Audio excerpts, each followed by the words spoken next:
was blind, but now I can see. Yeah, calisthenics number 12. Yeah. Fly robotics. Bifocals, my only purpose is to feed the locals. I'm spreading love when I see you and gotta approach you. I see the goodness in you, I wouldn't John with you. I know you hustling for your family just to pay the fiscal. I see the God up in you, He bless you physical. While we navigating problems, the world is abysmal. Skip the one up, let's get it to the center. Your house is big as mine, we can always help each other. Affirmation smother, it ain't even cost me a dime to uplift my brother. Hey, what's going on, everybody? Welcome back to Vulnerability is the New Sexy. This is the podcast where we break down all the walls, challenge all the stigmas, and we brace the power of being open and honest and where vulnerability can lead you. I am your host, Joe Corley. As you can see, I'm a black male. And if you know me by now, you know I'm also a therapist. So I'm a black male therapist dedicated to guiding our community towards healing and growth. And that's totally what the conversation is about tonight. And we're going to do that by introducing my panel here. We got my good sis, Erica, and, Erica Lewis, author of Faith in Transition. My brother, Big Mac. Y'all recognize him from the streets and the gas station. I'm all over. All over. And my boy Khalil, man. How you doing tonight, man? How y'all doing? I'm blessed. Thank y'all for having me. I'm happy for y'all to be here, man. I really thought this was an important conversation. I want to encourage the audience, and I'm going to say this repeatedly, you know what I mean, to approach this conversation with empathy and openness. We're not here to go back and forth. We're not here to contribute to the gender wars. We're not here to argue or debate about which gender is better or none of that. I think that we are all very intelligent people, and we are trying to figure out, what's the best way to gain some understanding for each other. We have to be real. We have to be honest. And we're trying to have a nuanced conversation, a respectful conversation about the gender wars in the black community, because, as the thumbnail says, divided we fall, and we are falling and we are divided, and it's not doing us any good. So the first thing I want to start out with is I want to, show the video that inspired me to have this conversation, and then we'll talk more about it on the other side. Let me just share this with y'all. A snippet of it. You disrespect the hard-working men with a blue collar. Too busy looking for a baller. Cause you only date baller shot collars, but you don't qualify for the man that you desire. You call my preferences biased, but ma'am, what exactly is your 6-foot requirement? Listen, go get you a young submissive girl somewhere on the other side of the world. Now you're a sugar daddy, you're a lick. You're a lick like sugar on a stick. You made bad decisions, now men ain't ish. No, you ain't ish. You put yourself in that predicament. Always talking about be his peace. He needs therapy. Don't try to put that job on me.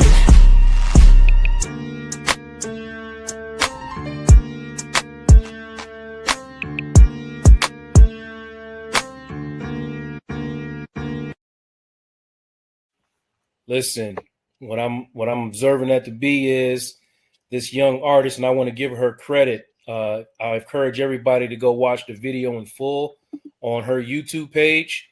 Oh, my banner's in the way. You can't see her YouTube page. I can't, honestly don't know how to remove the banner, but I'll figure out a way to remove this banner later and make sure that I show her YouTube page and her Instagram.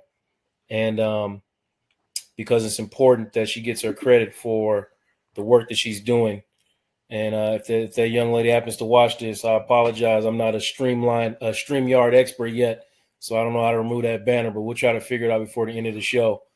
But anyway, when we talk about unity in the black community, especially between men and women, Miss Erica, I want to start with you. What does that actually mean for you?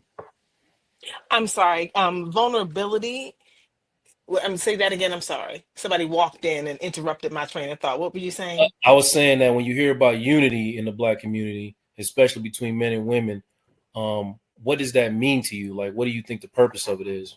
Oh my God. It takes me back to being a kid, unity in the community, when there was love in the community, when there were cookouts, when there was block parties, when the DJ would pull out the speakers and we could just be free as kids and just roam and run and jump and play. And even though my mother may not be home, Miss Jackson across the street, she was home, and her husband, he was the neighborhood mechanic, and he was the uncle to all the kids. And when it came down time for Halloween and back to school, he was out there giving the candy to the kids and doing the backpack drive. To me, that's what unity is. That's what unity was for me. Things have changed. Life has changed. How those changes have come about, I am completely perplexed and confused. I don't know how we've gotten to this place where we can't even stand to be in a room with each other and have a conversation about how we got to this place. I really don't understand how we've gone from unity to a level of division where we can't even sit and talk about why we're divided. So yeah, unity for me is, it's love. It's Yeah. love, and the love within our community is gone. And before I move on to somebody else, how do you feel? How do we need each other? Why do you As men think and we need? women, Yes. Why do you as think we as need men each and other? women. Yeah. Oh my God, one thing that disturbs me, and I've never said this as a woman, I hate to hear women say, I don't need a man. We do need men. We do need men. Let I'm going to say it again in case any woman is confused. Sis, we do need men. They serve a purpose, as we all serve a purpose. And it's not about who's going to cook, who's going to clean, who's going to take out the garbage, who's going to do this. It's about the non tangible that men can bring, that women can bring to the table. It's by being able to have that conversation with the person of the opposite sex and get their perspective and get their view. It's about being protected, and not always physically protected to keep you from harm, but honestly, to sometimes as women, to protect us from ourselves. I have Hmm. a friend of mine, she was hell bent on going on a trip, and the guy she was dating, he was like, listen, that doesn't sound like a good idea. It's a whole bunch of women going on this trip, not one man. You putting yourselves out there. And honestly, when they got what they got, she probably should have listened to him. Yeah. Passports got lost. So men have unctions too. They get, the spirit world will talk to them too. Men have wisdom too. Men have vision too. So we need men for the protection sometimes of ourselves, getting a man's point of view. There is nothing like sitting down talking to a man to hear what he has to say, because men a lot of times are quiet in situations, but when a man is going to give you some input and some insight, you better grab a pen and some paper and write it down, because he's giving you food for thought. He's dropping gems. And I think a lot of women are repel that, so to speak, because many women didn't grow up with their dads, and they don't know what it's like to have a man say, sit down, let me talk to you about something. Have a seat, let me, hear me out, just hear me out.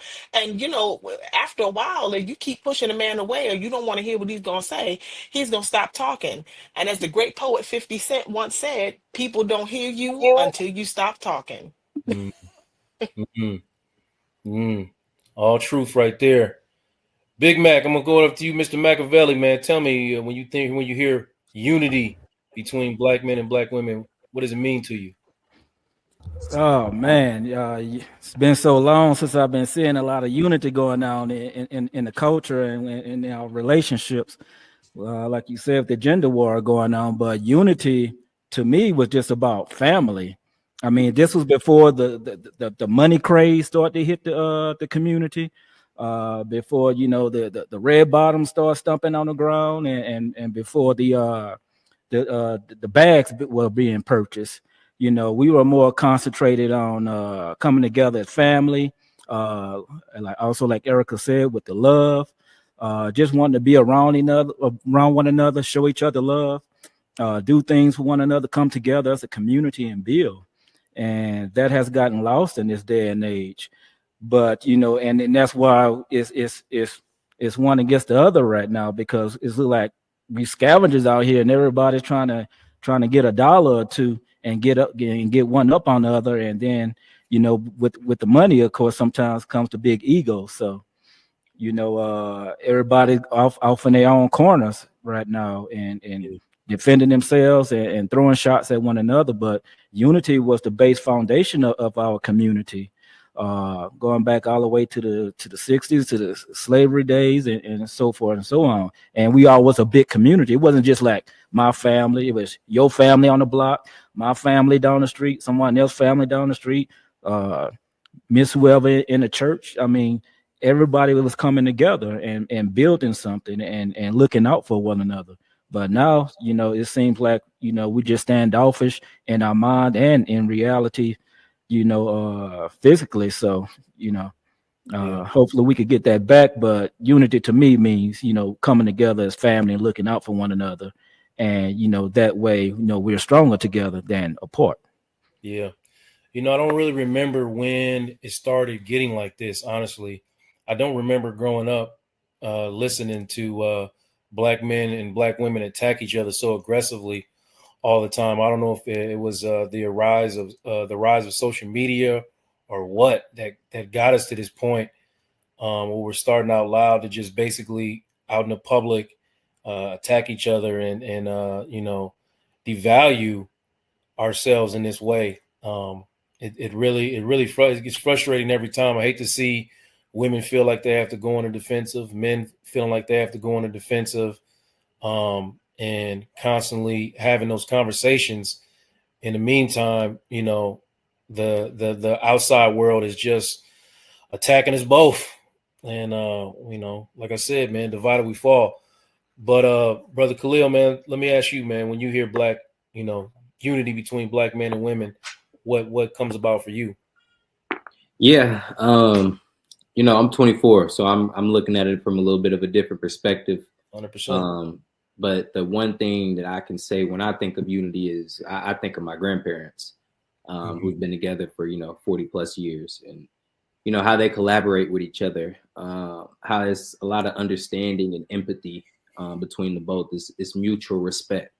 There's not, oh, he's a man, he does this is his responsibility, or she's a woman, this is what you're supposed to do. It's just kind of whatever will make life easier for the both of us. And I can kind of see, I see that in just how they interact, you know, which is why I feel they've been together for so long and been able to work and grow together, you know, throughout the years, even despite of the social media and, you know, the outside noise, you know, what we so call, I guess you could say, our gender roles, but not necessarily. So yeah, man, when I think of unity, I just think of, you know, collaboration, showing empathy, you know, mutual respect between both people, and just ultimately making each other's lives easier by any means necessary. And so that's kind of my take on unity. Okay, man. When you think about, you know, you mentioned you was 24. When you think about your generation, you have to look all the way to your grandparents to see that unity, man. What's the conversation like amongst you know, you and your friends, man, when it comes It's to scary. It's y'all even talk scary about out here. black women? Do y'all even talk about that? Yeah, we do, and it's not even just black women, but black men as well on both ends. You know, it's scary out here, especially in my generation. Just the mindset that we have and kind of how we move. Specifically, I seen a post today. A guy, what did he say? He said, "They all say if one won't do it, the next one will." You know, and I feel like with this generation, us as men, we're kind of so easily persuaded to go on to the next, you know, thinking there's something out here better for us, thinking it's another woman who can do what this woman did, if not better. When in reality, like I say, I look at my grandparents as a reference. I don't, you know, if there's something that my woman can work on, I try to do what I can to help her work on that. And we work on that together, you know, and if we can fix it, we'll come to a mutual understanding and we fix it. But one thing about us is we're going to work through it. You know, that's just speaking for myself. Now, of course, not every 24-year-old thinks how I think, but I can only speak from, you know, my experience. Yeah. I'm just, I know how you are. I know how you move, but I'm like wondering how you view the men around you and the young ladies around you, man. What do you Right. see from them, especially from your elevated mind state, man? What is it like being? Because, you know, I look at it sometimes. I'm down there with y'all sometimes, and I'm like, man, this is troubling. This is troubling. This is troubling. It's scary out here, man. It's scary. I tell all my homeboys now, like, man, if you feel like you got you one, man, you hold on to that one, you know, because it seemed like it's a lot out here, but it really isn't, you know what I'm saying? And whatever you think is out here, you could probably get within your relationship as well. You just ain't put the work in for it, you know. Let me tell you something, bro. I was, like I said, I've said many times on this show, I was probably in my late 30s before somebody said what you just said to me. If you got a good one, hold on to her. I had never heard that. Not a man has shared that with me. Right. So I'm really glad to hear that you got that logic already, man. Absolutely. Man, just speaking, we all about to, it's time for us to, step to the altar because the goddess has stepped in the room, and you know how that goes. And we just blessed us. I'm so glad you could join us, Miss Athena. Welcome Athena to the show, y'all. She's a little late, but she's here. Listen, I had to get to the money, honey. I had to get to the money. That's why y'all, we have to work. You know, y'all requiring us to work. So, I had to do that before I showed up, Go. The gender war has started. Make sure the bills stay paid. Make sure the lights stay on. And so I thought it was important to have you in this conversation because, you are very knowledgeable and you have a lot of strong opinions about some of these topics. But I wanted to ask you, what I asked everybody on the panel, because you just came right on time. It's your turn. When you hear unity for Black men and women, like, what does that mean to you?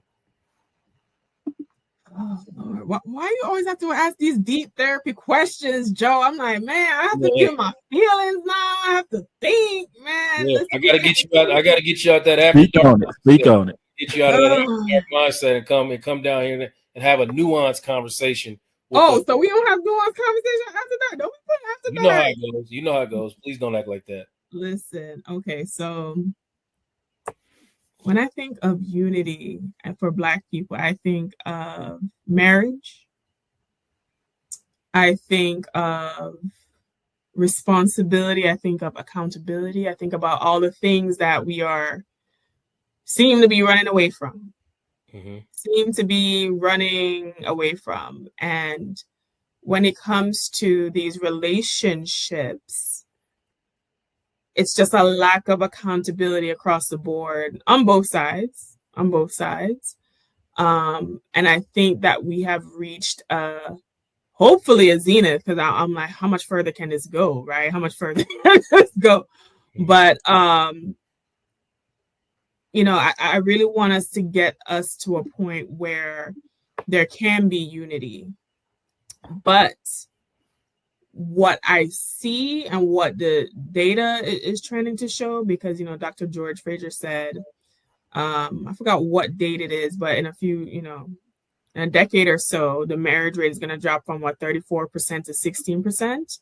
And what we know and understand with that is without marriage and unity and being able to stay together, the outcomes for children go down, the outcomes for generational wealth go down, the outcomes for mental health go down, because even from a scientific perspective, your partner, your spouse helps to regulate your mood, helps to regulate if you're in a peaceful situation.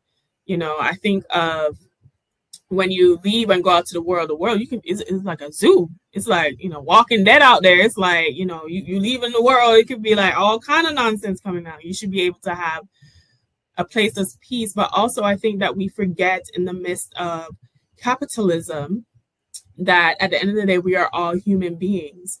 And that doesn't mean that we are default or we have these emotional needs that need to be met regardless. And I feel like a lot of us aren't getting our emotional needs met because these relationships are failing. Now, it's a multi-layered issue, obviously, right? If Constance was up here, she'd scream white domination, right? But outside of that, I think there is a lack of life skills that we as a community, whatever the issue is, or whether it was the white domination or your parents or your childhood or whatever, a lot of us as adults did not get the life skills of communication, of conflict resolution, of emotional regulation, all these things that help to contribute to a healthy, nurturing relationship to keep these relationships together. Mm-hmm. You have to to copy Big Mac, hey Machiavelli.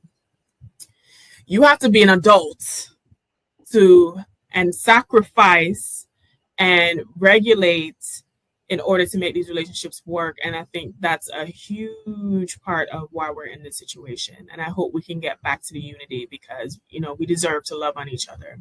Yeah. Now, we might, because Trump gathering up everybody, ICE going to grab everything. So, Ling Ling and Marisol and Rosalinda and, all these girls are being sent back home. So, the black men might just have to, come on back home because there might be less arroz con pollo. Listen, we're not doing that tonight, man. We're not doing. I'm just saying. Either one.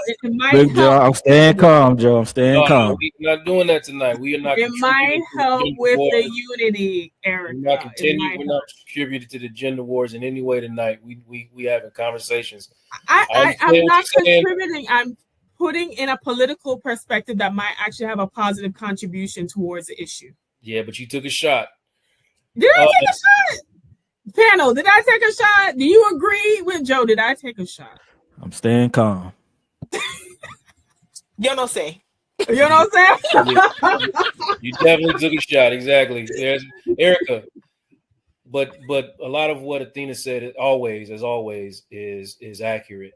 And when you're talking about what we're at now as far as like valuing marriage, valuing relationship, do you think that some of these gender war conversations are devaluing how people look at being married or having a spouse, or is it all about capitalism now? Like everybody's got to be economically or equally yoked in that way economically for us to even get together? I think people just don't know how to love, and because of that, a lot of people don't know how to be loved. In order to love, you have to know how to be loved. In order to give love, you have to know how to receive love. So I will paint this. Let me paint a picture for you. I saw something today, and I don't know how I was able to create this in my mind, but it really resonated with me, especially with today's topic. I saw a picture of a girl, and she was running behind an abusive boyfriend. But then in that same shot, you could see in her mind's eye of how she ran behind her father when he left her mother. Mm-hmm. And it's what that cycle continues, is how you have a lot of women, they don't know how to love. They're just running after the love. They're running after the love. Because in order to know how to give that love, you would have received it. But she's just used to running behind the man. The daughters run behind the fathers more so than the mother runs behind the baby's father. It's the daughters that are running behind the father.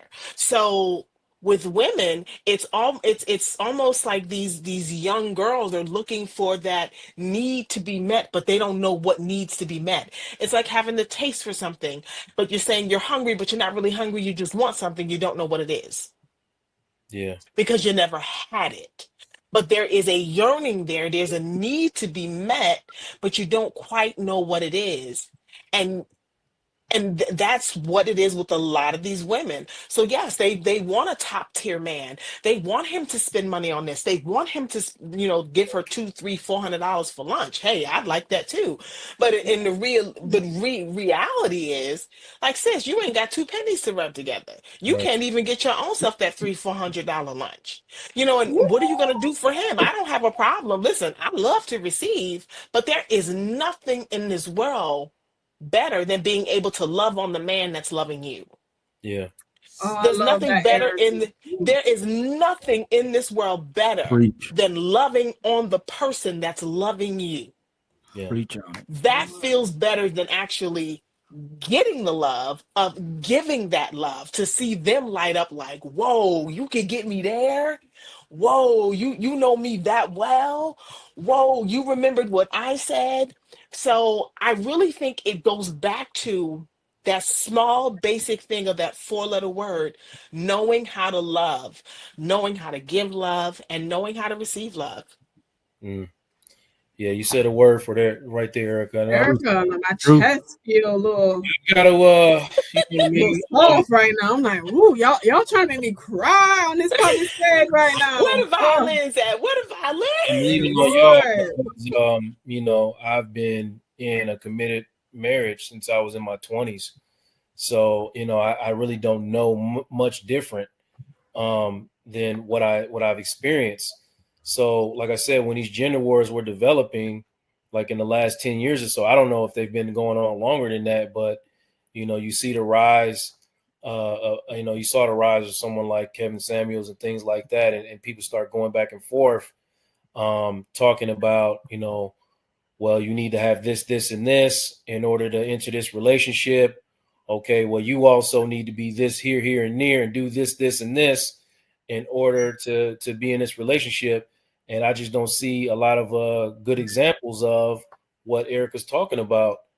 Um, but I'm gonna ask you, Khalil, man. You know, you 24, man. You already in a committed relationship and starting a young family, man. Like, where did you get the inspiration to do that, or is that just something that you know developed inside of you naturally? Yeah, nah, I think kind of just touching up on what Erica said, everything is with anything, I feel like you need to see it first to be able to do it. You know, whether it's getting love, whether it's giving love, whatever the case may be, I feel like you got to see it in order to know how to do it.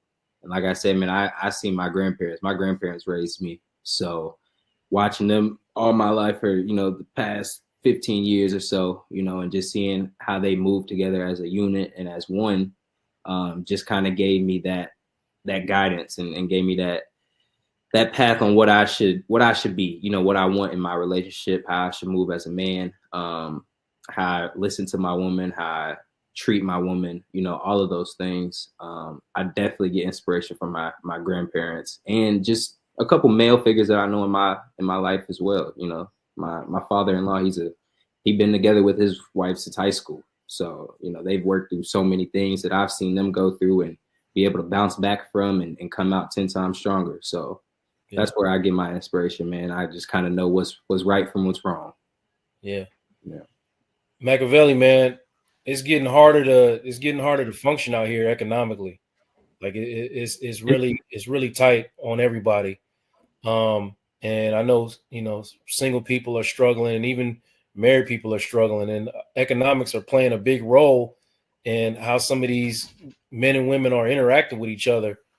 What role do you think, you know, economic struggles play in the gender divide in the Black community?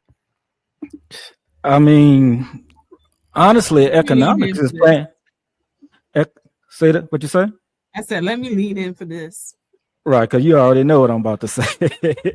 But economics play a major, a huge factor in the relationships that we have coming together. Because you know, I mean, you could go way back when you know they kicked the man out the home, and the woman decided to you know be in the Section 8 housing, you know, without the man. You know, the government played a major part in that by giving them money as an incentive to separate us and get us out the home. And as that trickled down, you know, as women became, you know, more independent down the way, and you know, the mindset changed. So the money changed the mindset. And when the money started changing the mindsets looked down, the mindset of the woman looked down upon the man, like, oh, I don't need you now to provide. I don't need no man. I don't need anything from you because hey, I got this government money over here. I could go do all these social programs. Now I could go get degreed up and I could get, you know, ahead. And while we are being held down, you know, through with society, the men and being incarcerated with all the rules and things angle against us. So now you kind of fast forward. Now, you know, they don't that's the mentality that's been instilled through them through other generations. And like the young man said, you know, on the panel, you know, he looked at his grandparents and he's looking at them, but inside his home, compared to outside his home, it's a totally different world. So the money been driving that, and now a man got to have almost $1 million or at least six figures, to even be considered a decent guy, a decent provider. And where in other communities are they doing that so far as that goes? So the money is playing a major part now. A man got to come into a situation, pay 100% of the bills, pay 100% of for the kids, pay 100% for himself, and then he gets home and that doesn't equate to what he gets when he lay his head down in his own home. And now the women, and they see one, and with social media, and I know we're probably getting into this, social media just amplifies that. I mean, just totally amplifies that by a million times. Now everybody want to be like Miss Jones because Miss Jones looked up and got a great guy that's doing that. So, I wanna jump on one point that you said, and I'm gonna ask Athena a question. First, can we all agree that systematically, the man was removed from the home, historically removed from the home due to racism and because of racism? Is that something we are in disagreement about? Like that happened, right? Anybody disagree with that? No or yes? I mean, that's well documented. So I'm just asking. I'm wondering because I really want to know, asking a real question, especially for you, Thena and Erica. Like historically, first of all, tell me, do you agree? If that's accurate historically, and two, what does that do to the mind? Because I think we need to understand what that does over time to the mindset of a woman, especially a woman who is self-made, independent. And this, I mean, there's no question it had to happen. We don't want to blame a woman for having to do the things that she had to do in order to survive. I mean, these things happen. And because they happen, now we're in a divide. And instead of blaming the real culprit, which is systematic racism, we pointing a finger back and forth at each other. But it's important, I think, for men to understand what that does over time to the mindset of a woman. And if I'm off in any way, I want y'all to correct me, okay? But I'm gonna come to you in a second, Erica. But I'm gonna go to Athena first, and I'm gonna go to Erica. Is that cool? Okay.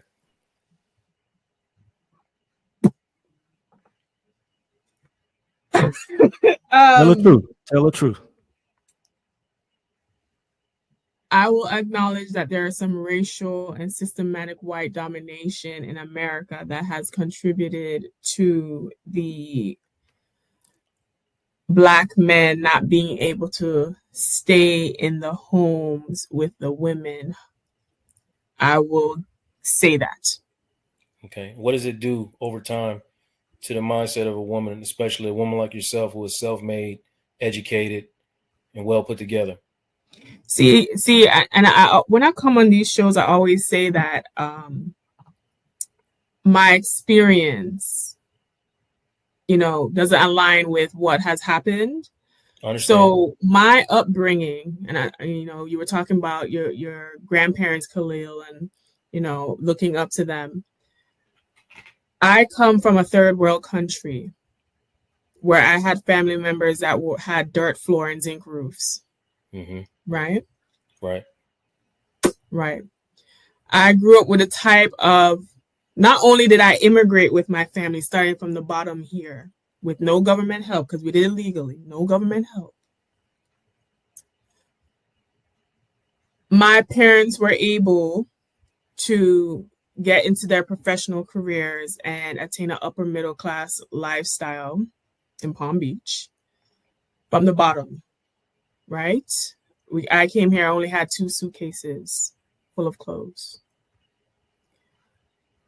I can't relate to, even though I understand it, I can't relate to being complacent with poverty and not fulfilling duties and obligations. So when we're having conversations about,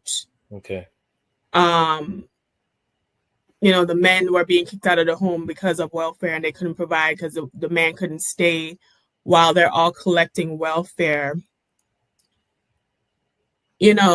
I grew up with a kind of father that did everything. That at one point he had, that Jamaican stereotype, 3 different jobs, all different kind of businesses, made ends meet, had a plan for our family. Even us as kids, we're very close in age.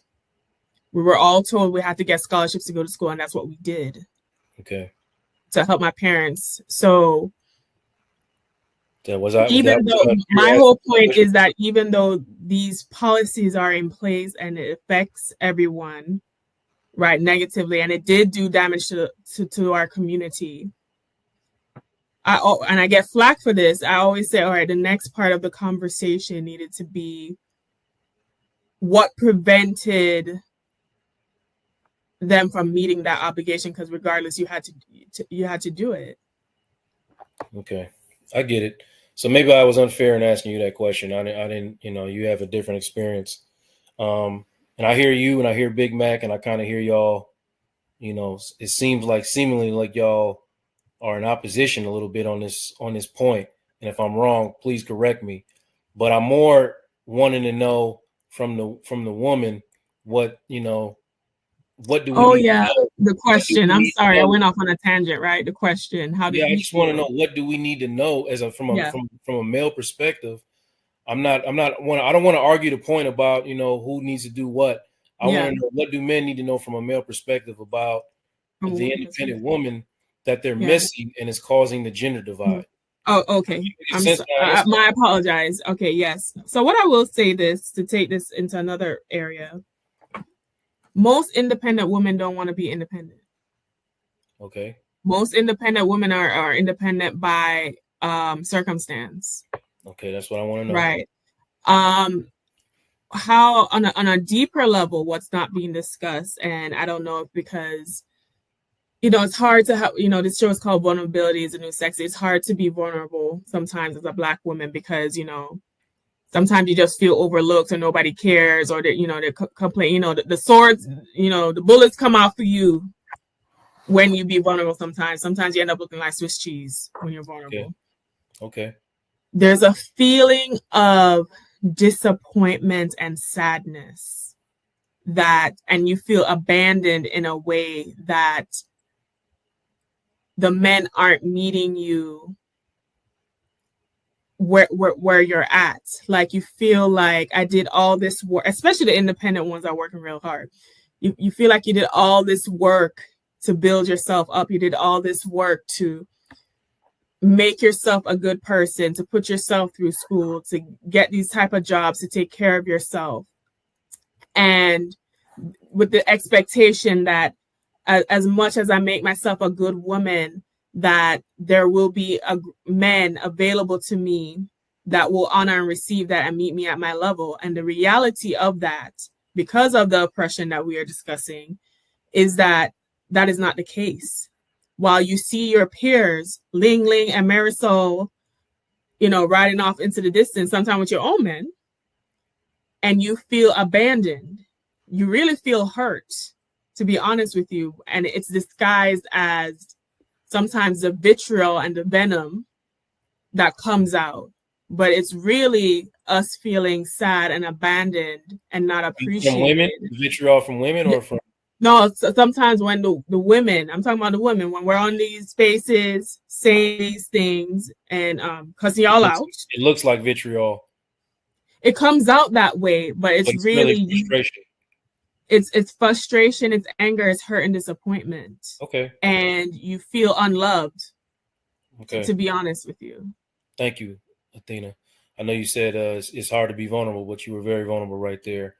And I greatly appreciate it. That's what I need men to hear. I need men to hear and understand that, because that is real. That is lived experience. That's not, we can't argue with your lived experience. We can't argue with the way that you feel.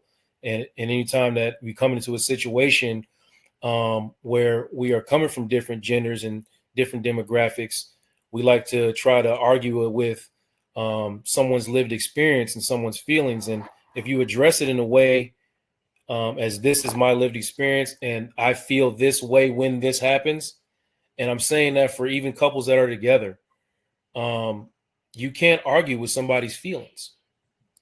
and it's very important for us to take in what Athena just said. And I hope that, a lot of brothers in the chat did. Erica, you wanted to add to that? I want to give you the opportunity to do that. I did. I did. Because there is a myth about the independent Black woman as if Mm-hmm. she's a superhero, Mm-hmm. when technically she's not really the independent Black woman. She's a functioning adult. She's paying rent. She's putting food in the refrigerator. She's putting gas in her car. She's got to make the car payment or they'll come and take it. The Mm-hmm. car, unfortunately, needs to be insured, and that usually costs more than the actual payment. She has to pay that. It's called functioning adult. And I don't know where this term, independent Black woman, strong, independent Black woman. Let's talk about it. No, she's a functioning adult. And many men, not all, don't get me wrong, many men see that as an opportunity to be taken care of when they're in a bad way. When they're in a bad way. Now, it comes off as, oh, I want to love you. I want to be with you. I want to build with you. No, he needs a home. He wants to be taken care of. He needs a home. This is usually the season when it's cold outside. And then he comes in, gets in that home, and mooches and leeches onto that Well, functioning before we go into adult. that, I want you to go back a couple steps and talk Okay. about how problematic it is, the term strong Black women. I really want you to dig down on that and talk It about is problematic. it's problematic because it's almost as if we've become not even a superhero but a villain in the in a superhero story. We've been become villainized because we're functioning adults. We've been left to rear children alone. We've been left to have to work 2, 3, and 4 jobs. We've been left to, oh, you want that promotion on the job, or you want to make more money, you want to go from 50,000 to 100,000, you're going to have to get that degree. So she has to make a decision. Well, I'm going to go back to school, get these student loans so I can make 6 figures. I'm tired of paying rent. I want a home. I'm tired of having to just take road trips to drive down south. I really want to take my kids on an airplane and take them on a trip, or take myself on a trip, or go international. I mean, I don't know why it is that Black women get labeled with strong and independent, and every other woman on planet Earth gets an applause, but we get labeled. Okay. All other women get applause. Oh, Yeah. look at her. Oh, she's the first woman to do so and so. She's the first woman to do XYZ. Black women, yeah, she's strong and independent. Yeah. It's like, well, why isn't she just a functioning adult? And where is her applause? Just a thought. So no, what I'm hearing you say is that survival is what it is and what it has been, and We've been left to survive on our labeling it as own. strong is almost devaluing or invalidating the experience. Because we're just doing what you have to do, and Well, Athena tapped on it, honestly, because it can be when people see that you're strong and you're independent, nobody checks on you. You got it. It is okay. the loneliest experience in the world. She all right, she got it. Oh, she makes 6 figures. She got it. Mm-hmm. Oh, she driving that brand new car. She got a Maserati. She got it. Yeah. Or you become or you become so strong and independent that now you can actually pick up the burden of everybody else because you got it. Yeah. Okay, I need to interject. I'm scoring in my You seat do that, over Big here. Mac. I want to show something, and then I want to come back on the other side and talk about it. I'm gonna start with you and then Khalil, if that's all right. Yeah. This comment right here. What I'm about to show, the video I show next, is going to lead right into that conversation. So Here we go. We hear women come up and talk about how successful they are and how intimidated men are, and they never say a word about their character. And I just can't help but think about how turned off women get when men lead with money and lead with accomplishment and end up having nothing but unavailability and coldness and lack of emotional development, because that, unfortunately, is what it takes to succeed in certain career fields. You can look it up. And for some reason, women think that the success that they've amassed has somehow happened without them becoming devoid of a lot of the personality and relationships that men are devoid of. And they flex their accomplishments and money the same way men do. And somehow, we make it different every time. Every time. No disrespect to you, but you didn't say about being a good woman. Nothing. Why You didn't say, no, fuck all that, bro. Didn't say nothing about This is about a larger point. This is not about her as an individual. We don't hear, I'm successful, I got my degree, and I've been in therapy the last 3 years working out my issues. I just bought a house, and I also identified my childhood trauma, and it took inventory over my baggage, and I got it out the way. Oh, also, I'm loyal, my time management is on point, I do what I say I'm gonna do, I'm considerate. We never hear any of it. What I hear is when say that y'all act like, when men say that y'all have turned into alphas, what we're talking about is the worst parts of manhood. Y'all have taken it on. Now, the problem with men is that we won't admit that those are the worst parts of us too. But shorty, y'all have taken the worst parts of what it means to be successful, and y'all wear that like a badge. Look at what it's done to us. If you need an example of what it looks like to only live in your accomplishments, look at the black men around you. You in a city full of them. Look at how devoid they are. Look at what it took them to get to where they are. Look at how underdeveloped some of them are emotionally. This is what you want? Is this what we're going to do, to let accomplishments be band-aids for that? So, Big Mac, I want you to say what you're going to say and also address that video, if you could. Well, that video kind of said everything I was going to hit on. But to Erica, who are the women that call themselves queens? Who are the women that call themselves strong and independent? Who are the women that say, I don't need a man? Who are the women that wear shirts, independent, strong black woman, who have all these monikers and all these names and quotes and sayings, you know, in the community? I mean, so we're not trying to make you sing, you know, force you to be men, or you doing that to yourself. That's okay. y'all. No, wait. Let me interject really quickly. Yeah. As when I say I don't speak for all men. Right. All men aren't there. I can't speak on behalf of why some of those women do that. I'm talking about myself. I'm talking about other Right. women that I know, my immediate circle. I Right. can't speak for why other women would want to do that or wear those labels proud. Right. It's a burden to me to be And labeled. go ahead. No, to be labeled as that because they see a room full of black women and they go, oh, it's a group full of strong black women. I want to break too. Right. I want to break like all the others. You know, I want a round of applause as well. I need a break too. Let me cut in on both y'all, man. I hear everything that all y'all are saying, and I really feel like the purpose of what I was trying to do here tonight might have failed. And I'm just being honest and I'm being vulnerable right now and saying that it wasn't my intention to like go into a back and forth of any kind about black men and women, who's right and who's wrong. I really wanted to gain understanding.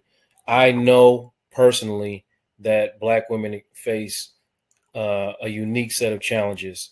I also know that black men face a unique set of challenges, and there's no actual way that anyone could step into anyone who is not a black man could step into a space. Anyone who is not a black woman could step into a space and say that they understand what the other one is going through. So my purpose for tonight was to open a conversation about those unique experiences and gain some understanding. I didn't want to argue at all about, you know, either one of these situations. You know what I mean? You understand what I'm trying to say? You know, it's not an argument, but we do have to shed some light on and have the open conversation so we can realize, you know, what each other points are and what are we pointing out and what are we looking at as me as a man and Erica as a woman. So it was, you know, I just want to make sure that she don't think men are putting that place in that expectation. Not only on you all, women are putting that expectation on themselves. So that's what I wanted to point out. And of course, it's always going to be a minority, but they scream the loudest from the mountaintop. So that's what's being projected out there. But we do have to have the deep conversation and have to have a real conversation. But the part of that conversation, it's like I don't want to. We know those things is happening, Big Mac. Like I'm not even, and Erica knows those things is happening, and all the things that Erica's talking about, we know, and Athena, we know these things are happening. You know what I mean? And that's who we're trying to combat. Like the whole purpose of the first video I shown was to eliminate that kind of talk so we can have a conversation about, why you feel that way. I mean, we know that there are women who, I wanted to understand. That's why I asked Erica, intentionally asked her, why is it problematic to be called a strong Black woman? And I wanted her to understand that. And we know that there are women who, play these anthems and wear these shirts and we know that those things are happening, but why do they feel that way? Why is that happening? And men feel, But for some women, it feels like a badge of honor to be called a strong Black woman. Like not all women feel the way I do. Some women feel like it's a huge badge of honor, and they walk around and they wear it proudly. But they don't. Well, many take on, they take on burdens because of it, because now they feel as if they have to live up to a standard of, like I'm the strong Black woman. And then people will actually start leeching and climbing on top of your back to get that free ride because you're the one that said you're willing to be the mule for everybody. And I'm just not willing to do that. I am not that strong Black woman. I get that. But I mean, like I said, like we know those things are happening. Like, but that ties set the stage. Like we being reluctant to say, like it's some type of hurdle or challenge to say that systematic racism has put us in this place. Like that's a thing that happened. We should all be quickly in agreement about that. Or I got the wrong crowd. You know what I mean? Like this happened, and then we are divided for many, many, many, many reasons. You know what I mean? And it doesn't ultimately, it doesn't matter why. Mm-hmm. You know what I mean? It doesn't matter why. The point is, divided we fall. It happens. Correct. I think the reason, or at least let me speak for myself. I can't speak for the group. I think part of the issue with that, or part of the issue I have sometimes, is like, yes, there are things that are holding us back, but how much of that is like a mental crutch for us as a people to keep holding on to that versus focusing on being solution oriented and being an adult, and have to say, okay, yes, I'm gonna have to do 3 more steps because of this, but I'm gonna need to start doing the 3 more steps anyway, because what am I gonna do? Am I just gonna let it be? So like, I'm gonna let you come in a minute, Khalil. I'm a therapist, right? So what you're saying is we're gonna be solution focused and address the solutions. But because I'm a therapist, I always have to get to the root of the problem first. So I don't disagree with you. I know that we have to, not use this as what you consider a mental crutch. But my point was to address the root cause of some of this gender divide and then move towards a solution, which I really think that you have a lot of great ideas about how to help.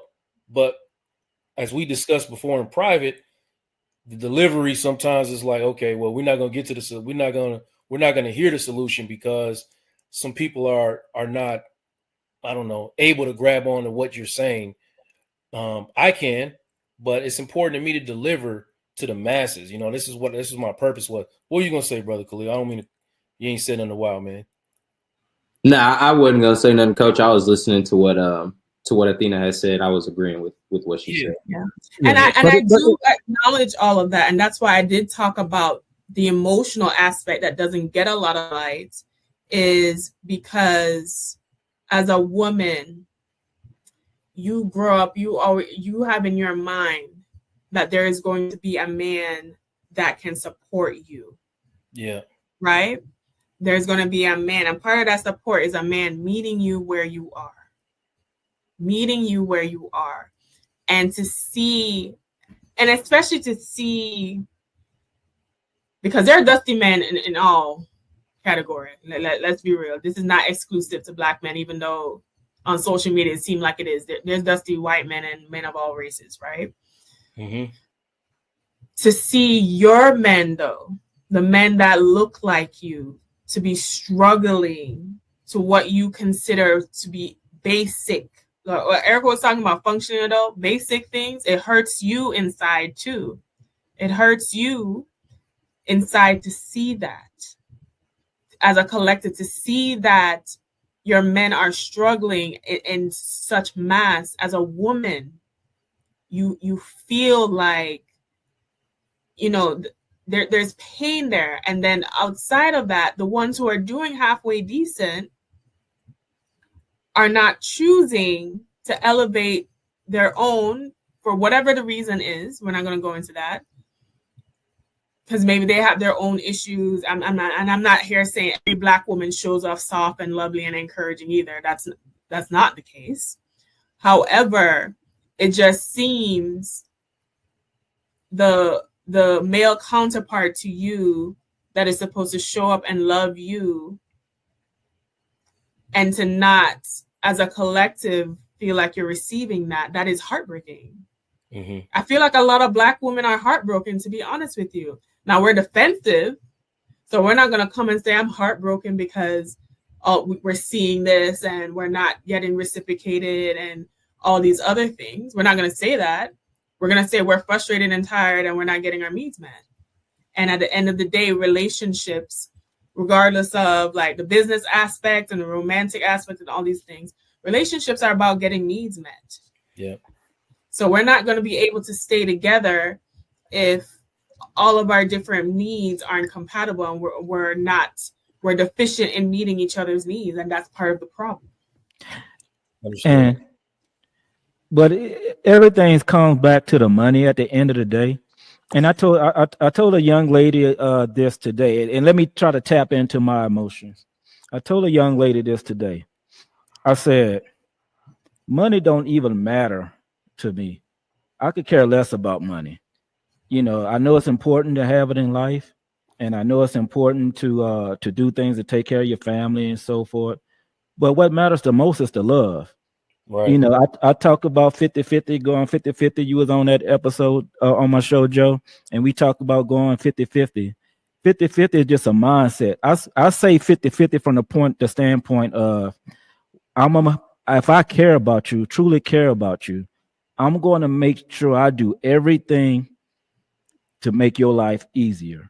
So if I have to do 50% of whatever you're doing, I'm not going to sit up there and let you just do all the housework and just let you struggle, and I'm just sitting there looking at you. If I care about you, the love is important. Just the love. And if you love me just as much as I love and care about you, you don't care what you paying. You don't care if you're paying 100 or 1,000% of anything, because you love that person and you want the best for them. And if we can't come into a relationship like that, and it's all about who paying what bill and who got the most money and who's in charge, then we're doomed for failure. And that's what's been happening. And just so for the emotions of men, you know, the one thing men feel is that we are very disrespected by our women. They don't show us the true respect that we need. They'll throw the money thing in your face. I mean, that doesn't necessarily happen to me per se, but just what I see in society and what they're pushing forward. And then, you know, you work hard, you do your best. Let's say I'm not making $100,000. Let's say I'm making 45,000, but I'm busting my tail to take care of my family and provide. And that's not good enough. The women make the men feel like that is not good enough. Like we got to turn into Superman, you know, rip off our shirt and then like the cape come out. But you exaggerate right now. That's not an exaggeration. That's the fact. I think what it is earlier on I talked about not knowing how to love, not knowing how to give love, how to receive love when you don't know what it feels like. So again, You may have a woman that you want to be with, that you want to give her all of these things that you want her to have, all of these experiences of you with you. However, she doesn't know how to receive that because she never saw her grandmother get it. She never saw her aunties get it. She never saw her mother get it. She never saw her sisters get it. So now that it's sitting in front of her, the first thing that she feels is the key word in this conversation is vulnerable. And sometimes when you are vulnerable, you are open to harm. And men feel the same way. I And mean, men feel the same yeah, way. you feel the But the same thing way. is are we sitting down and having conversations when we meet? When you're getting into these romantic connections, or you're looking to date, you're looking to court, or you're vetting people, those conversations need to be had. We walk away from meeting people and going out knowing everything about them except for what matters. You start sleeping with a person before you know that there's trauma related to a sexual encounter that they've had before you know anything else. So it's so important. We are not even connecting on a cellular level, on a mental level, on an emotional level, but we're so quick to climb in bed to get that need met and judge a relationship off of that experience when there was just a whole other chapter that we never even got to, and nobody ever even thought about it because nobody ever even got it at home. Right. I agree. I'm about to wrap it up, man. I'm gonna ask you guys for what your main takeaways were from tonight, and then what message you want to convey or leave out with. Joe, So are you upset? I'm disappointed. Not You're so much. disappointed? I'm Okay, let's talk disappointed. about that. I feel like we need to unpack that. This is not what I wanted. You know what I mean? I did not want I didn't want this, but it's okay. It's what I unfolded. think this was a No, it's not vulnerable. going on. I It's think not this going was a back and forth. vulnerable Yeah, conversation. I just a think vulnerable conversation. This is I how get it. men I feel. get it. I get y'all enjoying it. It's not what I wanted. That's all I'm saying. So I hear what y'all saying, but it's just not what I wanted. I mean, It's we all still love each other. Can we sing Kumbaya? no, it's cool. Leo, let me ask you, man, what did you take away? Because you sat back and listened to most of it, man. What did you take away from tonight? That is still a lot of work to be done on both sides, as far as just men and women understanding each other, coming to a middle ground. But overall, I think it was a pretty good call. I was interested in all the different takes on it. I kind of told you my perspective as far as what I thought was unity, and just kind of how I go about the gender wars, so on. So Kalia, how did you feel when I talked about how the women feel, like our feelings about it? Was that new for you, or did you suspect that? A little bit of both. I was interested in when you said most independent women don't want to be independent. No. And my only question to that was, where does that come from? As far as, because I know you said you were with your mother and your father coming from Jamaica. Is that correct? Mm-hmm, mm-hmm, mm-hmm. From Jamaica. So you obviously seen how a relationship should work and how things should go. Mm-hmm. So when you say, independent women don't want to be independent, I was just curious as to where that comes from. Is that from your past experiences? Is that from what you feel like that's the experience of women in general. Like, it's the nature. I feel like the independent boss chick, I think to be honest with you, the independent woman boss chick thing is women trying to co-opt that so they don't have to really be honest about how much hard work it is and how much they hate it. Right. To be honest with you. Okay. It's almost like a defense mechanism, to be honest with you. Because to be honest with you, most women don't have the luxury of being with or dating men who could make them, that they can be dependent on, right? Right. Because the statistic, and I keep saying this all the time, only 6% of US Black adults make $100K or more, mm-hmm. right?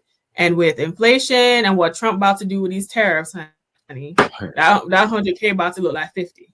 So, so most women don't have that luxury. Now, my experience is different. I don't have this as an issue in my reality.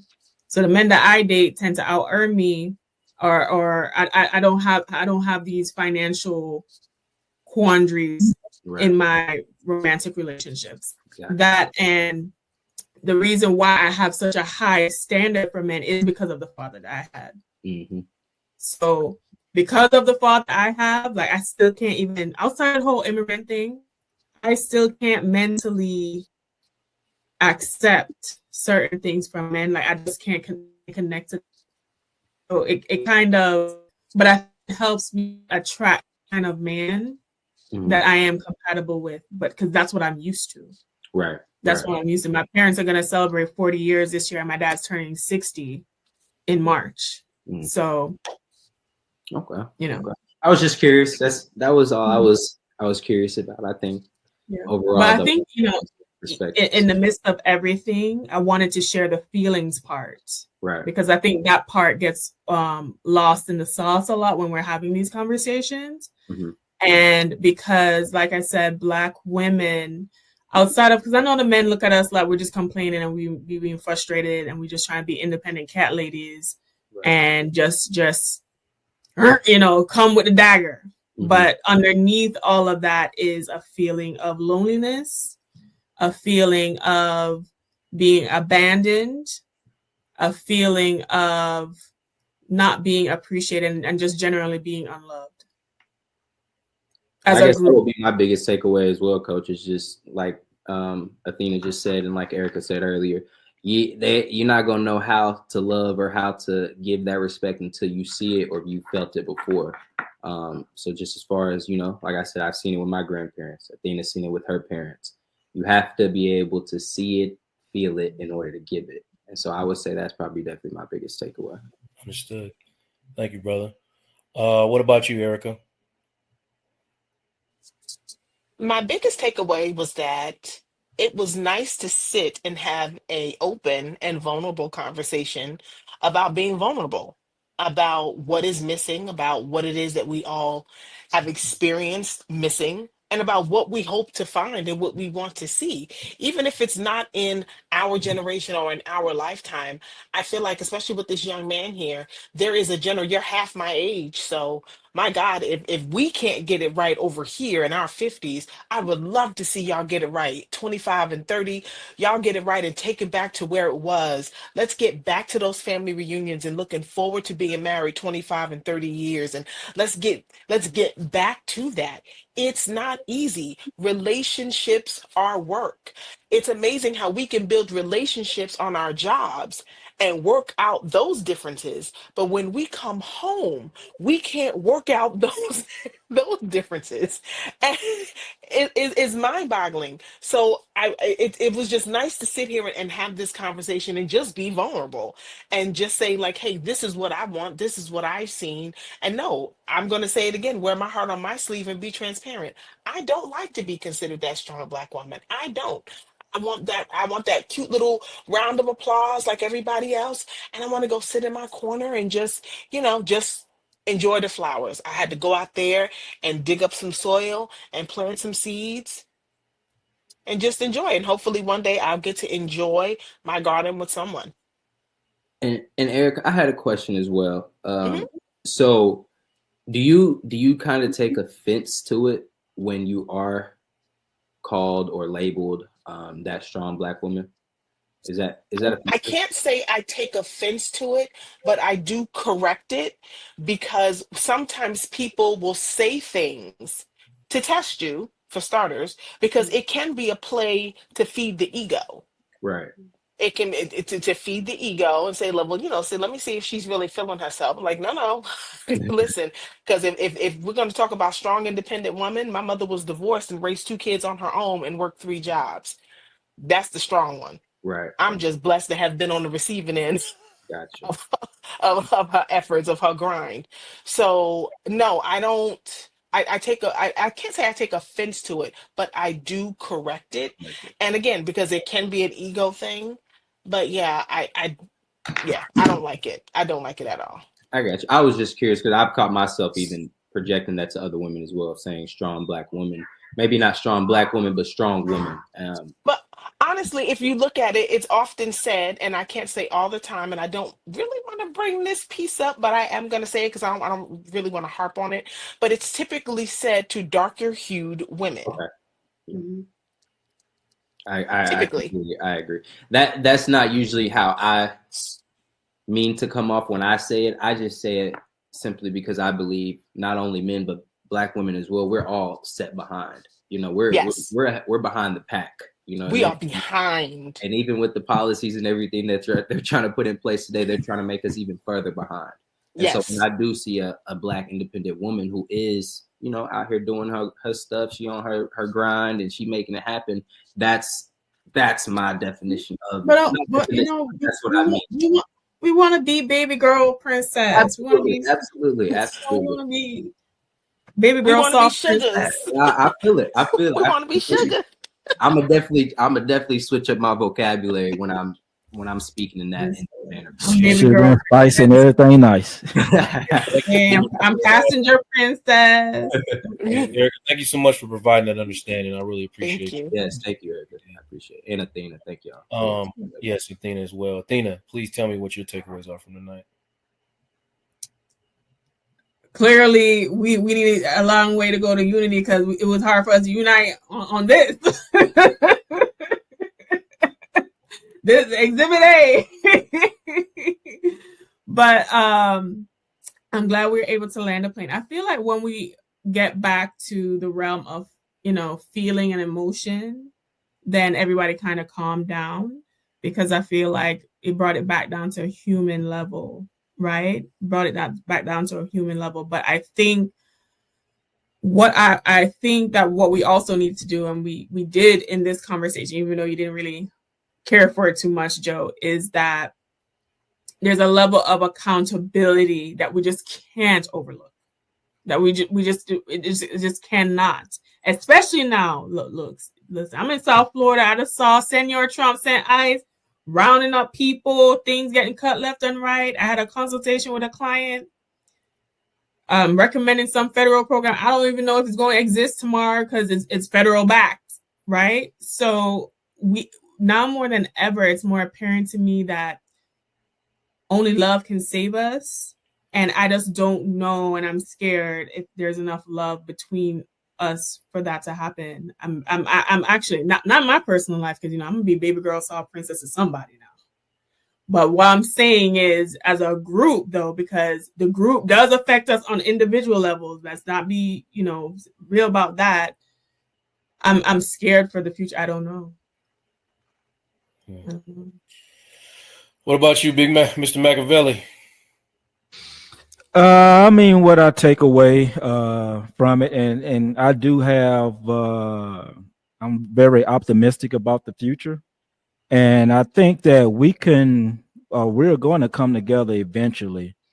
But the root cause of it is definitely, because it's going to be a point in time where the money don't matter, and the money shouldn't matter. It's just our culture that we living in that promotes the money. And that's in our women's head, and that's in the men's head. So I think if we push aside the money or who's paying for what, the love is going to be there, because you're going to want to be around a person that you could deal with and grow old with. And you, just like you said, your parents been together for 40 years and so forth and so on. So in order to have that, the money won't become obsolete. It's not going to make a big difference. So I think we'll get there. And I know for myself personally, like I say, I don't care about money. I don't care about how much money you have and how much money I make. No, it just because I value people. And I think we have to connect with one another more, because even like, let's say when you're growing up as a kid, you're 16, 13, 14, whatever years old, and you're growing up together, you got your friends. You're not around your friends really because they have money or don't have money, or you're not dating or have a high school crush because she has money or he has money. I mean, I mean, I've been out the game out of high school a while, but I'm pretty sure, you know, that you don't look at money per se at that age, because your mind is focused on where you at. And as you grow, I mean, I think everyone will come together, but the source to me, the solution to me is just push the money to the side and care about one another and respect one another, and the rest will take care of itself. Well, listen, I even though I said I was disappointed, I obviously still appreciate every single one of y'all for taking the time tonight and coming on the show. You all are people that I respect, so that's why I asked you to be. I respect the way that y'all think, the way that y'all process information, and what y'all have to offer to this conversation. I think the things that you said were important. It's not. I want to be clear about that. And my purpose was kind of what happened in the last 10 or 15 minutes, which was seeking understanding. You know what I mean? Like that's where it went, and that's where. Baby. That's kind of where I wanted it to stay and where I wanted it to land. And you know, as you like Athena said, Exhibit A. You know what I mean? It's what I'm hearing is a lot of unheard voices, a lot of frustration, a lot of feeling misunderstood, and having to bring clarity to your point of view so that you can but that position is not unique to black men or black women. I think the both of us live in an existence where we are unheard and misunderstood, which is why conversations like this need to be had.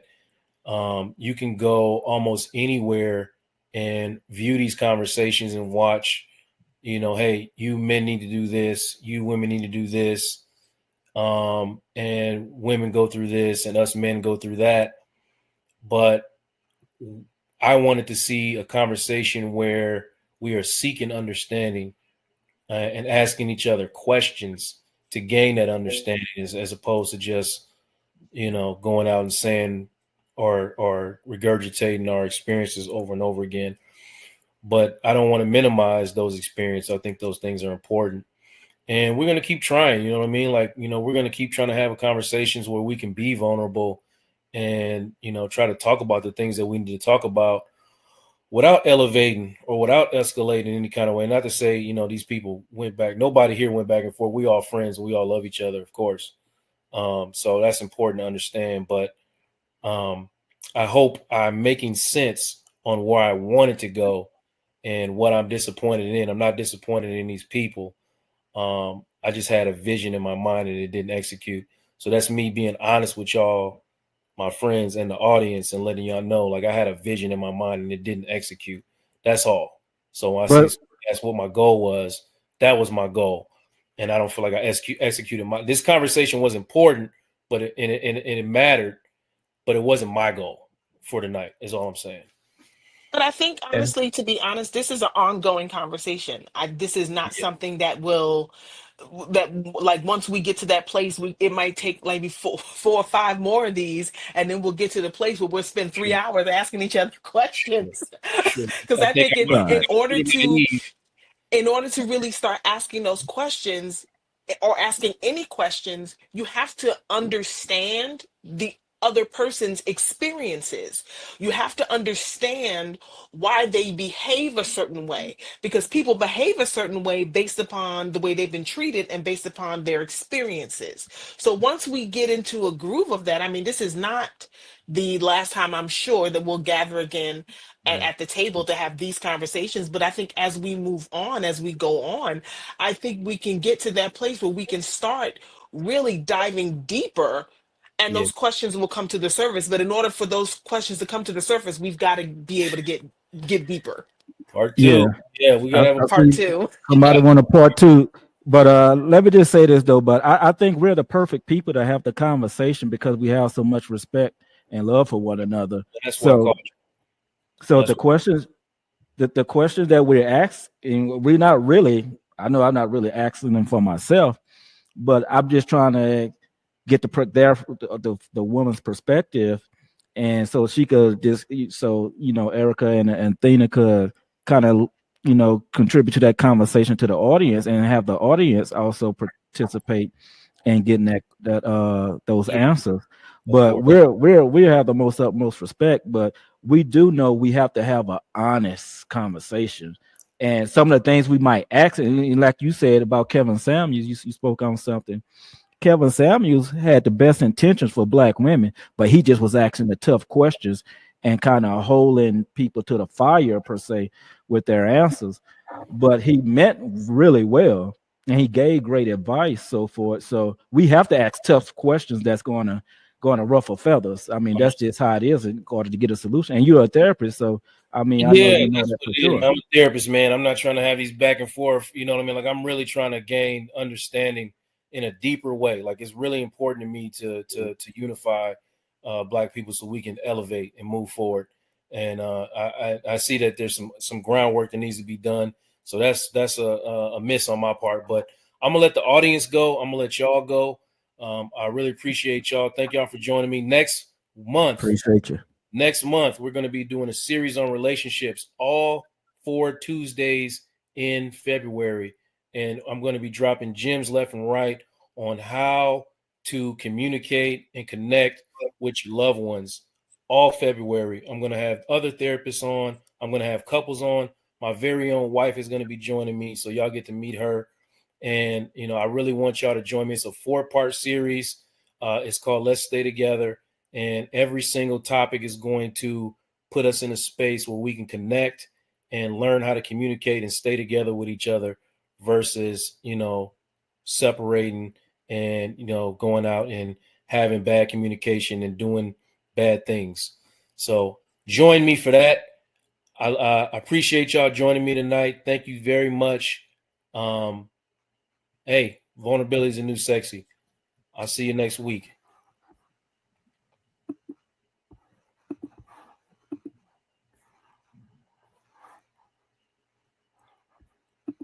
I need to pack my bag. I was blind, but now I can see. Yeah, calisthenics number 12. Yeah. Fly robotics. Bifocals, my only purpose is to feed the locals. I'm spreading love when I see you and gotta approach you. I see the goodness in you, I wouldn't John Wick you. I know you hustling for your family just to pay the fiscal. I see the God up in you, He bless your physical. While we navigating problems, the world is abysmal. Skip the one up, let's get it to the center. Your house is big as mine, we can always help each other. Affirmation smother, it ain't even cost me a dime to uplift my brother. Hey, everybody. Welcome to Vulnerability is the New Sexy. I'm your host, as always, Joe Corley. I'm a black male therapist, really passionate about creating spaces where we can be real, raw, have conversation that promotes healing and growth. No toxicity in this dancery, as they say. And you know, relationships are very important. They're very important for both sides of the street. Sometimes there's some difficult aspects of it, but for the month of February, I decided to do a 4-part series all about relationships. My goal is to give it to you honest. You know, I want to help give you tools to help build stronger relationships, healthier connections, and whether you're dating, married, or somewhere in between, we talking today. And you know, so today's episode is a 4-part series, and today's episode is about the foundation. Friendship, emotional connection, all the things that help build a healthy relationship. Some of the do's and don'ts we're gonna get into.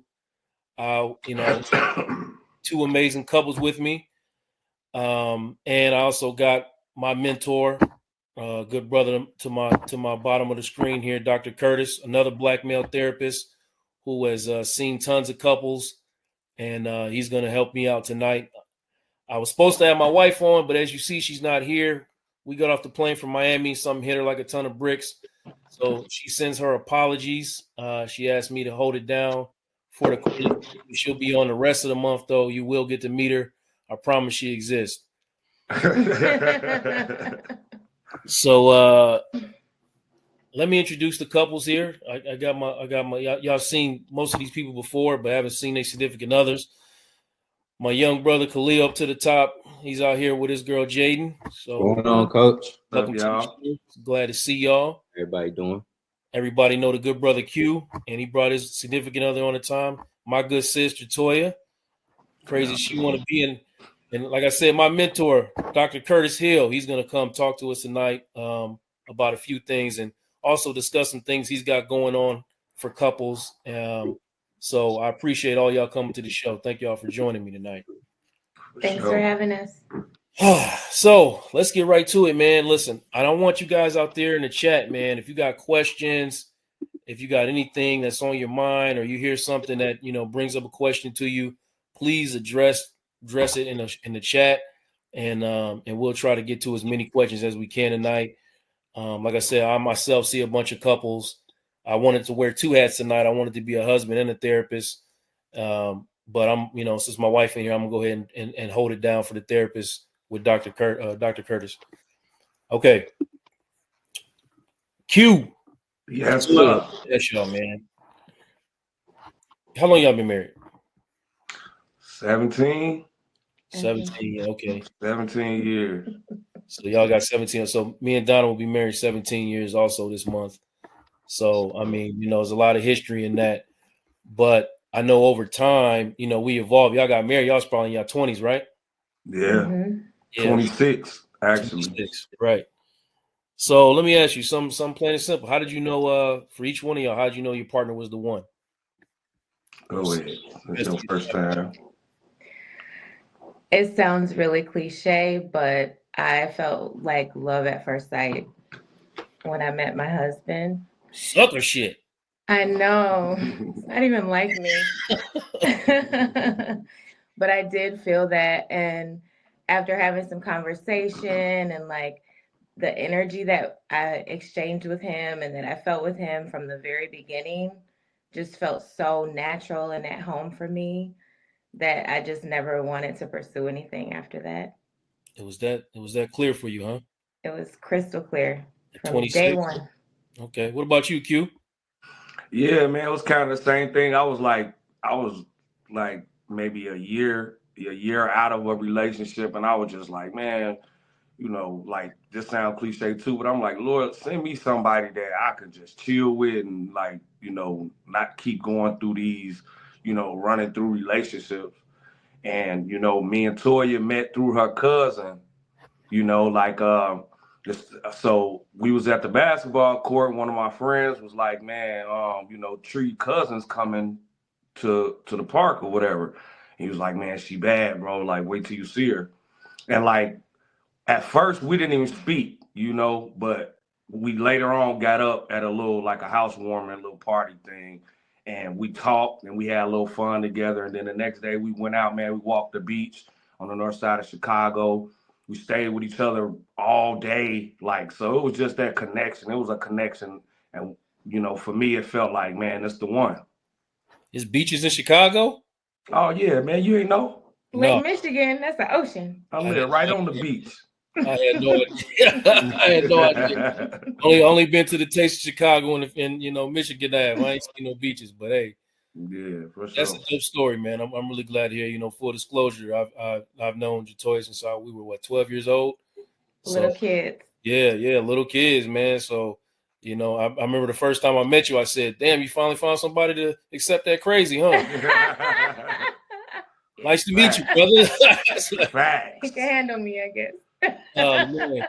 Khalil, Jaden, tell me, man, how long y'all been together?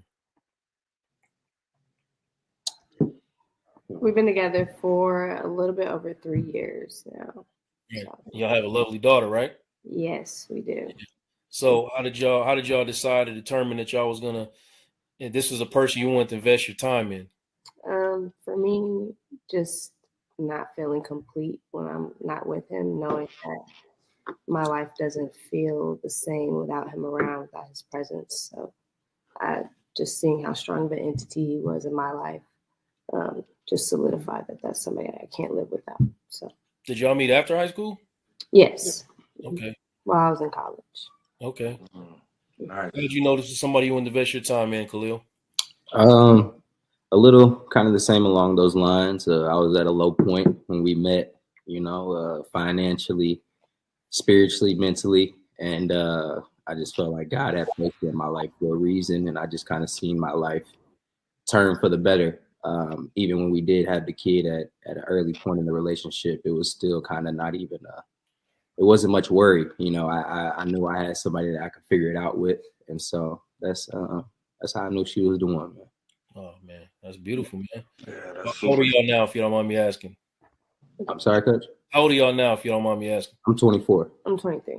Okay, cool. All right. Oh, dang, y'all still some pups. Yeah, we still young ones. We trying to still figure it out. That's what's up, So are man. we. Yeah, I'll be looking forward to hear not just y'all takeaways, but also Q and Jatoya's takeaways by the end of the pod, man. I'm really curious what y'all come away with. Absolutely. Let me move to Dr. Curtis, man. Let me ask you something, Dr. Curtis. You see couples through all stages of, you've seen premarital, you've seen newlyweds, you've seen long time married. What are some of the common mistakes you think people make in the beginning when it comes to like building emotional connection? Great question. And you're absolutely right. And the key is what you said, emotional connection. That's really what it is. And that's really the mistake, believe it or not. Most couples, they don't look at it as an emotional connection, or one versus the other see it as an emotional connection, and the other one does not. So the big mistake is that they're not looking at this as being what?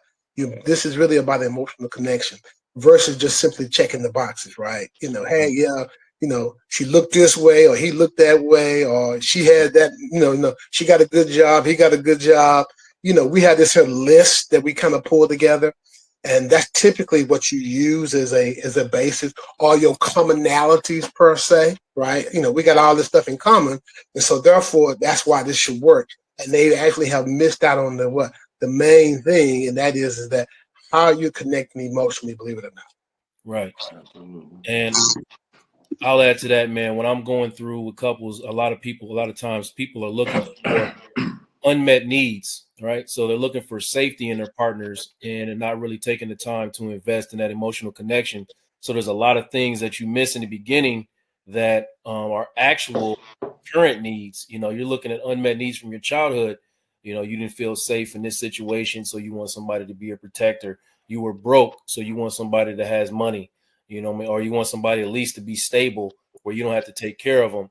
And you're not looking at building that emotional connection. And that's something I can probably say that, I probably didn't lean into, I didn't understand totally, until at least 12, 13 in. And I started thinking, okay, now I understand what I need to do in order to stay connected. But one more thing for you, Dr. Curtis, how important do you think friendship is when you're starting to build a relationship? I think it's huge. I mean, I kind of go through a list of stages, and I'm gonna kind of throw them at you real quickly. I talk about the fact that, hey, your first stage in relationship really should be friendship, and unfortunately, a lot of those traditional ways of actually becoming a friend has changed. So when you really, nowadays when you get ready to start to date, half the time you're trying to start the date by going on a dating app or something along those lines. And so really you're starting out as if you're dating, and there's really not a friendship that has even been established. But I believe that, hey, that the idea that friendship should be that first stage in any relationship. And then from there, you go into dating. And then, of course, dating to dating more seriously. And then, of course, engagement and then marriage. So, yeah, I think that's the key more than anything else. That you normally start building your friendship while you're in a dating dynamics in a relationship for the most part, versus saying, hey, taking the pressure off of one another by saying, yeah, I may be interested in you, but I just really want to be, what it's like just to be your friend. Right. And we're gonna come back. We're gonna come back to you later and talk about what it looks like when people sometimes miss that boat in the beginning, and what they can do to make emotional connections later on in the marriage or in a relationship. Like I said, man, I stumbled and bumbled through 17 of these things, and in the beginning, if it wasn't for the fact that we were friends, I don't think we would have survived. Our friendship carried us through a lot of tough and difficult moments. But her being my friend before anything made it possible. So I think that's very important. And like I said, if y'all out there, you in the chat, talk to me about, what does emotional connection mean to you? All right. And I'm gonna pose that to y'all too. When you hear that, Q, when you hear emotional connection, what does that actually mean to you? I mean, I think it starts with a spiritual bond.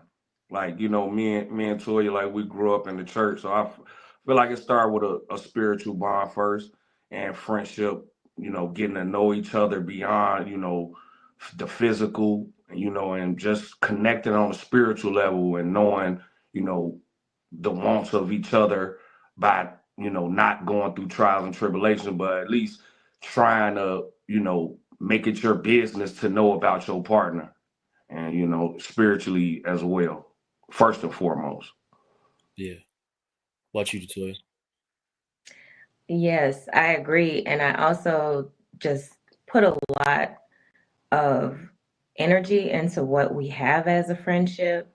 So sometimes when you've been together as long as we have, we've been together 24 years. 24 years. So beyond the marriage, we've been together a really long time. And sometimes he gets on my nerves real bad. Mm-hmm. So him being my friend, you know, allows me to be able to communicate in a different type of way than if I just thought he was cute. Like, I think he's really cute, but it's deeper than that. And so just being able to have communication like I would have with my friends allows us to get through some of the difficult times, you know, when things are not always easy. So the friendship is definitely critical.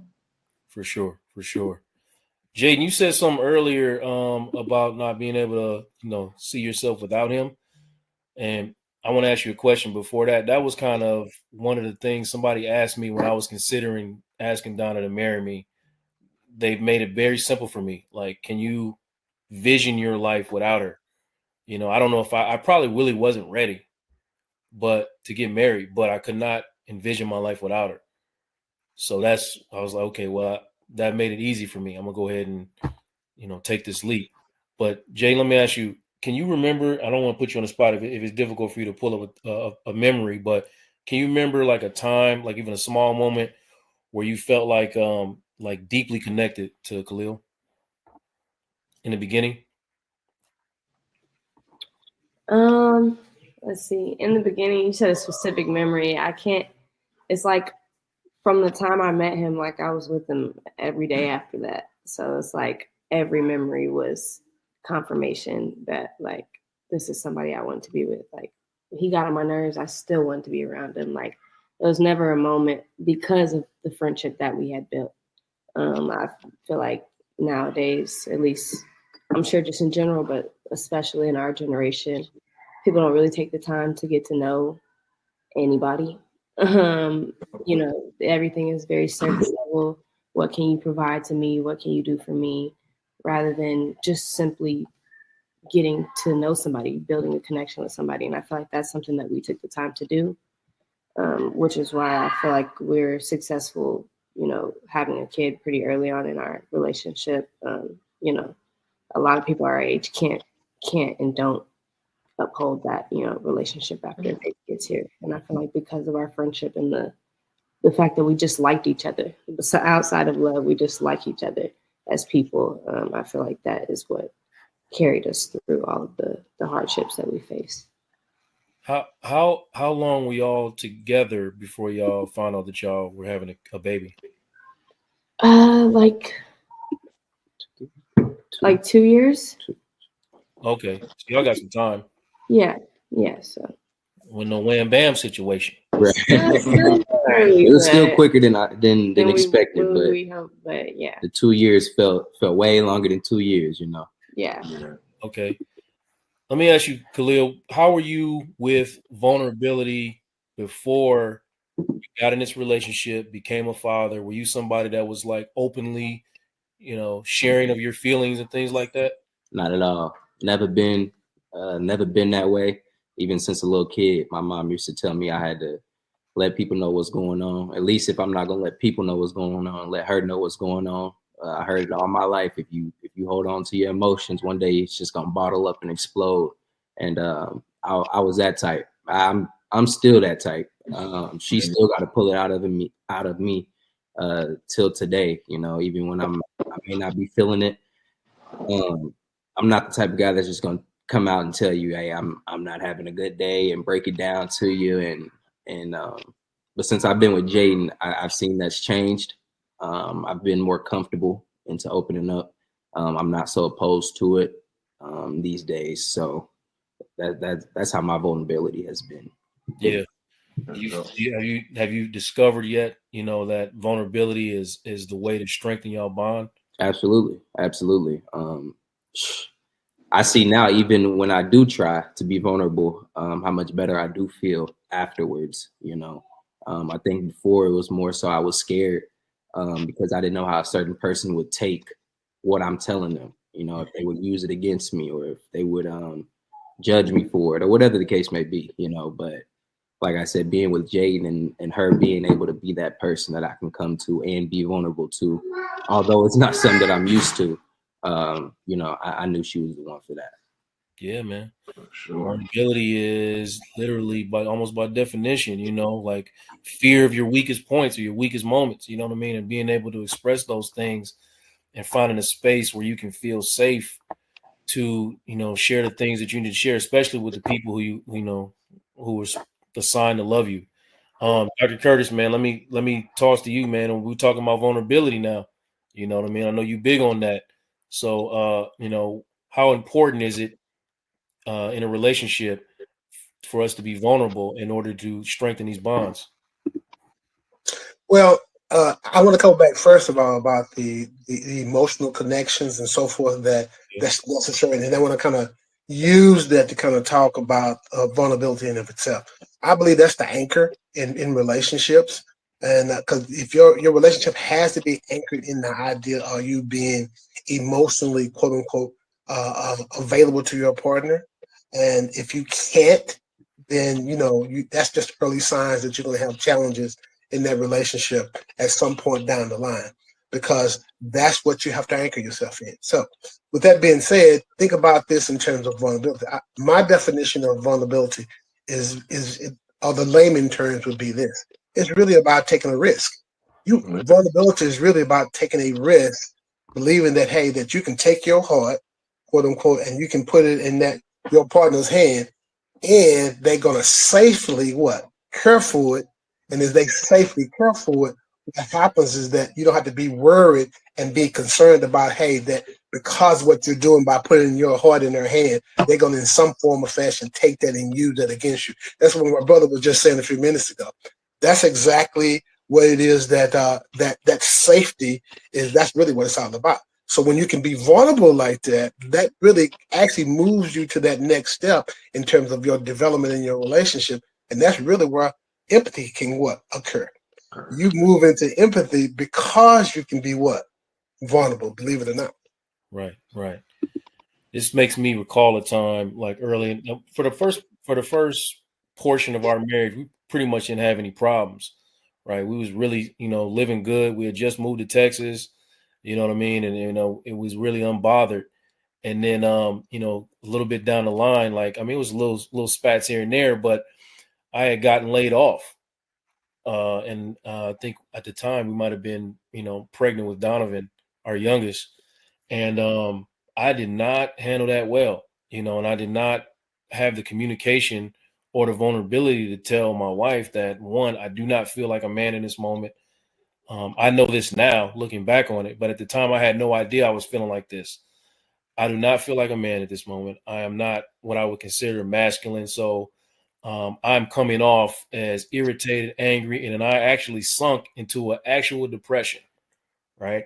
I sunk into a real, and this is when it really, everything came up for me from my past that I didn't even know. I have a kind of a traumatic past, but it really wasn't really, weighing on me or weighing on my behavior until that moment. I have a family now. I have a new son on the way. I have a wife now. I need to care for these people. And if I don't do that financially, then I am not a man. And I just started feeling terrible. Had I, could I go back and talk to myself? Then I'm like, hey, man, be vulnerable. Because what that did, my change in behavior, what that did to my wife was also something that took a toll on her and it took a toll on us. And I'm saying all this to lead to a question. I want y'all to kind of think about a moment, if possible, where, you might have struggled with vulnerability, and talk to me how you got through that. I can say that again, going back to the friendship that we had is how I got through it, because we could still we can always laugh together. So that's always going to carry us. Yeah, for you sure. know. But avoiding, I was very avoidant. She was very avoidant, and that really took a long-term toll on us until like just maybe like the last couple of years or so, we're coming out of that and being able to talk to each other about these type of things. So, Q, Jatoya, do you all recall a moment?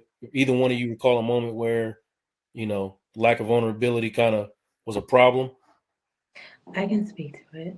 Yeah. I had to have a full hip replacement about 8 years ago, 8 or 9 years ago. And I'm a tough cookie, so I don't like feeling weak in any capacity. And I needed help with everything. And I'm not used to feeling like that. I'm used to carrying whatever it is, like whatever family, whatever. I'm happy to bear it all, whatever. But with that moment, I did not have a choice. I had to have help in the bathroom, to help in the shower, everything. And I was lashing out instead of being vulnerable and saying, "Babe, I really need your help." But the way my husband showed up in that moment helped me to open up to the vulnerability, to say, "Thank you. And let's keep it moving," because I don't want to stay stuck too long in that vulnerability. But it did help me open up to see where I wasn't acknowledging vulnerability, because it's sort of I don't know, maybe it's societal, cultural. Women often are sort of assigned to be strong in moments, and we just have to carry in certain moments. And so I was forced into a situation where I could not do it physically.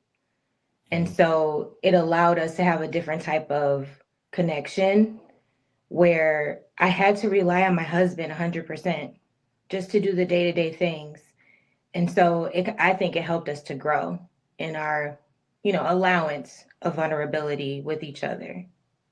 Yeah, absolutely. Let me ask you a follow up. Do you feel like, as a black woman, black women's hyper independence versus black men's overwhelming desire to like be masculine, and do you feel like that's some of the head button situation that goes on? Like, we got to learn to, hey, I can lead some things, and you don't have to lead everything.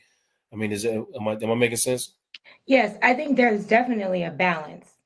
So I'm not saying I have to lead in every capacity. Absolutely not. But when it comes to being able to take care of myself, I think that just sort of the way that we culturally are raised as women, we're sort of taught, you need to be able to go take a shower, girl. Yeah. So not being able to just do that small thing kind of opened me up to be a little bit more, I don't know, accepting towards having help, because we don't usually ask for help all the time. So it gave us that open communication to be able to say, "Hey, I need help right now." And it made it feel acceptable in that moment. Yeah. I appreciate you being vulnerable, talking about that moment. That was a great thing. Khalil, let me ask you, man, when you talk about the adults in your life and the examples being set for you, what are some of the things that either you wish, that was talked about more while you were growing up, or some things that you appreciate that were talked about that help you kind of navigate what it is to like be a family man? You're in a family right now. You know what I mean? At a young age, you a family man. So some things that you wish you would have known, or somebody would have told you about that you had to learn on the job, or are you grateful for some things that you were told? Yeah. Man, I learned a lot from a lot of different people in my life. I say one being my stepfather, who kind of raised me growing up. Him and my mom, they got married when I was about 10, and he just instilled a lot of values in me that went a long way as far as being a man first and foremost. All you have is your word, standing on your word, being accountable, That was a big thing every day that he told me was accountability is everything. You know, you got to be able to take accountability for what you've done, and it stuck with me all these years. You know, even to this day, I still have that. So I would say, you know, accountability, patience, being able to learn with your partner, being able to grow with your partner. I felt like at the beginning, I was real independent as far as the relationship went. I kind of just wanted to be the only one that was in control of everything. You know, I was a man. I'm like, bills, eating, going out to eat, whatever the case may be. I wanted to be in control of it. But soon I seen how much of a toll it took on me mentally. And for me to be able to just come back to my partner and let her know, hey, I need some help. Like, I know, you know, I got you, but I need some help right now. You know, that was something that, again, just me being vulnerable to her and opening up and actually expressing myself. As far as some things I wish I would have known, I'm kind of still learning as I go, Coach. Honestly, you know, there's not too many things that I would say I wish I just would have known, but I'm just learning as I go. Yeah. Yeah. Ain't scratched your surface yet, my boy. Yeah, I must not had too many deep arguments enough yet or something. I don't know what it is. Yeah, I ain't want to have no unk moments with you on the pod. For real. I'm just gonna learn every day. I remember the time. Yep. Out here ripping and running, man. Jason, so how do you stay emotionally connected to this man during tough times? Like you said, we're still figuring that out. But I will say, like, during my pregnancy and after my pregnancy was like probably our biggest test. And just going back to that friendship, like, if we didn't have that, then like we would probably hate each other by now. But it's just like we took the time to. None of our arguments have ever just been serious when we go back to the root problem. So it's like we have to talk about that in order to figure that out. Like anytime, and I feel like I had to learn vulnerability myself.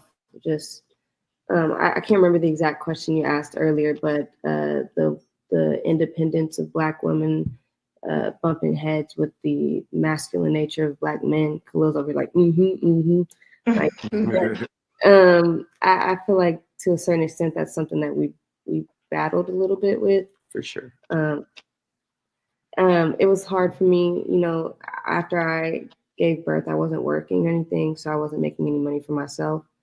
You know, he was taking care of everything, but nonetheless, I kind of felt not as useful, just by my own standard. Not that he was making me feel that way, but I would kind of like take it out on him. Like, I'm not used to just sitting at home cleaning up after everything gets dirty, and like that's not what I'm used to doing. I'm used to, like, you know, working and, you know, making moves for myself. So it was kind of hard for me to just sit back and take on that new role that I've never really navigated before. But I had to find vulnerability in that, and I feel like we ended up working through all of those things, but he had to learn how to treat me more gently. And same to me. I had to extend the same grace. Like you said, he was stressed out. I wasn't working. We just had a kid. This is like a whole bunch of new worlds that we were entering at one time. So we both had to extend each other a certain amount of grace during that period. So No, you're gonna be all right. I like it. I'm gonna say I like it. I'm gonna get back to it in a minute. But that brought a question to me, Dr. Curtis. You know, like I said, we see couples, man, and oftentimes they can be married for 20 plus years and have never, you know, dove into the traumatic past that they have as individuals and how it's showing up in their everyday relationship. So I want to ask you, like, when you think about, you know, the time you spent with couples, what and the impact of the trauma, you know, in their past relationships and the current relation, how important is it to dive in, and why is it important to dive into your partner's trauma? Yeah, good. It's extremely important. I mean, you know, remember now, you're in connection with someone, in a relationship with someone. And so what you do impacts them, what they do impacts you. And then certainly based up on what your partner's experience has been in terms of any kind of trauma that they've had in their lives. And believe it or not, we all have it. It's just what degree it is, what's the degree of that trauma that we experienced. And so, in essence, that's your way of being able to understand or be more empathetic towards your partner when something does come up, because it's a trigger, right? There could be any combination of things that may be surfacing in your partner's life that will, quote unquote, show up, and it'll show up in the oddest or strangest or most untraditional ways, right? And when that occurs, unfortunately, what happens is the fact that, you get into this here, quote unquote, finger pointing, or you get into something emerges in your relationship that causes a disconnect, right? So I think it's important for you to be able to do that. I think what happens is the fact that that also requires what? Vulnerability, though, right? You can't, quote unquote, have a heavy traumatic life issue in your life, and you with somebody that's supposed to be that your person per se, right? And you can't even share that with them because, unfortunately, it's already lodged in your memory. It's part of your memory bank. It's there. It's in that Rolodex about, all it takes is an association for that trauma and that hurt and that pain from whatever that trauma was to come back up and surface. So I think that's why it's important that you, quote unquote, be able to kind of, have these type of conversations. I think couples, when they first start out, they really don't want to have those type of conversations because it makes you look like you may be weak, or it makes you look like, hey, no, you can't handle it, or it makes you look like, hey, I'm not carrying the load. I'm not being the man, or I'm not being the woman that I should be, simply because of the fact of this trauma that I experienced. And you hide that. You hide behind that trauma, believe it or not, even in your dynamics of your relationship. So yeah, it's huge that, hey, that you invest in one another and, quote unquote, knowing a little bit about that trauma. Okay. It makes a world of a difference in terms of long term, in terms of your relationship. Yeah. Sure. And let me add to them gems too, man. We talking about emotional triggers. A lot of times we don't understand that these emotional triggers occur, long before we meet our partners. I mean, long before we even adults or even teenagers, like early on in life. And most of the time we don't even know they're there. We don't know why we escalate. But every single time I'm in session with a couple and, I'm asking them to replay a disagreement that they had without, if they can get into it without tearing each other's heads off, let's go ahead and replay it. And I'm always bouncing on the same point. When did it escalate? Okay. So when did you feel like you were about to elevate and go completely left? We need to talk about that moment. What is it about that moment that upset you so much that, you started yelling and screaming or whatever? And then we can figure out what it is. Most times, it's simple stuff. We arguing about, I don't know, not doing the dishes or something. And you guys are full on yelling at each other about some dishes. You're not arguing about them dishes. Right. You're not arguing about them. It's something completely different. It's an emotional trigger inside of you. Like, oh, he shut down. He didn't talk to me. He walked away. And that's when I started, keying his car. Okay, well, what? He looking like, why do you have to go that far? What is it about me, not having a conversation? Oh, when I was younger, my dad left. He never came back. He didn't talk to me. Oh, okay. So when you shut down, you don't talk to me. That's an emotional trigger for me. Okay, I need you to be present. If you need a break, I need you to communicate. I need 10, 15 minutes or an hour or so to calm down. But I'm dropping gems for y'all in the chat. You always have to come back. Okay. Sure. Two things can be true. We don't need to have this conversation right now, but we got to have it eventually.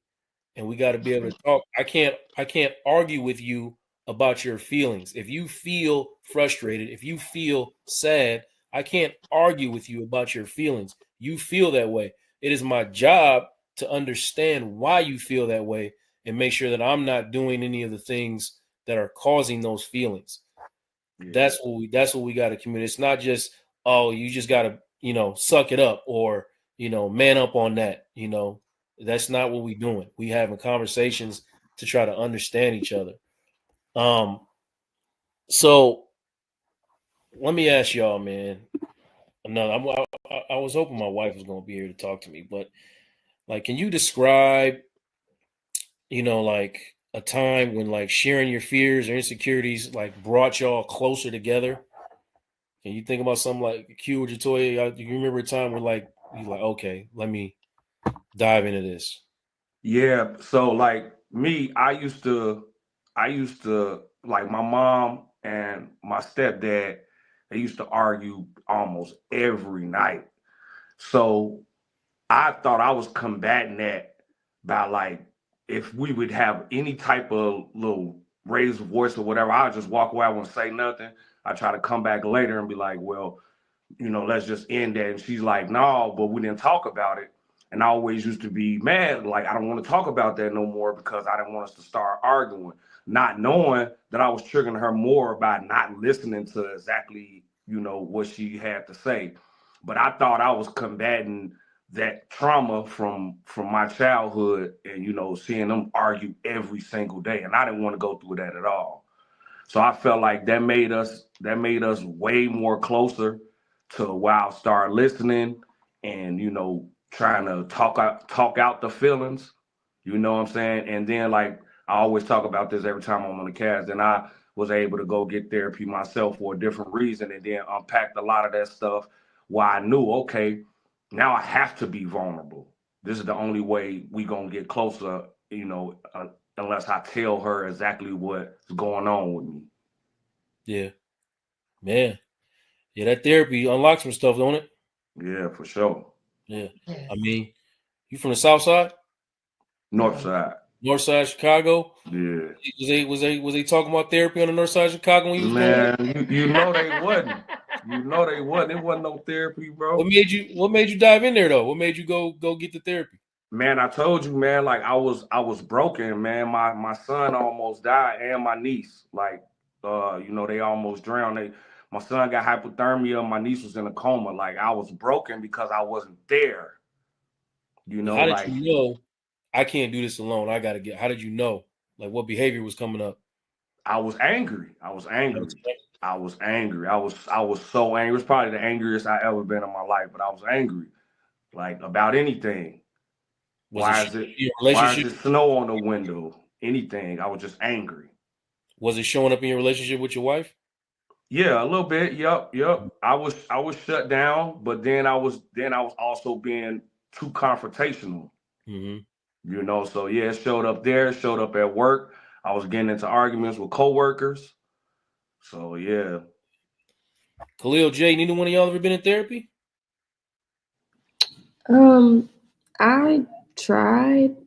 I don't even want to say try because I just went to like 1 or 2 sessions with like 2 different therapists, and I just didn't really feel it.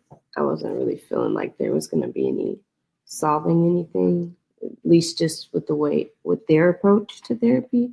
I fully believe that therapy, like anybody could benefit from therapy. I just feel like those weren't the therapists for me, and I just never. Honestly, I didn't have the money to try again, but yeah, it's still something I'd be open to. Okay, I don't know, Khalil. So I heard in the streets you be ducking therapy, but I don't know that for sure. Hey, I'm ducking. I'm ducking Okay. all the way. I ain't even gonna lie to I don't you. want to tell on you, but I heard you be ducking. I'll be completely transparent with you. I've never been one to just say I'm gonna go to therapy. But I'll tell you one thing I did.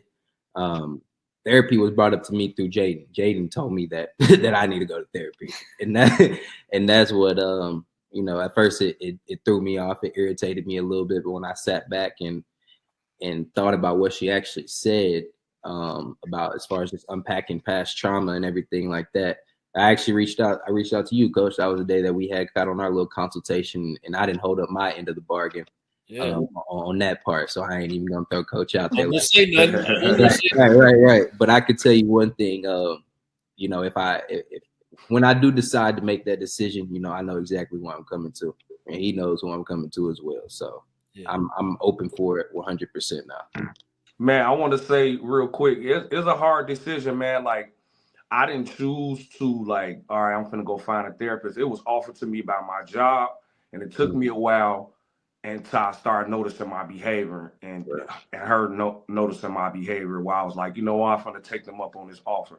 So I got 3 free sessions, and she was wonderful. Like in the end, You know, so it's a hard thing to like do yourself. Sometimes you need to be forced into it. Yep. Kind of how my situation was. And you have to find the right person for you. I'm a huge proponent of therapy, but you might have to try a few people before the right connection happens. Absolutely. For sure. I appreciate that, y'all. No, I cycled through a gang of therapists before I don't want to say I landed on one. I was forced. You know, I've been communicating about. I broke down, ended up in a mental hospital, and I met my therapist through that experience, and we clicked through that, and we've been rocking ever since. But I had tried 4 or 5 people. I just knew I wasn't right. I wasn't willing to, like, you know, as a family man. I know I got kids, I got a wife. I knew I wasn't right. I wasn't willing to like repeat some of the behaviors that I experienced in my childhood. I was like, I'm not gonna go through this. We're gonna break this generational cycle somehow, some way. So I'm gonna keep going. I'm gonna keep going. But Dr. Curtis, man, how important is it, man, when you're talking, you know, you're thinking about especially young people, you know what I mean? Just starting out. How important is it to, or what are some tips or some important, you know, tools that young people can pick up that's going to help them kind of avoid some of the pitfalls that you see all these old couples fall into? That's a good question. I think it's just, you know, we have to understand in life and even in therapy, it's a developmental process. You know, what starts out might be, you know, you can, you know, click with someone and it's just fantastic. And it works really, really well. But then, you know, you may have to bump around, you know, to find someone that's a good fit. The goal here is to trust yourself. I love what Brother Q was saying, is that learning how to take yourself on. It's when you don't want to take yourself on that this becomes a challenge. So one of those tips I'm gonna put out there for those who are quote unquote questioning about the possibility of going to therapy. Think about what this looks like in terms of your physical body, right? You know, we typically have to go to the doctor, right? Or we should anyway. And that's an issue in and of itself for Black men. Let me go ahead and say that. Not wanting to go to the doctor, right? But you should be going to the doctor at least a minimum, at least twice a year, right? But the goal of doing that is to what? Doing an assessment in terms of where you are in terms of your physical health. Well, guess what? You also have a mental health issue as well. You got to actually what? Go and check on your what? Mental health.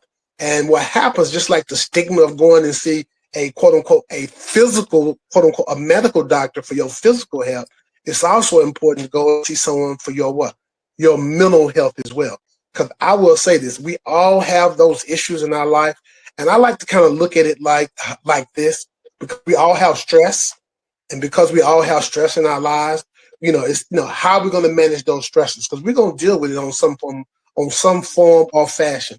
Unfortunately, typically when you don't, quote unquote, address that stress, eventually that stress will graduate to some form of anxiety. Okay. And unfortunately, when you, quote unquote, you're in the anxiety ridden state perpetually long term, that turns into what? Depression. So understand, it's a stress step, believe it or not. That stress unchecked and not dealt with on any level, and it could be any combination of things that's causing that stress to what? To develop in our lives.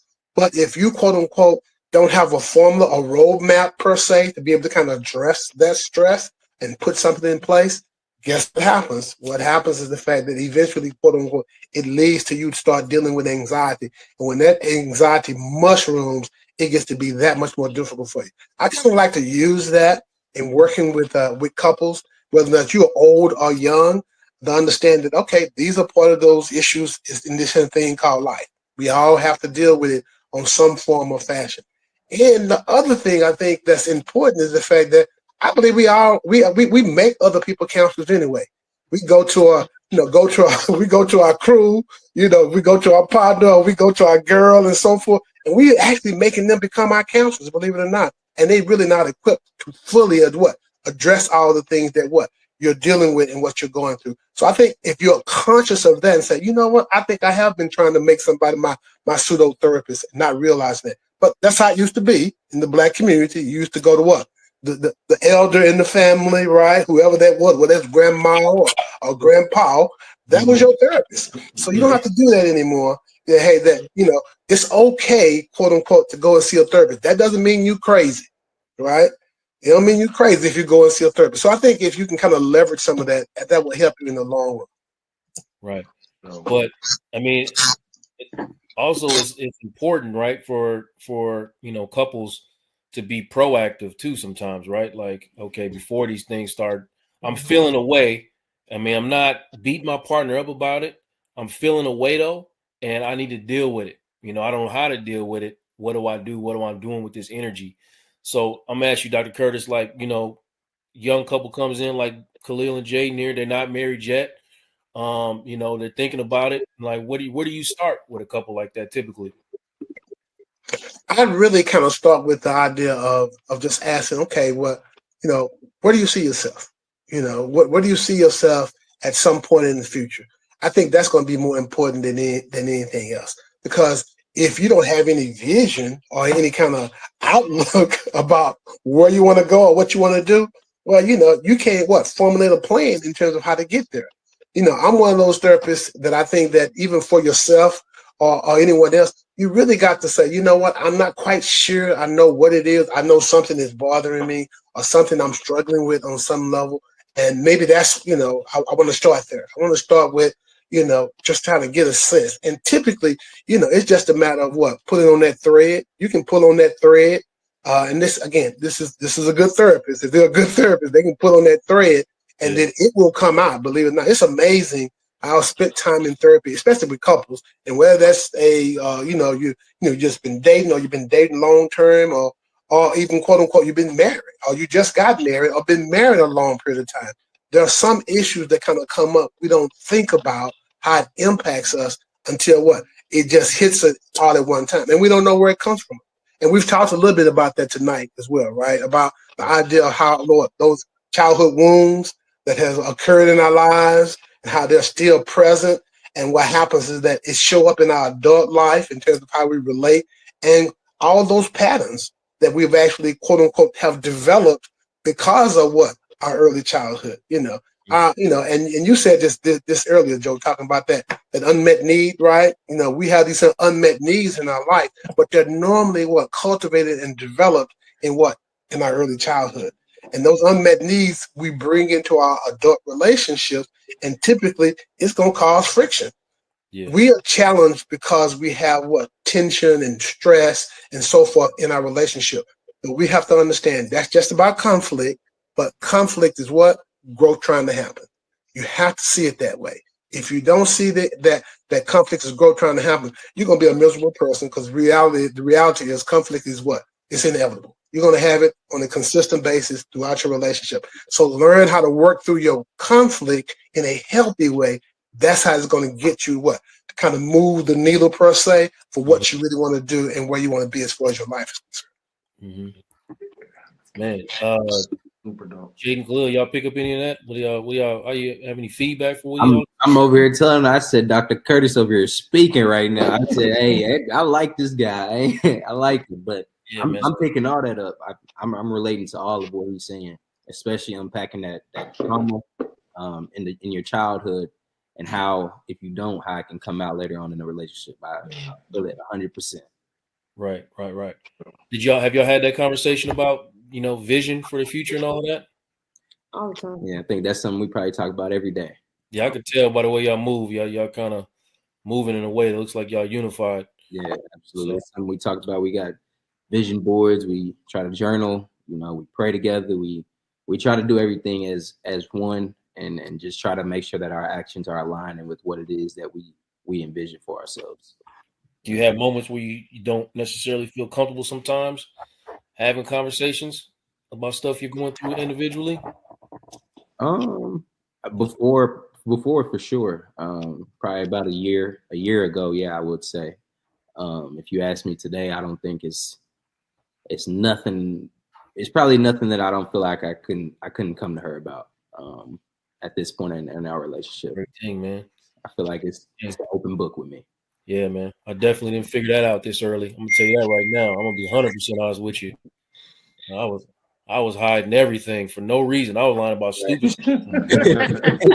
Who left this cabinet open? You wild. I'm lying about stupid stuff for no reason. I just forgot to close the cabinet. And I'm embarrassed to say that I forgot. You know what I mean? Like, I mean, just little stupid stuff like that, man. So I commend you, brother, and young Jaden for, you know, understanding some of the things that you're understanding right now. Sure. Dr. Curtis, what about one of these old ass couples like Q and Jatoya come in and and, you know, man, we only 42, man. Yeah, hold on, man. Okay, and I tell you, look, I told you I knew the girls when she was 10. All right, I know. I can't lie. I'm 44, bro. I feel old, but I know I'm not. Yeah, no, you're not old, man. I'm just joking, man. But they come in, you know what I mean, and they are, you know, having done some of this foundational work that you hear Jaden and Khalil have done. Like, tell me where you start, you know, with a couple like that, man. Yeah, I think that the issue there in terms of what you're dealing with, if I was dealing with a a much older couple in terms of, you know, they got some life behind them, children, family, and so forth. So for them, it's a little bit different because now we're just saying, okay, how can we sustain and develop and still grow? It's when you think that, hey, that you done got to that point where you've made it. I think that's when it's what you need to be careful. It's kind of like I hear couples talk about things. Well, yeah, we really love each other so much to the point where we can finish each other's sentences and so forth. And you might, and that's fine. But all that really means is the fact that, hey, that you didn't become so comfortable with your partner that, hey, that you're not allowing any kind of quote unquote tension to develop in your relationship. I use the word creative tension in your relationship because it's not that, hey, that you're not going to have, quote unquote, again, as I said earlier, conflict, but it's learning how to work through that conflict in a healthy way. You're going to have that heated fellowship. I'm sorry. That's just all that is. Even as an older couple, you're going to have some heated fellowship. And part of what happens in that heated fellowship is having a roadmap about how to get to, how quickly do you repair when there's a rupture in your relationship, and sometimes that could be a small rupture, but sometimes it could be big, right? But the relationships that thrive and make the most and grow is learning how to work through, quote unquote, when they do have a rupture in a relationship, that how quickly they repair. So you mentioned this a little bit earlier, Joe, about the idea that, you get upset, you get a little swole, get a little salty, and what happens is that your emotions are up here, right? You're upset, you hot at your partner. Unfortunately, when you bring in your energy is up here, guess what happens? Your intellect, it drops. And we don't think about what's happening. Like, okay, you're trying to make decisions and choices and so forth about what's going on, and your emotions are way up here. You really do need that time to kind of break away. But I think it's a plan. It's important to put a plan in place when that occurs. When you recognize and realize, hey, that now is not a good time to have a conversation because, I may be so hot with myself or I may be so hot with my wife or my partner, whatever the case may be. And you want to use that time to say, hey, I call it tapping out. Some people call it time out. I say learn how to tap out. And when you do tap out, what happens, have some ground rules associated with that. When you tap out, make sure you do say, hey, I'm going to tap out. And then some people like to tap out and they stay on premise. Sometimes people like to tap out and be like, I'm just going to take a walk, or I'm going to go to the gym, or I'm gonna get a mani, I'm gonna get a pedi, whatever it is, right? Kind of self-regulate. That's really all you're really doing. You want to give yourself that space so you can say, go and self-regulate. But remember this, the person that taps out got to always tap back in. Your partner shouldn't be running behind you to get you to talk about an issue that, hey, that, you just have to sweep under the rug. That's not how this is supposed to work. So I think that's one thing that you can do. Develop some ground rules around when you do get in that space in the heated fellowship, what you're going to do when you're at that point where, hey, that you got to be very careful not to talk to one another when you're really not ready. We call it client readiness, right? We know how ready is that client to have a conversation about something that may be hard or may be difficult and so forth. And there'll be other elements associated with that. But certainly if there's a lot of anger that's there as well, you need to have time to separate. So you just let your partner say, hey, babe, put some sugar on it. Hey, love. Hey, sweetheart. Hi, honey. Okay, I'm going to tap out. And then say, hey, this is where I'm going to tap out. I'm going to tap out for this amount of time.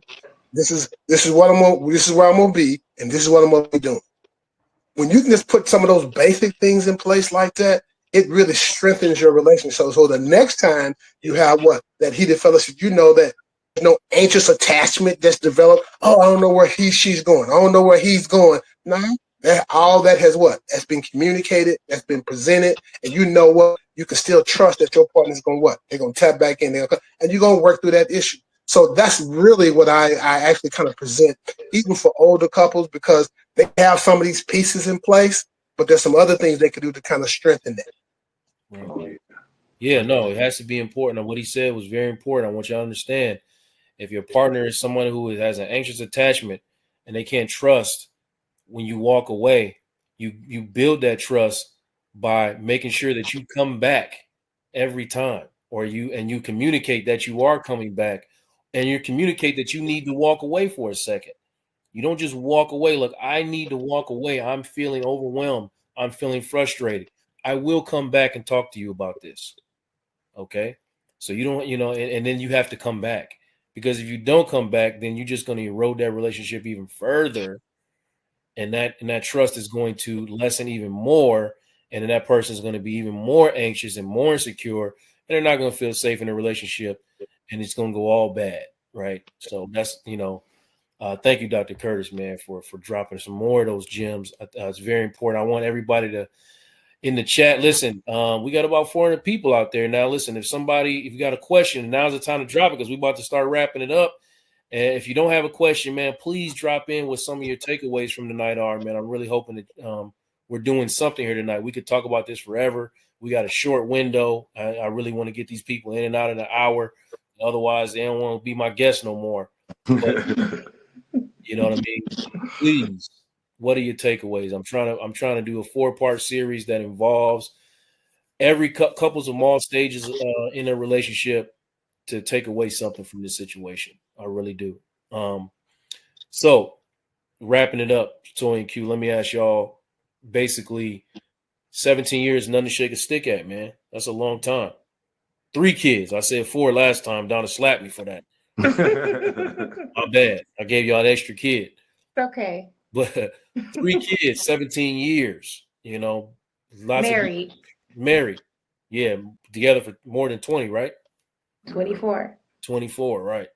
So what's something you want to tell people? How do y'all stay connected through all that time, you know what I mean? And still turn towards each other and get along with each other, and not just in it, for the sake of the kids or because what's what you used to. Like, how do y'all stay connected over 17 of them or 20 something of them? I should 24 years, I should say. Go. To me, music and laughter is really important. Sometimes if it's just contentious, I liked what Dr. Curtis said about hostile fellowship. We do that a lot. But if you turn on a song that kind of brings you back to some of that early love, or put on a movie that brings out some laughter.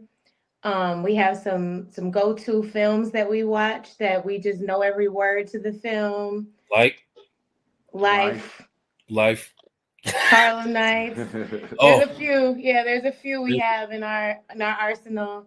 Mm-hmm. It kind of gives like a common ground where we can reconnect emotionally. But we're friends, and I think that is a really important key thing. And I also think you have to just not be complacent. My husband says that all the time. We're not going to be complacent with each other, period. So we talk through things. And then when we do have that hostile fellowship, we also bring that back to our children to tell them how we resolved the conflict. So I think that we're bringing that hopefully into the future about how you do that. We don't try to ignore anything that we're disagreeing about. We just try to really resolve it. But there were a lot of gems that were dropped today that I'm definitely taking back. I don't know what you want to share, babe. Yeah, I love everything that the doctor was saying, man. Like, you know, that tap out time and putting some rules behind that. I love that. That was a good takeaway. I know sometimes like what we do, we if we have a spat, sometimes we come back and don't say nothing and we just meditate. You know, so True. like that's one of the good things. Like Khalil was saying, we journal sometimes. So like those are all good things to do. But yeah, like that you Align know, the that tap out, chakras. yeah, that tap out and come back. That I like that. Yeah, man, for sure. Even I mean, in the moments where you know this gonna happen, where you like, I want to leave this situation. I want to tap out. I want to get up out of here. You know what I mean? It happens, and I always like to tell people, there's gonna be moments like that, man. But you know, what team are you actually playing for? You know what I mean? Like, at the end of the day, what are you actually arguing about? You know, we all want the same things. You know, if we truly in love with each other, we want the same things. We might disagree about how to get these things or which way to go. You know, you might want to, you know, shoot threes all day, and I might just want to go to the paint, whatever. But we both want to score, right? And we both want to score for the same team. So how we gonna manage that? We got to talk. Sometimes we got to shoot the three. Sometimes we got to dump it in. All right, and that's just the way it's gonna be because we all want the same thing. We a team, and I ain't going no damn where. Sorry. Right? We ain't breaking up. Yeah, we go together. We go together real bad. I ain't going nowhere. You ain't going nowhere. So either we gonna die or we You silly, bro. we gonna get to this conversation. What's the plan? All right. Facts.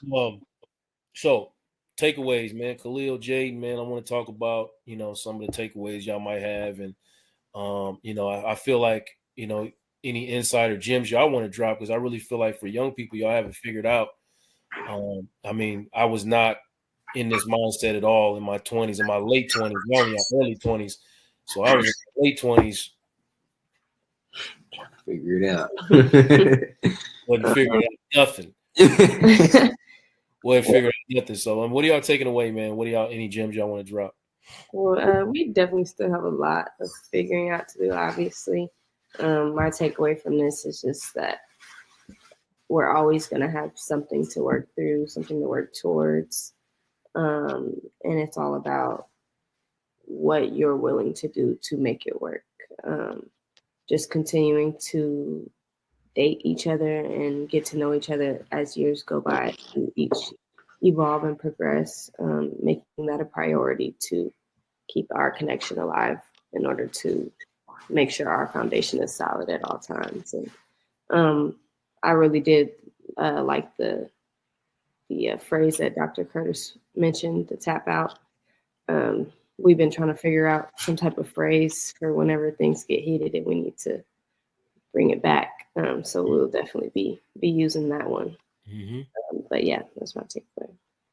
What about you? I had a lot of great takeaways from the conversation. One, just investing into your partner. You gotta invest it to them. You can't do it alone. So, the more you pour into them, I feel like the better the relationship will be. The longer it'll probably last, But yeah, I definitely say that tap out rule, that's something that we've been trying to figure out, something that we can kind of tell each other to just, hey, let's come back to this at a later time. We both heated, this conversation ain't gonna go nowhere right now. Let's come back to it. And then as far as any advice to any younger couples, I'd say it's all about what you want. Like, it is really about, if you want it, you'll make it happen. If you want to be with the person that you with, you're gonna make it happen despite of what's going on, circumstances, the trauma, all of it. You're gonna figure out a way to work through it. You got to extend the person that you're with that amount of grace. What you may think is right may not be right to them. So you guys got to come to each other and just hear both sides, both perspectives. Because 9 times out of 10, both perspectives are probably right. They just came off a little in the heat of the moment, and I felt this way and you felt that way. But at the end of the day, like Coach Joe said, it's feelings. Like, you got to be accepting of those feelings. If they're feeling this type of way, then that's just what it is. Regardless if you felt like you did something to make them feel that way or not, they're feeling it. So you got to address it. You got to talk about it, and just communication. You know, that's major. You got to communicate with your partner. 100%, man. And I'm gonna add something to that, man. Last year, my good brother, I hope he's still watching. My good brother Mike Pruitt, man, he told me, or we had a conversation. He talked to me about, you know, life after children. You know, like you get so locked in on being those kids' parents that you don't know how to function with each other once the kids leave. You know what I mean? Like, I want y'all to understand and always know, like, I mean, it's great that y'all Halo's parents, but y'all, you know, and y'all always gonna be Halo's parents, but she ain't always gonna be around. So, you know, make sure your connection is beyond just being, you know, because you can get really tied into, you know, being parents. Right. And you stop remembering what it is to just be with each other outside of, you know, taking care of them kids. You know what I mean? And I hope you, Big Mike, hope you listening, brother. Big Mike, you bigging me up on that, man, because I had never thought about that till he put that in my head. Me and Dr. spent several years just being like, you know, Devin's parents. And when he stopped playing high school sports, we was like, what do we do now? What do we do now? Yeah. What do we do now? We hadn't figured it out, man. So just a little gem. And both these couples will be back later in the week, later in the month at different times. So y'all get to talk to them about different aspects of this 4-part series, man. I really want y'all to be locked in on what we're doing, man. We talking about conflict. We talking about, you know, the art of turning towards each other, and then we're going to talk about shared meaning and future goals. And hopefully we can, you know, help people stay together, man. We trying to, you know, decrease the divorce rate, especially in our community, man. We don't Black love. We want Black love to prosper, man, because we need each. It's basically what it's inspired me is we need each other, man, in a bad way. You know, I tried to do an episode on gender wars last week. It didn't go how I wanted it to go, but I think the conversation towards the end, my brother Khalil carried. So thank you, man, for doing what you did last week, because I was about to get but you carried me, man. I appreciate you, man. In your face, coach. You all good. So, Dr. Curtis, man, you got something going on, man. I want to give you an opportunity to talk about, you know, making love make sense. You got a workshop coming up, and you know, it's a beautiful thing. Like I said, I want to give you your flowers, man. You've been a consistent mentor for me, and always being there when I need a hand up or I need some understanding, especially in this therapy game. You've been doing it a lot longer than I have, and you always got some good insight for me. So I want to give you an opportunity to talk about your workshop, brother. Yeah. This is going to be happening, and actually we have it set up the week after Valentine's Day. So of course Valentine's Day is 14th and 15th. So the week after that, we're trying to extend Valentine's Day by actually having this here workshop. We're having it, it'll be like a 4-hour workshop. It's on a Saturday, the 22nd of February. We'll be located downtown Dallas in the Common Desk on the 7th floor. Nice view and so forth. If you get a chance to go out there on, I think that's Ticket Magic. That's what the where it is, where you can actually get that information.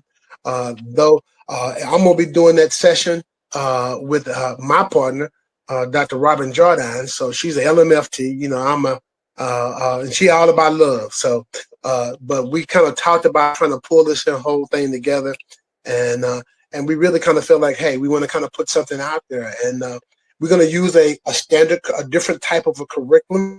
The curriculum is how to get the love you want, and so you'll get a chance to get a workbook. You get a chance to develop a vision for your relationship, and that's whether or not you're married, not married, and so forth. You're dating. This will be good to come and show up. And now, if you say, hey, I just need to prepare myself for getting in a relationship, you can come. Unfortunately, you got to pay for two, because it's still gonna be $200. So yeah, you can come as a single person and learn. Yeah, but your cost is gonna really be the same. It's still gonna be $200 per couple, whether you come as yourself and your imaginary or your boo to be, right? so anyway, but we're really going to have a good time. We're going to serve you a little light, breakfast that morning. And then also we're going to serve you a lunch before you get out there. And we're going to throw some really strong gems at you that we think that's going to be lasting for your relationship. So that's my little commercial. And can I throw one more thing out there, Joe, real quick? One more thing out there, man. So go ahead and do that. Okay. Yeah, y'all talked about this is for both of you couples and anyone else that's out there. And I learned a whole lot from just listening to other couples as well. And so I've learned some things from other couples that I think that's extremely important. We always talk about the idea it's still important to always date your partner. And I think Joe was just talking about when the children are gone or they got up in age, but you still should be dating one another all along the way. So the thing is that rather than just saying date night, what I ask couples to at least seek to try to do is develop you a date bowl, a date jar, something along those lines. And what's different about how I set that up for you is I say, hey, when you in your date bowl and your date jar, you decide whether you want that to be once a week or twice a month or whatever you decide. But each partner have to write down and develop what that ideal date is. Okay, that way you know something about your partner. So that means you're not really, you may say, hey, I want to kind of build a date that I think is cool and so forth. And that's great. You can do that. The other part I ask you to do is that I ask you to put a budget on it. Budget what that date is. So of course, for the more mature, the 17-year-old, well, their budget might be a little bit higher than yours, Khalil. Your budget might be a little less than theirs. But I think that's important because it allows you to be creative in terms of how you establish your dates and so forth, because you got a budget and that way you're going to be consistent as well. So that's number one. The second thing I want to kind of leave with you, and again, this is stuff I learned from other couples as well, is that I heard one sister say, what I did for my partner is that I started what we call hubby day. Hubby day is simply, quote unquote, once a month, and it's on the date that your husband was born. Okay, so if his birthday feels as mine was yeah. So, but that's once a month where you focus specifically on that day for your partner, right? But guess what? It's not just a hubby day. There's also a wifey day. There you go. It's a wifey day. Hello. A wifey day. That whatever that day of that your woman was born on, that's her day. And you want to make sure that you treat her special on that particular day, once a month and so forth. And of course, that just makes it much easier when you get to their birthday. Those are two things, just for little practical things you could do, kind of put in place to make it fun, make it exciting and so forth, and what helps you strengthen your relationship. Yeah, I like that. We like that, Dr. Curtis. Dropping them gems. And listen, if you didn't catch the flyer, this whole episode is on YouTube. Let's see what your pause game is like. Go back and watch the episode, and you can write down all the stuff that Dr. Curtis was saying. If I said anything that moved you, you can write down some of that stuff, or any of the couple said anything that you related to. Go back and write it down and tap in for the rest of the month too, because we're gonna be here talking about building bonds and relationships that are long lasting. And all I'm gonna say is, when you're talking about emotional connection, just spend as much time, talking about the things that you admire and appreciate about your partner. Double that up over the time that you spend talking about the things that frustrate you and annoy you. But you have to talk about both. You know what I mean? It's important to create, I don't want to say a balance, because you want to have more gratitude in your situation than anything, because you're with that person for a reason. And if you are with that person, you're not going anywhere, they're not going anywhere, then you actually having conflict with each other consistently and not dealing with it is illogical, right? For sure. So find your way to turn towards each other. Like I said, we're going to be here all month talking about these relationships. Yes, I need y'all to tap in. I need y'all to get in here, especially the black men. I need y'all to get in here and talk about some of the hurdles and the challenges that y'all are facing in relationship. There's a lot of things, brothers, that we have to unlearn in order to show up for these women the way that they needed to show up. And, pour into them so that they can pour back into us, because we cannot do it separately. All right. We just can't. We need the black family now in these times more than ever. Okay. And whatever that looks like for you, whatever that looks like for you, that's fine. I'm not here to judge any of that, but I really think we need to figure out a way to connect. All right. That's all I got. Good night, y'all. As normal, as always, love y'all. And I can't wait to see y'all next Tuesday to talk about. Thanks for having us, Appreciate Joe. it, Coach. And Dr. Curtis. I was blind, but now I can see. Yeah, calisthenics number 12. Yeah. Fly robotics. Bifocals, my only purpose is to feed the locals. I'm spreading love when I see you and gotta approach you. I see the goodness in you, I wouldn't John with you. I know you hustling for your family just to pay the fiscal. I see the God up in you, He bless your physical. While we navigating problems, the world is abysmal. Skip the one up, let's get it to the center. Your house is big as mine, we can always help each other. Affirmation smother, it ain't even cost me a dime to uplift my brother. Yo, what's up, everybody? Welcome to Vulnerability is the New Sexy. This is the podcast where we breaking down barriers, we have an honest conversation, and we embracing the transformative power of vulnerability. And I'm your host, Joe Corley. I'm a licensed therapist, mental wellness consultant, and I'm basically an advocate for authentic living. This is why we're here today. So this is your space to explore tough topics, normalize seeking help. We're trying to break down the stigmas as best we can and redefine what strength and self-awareness is. So joining me tonight, a couple good brothers, my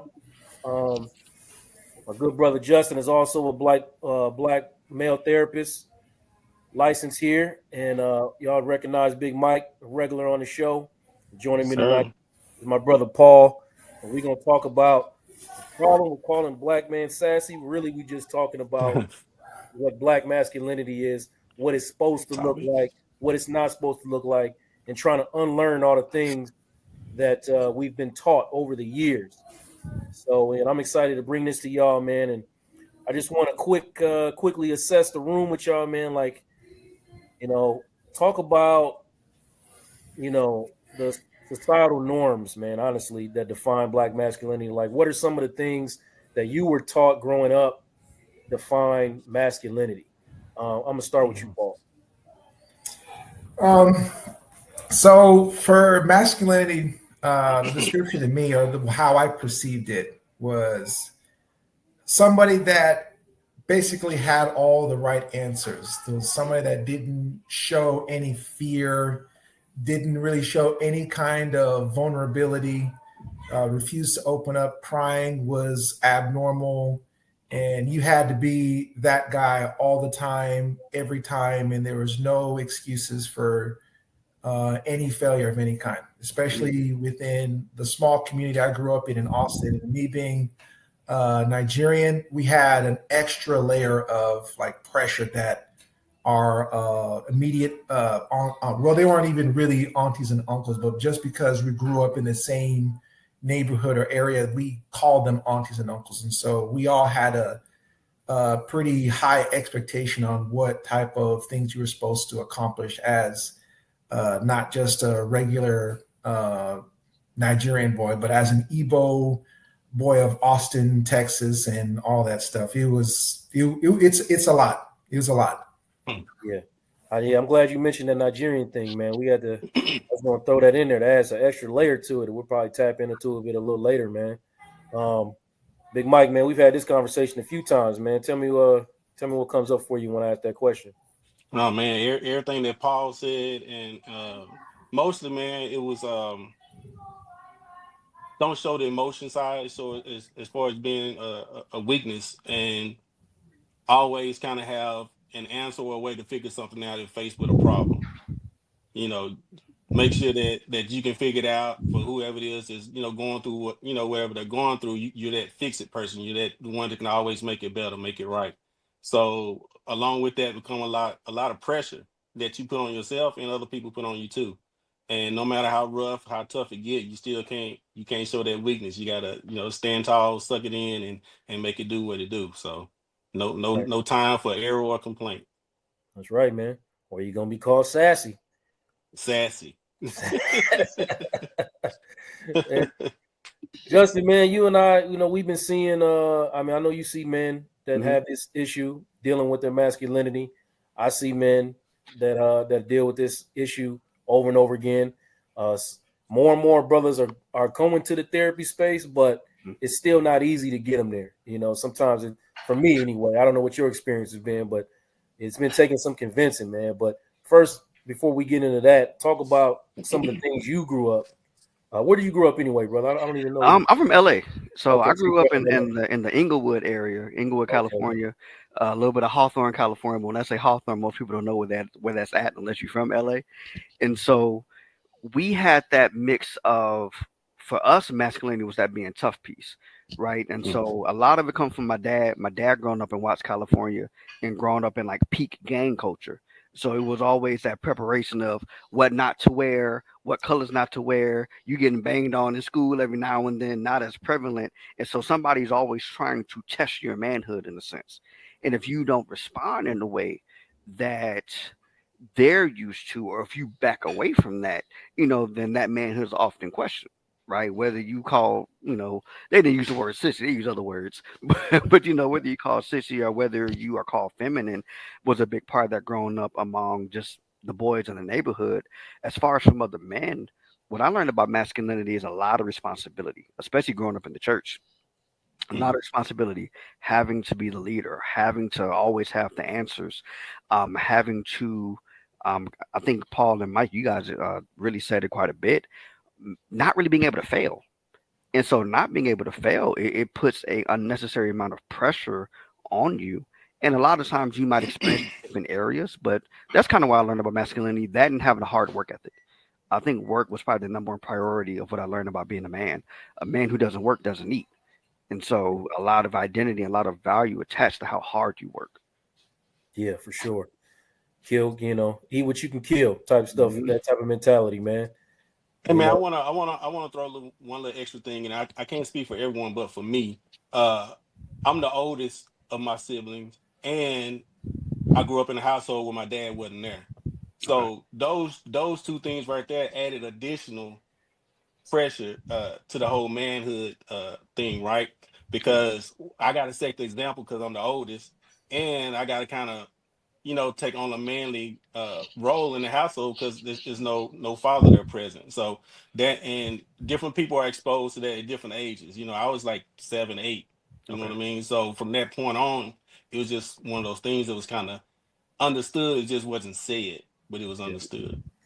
Yeah, and we might tap in a little bit to, I was raised also by a woman for the most part, and the added pressure of being raised by a woman, and seeing the lack of masculinity or the lack of manhood in the household, and not even being asked to, but wanting to fill that role or be, what you feel like your mother is missing, and putting that pressure on yourself to perform at a high level at all times. But listen, I want to play a video real quick, and we can come back and talk about it on the other side. I think one of the most difficult things for us as men is that we often identify ourselves by what we do. Yeah. And when what we do is no longer the thing that what we can do, we find ourselves in a difficult place mentally because what I did was who I was. And that was a difficult challenge for me to transition out of ball because I didn't know who I was outside of putting a helmet on. It takes time to have an enlightenment that you are not what you do. And it took so much work. It took so much prayer. It took so much discovery. And then it also took unpacking because I had attached myself to what I did because what I did allowed me to be seen. And when we are not seen as men, we don't know what to do. We don't feel valuable. We don't feel valuable. We don't feel valuable. We don't feel valuable if we can't do what people say we're good at. The entertainer I was is not who I am. You know, my 3S4 media brand, it's been great for me because now I'm able to make content and not have to always be the content, right? You know what I mean? Man, so I'm able to be free and I'm able to feel like, wow, I don't have to be the guy that's like, well, how do I look? How do I feel? You know, how is my outfit right? No, I could just be there and be me and just be. I've learned in life to just be sometimes.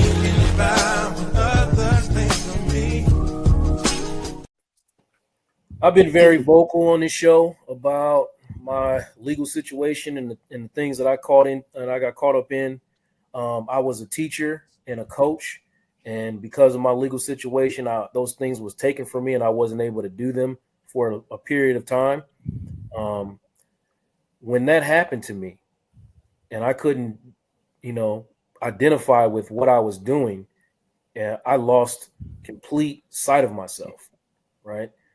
I sunk into a deep hole, and my depression was exacerbated by, it was already kind of there a little bit, but it was exacerbated by 1,000% at that moment. I ended up having to check myself into a mental institution because I had a serious breakdown, not being able to connect with who I was. I was Coach Joe. I was Mr. Corley. When you take these things from me, what am I? Who am I? I don't know. I couldn't figure it out. Justin, let me ask you, man, when you see that video, do you have experience with brothers coming in, identifying with what they do, and having a hard time separating that from who they are as men? Most definitely. It's one of the main principles that I set my my masculine identity framework on. And I even have it on my website. You're more than what you do. Mm-hmm. And so for work, I work with a lot of veterans. And so a lot of veterans, as they're transitioning to civilian life, it's really difficult to detach from who you've been trained to be. And so we see that with a lot of men too. It's like, hey, I'm trained to be this stoic guy. I'm trained to be this provider. I'm trained to have a lot of my value in how well I'm able to give unto others, right? And you rarely see being able to give unto self. And so when a man is no longer able to do that, it hits him really hard. And it becomes very difficult to walk him through that process of, hey, you have to allow yourself to adjust to life challenges because that's just not the way that life works. And so now having to re-identify who I am as an individual and actually get to know who you are as an individual. Because a lot of us growing up, there was one time I wanted to be a basketball player. I am 5'7". I'm 5'8" on a good day. And I'm not athletic at all. But I was, you kind of socialize and this is what you do. And so when you're not able to fit that mold, you're like, what's next? Do I look at entertainment? Do I look at blue collar? Like you're looking at all these different things that we have associated with black men. And so, yeah, I come across it quite a bit. Yeah. So do I, brother. So do I. And like I said, as I was just saying, it's a challenge I had to overcome myself. And I do want to give hope to the brothers out there, man. There is a way out of it. There is light at the end of that tunnel. You can overcome when you start to unlearn some of the things that you have grown up with, identifying with masculinity. You can find yourself outside of what you do. Paul, you watched the video, man. Do you relate to any of those statements? Oh yeah, most definitely. I mean, my biggest problem growing up is trying to establish some form of identity for myself, something that I could latch on to. My peers, they identified themselves with being medical students, going to be law school students, and all these things. I wasn't any of those. I was just a guy that played sports. And so I identified myself with just that, being athletic, playing basketball, running track, and getting a scholarship to a small community college. But when that didn't work out, I didn't know what to think of myself. I was straight up confused. I didn't know what to say. I mean, all throughout high school, didn't really take on any of the educational endeavors I needed to learn how to speak. I cursed I used curse words to basically, I used I used curse words to basically put sentences together because I just couldn't speak any other way, and fell into depression because I didn't really have the confidence to come and speak with people and everything. I just saw everyone else just blossoming with their own special identities, not knowing that they had their own particular problems that they were facing inside. And the only way I really found that out is, 10 or 15 years later, now that I'm in the position I'm at and speaking to those folks that I thought were the guys or whatever at that time, just really over there struggling with themselves. And so, a lot of that video definitely did speak with me, because if you have an identity that you've basically used to just kind of broadcast to the world that this is who you are, and then that particular thing that you basically show folks that you have value and just kind of disappears, you basically lose yourself. Yeah. Mike, you kind of spoke to dealing with that, that mentality for a long time. And then I know that you've been very vocal on this show too about your mental health journey, man. I want to know from you, what was like the eye opener, or, one of the changing moments for you when you started to understand that you are more than just the man or the head of everything. It wasn't a pretty situation. So basically what happened was, and it ultimately led to my depression, which led me to going to therapy. Like I mentioned earlier, being the head of a household, male figure in the house, since there was no man there, felt a sense of responsibility. Fast forward a couple of years ago, my mother was in the hospital, and they was having a problem, taking her blood and things like that. She had little small rolling veins, that kind of thing. So they just kept poking her. And it just got to a point where it was like, man, they just sticking her too much. You can see she's in the pain and she's not speaking up for herself. So normally whenever there's something going on with my mother, as a collective group, myself, my brother, my aunt, and my cousin, we get together and make the decisions for my mother when she's in the hospital, that kind of thing, right? But I am the legal power of attorney. Well, this particular time, my aunt, cousin, and brother weren't there, just me and the doctor. And I made a decision on my own without consulting with, the other family members, and to do a procedure on my mother. That procedure didn't go as well as it should have. And as a result, it left my mother with, she lost usage of her left arm and her left hand, right? So now I'm faced with a situation that I cannot fix, when basically my entire life has been, my identity was that fixer for everybody and for everything, right? So the one person that I've been trying to protect all these years, in my head, I actually caused more harm than anybody else could have, right? And that guilt just like ate me up. And that affected my identity, because I'm like, it affected me personally. I'm like, okay, I've always been this protector, this fix it, and I can't do this. So it rocked me to my core. Just knowing that it was something I couldn't fix for the first time in my life, it affected me and threw me into depression, man. And like I said, it's one of them things where you feel like you can get out at any moment. Yeah. I'm just gonna keep treading water. And man, my wife thought I was drowning. What was So the she, moment in therapy where you were like, man, God, what was the breakthrough moment for you in therapy when you were like, okay, this it ain't was natural? it was a moment where basically he told me that moment don't define you. Mm-hmm. Right? Mm-hmm. You've been a protector. You've proven yourself. Even though this is a situation that you can't fix, maybe it's not meant for you to fix this problem. Yeah. Maybe it's something for you to learn. You know what I'm saying? Yeah. And there was a reason why this happened. There's a reason why I can't fix it. It's a reason why I feel the way that I feel. I just had to find out what that was. You know what I mean? Yeah. And to be honest, I'm still searching for that. But that was the moment when some of the guilt, I started working on the guilt part of it, and it kind of started getting less. And I still struggle with it a lot. When I see my mother doing certain things, that people with two hands take for granted. It kind of set me back. But for the most part, I'm learning how to get rid of that guilt that I've been holding on to all this time. So Right. I mean, that's the journey, man.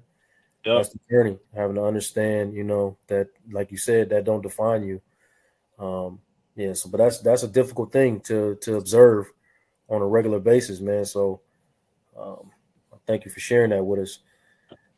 Justin, man, backstage we was talking about, you said you was doing some reading, and I wanted to give you, if you can, if you want to, give you an opportunity to talk about some of the like historical context and cultural context that go into shaping some of these illogical thoughts and intrusive thoughts that brothers come up with. Oh yeah, most definitely. A lot of the historical context when we're looking at black masculinity, man, a lot of it's gonna have to do with you're dealing with racism, right? Looking at systemic racism, that's always going to play into it. And so I know people do connect it back to slavery. I kind of challenge that with the idea that slavery never ended. It just evolved. It evolved into black codes. It evolved from black codes into into kind of what we know to be the civil rights movement. And so all of those things affected how we had to operate. And so Right. a lot of times growing up as black men and as black boys, we're told that one, we can't express the emotions because it's dangerous. Right? By being emotional and being reactive. I don't know if y'all ever heard this, but hey, you can't do it the white people do. You can't be cutting up like that. And so already having to be hyper aware of how I'm engaging with my space. And so I can't be too angry. Oh, I can't be too happy. I can't be too sad because I'm having to worry about how people are going to respond that are they going to read me in a negative way. And so a lot of that comes from how society reads and treats black men and black boys. Um, a lot of times by the time you hit the age of 8 or 9, you kind of don't even feel like you get to be a child anymore. You're parentified in a sense. And if it's not by the role you take on in the house, it's by the people around you, right? Because now you're getting bigger, now you're getting taller. Another part of history too is the environment. And so for a lot of us, masculinity becomes the identity that we hold in order to survive the environment. And a lot of those environments are rooted in poverty. And so when we're looking at these areas, not to say that all black people grow up in poverty, but because of a lot of systems put in place, a lot of us are put in situations that are not always financially the best. And so, in order to operate in those areas, you're having to brought up tough, right? A lot of mothers talk about, I got to toughen up my son because he has to be more tougher than the world. And in doing so, we're taught to restrict our emotions, right? Right. In doing so, we're taught that we have to be invisible in order to move on by. And so now, when we're in our relationships, now when we're fathers, when we're husbands, when we're trying to connect with community and friends, it's difficult to do so because we suppress a lot of these emotions for so long. And so a big part that I really look into is by connecting to yourself, you can connect with other people, right? By me understanding what I'm experiencing emotionally, I'm able to get a good idea of what my fully lived experience is. And then I can share that with other people. And when they share that with me, I know what they're talking about. Yeah. And so so that historical context kind of goes really, really deep when it's just looking at how does society view black men? How does our community view black men? And then how do we view ourselves in the role within that community of having to really uphold everybody? Right. I know it's not talked about a lot, but that becomes a big part of it. Right. It's very confusing, man, because you're growing up, and my mother told me, you got 2 strikes coming in the door. You already got 2 strikes, right? Mm-hmm. And this is very true. And she has to tell me that. You know what I mean? In a way, she has to tell me that. But also, what does that do to my mindset? Like I have to temper myself in every situation. I have to be careful about the things that I say in every situation. Also, on the other hand, if you out in the streets, you better not let so and so, whoop your ass, or I'm gonna whoop your ass when you come home. Yep. So on the other hand, I can't be no punk, but I gotta be a punk sometimes. So you gotta try to figure out, what situation for what. I have to be masculine, so to speak, in a situation that involves me either defending myself or, what I mean, somebody, wants to ride my bike. Can't ride my bike. Right. I'll take your bike, punk. And I gotta get off my bike and I gotta fight you for my bike.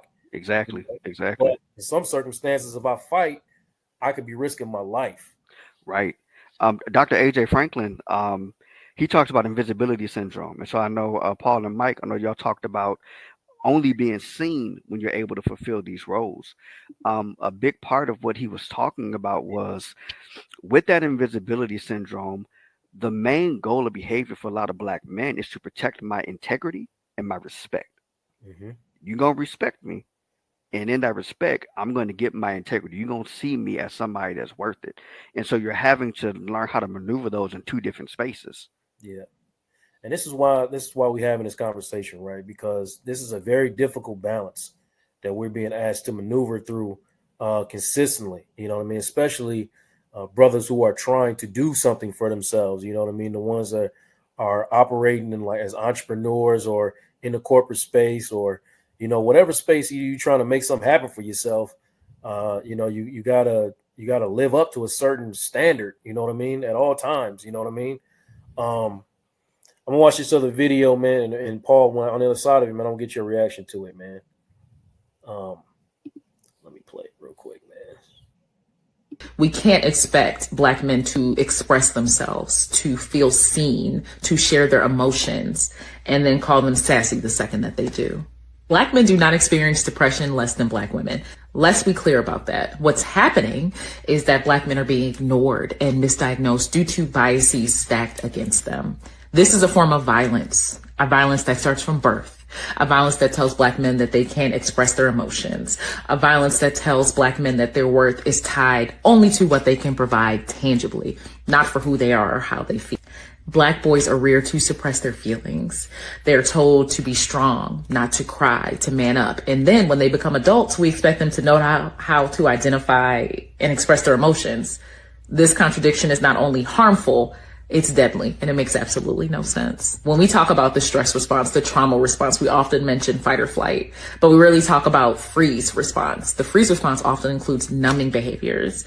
These are behaviors that are attempts to escape from the reality that feels unbearable. This can be excessive substance use, which is often dismissed or stigmatized rather than understood as a symptom of deeper pain, or worse, lionized as the best way to deal with your pain. Numbing behaviors like working and overworking, pushing themselves to exhaustion to avoid sitting with their reality, or engaging in promiscuity, using it as a means to momentarily escape the weight of their emotions and also avoid being present. These unrealistic expectations and societal pressures are often what lead to these numbing behaviors. It's not that Black men experience depression less than others. It's that their depression is systemically ignored and misinterpreted. And it's time that we stop ignoring Black men's mental health. It's time that we listen and validate their experiences and dismantle these harmful narratives, because Black men deserve to be seen. They deserve to be heard. They deserve to heal, and they deserve to grow old. So what can we do? Listen, man, I just thought about something while she was talking. I was just doing whatever I can to survive my trial, right? Like I'm trying to stay mentally tapped in. I happen to be in the middle of my trial in a basketball league, right? So it's like my trial starts on a Monday and, it's a week long. And on Thursday, I have a game. So on Thursday, before my trial is supposed to end, I go to a game, right? I'm in the middle of my trial. I spent my day in the courtroom and I'm spending my night hooping in this league. And in the midst of this thing, I get into it with this ref, and he was really out of control. You know how them rec league refs be? They don't have no sense at all. They just there. And this dude muffed me. Like he muffed me, pushed my head. And man, I started to go, and then I immediately froze. I had that freeze response. And because I'm like, I can't get in no trouble right now. I can't do nothing to this man. So I just sat in the middle of that basketball court and started crying. I had no idea why. My reaction was just to start crying, because here I am, I'm being punked in real time. You know what I mean? And I can't do nothing about it, because if I do, I'm afraid of what the consequences are. So I don't have no context for that. I just thought about that story as she was talking, man. She said something about that freeze response, man. But Paul, man, you heard her talking, man. Do you ever feel the pressure not to reveal what you're going through out of either a fear of being looked at as weak, or feeling like you're going to be ignored anyway? Nobody actually cares about how you feel. everything she said, I went through every single situation, every single stage, everything. Growing up, again, we were not told, basically, there's no such thing as depression. Shut up and get up and do exactly what you're supposed to do. Tackle your problems head on. That's the only way you're going to get out of it. Mm-hmm. So with that mentality coming into my marriage, fast forwarding all the other stuff that happened when I was growing up, I was like, okay, in order for me to look like the man here, I gotta act like I know what I'm doing. So me coming out of graduating from a historically Black college, working for a Fortune 500 company, Chevron, I was seriously intimidated. I thought I didn't know. I thought everybody in the company knew exactly what they were supposed to do, so I had to pretend. I didn't know how to ask questions. And every single year, my performance was not on par because I just was afraid to talk to people and act like as if I didn't know what I was talking about or I didn't know what I was doing there. And coming home to the house, I didn't know how to really express to my wife that, hey, I actually may get fired, because of performance. Mm-hmm. It wasn't until I got into a performance evaluation that I finally started taking control of my own career. But I was depressed inside, and how I dealt with that is I just continued working. I worked from sun up to sundown just to try to see if I can figure things out. And at the same time, I was at Chevron, I was studying for the CPA exam. And I took that same energy of avoiding my reality of there's something seriously going on here by focusing on the CPA exam. There were times I came home and I cried. I, for whatever reason, just went off on people for no apparent reason. And, funny enough, you mentioned your moment in the rec league. I was also in a basketball league, and this league was with all of my fellow coworkers. Everybody I know were there, but I was playing. For whatever reason, I just went completely off and tried to fight somebody over a stupid call. I literally put my hands on somebody, and the ref, instead of, for him, the ref kicked me out or told me that I was, suspended or whatever. Instead of for me to leave the gym, I stayed in the gym and continued heckling the person I almost tried to fight or kill or whatever until the game was over. The next day, people saw that, and I was just like, I really don't understand why I did that. I could have lost I don't know why I started flipping out, but yeah, just all that pressure of trying to be the guy and not being able to express any of my feelings and dealing with that depression by just working and trying to find some other form of identity for myself. Everything she talked about, that's exactly what I went through. Yeah, 100%, man. Mike, man, sometimes that anger ain't got nowhere to go. I'm out crazy, brother. Man, I used to be that little angry Black man every day. It had gotten to a point my grandson was like, Pops, why you mad today? This dude like 5 or 6 when he said it, like, you mad again? And that's what really, really brought to my attention how bad it was, but a lot of mine go back to growing up. My uncle always told me that ultimately a man is judged by how well he take care of his family, right? So there's that pressure of now I'm married, wife, 3 kids, no good example on how to be a husband or a father. So you just learn this thing on the fly. So my thing is my way or no way. And so I was loud, I was rude, putting the hammer down, that kind of thing. And as years go by, it's affecting my relationship with my wife, with my kids, that kind of thing. So my kids are grown. We go to counseling, and my wife go to counseling. And the hardest thing for me to hear in the counseling from my wife was that all those years, early on in our marriage, I silenced my wife. She didn't have a voice because I feel like I had to be the man, because I had that fear of failing her, that I felt like I had to do all this other stuff that ultimately was affecting my marriage. It's like I didn't recognize it, I didn't care. Because in my head, this is what it's gonna take to be this man for this family. And in the back of my head, all I'm hearing is like, I'm gonna be judged by how well my family is, Yeah, for And sure. yeah, and so that was the hardest thing for me that I would recognize and accept. And I just accepted this a few years ago, but then lately, recently in the last 2 years or so, my wife actually got her voice. And when she got it, she got it. And and and I'm being more intentional on letting her have her voice and not silencing her anymore. So that pressure of just not feeling as a father and a husband put, like, man, I can't even describe the amount of pressure that put on you. Yeah, man. Man, Justin, I was gonna ask you a question, man, but you chomping at the bit over there, man. Like you got something to say, man. No, I'm just listening, man. Nah, go ahead, brother. You got some reaction to some of this stuff, or that is my face. My face is I'm reacting. Yeah. But but no, I love hearing y'all tell y'all stories because it's connected. I remember last year I dealt with like heavy pessimism. I didn't realize how bad it was. My wife was like, "Why everything you talk about, you complain about money or it's something that's negative?"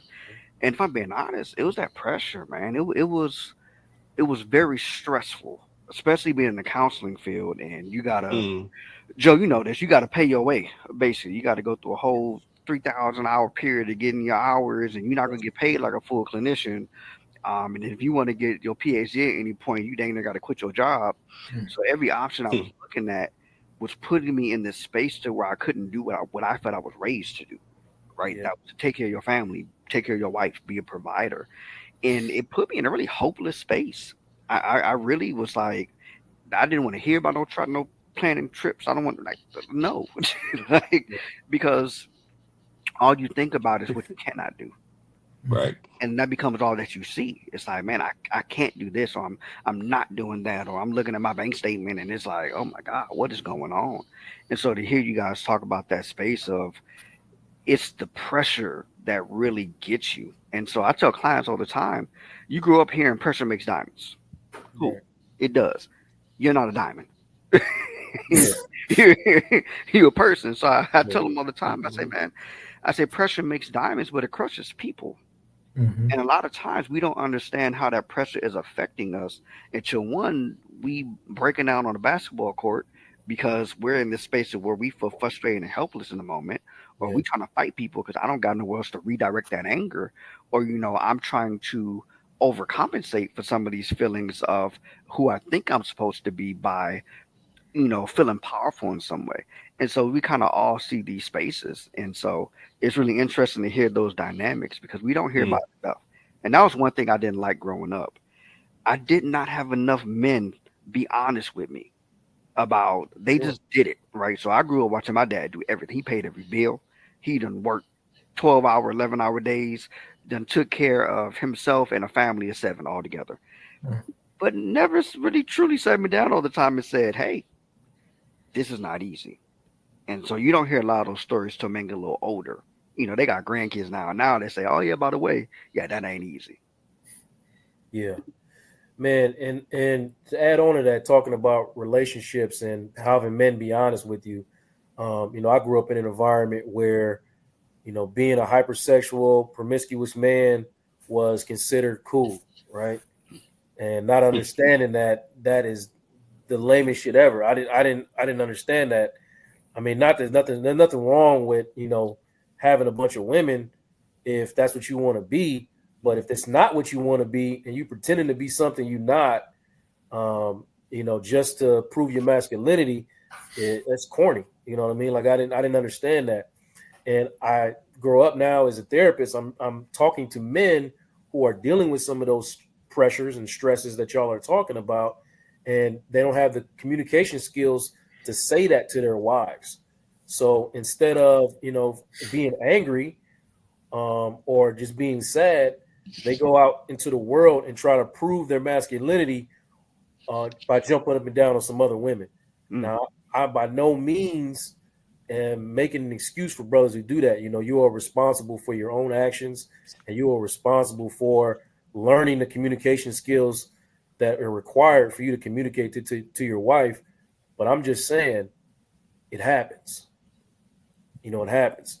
And some of these historical contexts that we've given you, some of the pressures that we've given you are in the inability. Just you don't even know that you can just approach your wife and be like, I'm hurting. Okay. I don't have it today. I'm not strong enough to deal with this. I need you to lift me up, or I need you to help me lift myself up. Not knowing that you can say that to your woman if you have a good woman. You know, because everybody don't have a good woman. That part. And some women are going to tell you to suck it up, or I don't have it in me to listen to that, or you know what I mean, or basically call you sassy.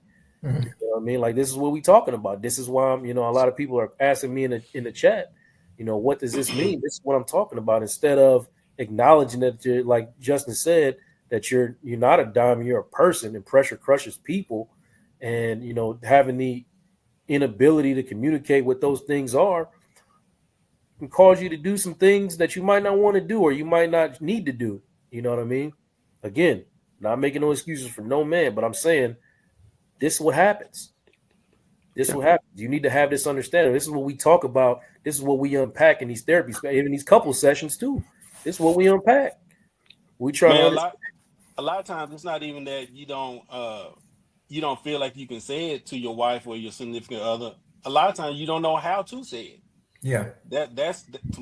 For me, that's the biggest problem. I don't know how to express myself the right way so that my wife can understand what it is that I'm going through at that moment.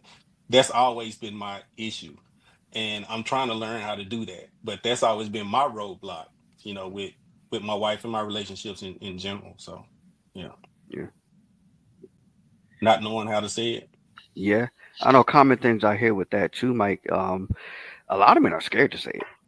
I have quite a few clients who be like, well, when I do tell my wife these things, she either saying stop being so negative, or I start to realize she gets anxious. I think the anxious piece is a pretty big one, where my wife is getting anxious now, and now I'm having to factor in how my words are making her feel, and now I'm having to kind of flip my focus. Right. So if I tell my wife how bad my day was at work, now she's getting anxious thinking I'm about to quit my job tomorrow. I'm just trying to tell you I didn't have a good day at work. That's about it. Yeah.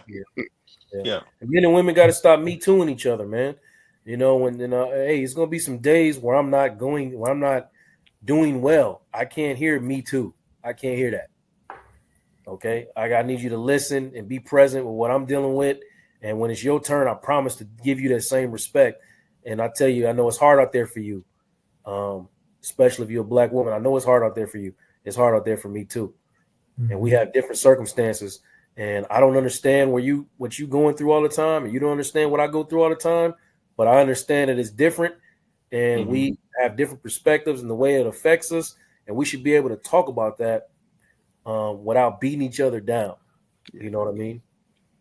So that's the hope, man. That's the hope, man. Let me play one more video, man, and then I'll get y'all a reaction on the other side.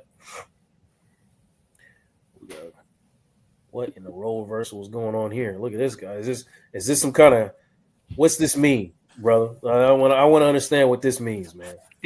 What are you trying to say to us right here, bro? Or ma'am, I don't know what you are. So we gonna let me see. Yeah, man. That's why this is why we That's Big facts. Mac. That's why we here, bro. And I really appreciate the fact that lots of men, come to me and tell me, hey, I needed this tonight. I needed this space tonight. We here to have these conversations, man. You know what I mean? Because a lot of times there are unique issues to black men and only black men understand. And we're going to talk about those. We're going to talk about those so you can feel seen. You can feel validated. We're going to create a space for that. And it's not to bash anybody else or put anybody else down. It's just to say, hey, brother, I see you. I understand what that is because I'm going through it too, But let me get to this video, man. This last video. Intuition is not a woman's trait; it's a human trait. Yeah, it's a thing that we develop, and we don't often think of Black men as having intuition, but it's like if you walk into any neighborhood and you're like, yo, something feels, bro, that's intuition. That's like your body and spirit telling you like, nah, something don't feel right here. For a lot of us, performative masculinity means A, I have to size you up, and B, I have to be prepared to defend my masculinity. And that might either be physically or verbally, right? So I'm going to tell you, I'm going to lean into the things that I think are desirable, right? I might talk about how much money I got. I might talk about my career. So I don't like when people ask me what I do. It's like my least favorite question in the world. Because it's like, it doesn't allow room for the person to just be a human without all the other cachet and attachments that we link in the labels, bro. Like I'm an influencer or blah, blah, like I don't care about none of that. So much of that is wanting to appear like we have it all together. It took a while for me to kind of remove myself from that. And recognize like I want to be able to be a safe space for brothers. I want brothers to feel like they're vulnerable, like you don't gotta be hard all the time. And also too, you get to be you just get to be present. So if you're feeling sad today, you get to express that. You also get to unpack the layers of sadness and anxiety and nervousness and being like, yo, I'm scared about this situation. I'm unsure about the situation. Performative masculinity doesn't allow us to be free, and it doesn't also allow us to speak our truth. You know, when we're like in our truth, then we just get to communicate. Yeah, man, this is kind of what we've been talking about, right? This is what we're talking about, right? Performative masculinity, man. You know, I don't know how many times I'm in a room and I'm sitting there talking. I might be dressed like this, and you know, I get paranoid and thinking they treat me some kind of way, like I didn't, like I ain't got all these degrees and I ain't this professional man that I am, man. So you know, I'll be like, hey, you know what I mean? And that's ridiculous. I shouldn't feel like I have to do that in order to like measure up. You know what I mean? Well, Paul, you know what I'm talking about? Oh yeah, most definitely, especially in the financial arena that I'm in. So I started my own firm, accounting firm, because I got tired of doing the 9 to 5 with the Fortune 500 companies that just refused to give me a promotion that I felt like I deserved. And, you know, I was over here making them all this money. I figured, okay, let me go ahead and do it on my own. The pandemic, when the PPPs and the EIDLs and the grants all came out, I actually got to see firsthand exactly how biased the society that we are in when it comes to distribution of wealth or money in general. I mean, if you were African American, I mean, you were the last to know about sensitive information that could really be life changing. What people didn't know, that if you received a PPP loan, you could actually ask them to increase that amount. I didn't know that. So there were folks that normally got the $20,000, but then got an additional $40,000 on top of that. I thought it was mind-boggling. And then for me, being able to, I guess, reach out and go beyond speaking to African American folks, it was difficult. Like my Caucasian friends just didn't feel comfortable talking with me. And so whenever I would step into a room full of those guys, the masculinity I had to basically protect was, I belong in this room. I dressed up wearing suits, ties, and everything, and these guys were coming to these functions wearing jeans and stuff, because if I didn't do that, they would think that, oh, he's just here to just come and collect my plate and throw it away, or come and open the door for us or something, in the whole hospitality arena. And so with all of that just there, again, for me, I had to really put that poker face on that, I know more than anybody in the room, and really I didn't. And I was actually there to ask a lot of questions, but again, I felt insecure with asking even the slightest of questions, because people there, I felt like they were judging me. And, you know, because of my title and where I was at, I got thrust into another situation, being a CFO of a pretty big nonprofit organization, being forced to speak in front of people about money. And I didn't really know enough about the whole space enough to just basically be that person there. So I, again, tried to protect my masculinity by just overcompensating for it and studying and doing all these crazy things I didn't really need to, because again, I just couldn't be myself. I couldn't necessarily be vulnerable about stuff. And, outside of doing all of that, I realized that I started creating this persona that I had everything together.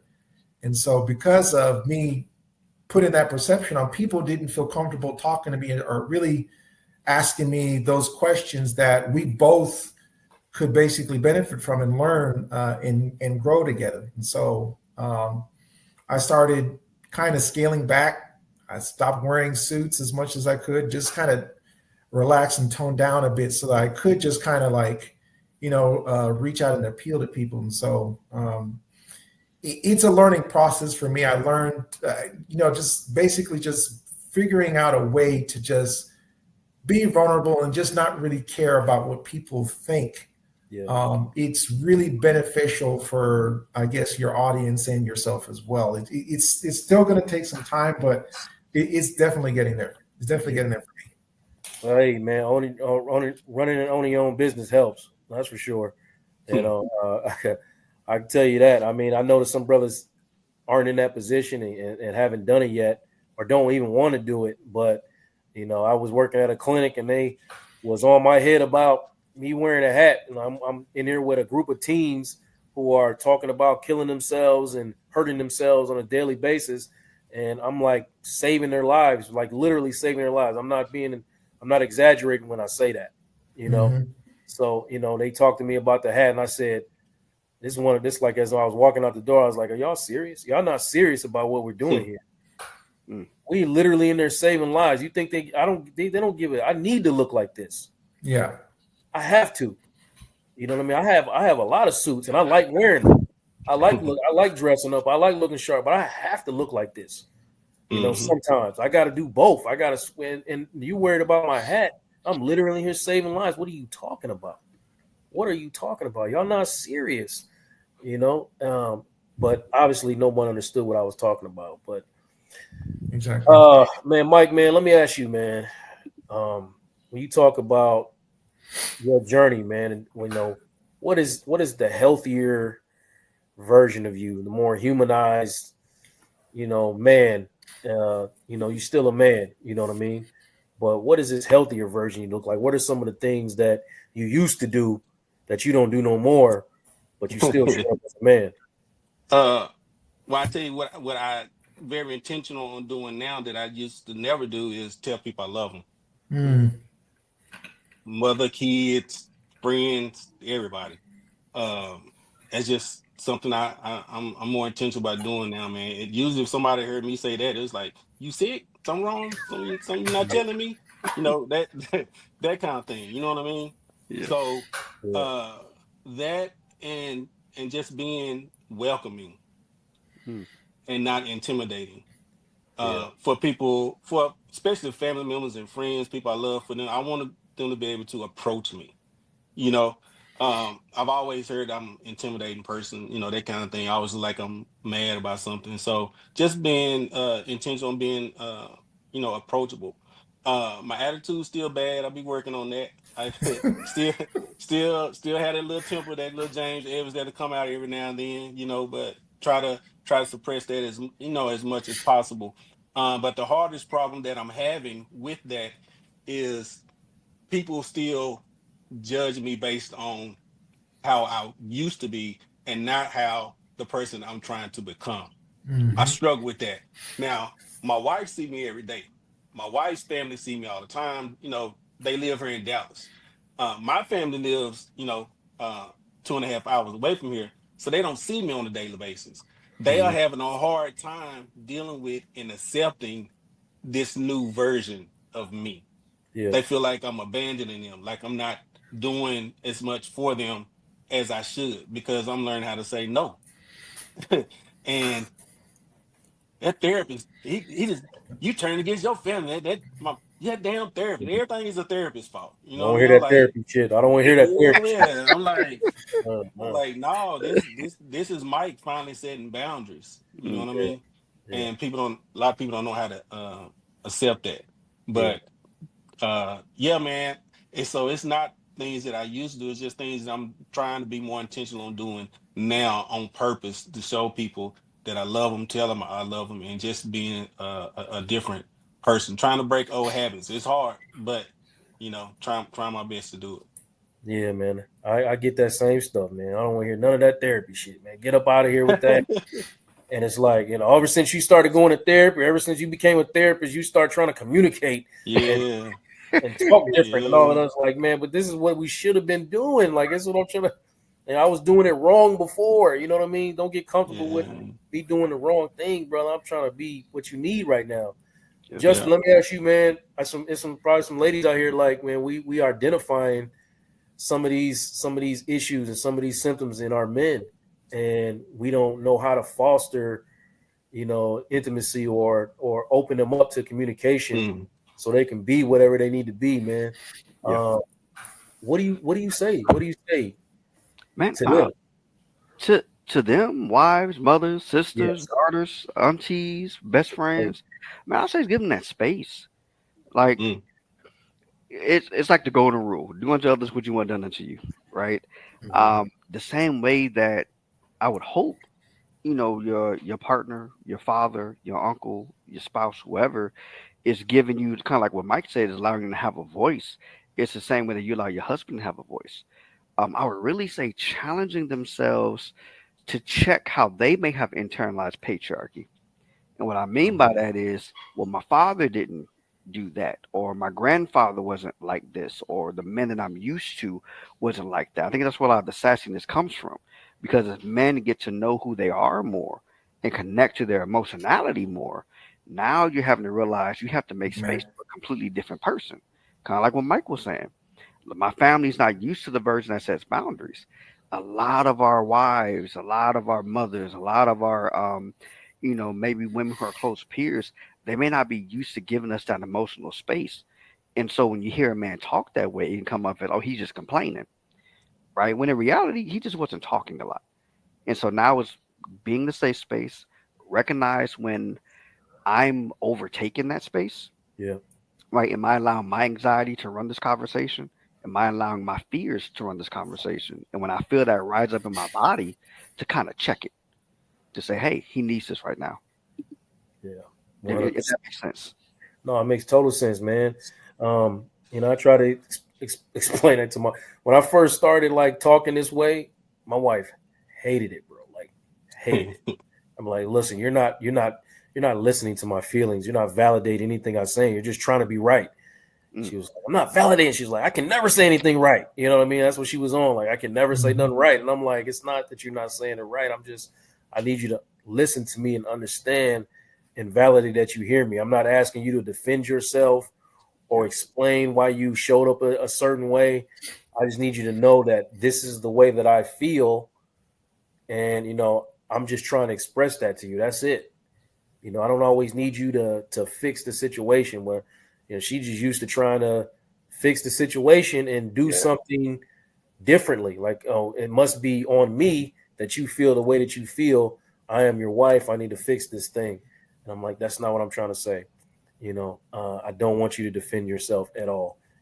I did that because of this and that. No, I don't need that. I don't need that. Just understand that, this right here, this makes me feel really sad. This right here, this makes me feel unheard. And she's getting way better at it now. But in the beginning, hated it. Well, I just want to. Can we just argue like normal people? Hey man, can I touch on something real quick? It's kind of off topic. It's just a very defining moment for me. Was like I said, grew up in the house when my dad wasn't there, and I always promised myself I'm not gonna be like my dad when I grow up. He wasn't no man. He didn't take care of his kids. This kind of thing. So I developed like this anger, toward him. So I followed the example of my uncle. He's everything he taught me wasn't right. You know what I'm saying? But he was the best example that I had. That kind of thing. So fast forward, a very defining moment for me was when I found out the history of my dad, how his dad didn't tell him he loved him, show him any emotion. He just when my grandmother passed away, he just kept him just for the and his sisters just for the sake they don't go in the system. He didn't really love him. He just took care of him, that kind of thing.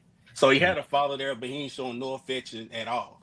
Yeah. And so fast forward to my uncle, his dad wasn't in the house with him either. So he followed the pattern of my grandfather, who was a real stern, heavy-handed guy. Yeah.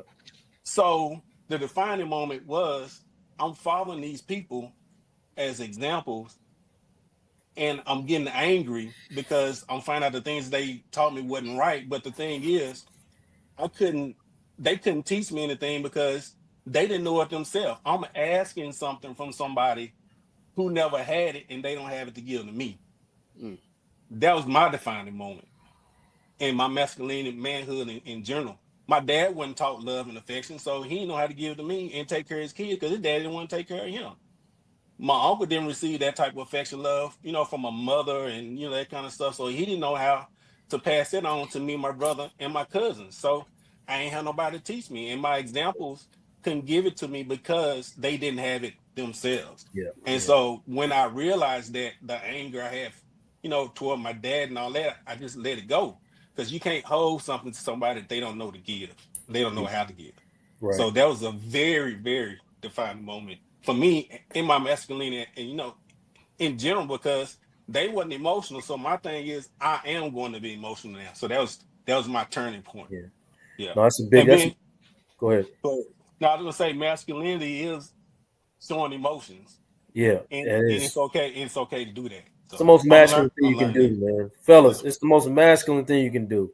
And piggyback on what Mike said, man, I get clients in the room all the time that have those same experiences, and they start talking about their father. And I say to them, I listen to them first, and when empty, I say, "Hey, you know what, man?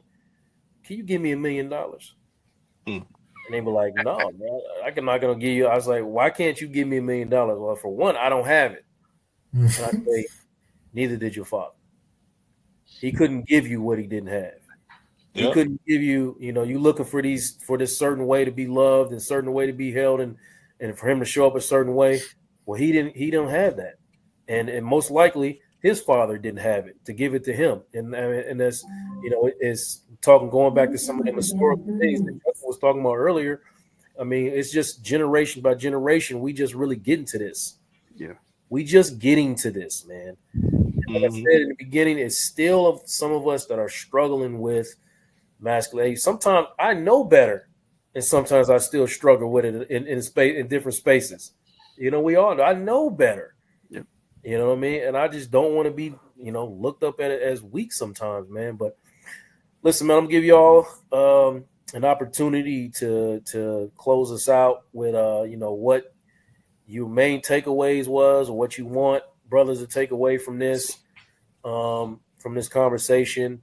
Whatever you feel like closing this out with, and if you got any business that you want to promote, go ahead and do that. We got a couple of 100 people here watching us tonight.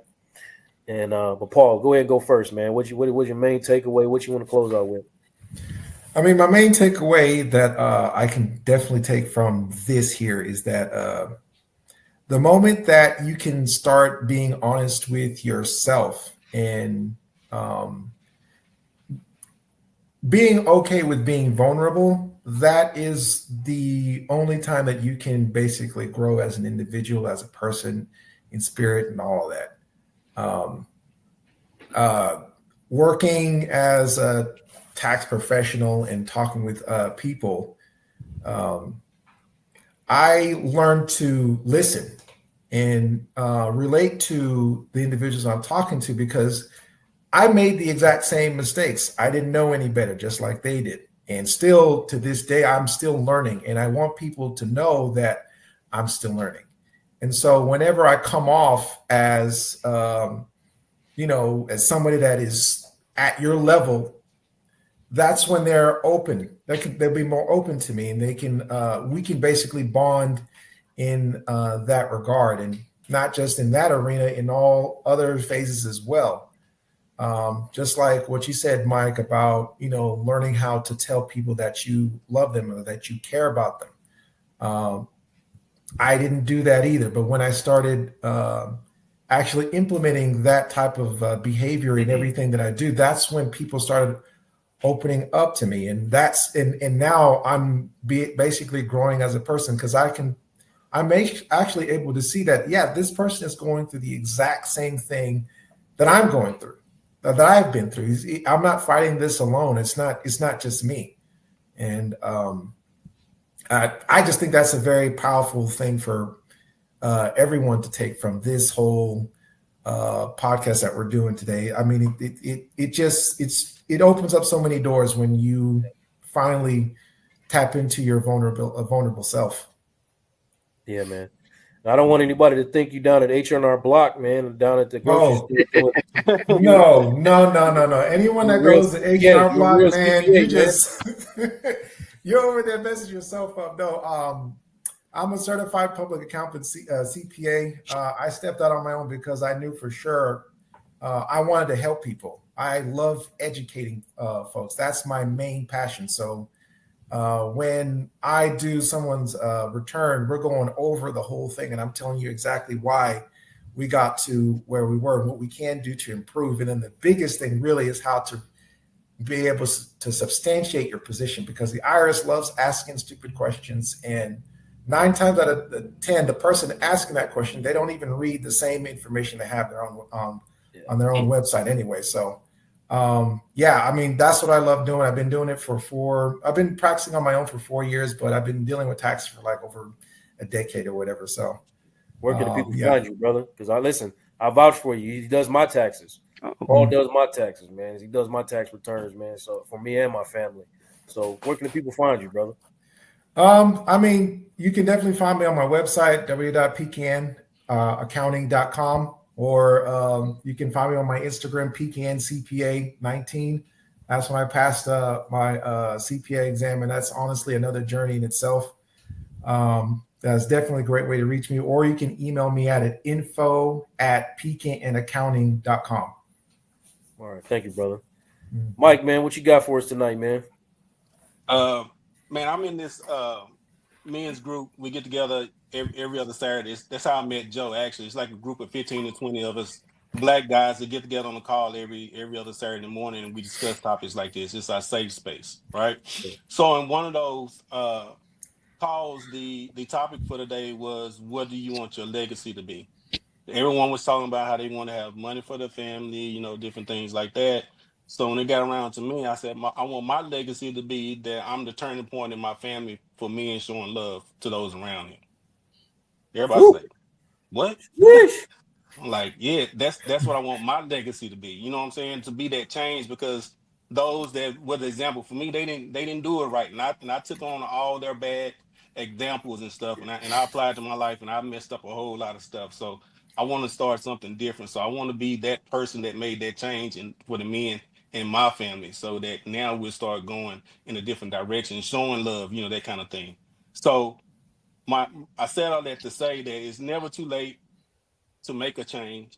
If anybody can change, if I can change, anybody can. Because trust me, I was dead against it. I fought as hard as I could, But when I gave into it, I fell for it real hard, and I love the person that I'm trying to become. And so it's never too late, man. And don't let anybody define what your idea of masculinity is. Find out for yourself. Each person is different. Find out what their definition is for yourself, and be true to yourself. Man, good, bro, man. Man, I had to take a deep breath on that one, brother. Oh, man, hold on, man. Lee. Hey. Justin, what's up, man? What do you want to take? What do you want us to take away with, man, and share how people can find you if they're looking for your services, brother? Yeah. A lot of what Mike said, really, it's I would say learning how to meet yourself where you are. And I think that's where we start to redefine what masculinity is for us, is being able to acknowledge that I don't have to be how my father was before me, or how my father's father was, or what people expect of me, especially if I'm starting to notice that it's harming me. more than helping me. It doesn't mean I'm weak. It doesn't mean that, I can't live up to what is demanded of being a man. But what it does mean is I might have to reassess on what being a man means to me. Because if I'm over here trying to be somebody that I'm not, it can cause me a lot of problems. And so meeting yourself where you are, once you do that, getting a good idea of who do I want to be moving forward. How do I define masculinity for myself? Um, as far as my services, again, I'm a therapist. I love what I do. I specifically work with black men. That's my goal. Working with black men connect to their emotions so that they can connect to the emotions of others and allow themselves to live a full life. I really want black men to have community. I want black men to have friends. I grew up around black men not having friends. Ain't nobody but their family and they work, and that's it. And if you ask them, they'll tell you, I don't need nobody else. I got my family. Who else is important? And so being able to help men connect to that community, help them connect to a sense of self that goes beyond the work that they do and who they think they need to be. As far as reaching out to me, I'm on Psychology Today. You can type in Justin Owens. I'm located in Dallas, Texas. I do a lot of virtual sessions. I help men work on managing anxiety, managing stress, dealing with identity, depression, trauma. I do all of that work. My website is owenscounselingandconsulting.com. So www.owenscounselingandconsulting.com. And so that's my direct website if you just want to see more of the things I'm all about. Again, I'm open. I'm accepting clients at the moment. And so that's going to be open for most of the year until it isn't. And hopefully I'm able to see some of you guys who are on here today. That's right, bro. Hey, and we're going to see you again, right? Oh, well, please. Yes, sir. All right, man, my brother. Yeah, man, I'm just going to close it out by saying, so first to the ladies, you don't deserve, I know it's hard out there for you. You don't deserve the abuse and to be cheated on and all the things that come with dealing with a black man who has not understood or dealt with his emotions. Sometimes if you're not going to leave, I want you to understand how to handle those situations. Like I said, you don't deserve it. But if you're going to stay, then you've made a choice to deal with it. So I'm going to tell you that being combative in those moments is not going to help you. It's okay for you to set the boundary like, hey, I don't deserve this. This is making me feel a certain way. But at the same time, I do want to be here for you. I don't want this, and then set the consequence to some of these actions. If you don't go to therapy, if you don't get help, if you don't deal with these emotions, I might be able to leave. But if you just sit there and stay and take it over and over and over again, then you are partly enabling the behavior. And to my fellas, man, go seek help, man. All your anger, your emotions is not, listen to your emotions, okay? Anger is a secondary emotion. It's not meant to be what you think it is. Whatever you are yelling and screaming about is not really what you're mad about. You're really just scared and afraid, and you don't know how to deal with it. And I'm telling you that right now. Every single time you get mad, you were probably scared or afraid or both. And you're not understanding what you need to do with those emotions. And I'm telling you, those anger is not serving you. Other than to indicate to you that you need to go get some help. That's the only real service that it has for you. And if you find yourself in them situations, listen to these brothers here, man. Go seek out Justin, go seek out myself. My website is right there, realuconsulting.com. We're trying to take and lead as many brothers as we can to the healing space, and help them be able to function normally in society, without the anger. But it's tough out here, brother. I'm here to tell you it's tough out here. We're not going to discount your situation and tell you just can't be mad. No, man, it's hard out here. It's hard out here for us. All right. And there are certain circumstances that make it harder. But we can deal. We can figure out together. We can have communities just like this one, just like the one Mike talked about that we in on every other Saturday. We can have communities like that where we can gather and deal with our emotions together, man. Be honest, because we all dealing with the same stuff. We just don't want to talk about it. That same brother is is dealing with anger. He's dealing with infidelity issues with his wife. He's dealing with erectile dysfunction. All the things. All the brothers is having, is porn addiction. And Mike didn't want to join me on that porn addiction conversation. We ain't that No, vulnerable. sir. Ain't that vulnerable, but I'm not there yet. He's still working on me, brother. but it's plenty of brothers dealing with this type of stuff, man. So if you can get into a space where somebody's gonna be real, like, yeah, I'm dealing with that too, brother, it normalizes it for you. You can start healing from it. So, Big Mac, no erectile dysfunction. You ain't want to join me on that conversation, huh? Okay, I ain't gonna call you for that one, Big Mac. All right. Good night, y'all. Listen, I love y'all. Come back next Tuesday. I don't know what the topic's gonna be, but it's probably gonna be good. All right. I hope you enjoyed yourself. All right. Good night, Thank y'all. you. All right. Hi, y'all. I was blind, but now I can Yeah, calisthenics number 12. Yeah. Fly robotics. Bifocals, my only purpose is to feed the locals. I'm spreading love when I see you and gotta approach you. I see the goodness in you, I wouldn't John Wick you. I know you hustling for your family just to pay the fiscal. I see the God up in you, you bless your physical. While we navigating problems, the world is abysmal. Skip the one up, let's get it to the center. Your house is big as mine, we can always help each other. Affirmation smother, it ain't even cost me a dime to uplift my brother. Yo, what's up, everybody? It's your man, Joe Corley. We live tonight, man. As you can see, man, I'm showing up by myself, man. And we're going to talk about some of the things that are facing us in the new year and how to overcome them and, how to push through. And, I'm hoping to get some participation from the crowd to find out, what everybody's on and how everybody's planning on moving their year. I've been really busy trying to figure out what I was going to do this year. So I didn't really have a huge topic centered around the day, but I got some stuff coming up for y'all this month. But today I was like, but I didn't want to disappoint y'all. So I'm here tonight to talk about whatever y'all want to talk about and then share some things about, what I got coming up in the new year. I am really, I know a lot of people don't believe in New Year's resolutions, and some people do. Some people look at this as an opportunity to start fresh. I'm personally somebody who needs an opportunity to start fresh. Like, I've really been trying to make extreme changes in my life, and things are really, moving for me at a different rate than they've ever moved before. So I'm excited to, have a conversation with y'all, man. And let me know in the chat, man, like, how do y'all feel about New Year's resolutions? I'm waiting for y'all to tap in and talk about some of these things, man. Like, we trying to move forward. What are the challenges that y'all are seeing in trying to make changes in your life? What are some of the struggles? I mean, it's really an opportunity for you to, as you see, I'm usually in a chair at a desk, but today I'm coming to you live from the couch. I'm right up on the couch, so let's get to it.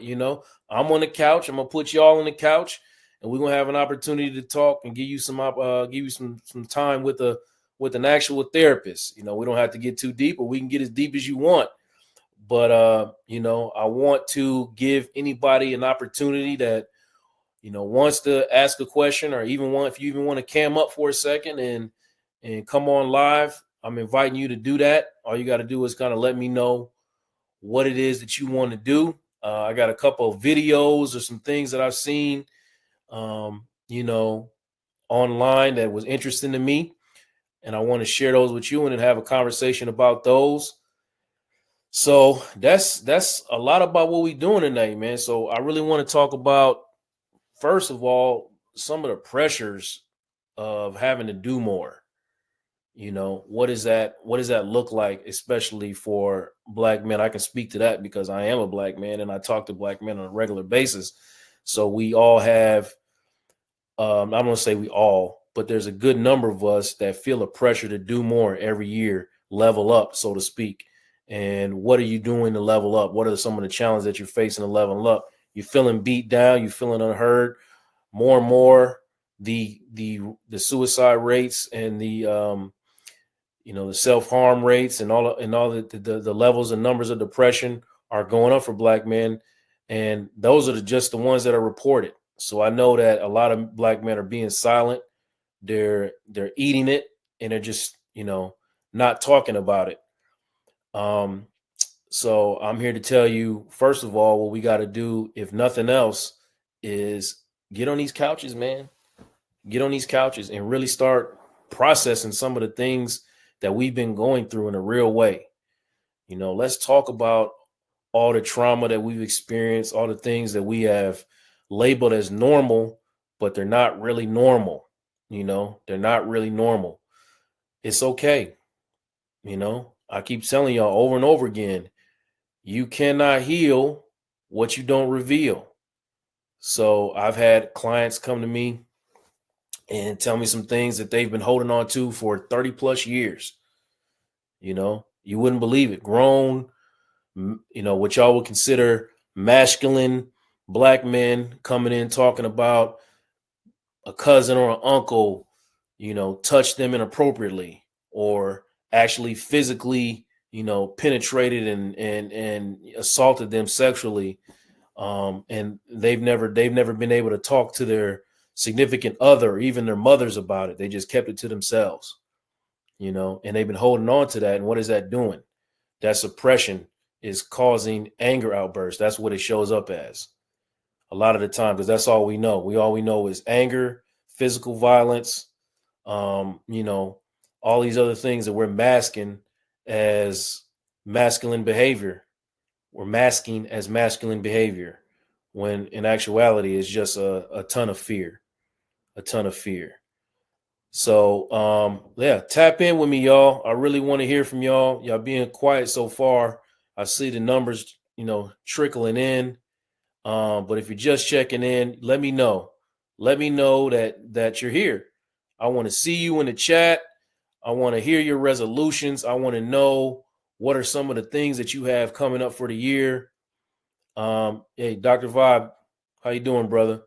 Definitely tap in with me if you're out there. I would love to hear from you today. Anybody else, let me know. I got one of my brothers backstage already. I'm going to bring him up and have a conversation with him about, some of the things that he's going through, all the changes that are occurring in his life, positive, negative, and, any challenges that he might be facing in the coming year. Let's Herbert Handy, what's going on? We talking about resolutions today, brother. You got any? I'm out here. I'm up here alone, but I'm ready to talk, man. I'm ready to anybody to come in and have a conversation with me. This is something new, so this is very uncomfortable for me, man. Being up here alone, man. I'm not gonna lie to you, but I wanted to try something new, man. I wanted to give y'all some space to talk to me, because I'm always talking to y'all, presenting topics, and I'm gonna keep doing that. Don't get me wrong. This is not gonna be like a regular thing or a regular format, but I want to give y'all an opportunity to talk to me. Yeah, Dr. Vibe, I'm gonna send you the link, man. I want you to join, tap in, and get backstage, and I'm gonna pull you up when it's time, man. If you don't mind, I'm gonna send you the link in a minute. So listen, I want to talk about, before I bring my brother Walter up, man. I want to talk about black men having difficulties dreaming. Okay. I've told y'all time and time again, and I'm not going to argue with nobody about it. We are a traumatized people. We are. And because of that, we struggle dreaming. We struggle seeing past the possibilities, As a matter of fact, I'm going to bring Walt up right now, because I know, I'll bring him to the stage. Brother Walter, what's up, man? Nothing much, man. How you doing tonight? I'm good, brother. I'm good, man. I was getting ready to talk about dreaming, man, but I wanted to bring you in because I know a little bit about your situation, and then, you kind of found success later in life, right? Yes. And and I know some people are of the mindset that it's too late for them, it's too late for them, and I want to be able to have a conversation with you about what it means to kind of not let go of the dream, or even just realizing the dream and then pushing forward to be like, I can still do this. I can still make this happen for myself. Yeah. You get what I'm saying? I do. I think a lot of people don't have the faith, like you mentioned during the intro, that we have trouble dreaming. And I think, that's definitely true, a true statement, but I think it's related to generational traumas, and we don't even see it as Black people, men and women. I think for me, I was able to, I guess, just grasp who I am. So I hold on to I make a plan and I hold on to it and shoot for it. And my life has shown that, tenacity and discipline will get you there. So for me personally, I don't have a problem seeing the dream. I will say though that living in this skin can make it hard to accomplish our dreams, no matter, what our determination and discipline looks like. Yeah, I know the kind of brother you are, man. So I'm hesitant in asking you this, but I'm gonna ask you anyway. I'm gonna let you handle how you handle it, man. All right. Do you have any resolutions for this new year, or do you? No. I know you don't think like that, but I want to ask you anyway. Man, I don't make resolutions. I feel like life is a day-to-day experience, and we need to be ready in the present time. Be here now, to quote Ram Dass. So, of course, when the new year comes, we all think about what it's going to look like. So I don't have any resolutions, but I do have some goals that I have set. I think I set them in 24 though, just about what my 25 and beyond will look like. Yeah. So not necessarily resolutions though. Better question for you is, what are you not coming in with at this 25 that you don't want to have on your way out of 25? I know you got to answer to that. I am getting away from living up to the expectations of others. I have found that a lot of my life to date has been about that, even subconsciously, has been about living up to the expectations of others. And it's funny for me because I've never been a guy that really cares what people think about me. But when it comes to my closest people, my circle, I definitely have tailored my life to look like they might want it to look, as far as my accomplishments and, my ability to provide and to be a good friend and a good brother and a good husband.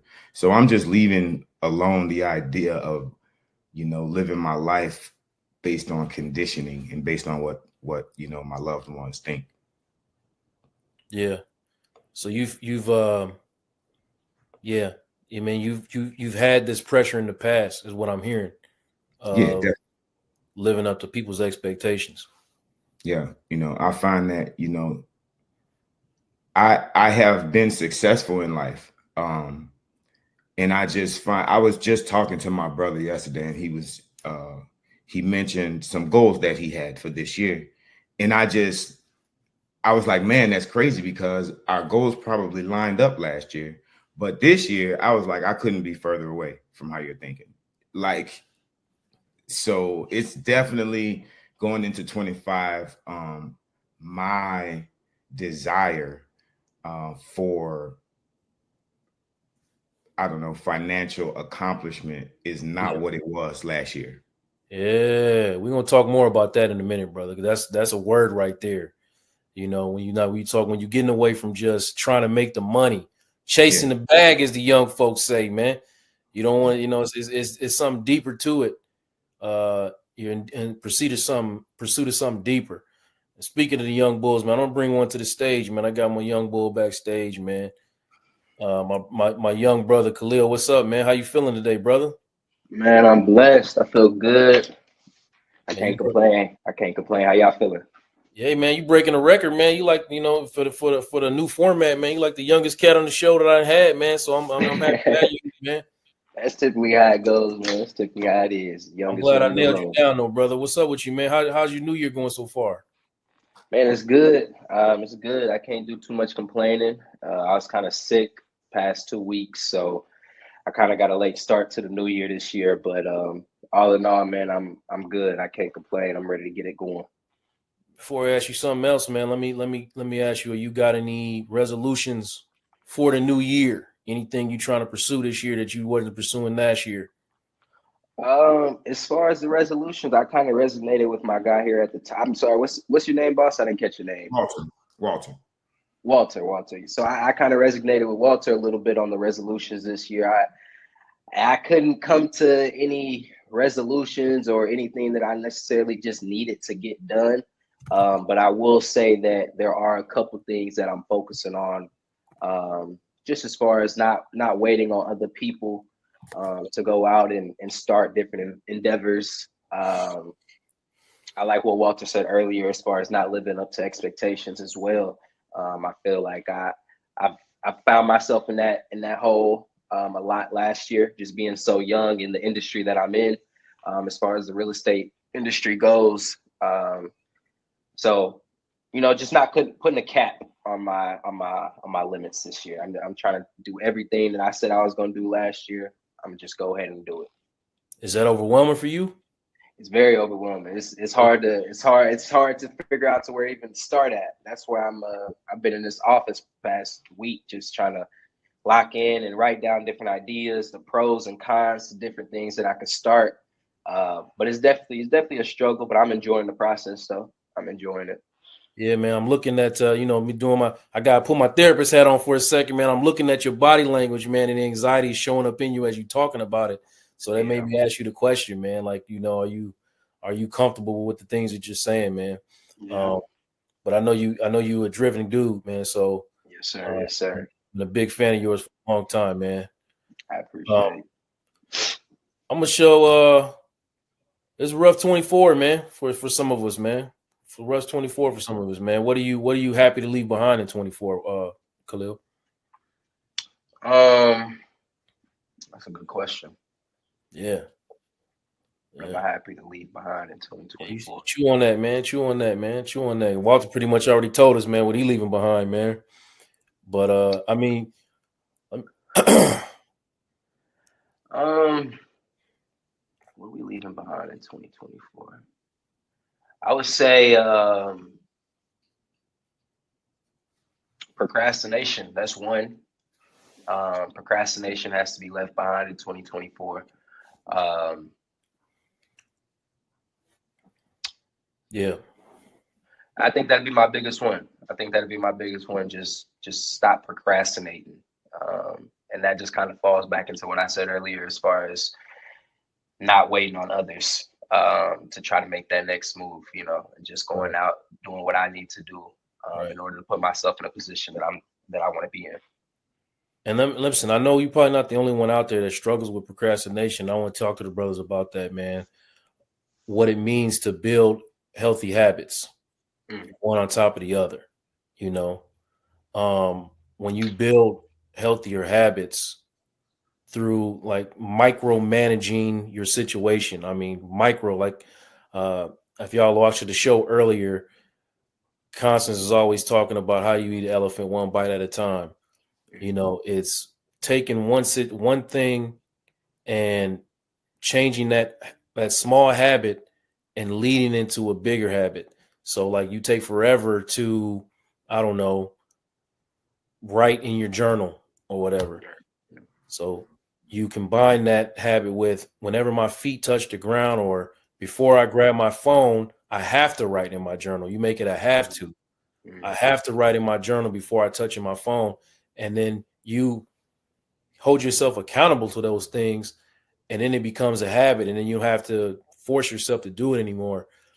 And little stuff like that is how you eliminate procrastination for anybody out there that's struggling. If you have a problem with procrastinating, man, tell me in the chat, like, what are you struggling with as far as procrastination goes? Like, what are you struggling to do?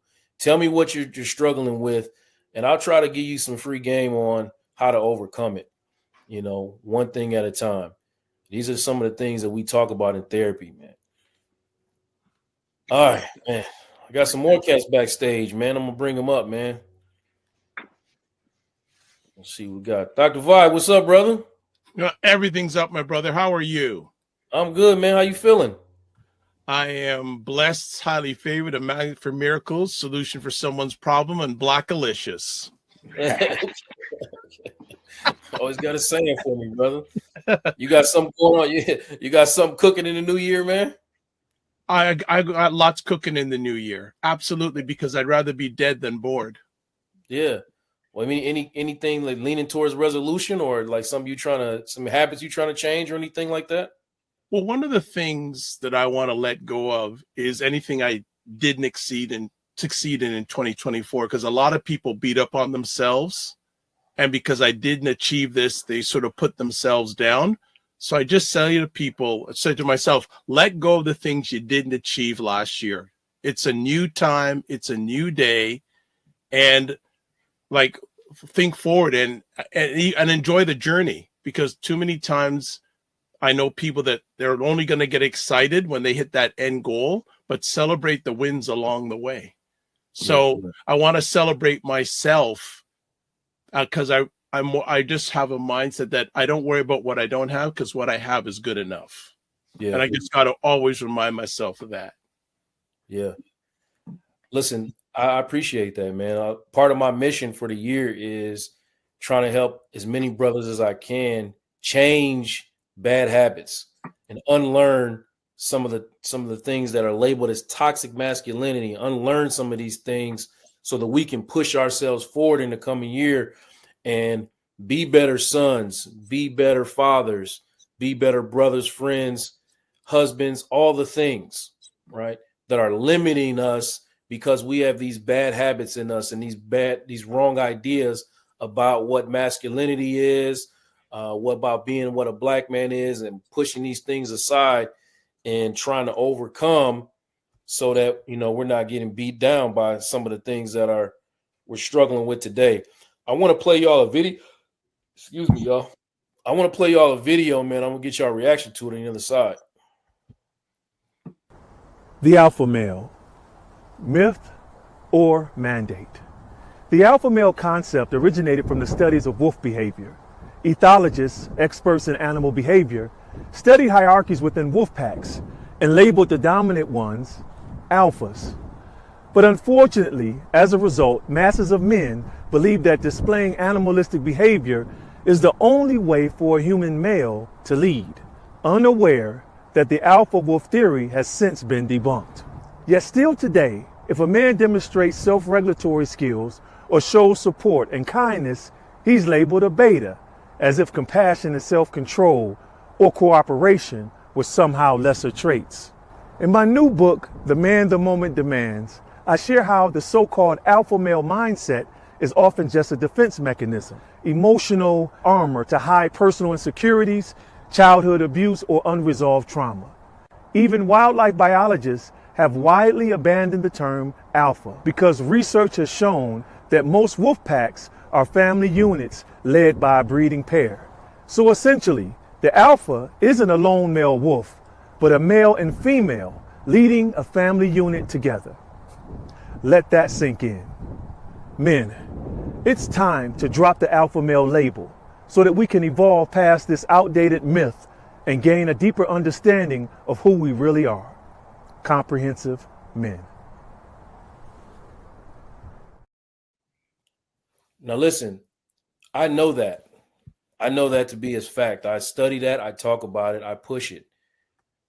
But sometimes somebody runs up. If I'm out here hooping or something and somebody's talking crazy, my first instinct is to try to whoop ass. And I hate that comes up for me. I have to remind myself that, if I don't whoop this dude's ass, it doesn't make me less of a man. You know what I mean? It doesn't drive that, it doesn't drive or push my masculinity. But Walt, let me ask you, man, when you listen to that, man, what comes up for you? That I have never considered myself an alpha male, but some people that I know have. Like, So I find that interesting. You know, I definitely have exhibited some of those quote unquote alpha male traits throughout my adulthood. But I've never looked at myself like that. I what the brother said about the male and female unit being the alpha. I have always felt like that. I mean, you know, some of my philosophies as far as that goes.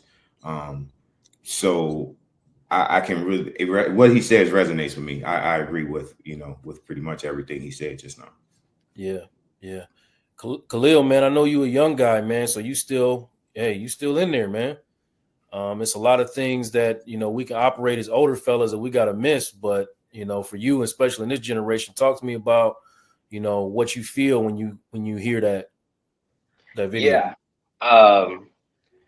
Alpha in my eyes always kind of meant leadership in a way. And so within that video, I never felt like it had to be necessarily an alpha male and or alpha woman within a relationship. I just feel like if we're both leading, kind of like what he said, then you know we're alpha as one. But man, I'm just now starting to kind of get a hold of this topic. Being that I am a younger guy, it took me some things, you know, within my relationship to kind of figure this out. When he was speaking on this, and just knowing that there's different ways to lead, and there's also right and wrong ways to lead as well. And so this is something that I'm still learning. This is something that I'm still trying to figure out as well. But everything that was said in the video, I definitely agree with, for sure. You like 25? Yes, sir. I'm 24. I'll be 25 in July. Okay. Yeah, you light years ahead of me, brother. I can't tell you what I was trying to understand at 24, man. You light years ahead of me with just even saying I'm getting into the topic of understanding what alpha male. I was still, you know, pretending to have sex with a bunch of women at 24 when really I wasn't having sex with none of them. I was having like, yeah, man, I'm out in the streets, down left and right. But that's what you had to do, man. That's what you had to do to fit in, brother. You know what I'm saying? Like I'm saying it loud now, laughing at it, man. But I feel like you know, at the time, thinking back on it, like an idiot. You know what I mean? All the things that I was trying to keep up with that, you know, didn't really define me. What about you, Dr. Vibe? What do you think about when you see that alpha male video, man? So many thoughts. One of the thoughts is letting go. You know, he was talking about many men have this thought of being an alpha male, and we need to let go of that. And I can relate to that because when I was younger, Khalil's age, and when I had hair, I thought the way to be as a black man was to be an alpha. Yeah. And in my journey, I realized that getting the career, being number one, all that wasn't all that. Relationships, family, friends have taken me further in my second half of my life than the first part of my life. Yeah. And I also say that even strong men suffer. Even strong people suffer. So we may think we know some tough men out there, but what's going on underneath their cover? As you know, Joe, you assist a lot of men that are suffering in silence who we would think are strong. For sure. And to say more about that, when you think about that alpha, I can't, there's no such thing as regrets, right? They say that. You shouldn't say should because you can't go back in time and change none of it. But I look at that as a matter of a fact that I lost so much time and good years trying to prove my masculinity with this alpha male mentality, man. So many damaged relationships that were actually good for me. Like I let good people, and now I understand the value of good people. You know what I mean? I didn't understand it back in my 20s because, you know, you think that, you know, you're going to just run into a copious amount of good people in your lifetime, but it's not the case, brother. It's not the case. Like when you get somebody good in your situation, you gotta nurture that relationship. You gotta take care of it because you don't know when it's gonna come back around like that. And you know, you brothers disagree with me, let me know. But I mean, you let me know, talk to me about, you know, what you've understood about just good relationships, Walter, in your time now as you look back and probably appreciate good relationships more? Hey man, I think this is a topic where I don't know, just hearing you ask me that question, I felt a cynicism that I don't have in life. Just looking back over, like good people are few and far between, like in life, period. And so appreciating when you have a good friend or a good person in your life is paramount to pretty much anything else, because we came here to help each other. We came here to support one another. So it's important that we find people that we can support and who can reciprocate that type of love. Yeah. Yeah. I want to also, when we're talking about things you understood and moving forward as a young person, because I'm getting inspired by this young brother sitting in front of me, man. Let's talk about a little bit about financial literacy, man. You know what I'm saying? Let's talk a little bit about financial literacy, man. I know that, you moving in a healthy way, Khalil, and I respect it. But before I get to you, I want to go back to Dr. Vibe and ask him, like, what are some of the things that that you are understanding now that you didn't understand before, as far as like financial literacy and your ability to be profitable? Well, a great question. I think profitable financially starts with being profitable mentally. Yeah. And if you're not having the right mindset with money when you don't have it, don't necessarily going to be improved when you do have it. Right. Mm-hmm. So for me, wow. Here, Dr. Bob. You said a word, brother. Go ahead, man. Go ahead. Yeah. So for me, I learned along the way, right? I like many of us probably here and people watching live on replay, I made my financial mistakes, but it really started to hit. I'll give you a real quick story. My father's still alive, but about 10 years ago, he called me over, and I'll shorten the story. And he gave me a piece of paper and he said, open it up. I open it up. It's his will. He says, everything's paid for. Oh, wow. And then he said to me, I don't owe nobody nothing. Yeah, that's powerful. It's powerful. Yeah. So let alone a black man telling me that, my blood is telling me that. So that started to accelerate to get my financial house in order and get my ego out of the way to reach out to a brother to help me navigate some of that, because too many of our brothers are dying with a bill, not a will. Yeah. Come on, man. Come on, man. Let me tell you something. Go ahead. Yeah. Go ahead. So I've seen that too many times. And sometimes I will ask a black man, do you got life insurance? Yeah. Especially if they're black men with children. Yeah. And I say, what sort of legacy are you leaving them? Yeah. So I'll just stop there. I could go further, but I hope what I'm sharing is somewhat positive. No, man, for sure. I mean, listen, I got married in my late 20s, 27. And prior to that, I did not know or understand anything about life insurance. I had no intentions of getting life insurance. I probably wouldn't have never gotten life insurance if somebody hadn't approached me with that and started talking to me about, like, somebody had to come to me, and what he was trying to do was trying to get me to sell it, but I was like, well, let me talk to me, man. I might be willing to be a customer. I'm not a salesman, but talk to me about, the benefits of this. You know what I mean? And then understanding that it went to a different place, man. But I didn't have that. I mean, my father died when I was 16 years old. He did not leave me with that information. My mother died when I was 15 years old. She did not leave me with that information or any life insurance. And, my mother died wrongfully at a hospital.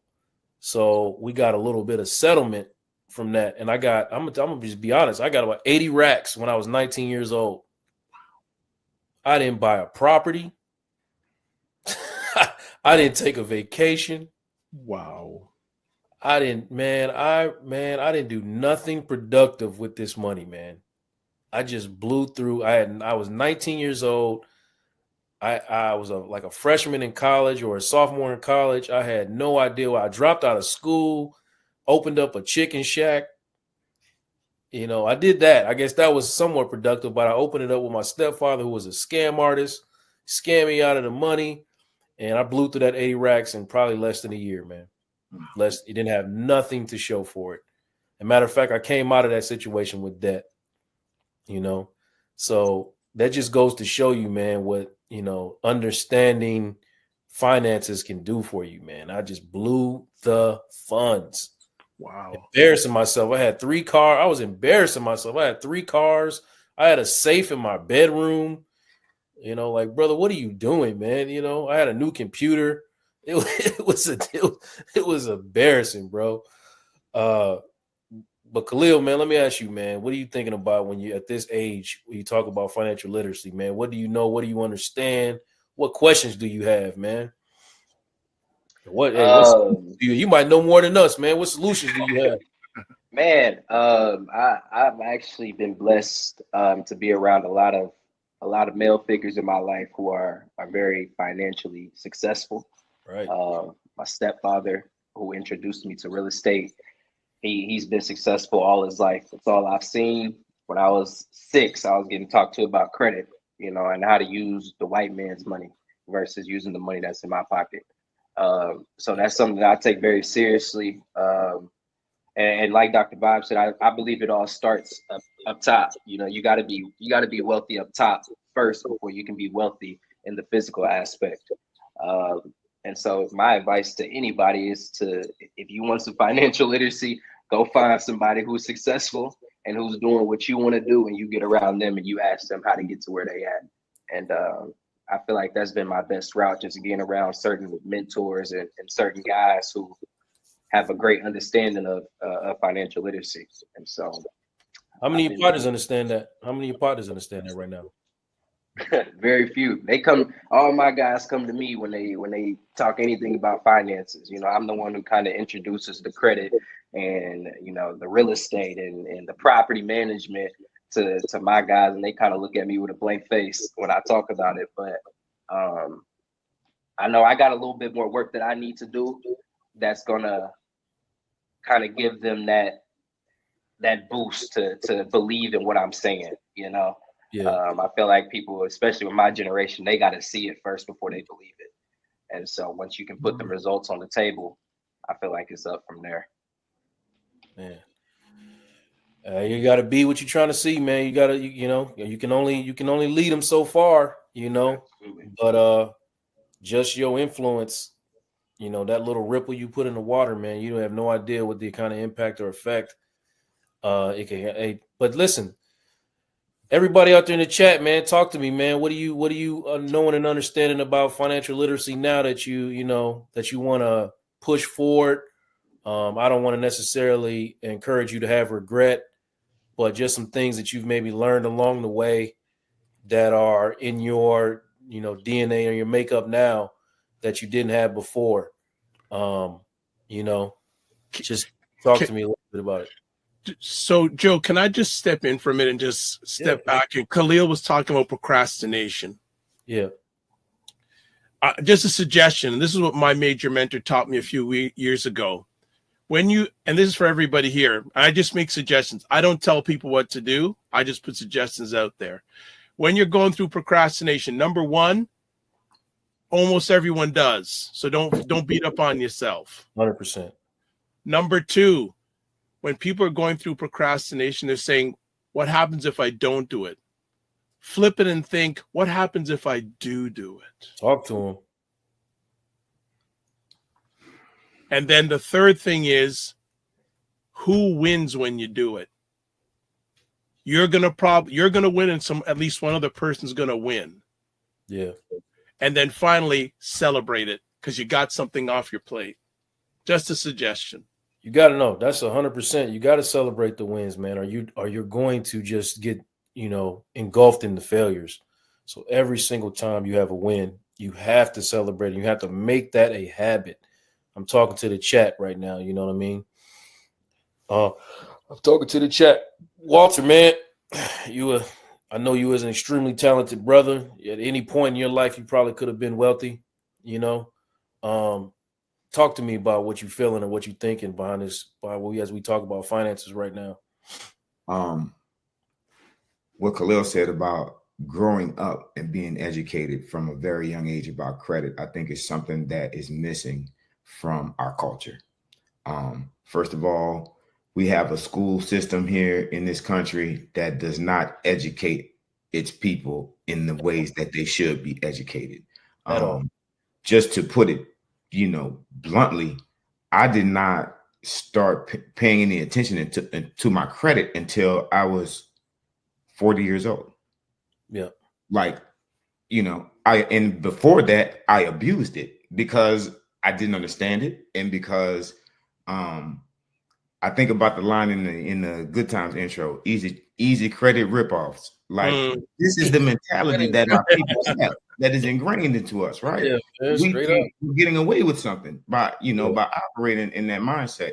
And so I had to learn that, as Khalil also said, credit is a tool to be used to our advantage. Robert Kiyosaki says, use that to become wealthy. That is not a bad thing if you're utilizing it with a strategy. So I think, that's the thing that really, I think about as far as our people, our culture, and what is missing. Like, we could make leaps and bounds of progress if, more families educated their children on financial literacy from a young age. So let me ask you follow up, man. What prevents somebody who has talent or many talents from pursuing these things and overcoming and pushing yourself to a space where, you could be comfortable? Ignorance and trauma. Okay. Yeah. I'm glad you said that, man, because that's exactly the answer I wanted from you, man. To understand, guys, the stuff, I'm talking again to the chat, man, the stuff that you're having a difficulty overcoming, even something like procrastination, like you say, Khalil, like even that is a result of ignorance or trauma. I'm gonna say or, not both, because you might be ignorant, but you can be traumatized and unknowing that the trauma is preventing you from pushing past what you need to push past in order to succeed. Some of those things or some of those steps that Dr. Vibe was giving y'all to push past some of those things, you might need to process. And listen, I know a lot of brothers personally as a therapist that tell me, hey, I'm coming to see you. And then I never see them. You know what I'm saying? And then I never see them. I'm like, bro, you said I didn't ask to come see you. Now you said, hey, I'm coming to see you. Okay, brother, when you coming? Someday.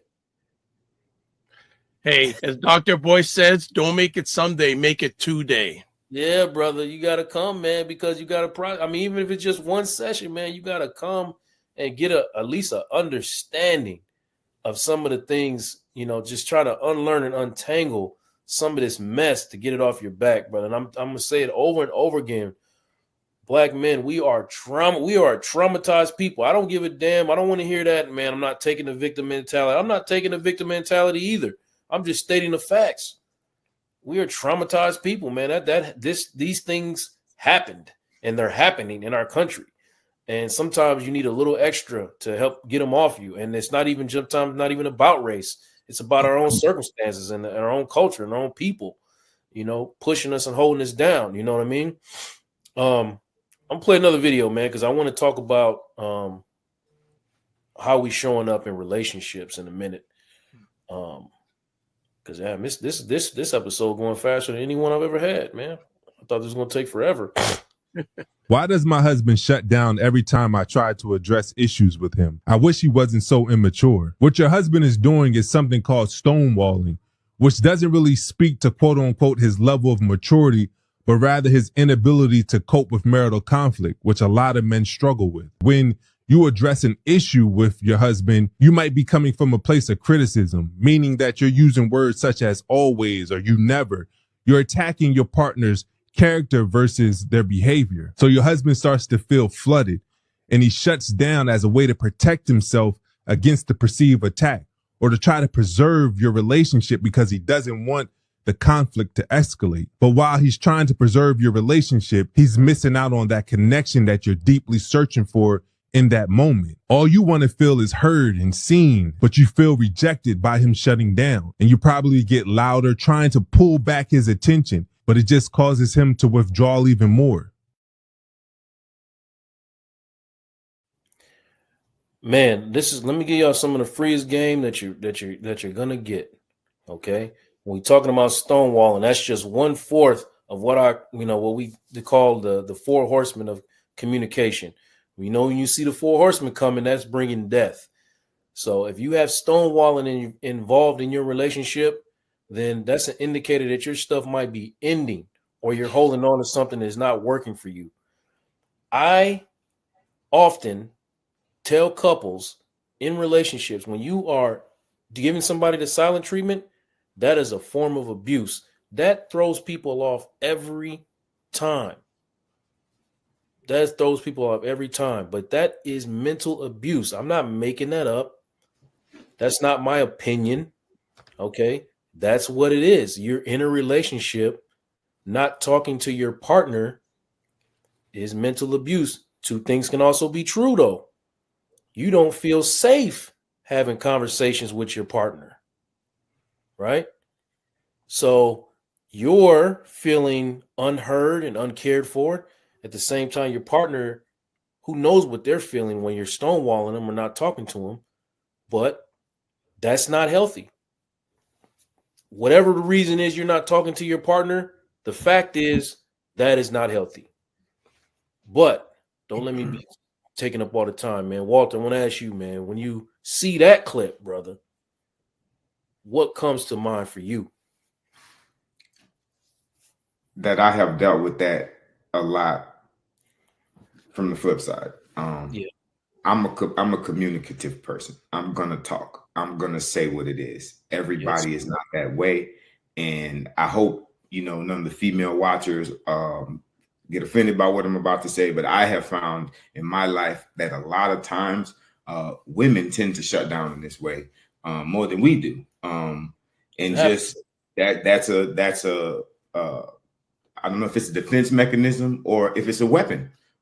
Because it can be utilized in both ways, but I find that happens a lot, even not just in romantic relationships. I can, my mother, my aunts, like they get upset and that's their go-to. Like they will ignore you and give you the silent treatment. So, it's a trauma signal, when you shut down like that.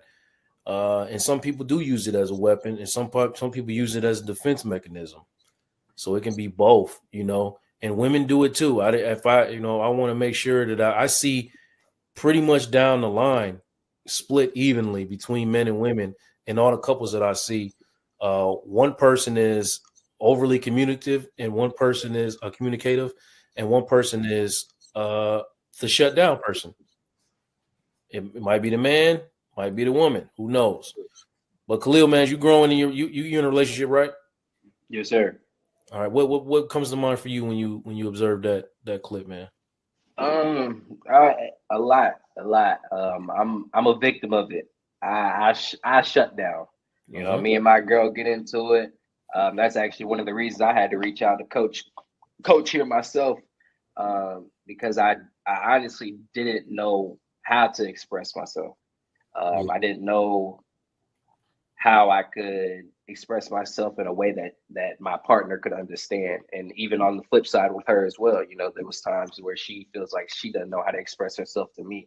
And I feel like it all boils down to, like you said, trauma, just things that we've seen growing up, things that we've been around, how our parents interact with each other, how, different experiences that we went through. And so this is something that I'm still, again, another part that I'm trying to learn, as far as just being vulnerable. And this is what I call the alpha. When people say alpha male, I would say me being vulnerable, showing my woman that I can communicate to her effectively, that's me being an alpha man. You know, I feel like that's how I take that term. And so it's something that I'm still working with, something that I'm still trying to learn. But yeah. Yeah, brother. I mean, you're not alone in that, man. A lot of black men struggle with taking that step. I personally struggled for many. I was probably in my 30s before I started realizing that, you know, I was lying to my wife about dumb stuff. You know, like if I move a glass in the cabinet, she'd be like, "Who moved this glass?" I'm like, "She must have been one of the kids." You know, I'll be lying about dumb stuff, bro, because I don't want to. You know what I'm saying? I don't even really understand why. I didn't understand at the time why I was doing that, but it's because I didn't feel safe at all. Just talking about little stuff like that. I felt very insecure to be like I made a mistake. To admit to her that I made a mistake of some kind. You know, I didn't. You know, I didn't put the pot back where it was supposed to go. I couldn't tell her like I made a mistake, because if I told her I made a mistake, then somehow that's me admitting that I'm not a man. Little stuff like that, you know. And it's a lot of brothers that experience that, man. They can't just go out and say honestly what's going on, you know, like, hey, I'm Coach, I think a lot of that too. Sorry to cut you off. Go ahead, brother. I think a lot of that too comes from, especially with my generation and just things that I've experienced. I mean, people like to throw that stuff back at you in heated times, in heated moments. You know, when things aren't going right, people tend to kind of reflect back to that vulnerability state of the other person and try to throw it back in their face, and it makes that other person really not want to open up at all to anyone, you know. And so that's something that I definitely am trying to get over and get past as well. No, you hit it right in the head, man. And if I was thinking, I would have said that's part of the reason why I was doing what I was doing as well, because I didn't want it thrown back in my face. Right. And that's something that my wife had to learn. Like, she had to learn how to communicate with me. I had to learn to communicate. It wasn't just a one-way situation, but I am responsible for what's on my side of the street. I can't be like, oh, she's not changing, so I'm not going to change. No, I'm still trying to push through my communication, still trying to say what I got to say, at risk of her throwing it back in my face, which is a high possibility. You know what I mean? So, man, that's a good point that you brought up, brother. Dr. Vibe, what comes up for you, man? Wow, there's so many knowledge bombs being dropped. I don't know what I can add on, but what I will say, if you're in a relationship with a partner, wife, or whatever, make sure it's built on a friendship before you have the relationship. Yeah, for sure. You got to have that friendship. And I've invested in myself, and I've read a lot, and I've spoken with people, especially people who are ahead of me in this game called relationships, to get their insights. I think also, too, a big thing in regards to this is admit when you're wrong. Yeah. It's a challenging thing for men in general. I think it's even a bigger challenge for many Black men. And when you're admitting you're wrong, you're admitting it to yourself first. Yeah. You got to accept that, like, a mistake is a moment. It's not a person. Right. And admit and be ready to and just develop those conversations, those relationship things. I think also too, if you have other good Black men in your circle, I have a few of them, we have vault conversations. Yeah. So everything that's said, it's like a bank. When you go in a bank, they have that vault. The money inside there is locked. Yeah. No, it's locked. Yeah.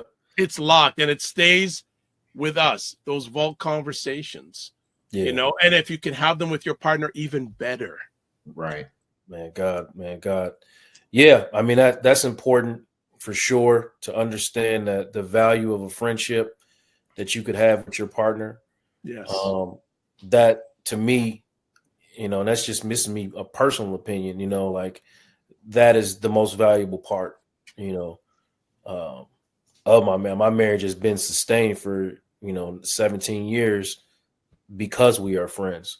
You know, and at the end of the day, I know that if anything were to happen to us and we were having to split, I feel like we will remain friends, because we've built a friendship that is, the groundwork of it is just our friendship, man, at the end of the day. You know, we have difficult days, that's for sure. But at the end of the, you know, when something's going wrong, you know, I want to talk to my friend before I want to talk to almost anybody. Absolutely, 100%. Hey, Coach, I got a question for you. What do you think is the best strategy or the best way for a person to be able to open up? Like, what is it that you think is stopping us from opening up? The main thing is perspective, right? So let's just say y'all have you and your girl had an argument, right?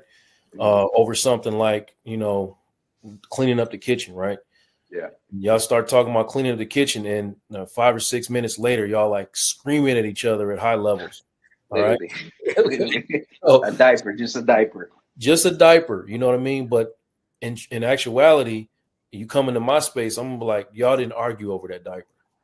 Y'all didn't argue over that kitchen. It was something else. It was an underlying issue based on emotional triggers that go back before y'all was probably even together. So understanding what those emotional triggers are, and like, okay, when you leave a dirty diaper here, it reminds me of this. So I just go way off. So you'll be less inclined to do that, knowing that it's your girl's trigger. She'll be less inclined, like, what made you all of a sudden go up and start yelling? She'll be less inclined, and maybe it's the way she spoke to you.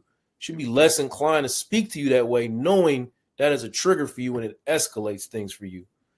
So once y'all have that conversation, you'll be more willing to, just one conversation about emotional triggers, y'all will be more willing to share what those triggers are and try to have a conversation. I always explain it like this: so y'all on the same team. So why would you try to shoot at different baskets? That doesn't make any sense. Y'all are on the same team. Y'all want the same thing. So if y'all are arguing, it's a waste of time. Y'all basically playing defense on each other. Now y'all might have different play to get to the bucket or get to the end zone. Y'all might have different plays and disagreements about how to do that, but y'all both want to score. You know what I mean? That's, you know, and it doesn't matter who's scoring. You know, we want to win together. So ultimately, any arguments that you're having are ridiculous. Picking that up like that. Yeah, there's more to it, man. There's a whole lot more to it, man. There's like things you have to eliminate. I'm gonna give some more free game out to the chat, man. The things you have to eliminate for your conversation to have a healthy relationship. Criticism, for one, okay? Instead of saying, you know, this kitchen is always dirty, you dirty bastard, I'm tired of you, da-da-da-da-da. Look, I get really flustered when the kitchen is dirty. Could you please help me clean it? That's it. What you really wanted was the kitchen clean. So all this criticism and all that talking shit that you was doing, calling him a dirty bastard and a slob, was unnecessary when all you wanted was the kitchen clean. Just tell him how you feel. And, you know, attach a feeling to it. I'm flustered. I'm frustrated. I'm tired. I'm unhurt. All the things. Okay, baby. I understand that. So criticism, contempt. That's get that out your communication. That's that's sarcasm. You know what I mean? That's all the down talking and, you know, all of the back talking that you do. You know, just again, go to say what you feel. No criticism, no contempt. Just say what you feel. Period. If I could add something, Joe.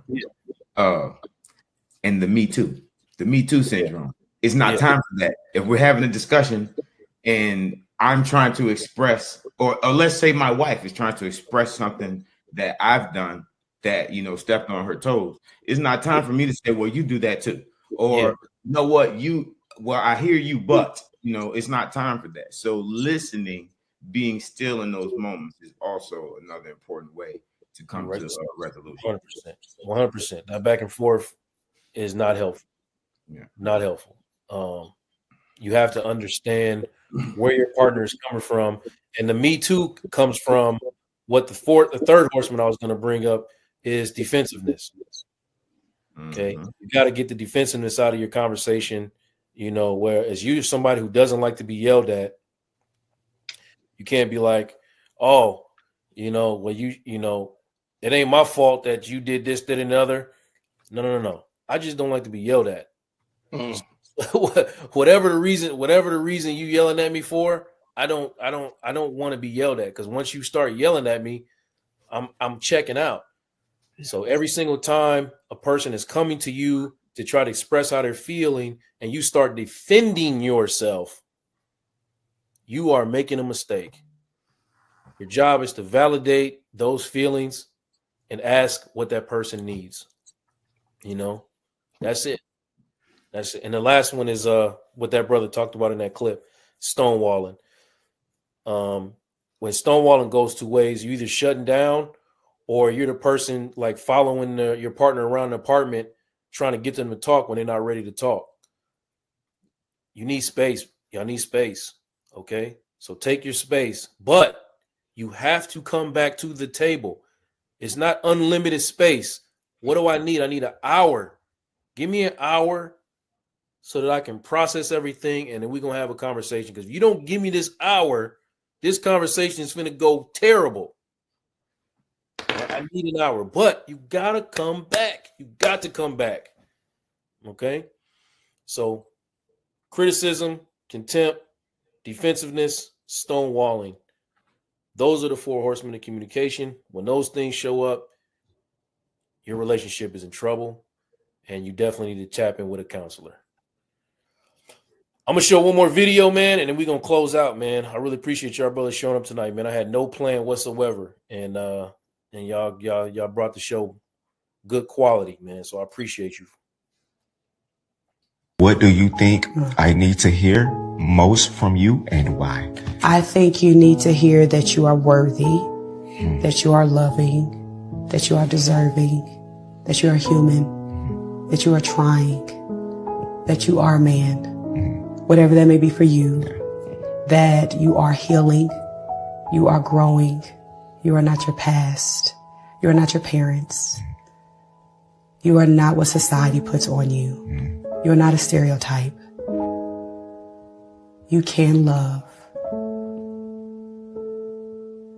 Your journey is purposeful. I think you need to hear those things because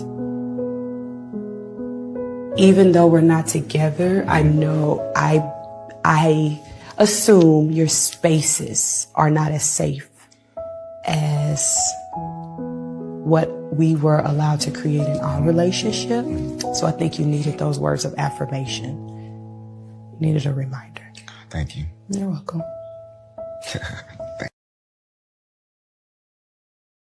Right. I played that for a purpose. I want brothers to know that it's okay to ask your woman for what you need and say that whatever she's doing or not saying is hurtful and bothersome, and not have to worry about like being called a beta or soft or any of them things. I know personally I need affirmations. It's tough out here. And sometimes I need somebody to tell me that, you know, I'm doing good. That's just what I don't know what that, you know, what opinion that makes someone have of you or whatever, but I need that. So I'm going to openly tell my wife, hey, I can't just have criticism all the time telling me what I'm not doing. I need a bigger, hey, you're a good father. Thank you for that. You know what I'm saying? I wanted to give y'all brothers an opportunity to talk about your feelings around affirmations, you know, whatever those may be. So I'm gonna start with you, Dr. Bob. Yeah. For me, I just tell people I'm not a Superman, but I'm a Clark Kent getting a little bit better each day. Right? I make mistakes. I do my best to admit them. I spend my time to say I'm sorry, and I mean it truthfully. Not just, oh, I'm sorry. I want to look that person in the eye and say I'm sorry. So it's really important. And I love that clip there because I'd like to know how many brothers who are watching this have had that moment in any sort of relationship, whether it's with a lady, mother, father, sister, brother. Though that wasn't a long clip, but look how much it meant to that brother. Yeah. It's not how much time you have, it's what you do with the time that you have. Yeah. So tell the people that are close to you, whether it's partner, whether this is what I need from you. And I will do my best also to provide what you need. We need to have those one-on-one times where we just say, I need this. Yeah. So I'll just leave it at that. I think it was a great clip. Thank you, brother. Thank you. Walt, what you got, man? How you feel about that clip? I think that we all need those affirmations, but I'm going to say that I affirm myself daily. Of course, I appreciate, hearing it from elsewhere. Yeah. Every single day I start my day with affirmational music. I love music, and so when I rise, it's two brothers named Chris and T, and their music is just about uplifting themselves, which listening to it and singing along with it uplifts the person listening. So I start my day daily with some type of media that is uplifting, and I talk to myself in the mirror. And I think that's something that a lot of people miss. Tell yourself you love yourself. Tell yourself out loud. Don't say it inside of yourself. Get in the mirror and look yourself in the eyes and know that you accept you. I think it's very important. I just want to chime in here for a suggestion for brothers. Have a motivational playlist. Definitely. Just building on what says, like Walter just said, I have songs that if I'm on the down, they get me up. Like one of those songs is Optimistic by, can't remember who's, Sounds of Blackness. The Blackness, brother. Minnesota's finest. That's my There you go. There you Yeah. go. So I have my motivational playlist that when I'm going through a dip, it brings me up. But if I'm high, I also have that too. Oh man, Walter, you got a question out there, man. I'm gonna post it before I move on to Khalil, but I'm gonna say too, man. Yeah, I got my lift me up playlist as well, man. Somebody said I listen to Paul Wall. That's hilarious. Just Tornado, one of my family. She's here. Good stuff. Yeah. Hey, listen. What do you say, Walter? What do you say to a man trying to get to a place to self-affirm? Again, talk to yourself in the mirror. If being affirmed by people that you love is important to you, tell them that, so that they can add it to their daily to-do list. But most importantly, I can't stress enough: affirm yourself. Affirm yourself. Yes. And I'm gonna add to that, Just Tornado, because some people might have difficulty getting in the mirror and talking to themselves because they struggle with the truth. And oftentimes you're going to have to be pushed on the truth. And if you're not able to do that for yourself, I'm going to tell you to go to a therapist that's going to hold you accountable to the truth about yourself. So you might have a tendency to put yourself down over something that is just not true. So like, I'm going to listen to everything that you're saying and be like, well, such and such is telling you that you've done this for them and you've been there for them and you're this for them and that for them. And you're sitting there telling you like, no, nobody appreciates me. That's not what you told me. You're lying to yourself because it feels safer to put yourself down than to tell yourself the truth that, you actually are talented.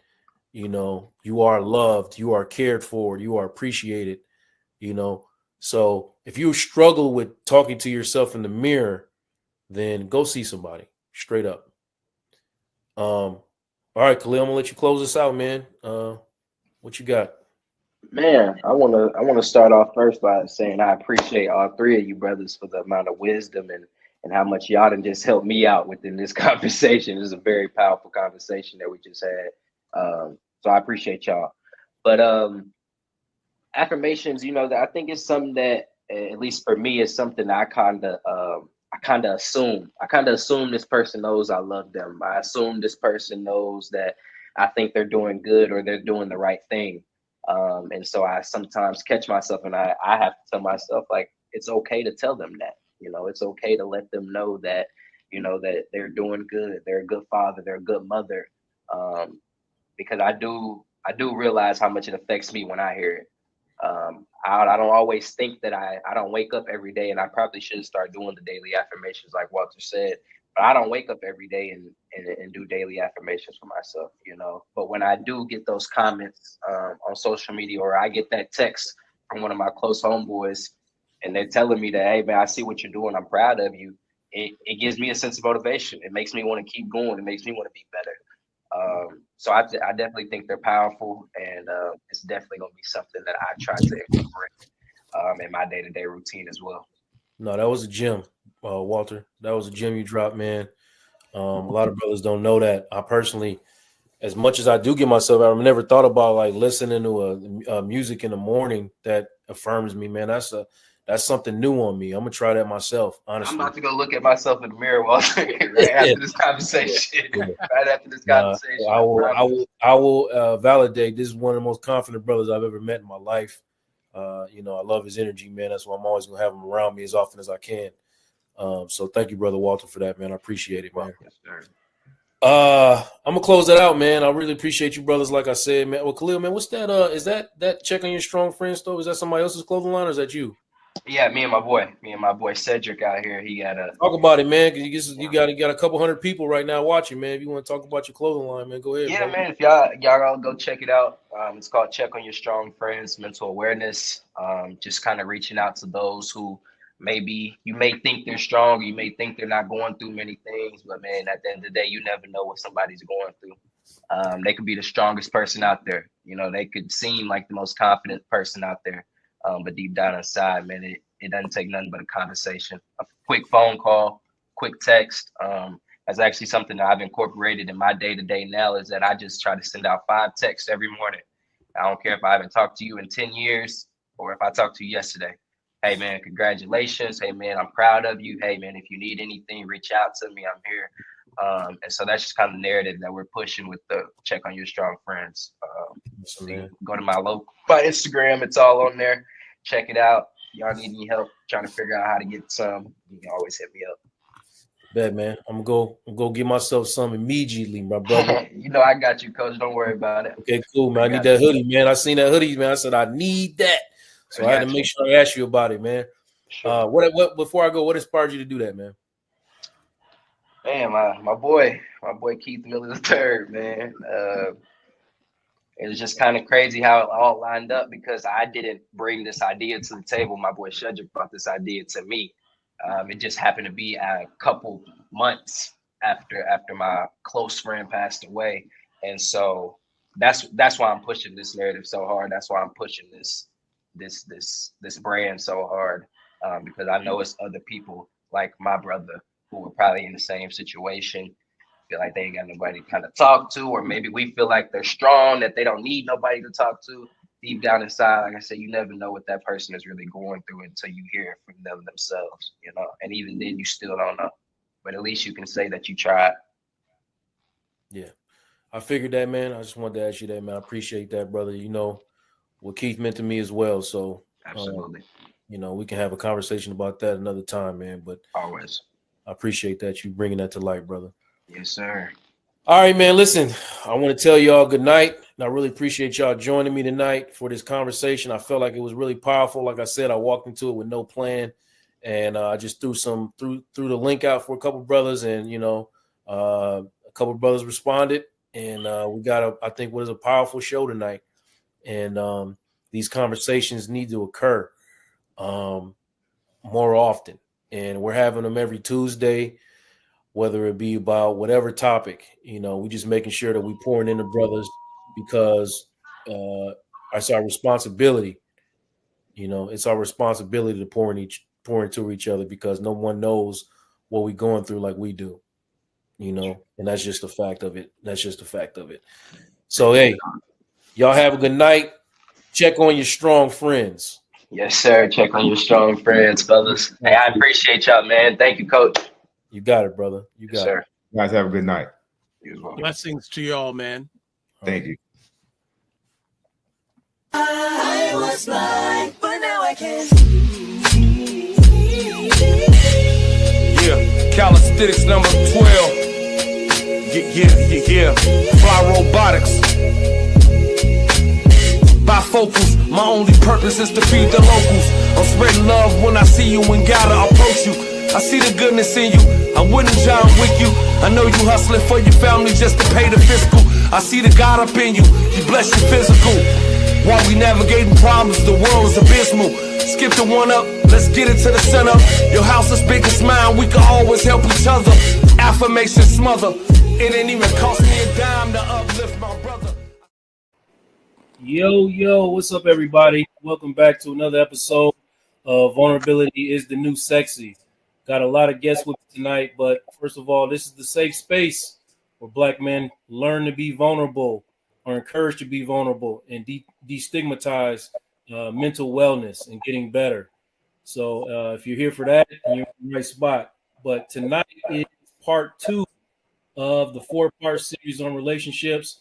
Part 1 went very well. We talked about emotional connection and the foundation of friendship in relationships. And tonight we're talking about conflict. A lot of people in relationships try to avoid conflict, but we are teaching tonight to grow connection through your conflict. And tonight I have a special guest, a couple special guests. I got Mike and Kim Pruitt. I know you've seen Mike on the show before. He brought his wife tonight.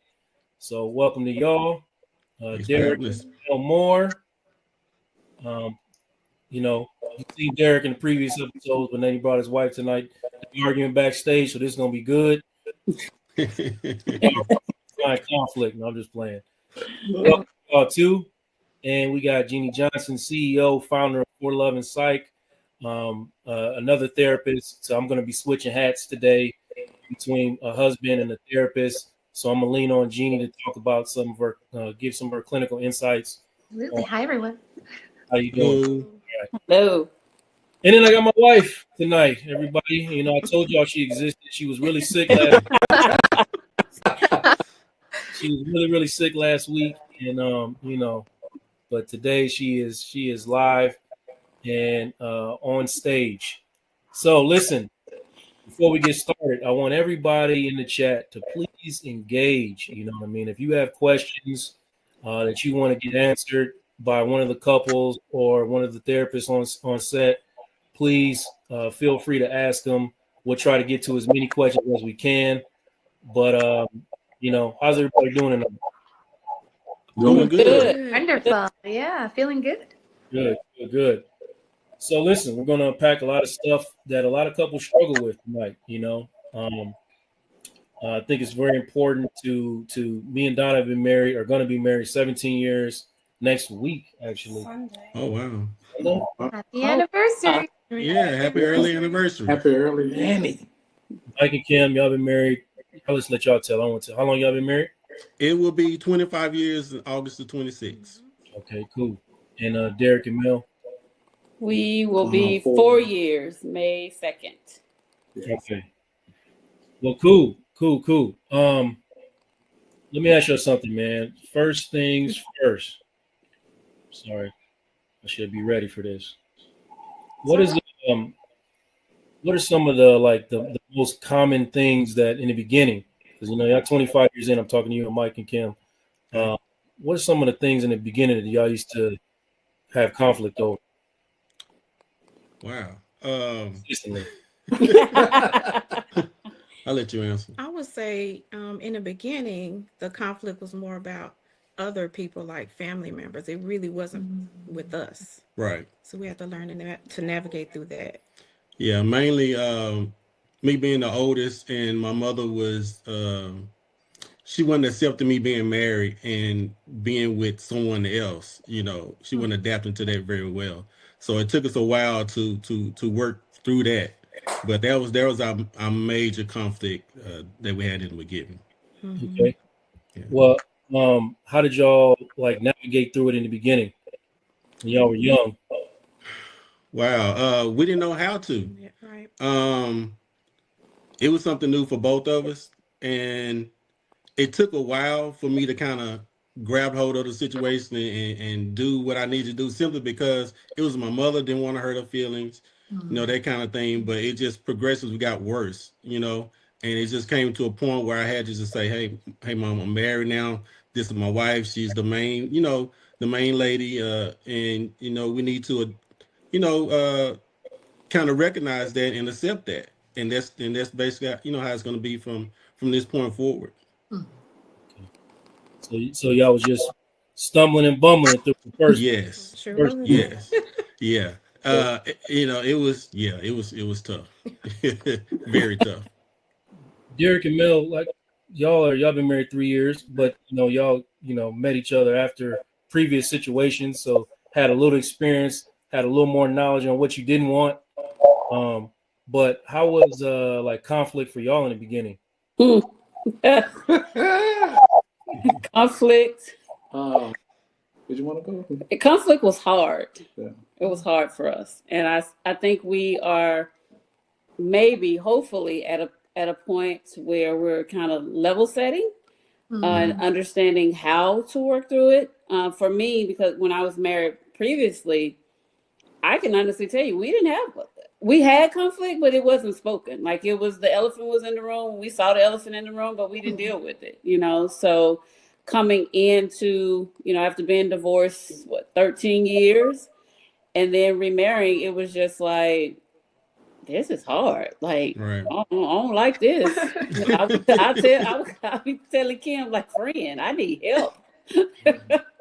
Yeah. And part of it was too, I was used to having hard conversations, and we struggled with. I wasn't used to having kids in the house, and and these were adult kids, and so. Young adult kids. And so I struggled with little things that I was accustomed to and how they were done. And we had some rough conversations. Yeah. Well, how about Uh-oh.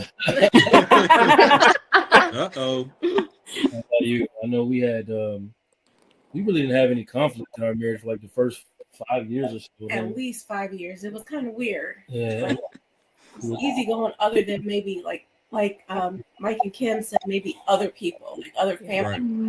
Mm-hmm. But it was so minimal that it was like, well, is this what marriage is like? Yeah. And then it was like, oh shit. Went crazy. And honestly, I don't think either one of us really possessed the skill or the talent to like deal with conflict in a mature way. As a matter of fact, I mean, we probably were experts at avoiding it as much as possible. And that only, what I hope the people gain tonight is that only causes more issues, avoiding conflict. So, Jeannie, I'm gonna ask you, what are some of the common conflict issues that you see in your practice when couples come across your office? Absolutely. I mean, I think that your couples did such a great job, and you as a couple as well did such a good job giving some of the central triggers for conflict in relationships. And it can be family dynamics, right? Adjusting to family dynamics can be really tough on individuals in their relationships. Not having a clear understanding and allyship as far as their values are concerned. So where, I have an understanding about what I want for my children and how I want to navigate conflict in front of young adult children. My partner maybe never had that in mind for themselves or never understood that to be something that's true. Huge conflicts include things around intimacy, how often intimacy occurs or does not occur. Other triggers include things like how the finances are managed, whether there's a person who plays a primary role in the finances and taking care of finances, or it's more of a shared governance in those types of ways of being within the relationship. Many times, those are some of the core conflicts that I see in relationships. Yeah, I think for me, in my practice, centers around a huge lack of communication. Yes. And it'd be people who be together for years and years and years and years. And then when you try to break down like some of the things that they're arguing about and really dig down to like the underlying issues that are causing their conflict, it's usually never about the thing they're arguing about. Right. And it's usually a lack of understanding or knowledge of a person's emotional triggers. Absolutely. Yes. Yeah. So They you had could no idea. Yep. right, no idea. Mhm. You see that too, Jenny. You could be with somebody for years and years and years and not understand what triggers them. You're steadily triggering them and taking it personal. Right. Yeah. Come back at you, right?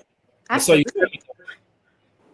Man, we are just now learning that. Yeah. After Yeah. all these years of marriage, we're just now beginning to understand what each other's triggers are. Yeah. You know, it took us this long to figure that out, and it's been rough along the way. I'll just say Absolutely. that. Yeah. That can be very strange for couples. And sometimes you know that you're pressing a button, you know that you're activating someone, but you don't know whether it's on the side of something that's normal. Like, so it's, oh, you know, you're a little agitated every now and again, or, you know, when I say this to you, you get an attitude and you're like, Right. oh, but that's normal. For some people, right? They're like, it's normal to be a little agitated every now and again. It's normal that she gets a little quiet on me, or it's normal that when we have a little argument or a little tiff, he goes and hangs with his mom more often. That's normal. And other people are like, no, actually, it's not normal that you leave the house when we have an argument. Right. That's something that's triggering my husband. It's actually not normal that she doesn't want to have sex with me whenever we have had a rough day with each other. That's actually not normal. I probably should figure out what's going on there. I'm triggering my wife in some way, right? I'm having behaviors that are triggering my wife. So yeah, it's rough. Yeah, 100%.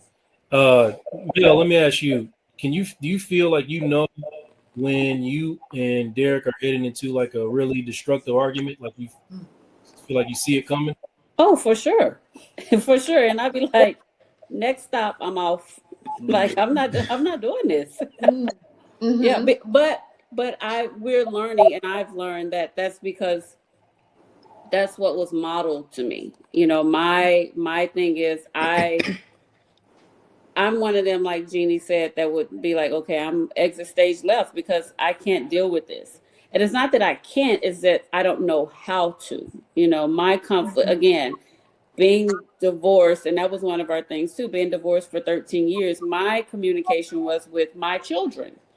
So I had to learn how to communicate with a spouse and communicate on hard things. And the other Melanie was like, girl, we can't do this. Like, this is hard. Absolutely. You're what we would call conflict averse, right? Yes. Conflict for you, Not like even diverse. averse. Yeah, like adverse. I'm out of here. Yeah. Exactly. Yeah. Gone. Yeah. Explain what that is, Jeannie. Oh, sure. So someone who is conflict averse, or a synonym, conflict avoidant, is someone who struggles with emotion regulation inside of conflict. So something bad happens between them and their partner, and they have really strong emotions that bubble up that start to scare them, or really strong thoughts that start to scare them. And it creates this impulse to what I call run or fly, right? So I get out of there. Either I shut down, that's a way to avoid. So I'm not talking about nothing. And I might be in your presence and be telling you I'm not talking about nothing. Not at all. Don't even try it. Or I might actually exit stage left, which is like, I will leave the home. Like, if I feel strongly enough, if my emotions bubble to the surface enough, I need to exit. I can't be in the same environment. The tension is too much for me to withstand. So I'm out of there. Is there an opposite to that? Absolutely. Yeah. Someone who's conflict inviting. So someone who recognizes and understands that, hey, you know, what I saw and what was modeled for me is that people fight sometimes, and I still love you. I still see you as really beautiful, and I still want to be around you. And even when you're upset or mad at me, I still want to talk to you, and I still want to get it figured out. I actually really want to get it figured out because I miss having your company. I miss being around you, and I miss seeing you be happy. That's me. All day. Yeah. It's nice to have that compliment. Most times, a lot of people in relationships that I see, you're like one or two people, and there's not, everybody's different, and some situations they vary, but for the most part, I see people that are avoidant and people that are anxious, right? Yes. And it's usually they're both in a relationship. The person that wants to follow you around and get answers to the conflict right now. Let's do it right now. And the person that like need a whole room and don't really want to deal with it. And if you don't talk about it again, you'll never hear about it again. Like, Yep. but we're here to teach that both of these people are wrong. Okay. Mhm. You have to be willing to take a break, breather, right? But also, you have to come back to the conversation. If you leave it, you have to come back to it. Yeah, You have absolutely. to come back to it. But Mike, when I say that, man, 25 years in, what comes up for you when I say that? I feel like when it comes to conflict, most of our problems came from me having like such a big personality, overpowering, personality and stuff like that. That whenever it came to conflict, my wife would shy away, quiet, get quiet and not speak up for herself. I'm learning that I did that so much through the years of our marriage that she didn't really have a voice, and she avoided the conflict by just not saying anything. Because she felt like it would create even more conflict. That type of thing. And then a lot of times I'll be like, let's just go ahead and talk about it and get it over with. You know what I mean? And that kind of thing, just to get it out there. And she was like, nah, we don't want to talk about it now. That kind of, just because she know what it could possibly lead to. So yeah, I was real bad on that. Mike was very, very triggering with his voice, Yeah. his tone, very loud, which I just found out probably about a year ago. That's from the way I grew up with my father being loud. So I just would shut him out and just I didn't want to talk no more. Yeah, and that would create even more conflict for me because I'd be like, she's ignoring me. When he's ready, I'm ready. Yeah, that kind of thing. Kim, you saying basically you had a trigger you didn't even know about. I didn't. I didn't. But you were getting triggered by it anyway, nonetheless, right? Right. Yeah. And you're totally unaware of it. I think that's important for the audience to recognize. Sometimes you don't even know right what your triggers are. But yet, when I tell you, let me ask Jeannie first, and I'll tell you what I think. Yeah. When you're in a relationship, how do you, I guess, identify triggers? Absolutely. Well, some of us are fortunate enough to have done some inner work prior to getting into relationships. And so we have some understanding, some cues about what can create an activation for us. Learning in relationships is a little bit harder. Sometimes it's trial and error. So it's touch and go. It's like I'm going through life with my partner and then I'm picking up as we go along things about them in our dynamic, in our interactions that I'm learning from. Other ways to learn are from just direct feedback. Hey, I said something to you the other day, or I'm gonna be honest with you, I touched you the other day and you kind of you recoiled or you flinched in some way, and it worried me because I thought, oh, what's going on with her? Or like Mike's situation, I get into this I'm a powerful man, I'm a strong man, and my voice elevates when I'm ready to like command the room. It elevates, it escalates. And my wife was shrinking, like literally she shut down. She couldn't withstand it. And I don't know who noticed it first. Maybe Mike noticed it first. Maybe Kim noticed it first. I don't know. But oftentimes we can get insights from other people around us who will help us to have further insights to ourselves. So there's various ways that you can experience that for sure. No notes. So when you start smiling when I talk to you. What do you think you can identify some of the signs when it's like he not going today, or he? Oh yeah, you wear all your emotions on your sleeve. Good man. And that's our show. We're so glad you was able to join us. It's okay. We love that. We love a vulnerable man who's vulnerable and expressive out loud. We love it. No, they don't. It's tough. It is tough. Not gonna lie. I had to learn. Right. It didn't come, like, oh yeah, this is cool. But then, let's talk about. You said some of that. Some of us are lucky to have done pre-work before we get into relationships, right? So, I was in my 20s when I got married, as she was too. But so I didn't do any pre-work, right? So vulnerable, yes. Understanding of my emotions and how to manage my emotions and not knowing anything about what my triggers were, thinking I was fine. And meanwhile, I really just recently just dealt with a whole bunch of trauma and I never even picked up on it. But so prior to at least what, half of our marriage? yeah, prior to understanding that about myself, like what was your strategy in like dealing with me when I was really off the range, like really low? That's a good question. Like what I do now, just consistently trying to pick you up and, hold you when you're too weak to, stand on your own or, think straight. It's like I'm trying to. You have an uplifter for a wife. Oh, how nice. Yeah, we'll call it that. Couldn't hear you though, Donna. Lift me up after she hit me with the frying pan first. Oh, okay. That's the other half. That's That's okay. just a joke. If y'all out there, that's just a joke. But look, Derek, I'm gonna ask you, man. Like, do you feel like you understood everything that you needed to understand about yourself to get yourself ready for male, especially considering you got out of some previous stuff? Like, were you ready when you got in this, or did you get in this like, oh, I got more work to do?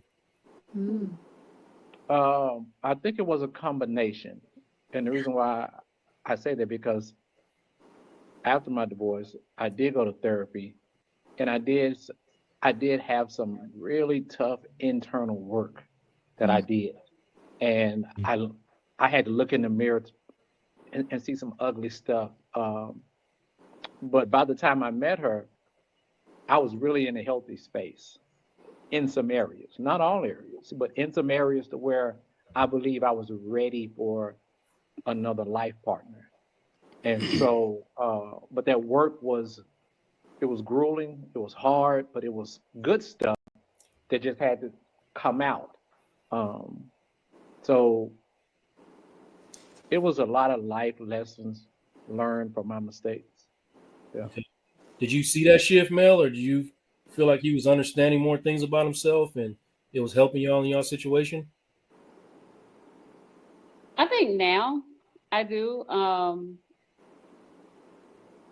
don't know. I know what I was looking for, and I know the work that I was doing on myself. So I wanted someone that would be like compatible with that was doing the work. Because the first time I got married, I was in my 20s. There was no pre-work at all. We jumped in. Love was the pre-work. Oh, I'm in love.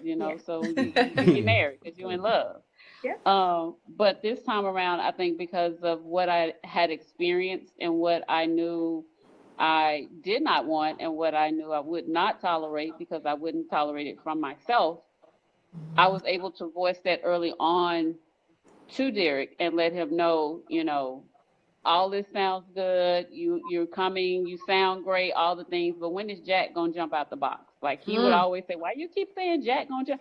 Because I just know like something has, because for me, I know there's something there. And if you push the right button, if you push it too many times, it's gonna pop out. But for the most part, I would say I can definitely see going in where he done the work because we had a lot of conversation around it and where he continues to do the work. Love that. Amazing. Yeah. Love that. Yeah, I love that too.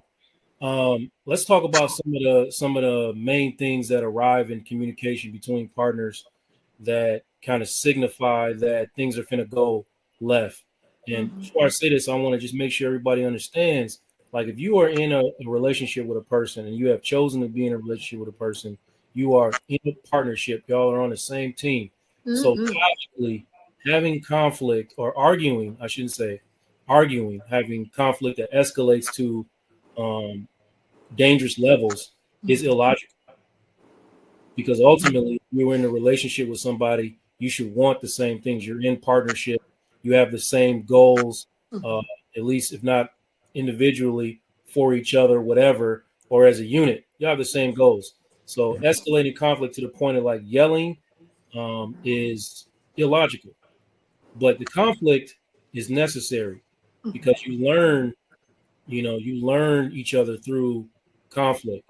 But one of the things I want to talk about is how blame and criticism shows up in a relationship. But before I get on it, Jeannie, you got something to say about that?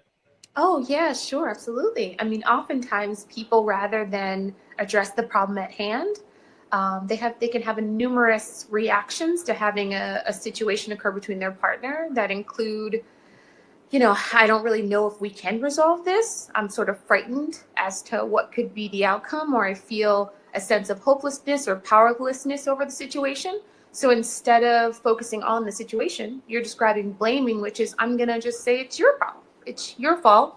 You're the one who's summoning this conflict between us, or you're the one who's summoning. Most people don't use that word, right? They're like, it's tension, or it's it's like you got an attitude, or there's a funk or something to that degree inside of the relationship right now, and you're the person who's creating it. And I'm gonna pick apart what you're doing, the way you've been looking at me, the way you've been talking to me, the way you've been, skipping out at dinner, eating real fast and not waiting on me, like little things they'll pick at and blame towards the other person versus dealing with the conflict at hand. 100%. Talking, you dirty bastard. Yep. Clean up this or clean up that. Yep. Wait a minute. Did Donna talk like that? Jesus.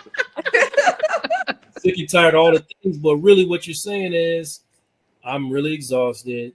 I've done this all week. I feel very unappreciated. I feel very disregarded. But instead of saying those things, you're hurling out insults. Right. When no one can really argue with your feelings. If you feel disregarded or unappreciated, you can say that, or you should be able to say that. And however the person reacts to them, that might trigger them. But the conflict, is going to lead to the understanding. Mike, you used to fight dirty? No, I wouldn't say that. I wouldn't say that I fight dirty, but what I do is I will ignore you as if you don't exist. Dirty. That's dirty. That's dirty. Yeah, you don't know about that, Mike, and people always get surprised in session when I say this, that when you ignore somebody or shut down, that is actually abuse. Well, I have been very abusive in our relationship, in our marriage. Me too. I admit that 100%. Yeah. And that's something that I still struggle with now. So I want you to think about it like this.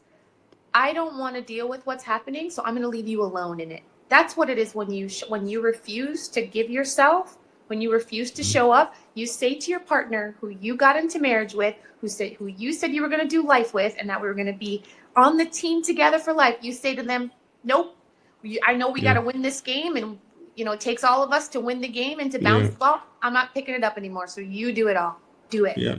And also we've been struggling with this recently. So just in our last few therapy sessions, I also found out that I don't think that a lot of times she can handle the things that we need to talk about. Or if there's a problem, I don't give her credit for being able to handle that conversation. So instead of trying to put this on her for some of the things she can't handle, I just don't bring it to her at all. Right. So that's been trapped as well, right? That's the mindset that I was talking about that's keeping you trapped. That's the blaming mindset. It's, I know she can't handle it, so I'm going to avoid bringing it to her. Whereas I know that there are triggering behaviors that I get into when I'm inside of a conflict with her. I yell at her, I talk over her, I overpower her. And I know that those are my things that I need to take on and that I need to change if I want to have a productive conversation with my wife. But instead of saying it's me and I'm the one who needs to bring it there because I'm the leader of this relationship, I'm going to put it on her. And then I get to avoid and I get to stay in my comfort zone and I don't grow. Wow. Absolutely. It really hit home for me when we discovered that one of her triggers is that I'm carbon copy of her dad, right? And that kind of put it all in perspective for me because I used to be like, man, he crazy as hell. I'm watching some of the stuff he's doing. I'm like, man, this dude. But then I'm doing the same exact thing. But it didn't really hit me until that connection was made that I trigger her in the same exact way. So that was like me looking in the mirror at that point. Which felt kind of normal to me, right? Right. Because I experienced that growing up. So, yeah. Yeah. Yeah. You Yeah, had yeah. those ways set in on how to deal with it. You already had them already implanted in you. Exactly. Yeah. I'm going to ask you to do something real quick, Mike, just for me and for all of us real quick. Untuck your arms. Untuck them. So apart. Yeah, you're a little guarded. You were both like this, and then she calmed, and I was waiting to see if it would come down, but just It's was just uncomfortable. it's just a Untuck. natural thing for me. Yeah, I know it's just it is, comfortable. but untuck because it's an open heart Ooh, conversation. oh, Miss And it'll bring Jeannie. I know. I'm sorry. Joe, we can't have her back on. This is her last time. That's it. I'm This gonna is I'm gonna it. head on out. Can I put one? Train observe that body language, man. The What is heart that? go. man. Let that heart out. Let it out. All right. Both of you. Okay, You Miss Jeannie. talk. Hey, I I'm want you to do it. I was trusting like, you. you good. All right. I'm trusting you. You feel like that's like I can't handle the. Yeah. Yeah. But I That sounds familiar. I don't hold back from telling you sometimes because you're gonna get angered. It's more so like, I don't want to put him in a bad space and have this conversation. You know, whatever it could be about. Let's just say like finances or something. So I'm thinking I'm protecting him when really I'm not. Yeah. Exactly. No. Exactly. The modest is very aware that I went through a deep depression, and it's really tough sometimes for me to get into a good space when I hear bad news. But I recognize that as a part of a unit that sometimes I just gotta prepare myself to deal with some of the things, whether because it's better for me to know and be upset or down than it is to not know and find out and be blindsided, thinking everything is all good, right? So I mean that's just part of knowing and understanding each other. But like like Mike is telling you, I mean they and Kim are telling they've been married 25 years and they just in year 23, 24 finding out stuff about each other that's helping them understand more and themselves. And themselves. Yeah. Because that's a lot of the work, right? Knowing and understanding your own self. Well, actually being open to learn those things about yourself. Yeah. I mean that's the hard part. Yeah. Yeah. Derek, talk to me. We're gonna move on from blame and criticism and talked about like disrespect, contempt, and like sarcasm and eye rolling and things of that nature. Yeah. It's some. I'm gonna leave it there. Speak on it, brother. What you got to say about them things, man? Jeannie had brought up something earlier about how to trigger your partner. Yes. You do. And there's certain words, certain body language, eye rolls, all of that happens. And for men, we look at that as total disrespect when we're trying to have a conversation with you and you're not looking at me, or you're eye rolling, cut me off, or you try to finish what I'm saying. And so for us, we're still learning that process because Jenny, part of the issue here has been, and even recently, when I'm frustrated, my voice does escalate. And I realize that my wife doesn't receive from me at all when I am at a high pitch. Yeah. She totally shuts down.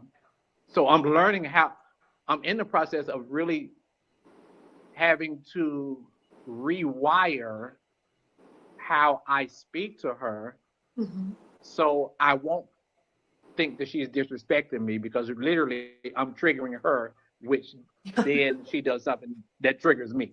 Absolutely. Yeah. You need to be mindful that there are 3 women who can show up when it comes to you escalating as a man and you're dealing with a partner. 3 different types of women. There's the woman who will shrink under that. She cannot and will not. It's not going to happen. I'm not going to try to meet you at that high power level. That doesn't belong to me. It's not a part of my nature. And then there's the other end, which is like, I was taught and I was raised under that, and I'm going to buck right up. I will meet you right exactly where you want to take it. And I have no problem with meeting you there. That does not bother me at all. And then you have the in-between, she softens and asks questions and is investigative and is trying to figure out, okay, what do I do? Where do I go with this? How can I handle it? But you've got to be prepared for each 3 of those types of women. And that's a lot of women in one person. Yeah. Well, and I can say this. We're versatile, baby. Versatile. We are versatile. Oh and my I can God. and I can say this. He normally, depending on what the conversation is about, what's happening, he normally gonna get number 2, because I'm gonna meet you right there, because you will not. You will not. And then I'm gonna come down. I'll be like, you know what, girl, just be quiet. So I'm gonna go between 1 and 2. I rarely will be in the middle. I'm gonna just be honest. Right. Rarely. It's either extreme, one or the other. But going back to the triggers, Janie, when you know you're triggering your partner, and it's for us feel disrespectful, how do you navigate that space when that person know they don't trigger the hell out of you? Absolutely. It's taking out this idea that it is intentional and it's meant to hurt you. So I think in your brain, you've already decided, because she knows what gets me, she's doing it on purpose for sure. And I know she's doing it on purpose to undermine me, to maybe belittle me, or to demean me. And that's where I'm taking it with my mind, versus approaching it with a healthy curiosity, or with the thought that what's going on here that might be creating this situation, and how can I, as the man in this relationship and as a strong lead in this relationship, ensure that I'm in my space of looking to command the respect that I say I deserve, by entering in with a calm mind and a calm heart, and with the thought that, okay, something's going on here. Something's not right here. I don't know exactly what it is, but I want to figure it out. I want to investigate it, because I want to ensure that Gene, they will be there. Gene, yeah. I don't want to be the big man all the time, okay? Listen, I didn't say you had to. I didn't say you had to. I said, if you asked me how to navigate this, if you want the best outcome. Exactly. Now, my friend, if you want problems, choose problems. But if you want peace, you want peace. God. This is the hard stuff about relationships, right? You're like, I don't always want to be the bigger man, so go and be the petty man and see what you get. Well, 9 times out of 10, I am bigger. 9 times out of 10. But that one time, I want to be petty. I want to be petty. You said, call me Betty. I'm gonna be petty. I cannot. Right. That is funny. It requires partnership, right? Like, so sometimes it's going to be difficult for you to be the person, but it's a requirement for both people, if you are in a committed partnership, to step up when it's time to step. You got to recognize when you're using blame, when you're using criticism to communicate to your partner, you are attacking them with the hopes of hurting them. And if you were in a relationship that you say you in, like you love this person, you got to ask yourself ultimately, why would I be doing that? Yeah. I mean, and that's the kind of, and it sounds crazy, man, but when you really start digging into wellness and understanding of these things, you really realize the things that you've learned over time have been incorrect. Yeah. That part. You learned it. Where did you watch it? That part. Right. Where did you learn your conflict resolution from? If you haven't been inside of a therapy room, it's usually every single time, you'll have somebody with the shut off body language, but as the process goes through, you start seeing that light bulb coming on, and then realizing and recognizing, oh man, I don't have to be this angry dude in order to survive in this relationship. I can really be honest. I don't have to lie about this and that and this and that in order to survive. So I hear you, Derek. Man, that's why I asked you that question, man. I knew you was gonna give me what you gave me, brother. Very good stuff. You're 100%. But let's talk about defensiveness. We kind of talked about some of it a little earlier. So I really want to make sure we recap. We're talking about blame and criticism, those things. We're talking about contempt, which is like sarcasm and eye rolling and all the body language to let you know that I'm not really receiving what you say, or I don't care about your feelings. And now we're talking about defensiveness, which basically was shifting accountability and turning it into blame. We kind of touched on it a little earlier, but when it shows up in relationships, what do we do? What do we do? And let me ask you, Kim, can you, because I know you've had it. I know you've dealt with this. Mhm. What do you do when Mike gets defensive? So I really do try to talk to him.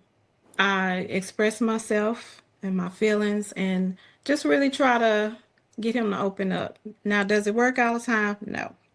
But I do try to work on it and give him grace. Right. I asked you that, Mike, because you've been open on the show, man. You've experienced a lot of things within your family that has caused you to defend yourself, right? So Yes. certain things that have nothing to do with Kim that you might say or touch on might cause you to start defending yourself immediately, right? Yeah, it's just one of those things. Like it's a collective from everybody, right, throughout the years. When you have to be so much for so many different people, when somebody question you about something, like how dare you question me when all I have to give and do for you, I'm like, how dare you question me now when you ask me for so much? And that's kind of where my mind goes with it, and I'm learning that has been the wrong thing to do. But it's like I've been doing this for so long, it's taken me a while to get out of that mindset, and I have to be like intentional and catch myself when I'm doing it. But I try, but it's yeah, I'm not all the way there yet, but I'm definitely trying to get better on it. So yeah. Yeah. Donna, let me ask you. There's so much in that. How do you start difficult conversations? You can be honest. You can be honest. Yeah. Honestly, I don't know if I start them. Yeah. Okay. Right? I think I avoid. Is it difficult being a therapist? Oh yeah, you were always trying to therapize me. Oh really? Oh, it's fun. So, Got better, but so yeah.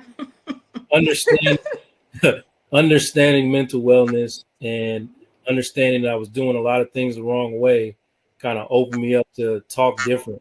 And it's kind of hard to get used to, I guess, right? yeah, you pretty much told me at one time you wanted our conversation, day-to-day conversations, to be like I was his therapist. Ah. And like, ask him, well, how did that make you feel? Ah. So he wants to mimic. He couldn't say, I wanted more nurturing language from you. I'd like more affirming language. I want to hear from you more that you feel an investment in my comfort in the same way that I feel an investment in yours. So he said, I want you to act as my therapist. That's interesting. That's so interesting. I don't know if that was his intent, but that's not natural for me. I'm not a therapist. Yeah, it was more, my wife is a problem solver. It's logical brain. But people communicate for two reasons, right? To either vent or to solve a problem. I don't always communicate to have my problem solved. I just kind of want to vent. So, like, rather than like if I say, something went wrong, she was like, well, you should do this, this, and this. That'll fix it right up. Yeah,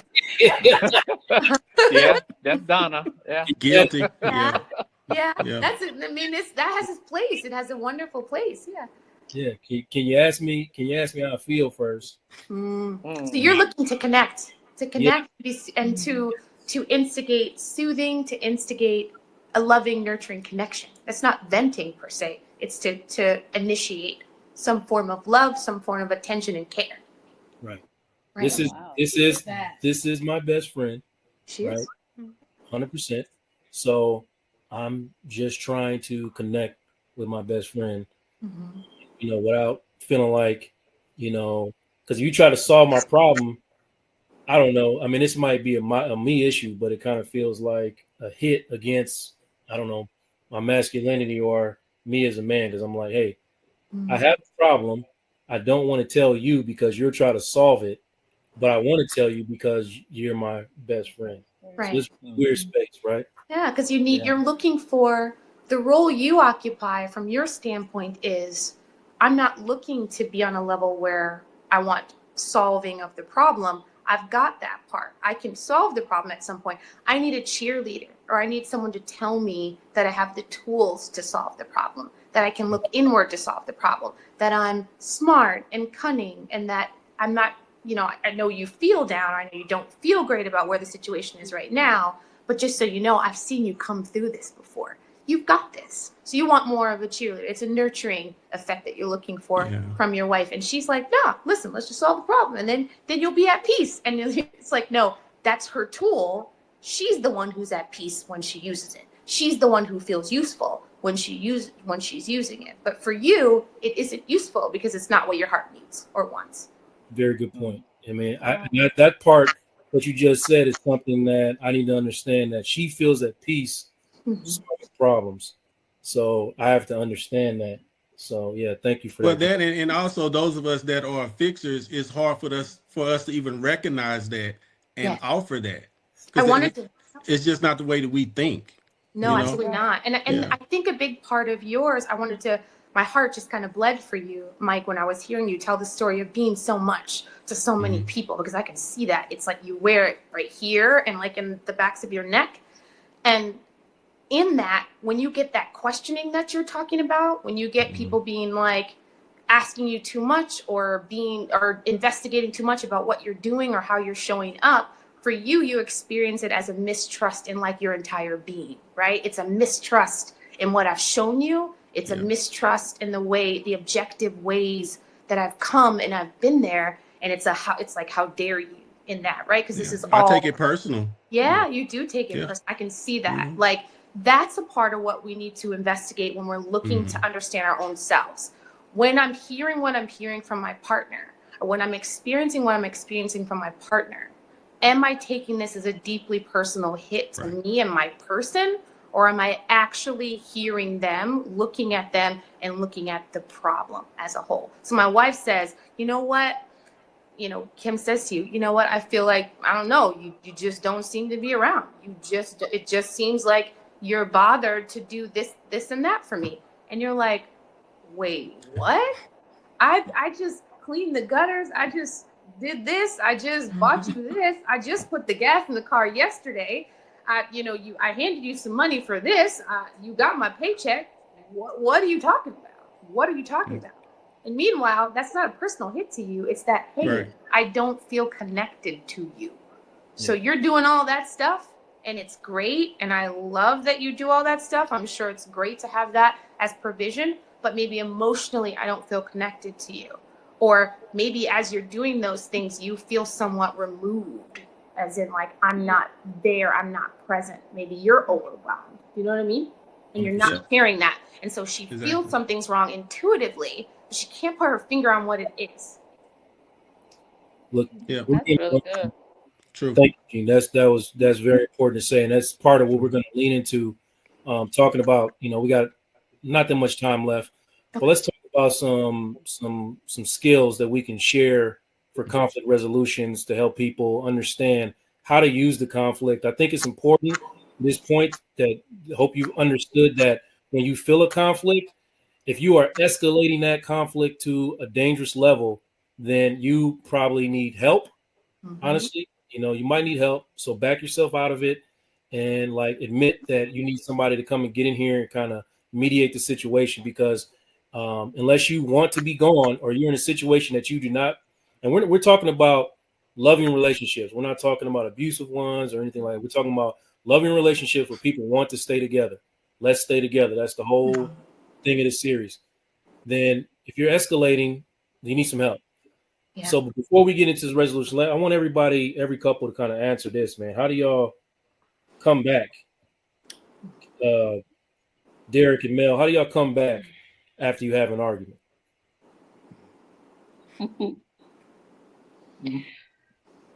It really depends on what the argument was about. I think we've gotten better in this area most times, because again, what was modeled to me, and can relate with Kim. So growing up, which was one thing I won't do, I won't argue, because growing up, my grandfather and my parents argued, and so just the loudness, even as a child, like I would cover my ears because it's too much. So I would shut down. So 10 times out of 10, Derek will be the one who will initiate the conversation. Mm-hmm. And I think we've grown to that place, because I have shared with him that it's hard for me to push aside or come out of my emotions because I'm hearing a lot of things, I'm processing a lot of things. And so I have to kind of de-escalate myself. I'm very self-aware. So before I say anything, before I say the wrong thing, I won't say anything. And I realize that that's not always the healthy thing, because to him, it does appear that I'm shutting down. But it's really, I just need a long pause. And then once I gather myself and my emotions are in check, I will have some words for him, but I will have some. Let me finish. Let me finish. But most of what I've done, and this was recent, once I gather myself, I will text him like my true raw feelings, because I can become very emotional to the point of where I will cry, and he'll be like, "Why are you crying?" And I don't really know, but I know it's coming from a place that I'm not completely healed yet, and I don't know how to handle this because I've never experienced this, so it's difficult for me. But we will finally sit down and talk through why this happened, how can we do better? But it's initiated by Derek, and I appreciate that about him, because I don't know what that looks like. And I will say this: I've done it with children, but I never did it with a spouse. So I think for me, it's the fact of I don't really know how, but he's teaching me, and I'm learning that this is how you come back from an argument, because I'm also learning we're on the same team. Kim reminds me all the time, Derek reminds, you're on the same team. And I never heard those words in my first marriage, and I've never seen it. So I did have a great understanding of what that looks like. That's a good girlfriend right there. Yeah. She is. And Jeannie, I grew up where we didn't let disagreements linger. Yep. And so when you come from that, and then you're in a situation where a person withdraws, and it could be like a day or two. And I'm like, are we still here? Right. Like, hey, let's talk, because, and here's what I shared. The narrative that we tell ourselves can go way off the wall when one party just refuses to talk or is very little. I said, I'm not trying to give that space to us to where the negative narratives are in long, because you never know where that could go. So I say, let's just talk it through and get through some things. Even if we don't solve it all, I don't like that tension there, because like you said earlier, I'm not with my best friend now, Yep. and we're not connecting. And so, yeah, I can literally get something off my chest, and maybe 15 minutes later, I'm good. Yeah. Whereas I'm still that girl number 2. I need a little bit more time. Yeah. Listen, days go by. Very, very important that both of y'all just said. I probably should ask for y'all to be faster because we run out of time. But I'm glad y'all, took your time with that answer. But I'm running out of time. So I'm gonna go to Mike and Kim. Like, how do y'all come back from arguments?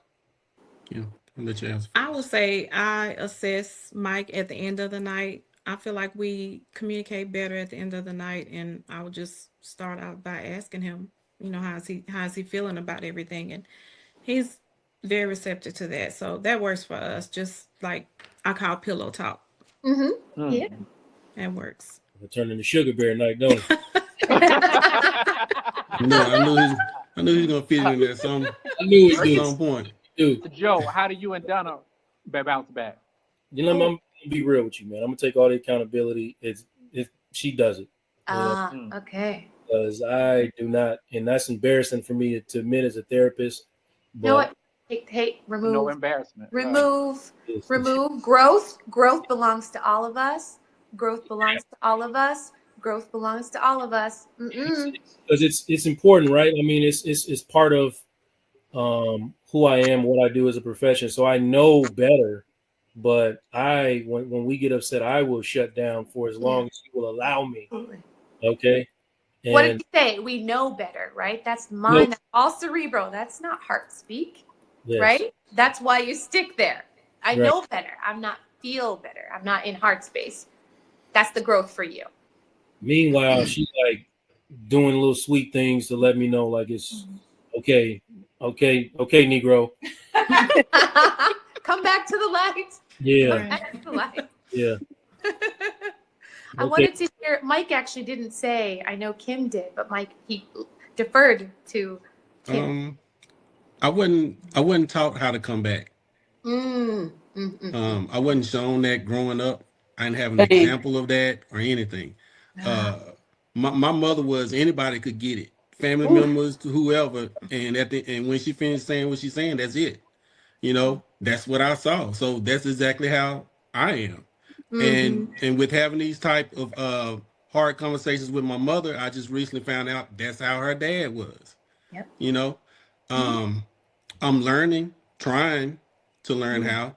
You're doing better. Thank you.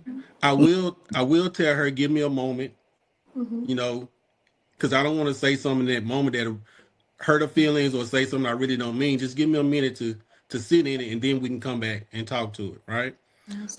What I have learned how to do lately is if it's something I know is very touchy for me, I'll ask her, can we talk about that in therapy session? Simply because I know I don't have all the tools to work my way through whatever it is that we need to talk about without having somebody there to referee or give us guidance. I think that was hard for her to hear because she feel like we should have the tools by now to do that. You're still practicing them. Okay. Right. That's Yeah, because I've been a whole fool for 20 some years. It's gonna take a minute. Not a whole You know what I mean? And I'm getting better now also at if time goes by, it's easier for me to text her while I'm at work. Like Mel. Okay. Right. Versus being there in person. I don't know what it is about it, but it's I easy feel you, for bro. me to do that, you know, and that kind of breaks the ice. Whenever, because normally she's the one who circles back around and say, hey, It's time. Right, it's time. You know, you hadn't said anything to me. You haven't touched me. You haven't kissed me. You hadn't told me, you know, you love me before you go to work. You know, that kind of stuff. We get emotionally withholding. We withhold. Okay, we're like, oh no, taking that. You can't have that. So I'm trying to get better at that because, like I said, that's not something that was modeled to me growing up. Gotcha. You new here, so you gotta ask Mike all your questions in the beginning of the show. Oh, sorry. No question. Cut it short. But yet he keep asking me. I'm a collaborator. Let him know. When he deferred to Kim, I was like, he got them light skin problems. Sorry, I'm so sorry, Joe. You didn't tell me the skinny. I love everything you say, man, but you know, not on a time crunch. You got to ask somebody else. But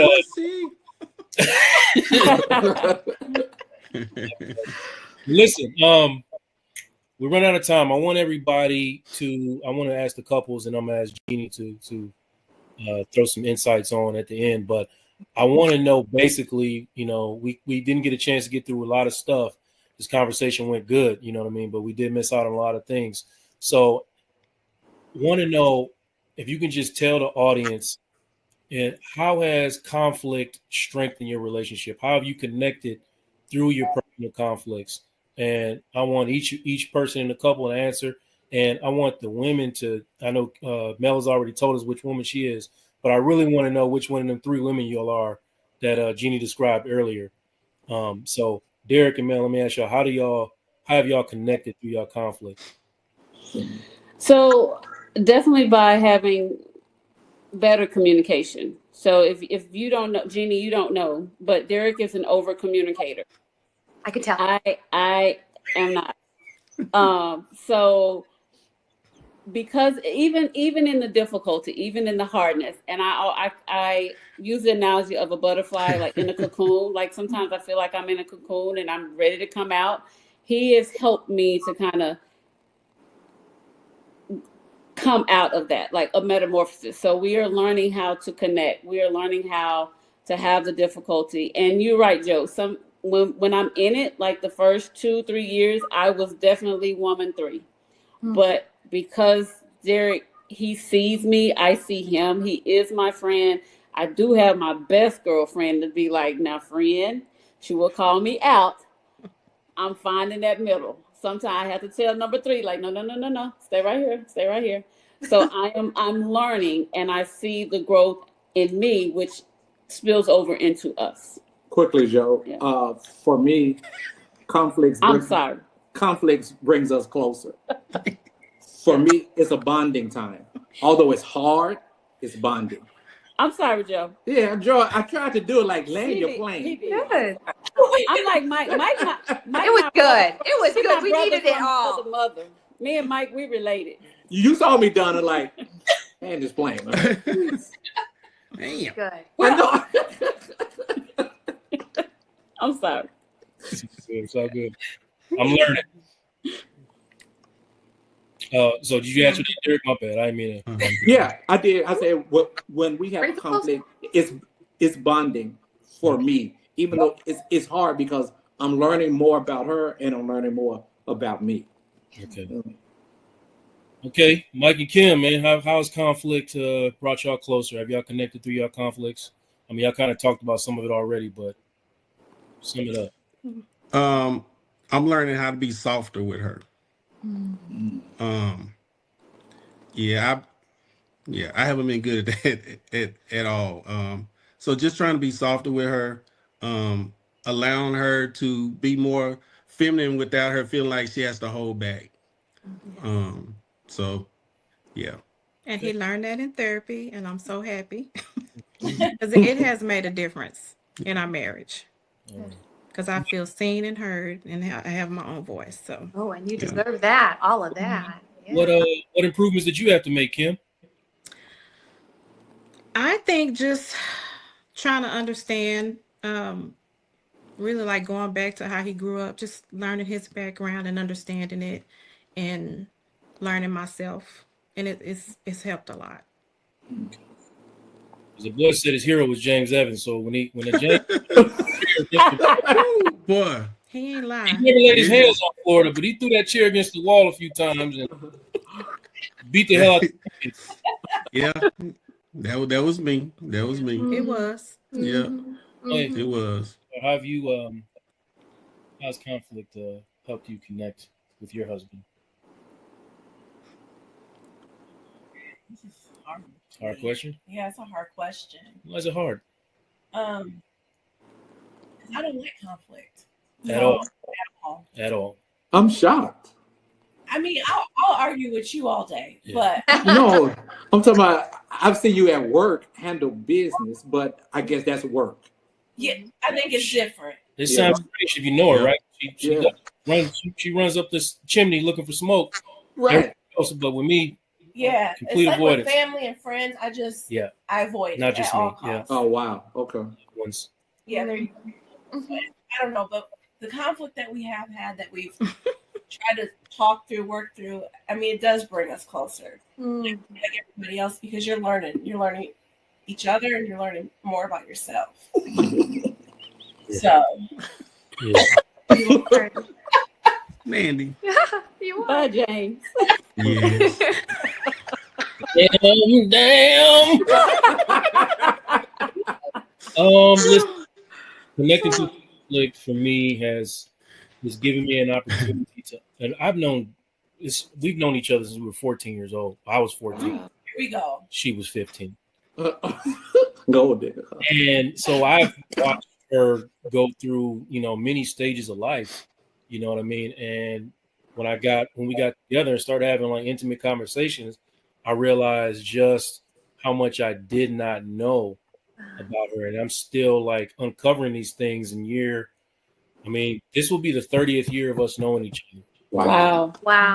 So in year 30 of us knowing each other, I'm still right now to this day uncovering things about her. And usually comes out through conflict because, one of the things I would say for us arguing, like, before now, she's better now, but she used to go like tunnel vision dark, like, Nothing's going in. Nothing's Shut going. down. Not listen. I'm not ready to hear none of this. None of it. But I had to. I was definitely number 3. Yeah. Yeah, I'm out of here. Yeah, that's it. Here. So we had to, like, through conflict, we got an opportunity to, like, learn, like, look, I'm not going nowhere. You ain't going nowhere. We better figure this out. Right. Because these arguments are going to a level that we're not comfortable with sometimes. Like, we don't argue very much, but we do when it gets real heated, it gets really, really bad. Yeah. But that's before. Now it's like we can talk through stuff, and it's still surprising sometimes. Like, oh wow, you really, for me, it's like, oh, you really are trying to listen to me. So I have to adjust to, stuff that I'm not used to. But so the conflict, you know what I mean? I think it's probably kept us together. It's part of the reason we stay together, because we've learned so much about each other. And at the end of the day, like, how we come back from argument, like, we still laugh. We like to do a lot of, we like to say stuff. So yeah. We're born together. We're born together. I've said this to Derek and Mel before, but I don't know if I've expressed this to Joe. But in the last year or so, I've been learning who Mike is, right? Without having to be Mike for who everybody else need me to be for them. So with me focusing on that, it's allowing me to know myself better, which will make me better for her. So as I'm learning that, my walls are coming down. I'm getting softer, listening to her, that kind of thing. So once I begin to know, more and more about myself, then I feel like we'll become stronger. So, Absolutely. I have no doubts. Jeannie, please enlighten us with some of your clinical insights about conflict. Sure, absolutely. If you don't mind, please. Absolutely. I'll give a little summation because I think that can sometimes Close be. thoughts, I should say, yeah. Oh, absolutely. I'll do it. I'll try to make it. I'll try to close you out really nice. So, related to conflict, whenever we're beginning in conflict, we all talked about all these stages, right? This idea of like, I need to be asking myself when a conflict arises in the relationship, who am I in that, right? Like, what am I coming in with? So am I coming as a blamer, as someone who's defensive, as someone who's avoidant, as someone who is criticizing inside of the conflict, right?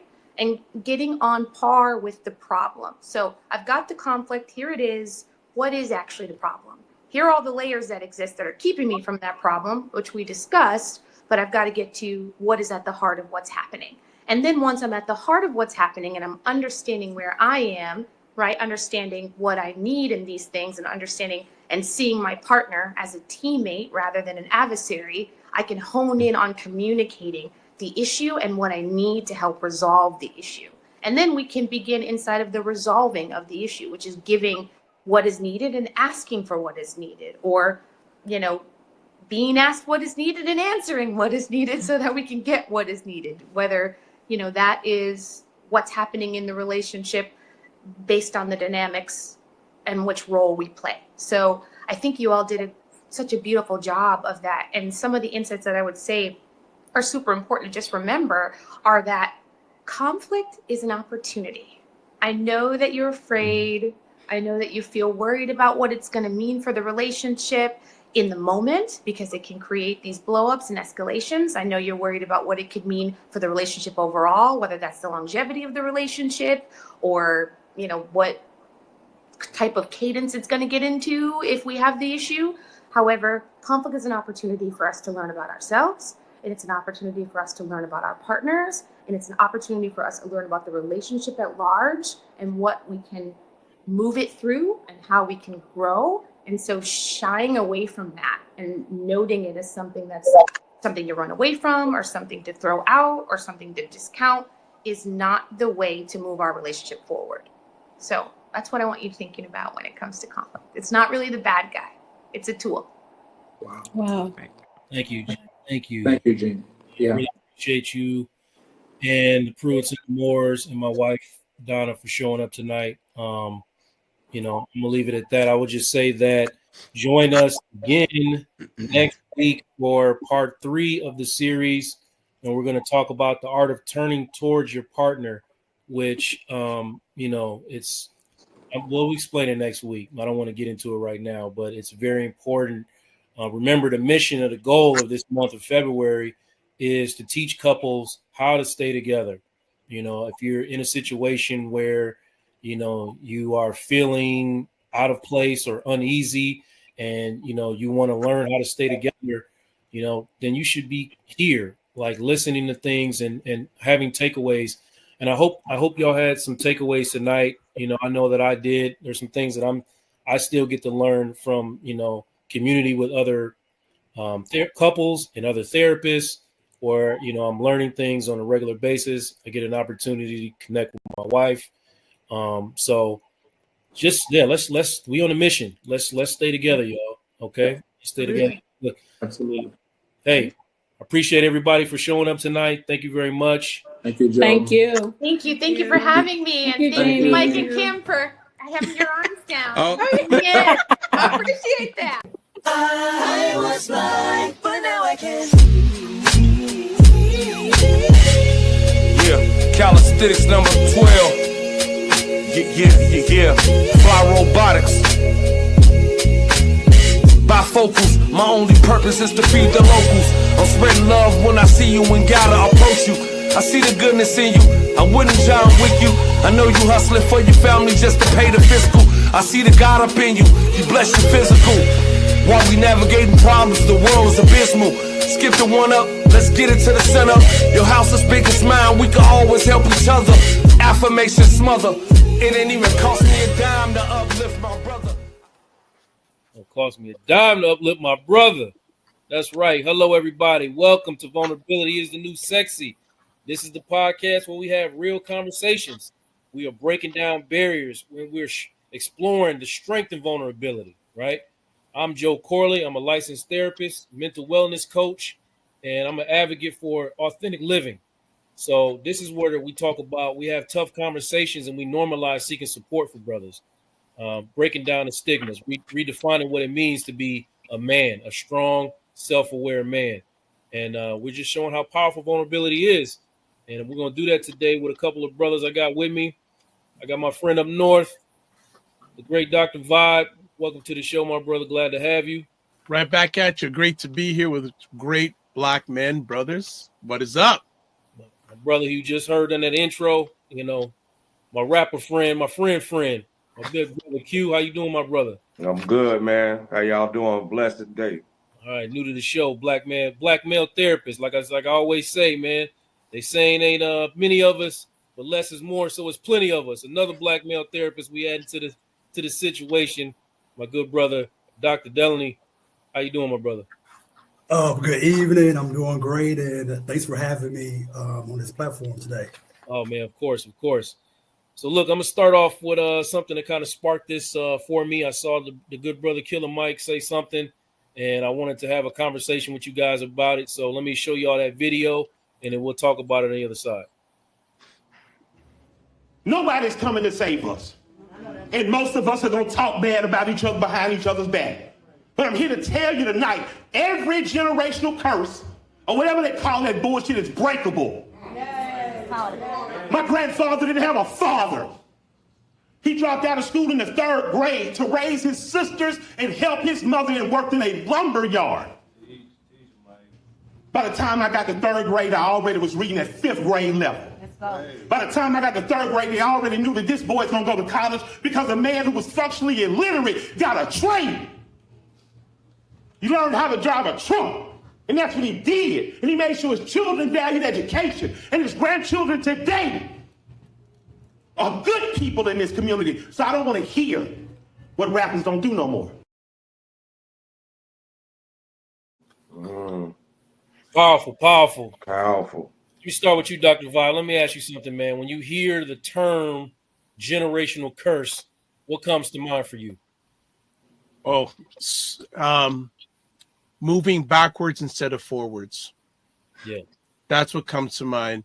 That and another thing that comes to my mind, knowing better but not doing better. Yeah. That's what comes to my mind, you know, when I hear that generational curse. A lot of us were raised and there were a lot of negative things behind us. We need to shed them off get lighter and move forward. Absolutely. Brother Q, man, what do you say, man? What do you hear when you hear the word generation or the term generational curse? What comes up for you, bro? Man, for me, it gotta be presence, man. So like a lot of my family, like my uncles, they're around and everything, but they're definitely not what they made the kids with. So it's like presence is a big thing. Yeah. So that's how he shows up in your lived experience, folks not showing up for their children. Yes. And I know you personally, man, you breaking that generational curse consistently every day, man. So I'm proud of you, brother. Dr. D, man, Dr. Lenny, what's up, man? Tell me what comes to mind for you when you hear the term generational curse, man. Yeah, I'm thinking about, like just negative traits or, characteristics that has been like passed down from one generation to the next. Whether it is, unresolved, trauma, addictive, behaviors. And, at some point, people start to, unfortunately, like start using it as a crutch, because of this happened or I didn't have this, I can't move forward. Yeah. Let me follow up with you, man. How do you feel like it shows up in Black families, from your lived experience? I would say from my experience and also how I relate to other clients is the silence. Yeah. Not being able to talk about, issues. Because like in my family, with traumatic, events, happen, we really didn't process them. It was just another thing that, happened that you pretty much learned to move through or work through. But then you find out you really didn't, work through it. You just kind of just kept going. And you carry that baggage, with you. And so I would say, for myself, being an adult, I didn't learn. I mean, of course, I feel like I do a little bit better, but I kept things, inside. And with people kind of like looking at me as, you should be able to figure this out.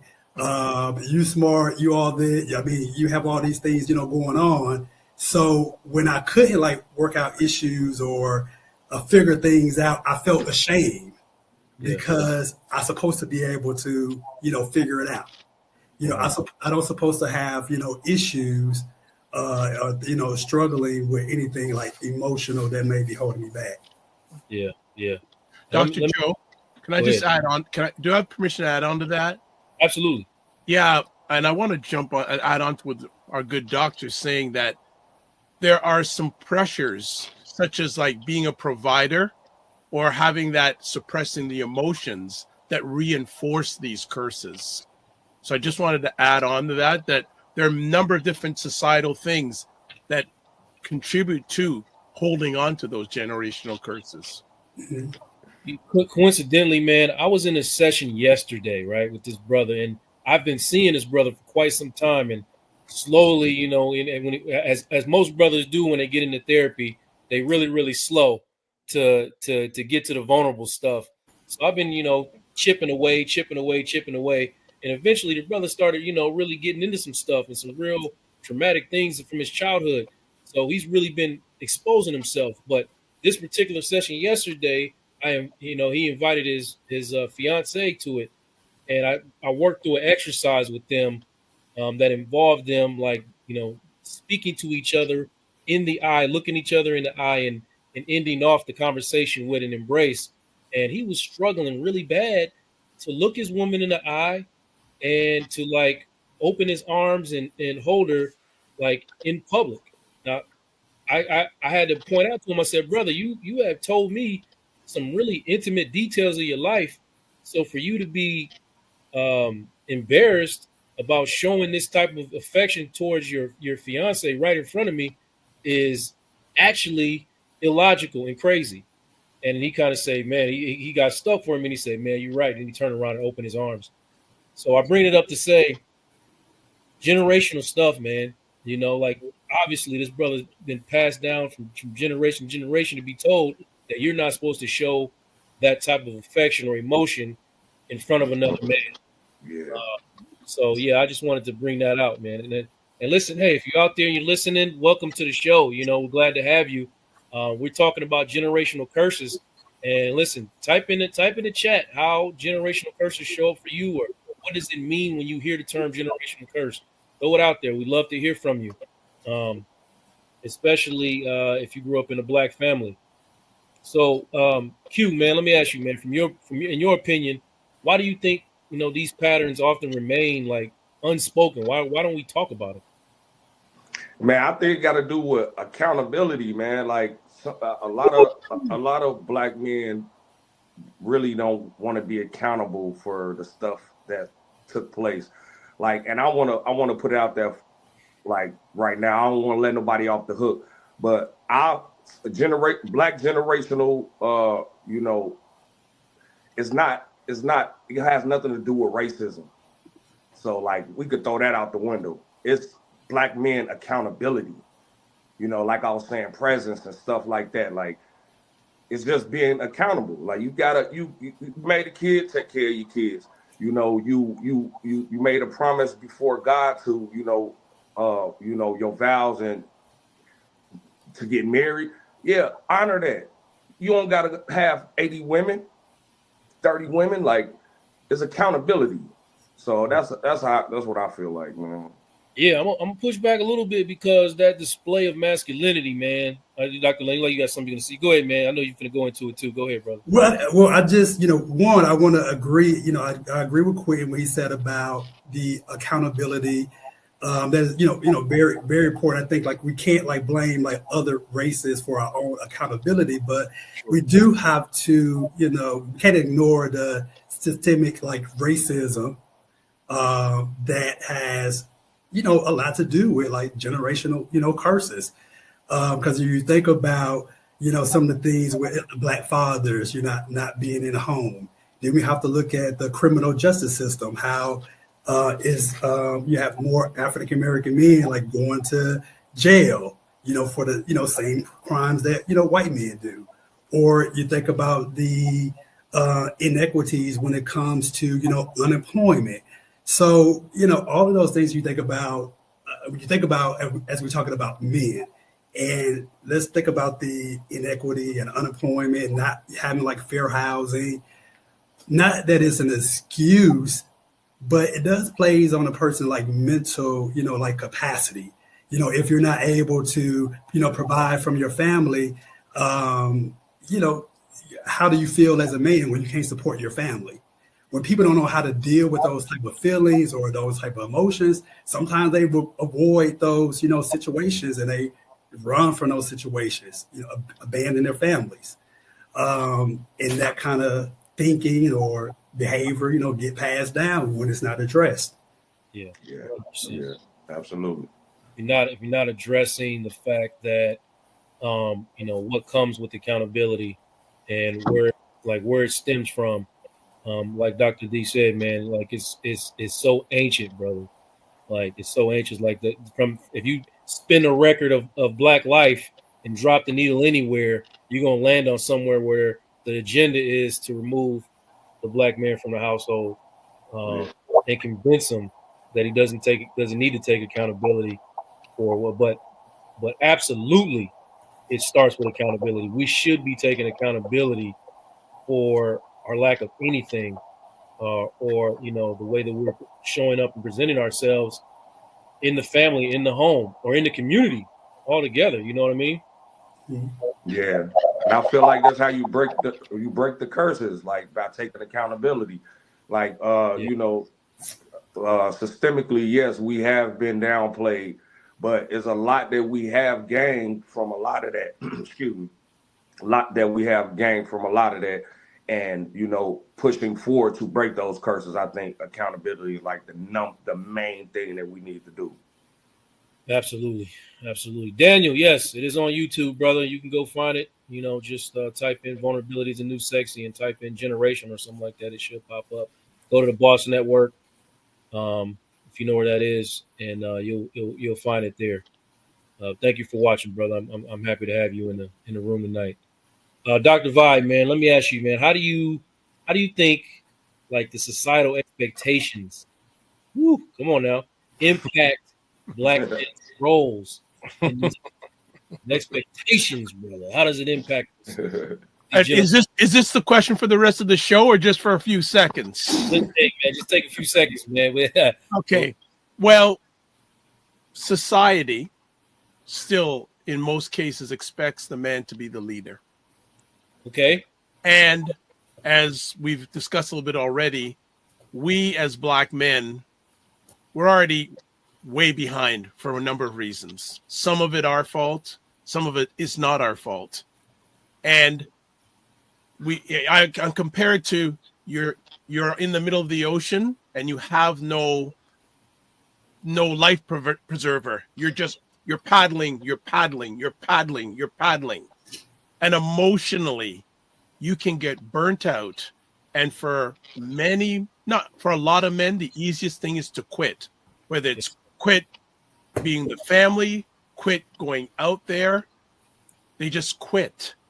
Yeah. So they feel that all these curses, there's no one there to help me. When I ask for help, it's not there. They're just a number of things. Not making excuses. This is reality. Yeah. For sure. Yeah. This is reality. I'm not making excuses, but this is reality. And just out of time, it's just so easy for so many black men to quit. And I understand it. But we just got to keep on going. So societal wise, that's a whole other show in itself, but that's just maybe a 45-second response. Yeah. And hey, if you felt the burnout out there and you in the chat, just type yes, sir, in the chat. That's all I want from you. If you felt that burnout before and it's gotten rough on you, feel like you wanted to give up, just type yes, sir, in the chat, man. Well, can I just add something really quick too, Joe? Absolutely. I was talking to a brother who him and I have been close for 30 years. And we just recently had a conversation. I said, how are your holidays? He said, Dr. Vibe, they weren't good. And I think I mentioned this to you already. And I said, why? He said he spoke to 5 close black men that have just quit. Whether it's generational stuff that's been going on, they've just quit. Yeah. And there's a lot we're expected to do that we don't have the answers to everything. Yeah. Right. But right. We as men, rightly or wrongly, are expected to have the answers for everything. Right. And can I add something to that? Just like because I just recently had a conversation with one of my close friends, and they asked me because I see so many clients a week and do other things, and he asked me are you burned out? And my quick response was no, I'm good, because it's just like I have we have that innate just kind of responsibility or reaction to say that we are okay, because we don't want to say that we're tired or that we're weak. And for some reason I did not want to admit that I was like getting close to burnout, and I had to like go back and immediately just kind of retract that statement and allow myself to say I am having a little burnout. Yeah, exactly, brother. And I think like when we can't like acknowledge that, then you just keep going till you just kind of, I guess what the young folks say, like, crash out or, burn out, not being able to acknowledge just kind of like, where you are, mentally, physically, or if you need help. Yeah. And that's what we're working on, man. That's why honestly, why we present right now. That's why I'm present right now to help brothers just open up and say, I need help. I'm not okay. And try to break some of these generational curses, because one of the big generational curses that we pass down is that ability is somehow a hit against your masculinity. Meanwhile, you crash it out, you burn it out, and you can't figure out why. And what does it manifest itself as? Anger. What do you become? You either, like Q say, abandon your responsibilities and you lack accountability, or you you're present, but you become an abuser or abusive. And that's not everybody. Some brothers know how to manage themselves, and just it's a lot of brothers who don't. And those are the kind of brothers that I'm seeing on a regular that are happy and free to be unlocking something from themselves, man. It's a beautiful, it's at least once a week, I swear to you, once a week, I don't know how often it's happened for you, Dr. Delaney, but I mean, once a week, one of these brothers is like overcoming or coming out on the other side and like, man, I really been doing this wrong the whole time. Yeah. And I'm glad that you brought that up about the, anger or, being abusive, because, when you first start like sessions, especially like with, black males, and I would say males in general, but we're talking about black males today, is that you always hear that, I was told not to, show, emotion. And I'm like, well, did you just tell me you knocked down a chair the other day? And it's emotions. Just because you're not crying, it doesn't mean that your emotions are not manifesting, in some type of way. And I think that's what a lot of men think about being emotional, is the crying aspect, and ignoring like the yelling, the throwing things, becoming abusive. All that is, a negative way of expressing emotions. Oh man, you said something. I've honestly, as much as I know that, I've never actually said it out loud, man, and really processed the fact that they say I can't show emotions, but ignore all the negative emotions that they're showing by throwing chairs and showing up angry. That's a good one, brother. I'm not gonna lie. I'm gonna be using that one, man. I see this right here. People smell vulnerability as a weakness and prey on it. And you know what, man? I hear you. I hear you, brother Mike, and I'm gonna push back just a little bit to say that if you are showing vulnerability in a real way, you can't be preyed upon, because the things that you would consider yourself embarrassed about won't embarrass you. Right. I struggle with this, or I struggle with that, or I sometimes feel like I'm an inadequate father or an inadequate husband. I can't forgive myself for me stepping out or cheating, and these are all things that man, if you really say out loud, you can't be preyed upon for it. You just can't be. What you think, Q? Man, I agree. I totally agree with you. Like good brother Dr. Vibe said, I was talking to one of my friends today, actually, and he was expressing to me how he felt burnt out with his marriage, and he was like, "How do you do it?" And I'm like, "No, bro, I be having my days too." You know what I'm saying? Like, wife's probably mad at me at this moment. Like, so it's a choice that you have to, want to fix things and, want to be happy. Like, it's just a choice you make. And being vulnerable is a choice. Like, if you choose to be vulnerable, like you said, you cannot be preyed upon, because I chose that. And, I made that known. So to me, it's not a weakness, because I have already told you. So it's nothing you can't say to, back me down from that. Yeah. So you call me, you call me an ignorant bastard or whatever. Yeah, I already said that. What I did was ignorant. I'm already admitting to that. So how do we fix it? For sure, man. You want to add to that, Dr. D?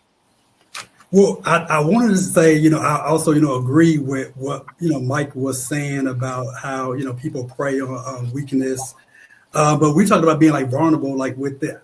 I'm thinking about being vulnerable, like just kind of with people you are, close to, and your family, like your friends, they owe you that safe space to be vulnerable, to be vulnerable with. And if you're not getting it, they're not providing that from you, then you need to assess like your circle. Yes 100%. If you can't be vulnerable with the people you're around, then you need to question with the circle that you're in. 100%, man. I mean, that goes without saying. I should say that though, because you're right, Dr. Say that because you can't be preyed upon by the people who love you. Right? That's Facts. it. You can, but you should be. You should. Yeah, there you go. Listen, I want to spend some time talking about what our responsibility is to, the next generation, especially our own children, to show up well for our. When I show up, what I mean by show up well, I mean our responsibility to show our children or the next generation of children how well we should be treating the women or our partners that we're with. All right. So I want to show this video real quick, and then I'm gonna talk about it on the other side, man. Yeah, I need to talk to you about something. I used to grow up and want to be like you. That makes sense. And now I know. What you mean you don't want to be like me? Who you want to be like? You're an awesome dad. You give me everything I want, but you don't know how to treat women. You're the only one in this family. You never want to hold your girlfriend's hand or walk with her or take her on a date. You're the only person in this family that don't know how to treat a girl. I don't want to, because I'm not sweet? Because I'm not sweet, you don't want to be like, you don't want to. That's the whole point of getting a girlfriend. Cause if my mama, she was always rude to you, you wouldn't even want to be with her, would you? Would you? No. Exactly. So why do you think she would want to be with you if you was nice? Explain. People always trying to not hurt your feelings and tell you everything that's not what you really are.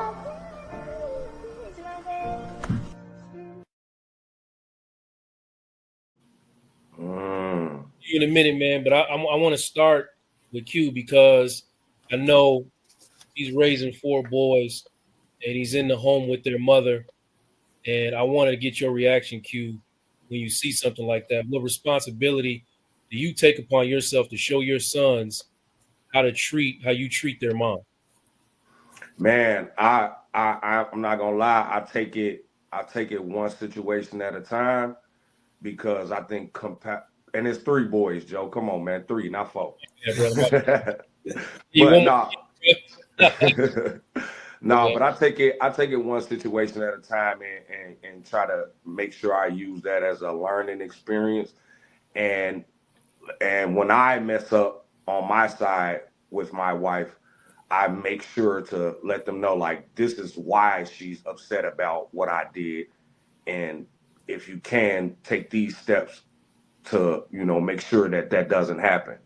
And I think dude took what was coming from his son very well. Like, I don't know, I would have bugged up on my son, like, what you talking about? But that's a part of the vulnerability thing. Like, you gotta intake some of that so you know how to make changes. So, like, I'm very open with my 3 boys. Like, they literally could open up to me about anything, like, and we have that safe space in here, me and my wife, for them. So I openly tell them, like, nah, I messed up, I'm apologizing, I apologize, and seeing what I did wrong and then try to fix it. So I take it one situation at a time. Yes, sir. Dr. Vibe, man, you want to add anything to that, brother? Yeah, I think that's really good. I think being vulnerable with the ones you love, no matter what age they're at, is critical, especially with younger people, because they're always watching us. Yeah. When we don't think they're watching us, they're watching us. And if you mess up,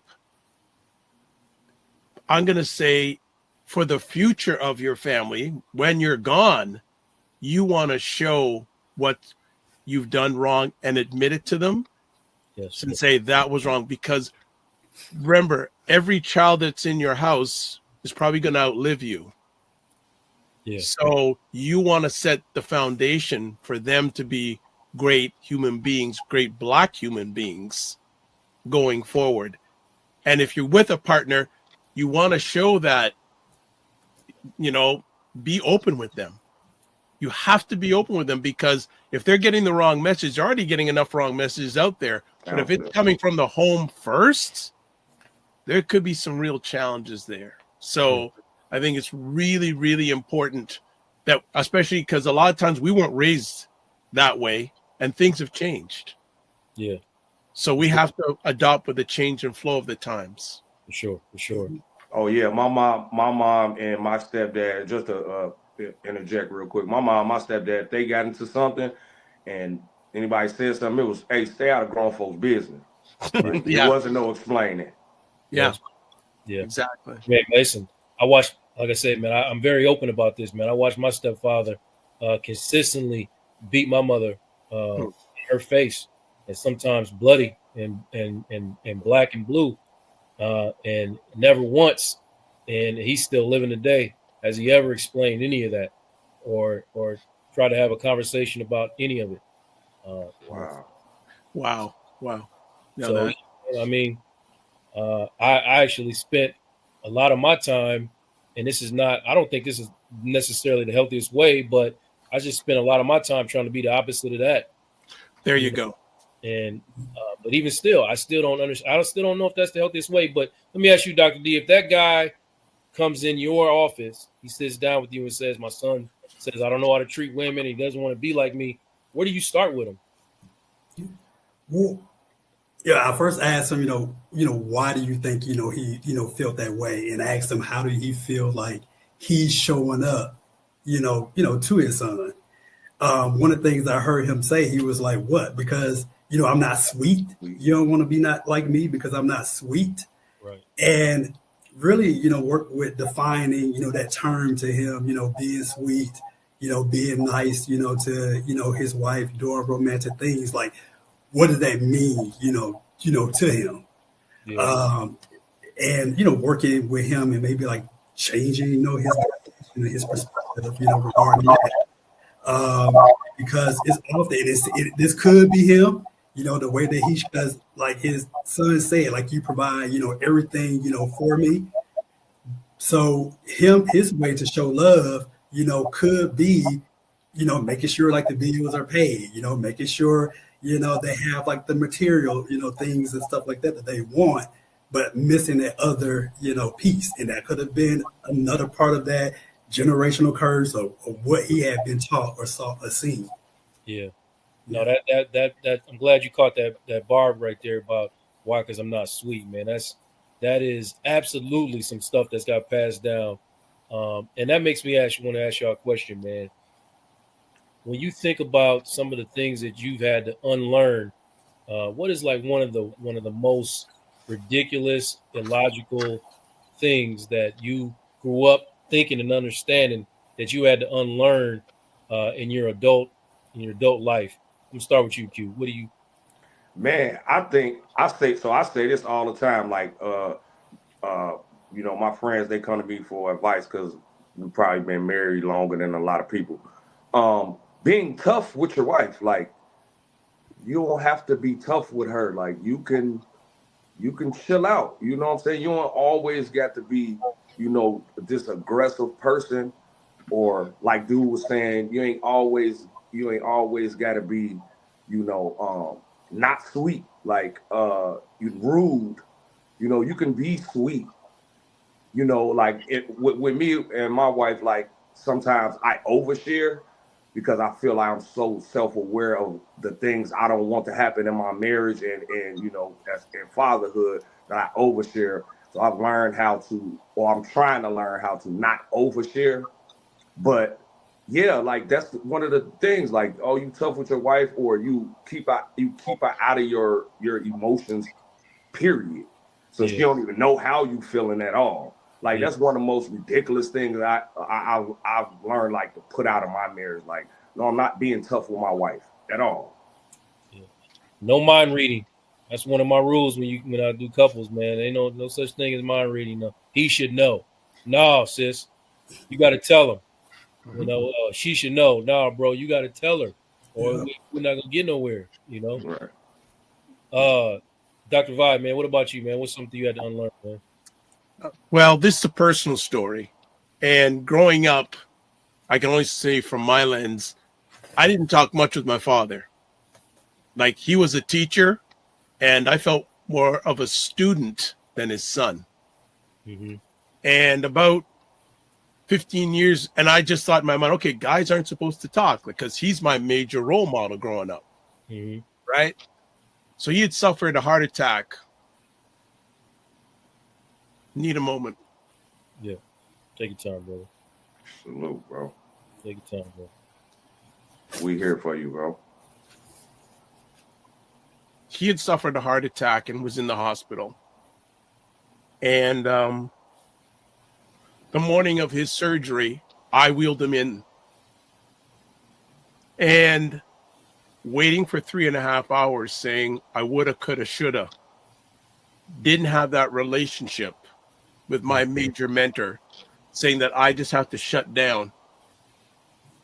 And then when the doctor came in the waiting room, because it was just myself and my mom there, nobody else, no one other family.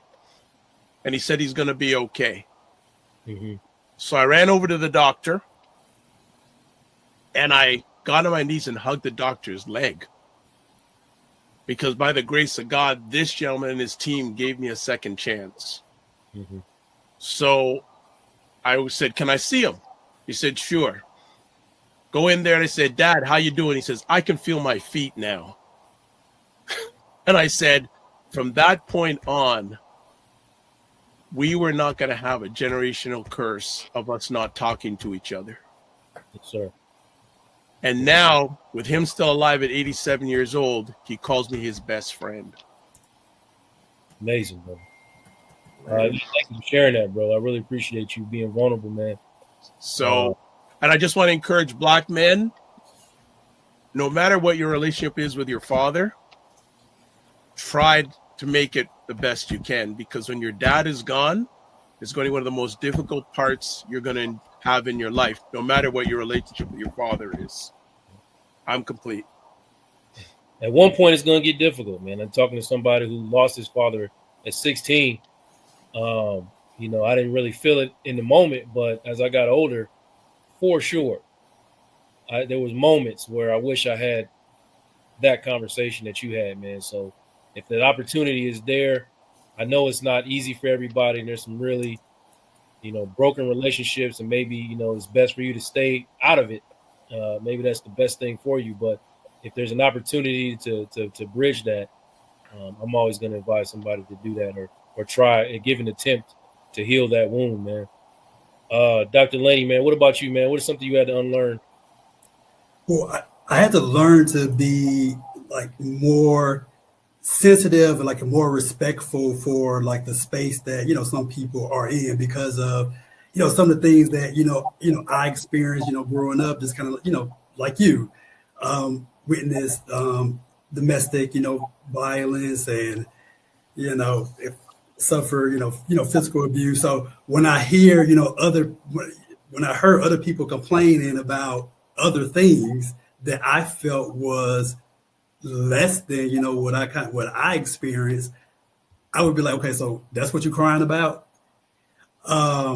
So even, you know, as a therapist, so becoming not to be so desensitized to, you know, other people's, you know, traumas. Yes, sir. Yes, sir. That's big. Yeah, man, it's huge, man. That's huge. Real strong. I always tell people, man, like, you know, I only had, you know, my father pretty much disappeared when I was 5. And then when my mother died at 15, he reappeared in my life. And then he died like less than a year later when I was 16. So I only really got that year with my father. And there's a couple little things that he said at that time. And one of the things that he said to me that I remember is crazy. My memory's terrible, but these little gems that he leaves you, well, I thought it was a gem at the time. The brother said, man, it's a 10-to-1 ratio with these women out here. And I'm really mad because it's somebody out there with 3 of my hoses. I can only find 7 of them. That's what he gave me, bro. That's what he gave me. That's wow. I got to get to work. You wow for that one, bro. That's man. I mean, but that's the kind of stuff, you know, that I had to unlearn, man. Like I had to, like, really, I was probably in my 30s, honestly, before another grown man, my uncle, his brother, you know, who's super player, right? Super player, but never been married, never, you know, committed to one woman, but never had to lie or cheat on no woman. And he looked at me and said, man, what you got going with your wife is a beautiful thing, man. You should definitely honor and cherish and protect. I was in my 30s before a grown man that I respected told me that, man. And it really shook me, man. It really shook me because I was fighting the thought that what I was doing wasn't cool. Trying to be with this one woman, because I'm like, damn, it's 9 of them out there that I gotta go corral some kind of way. You know, I gotta go find this other 9 to get it right. But no, man, I appreciate y'all brothers being vulnerable, man. I wanna show another video, man, and then lean into something else right after this. But I'm gonna play this video and then we'll talk about it on the other side. How do you commit to breaking that cycle to ensure, your kids don't have to follow in those same footsteps? Let me read something to you real quick. It means a lot to me. Man, I ain't trying to cry, but it say break generational curses. Quit yelling at your kids before they go to bed and expect them to sleep well. Quit yelling at your kids in the morning right after they wake up before school and expect them to have a good day. You set the tone for your children. You set the tone for your voice. They will always remember in their heads. You become the inner voice. Don't be the inner critic. Speak life, speak love, speak bravery, kindness and hope. Speak wisdom and truth. Most of all, listen to your children. I never had none of that. I get that to mine. And that's my number one priority. I follow that. That's how I break it. And when I do it, I live it. I live it. The narrative shit.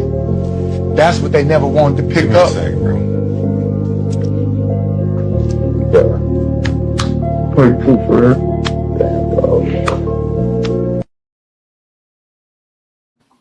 Yeah, man. That brings me to this brother right here said, meet people where they are in their life. No, that's not what he said. That was his earlier comment about, it's easy to be vulnerable with your children. And I'm going to say, man, I'm gonna throw this to you, Dr. Laney. In my experience, defensiveness in Black men shows up often when it comes to your children. Like when I get a client in my room and he starts talking about the way his kids talk to me, almost always leads with defensiveness. So, I mean, what's been your experience, Dr. Laney? First of all, I do want to acknowledge that's my brother who, made that comment. That's why. All right, what's up, bro? So,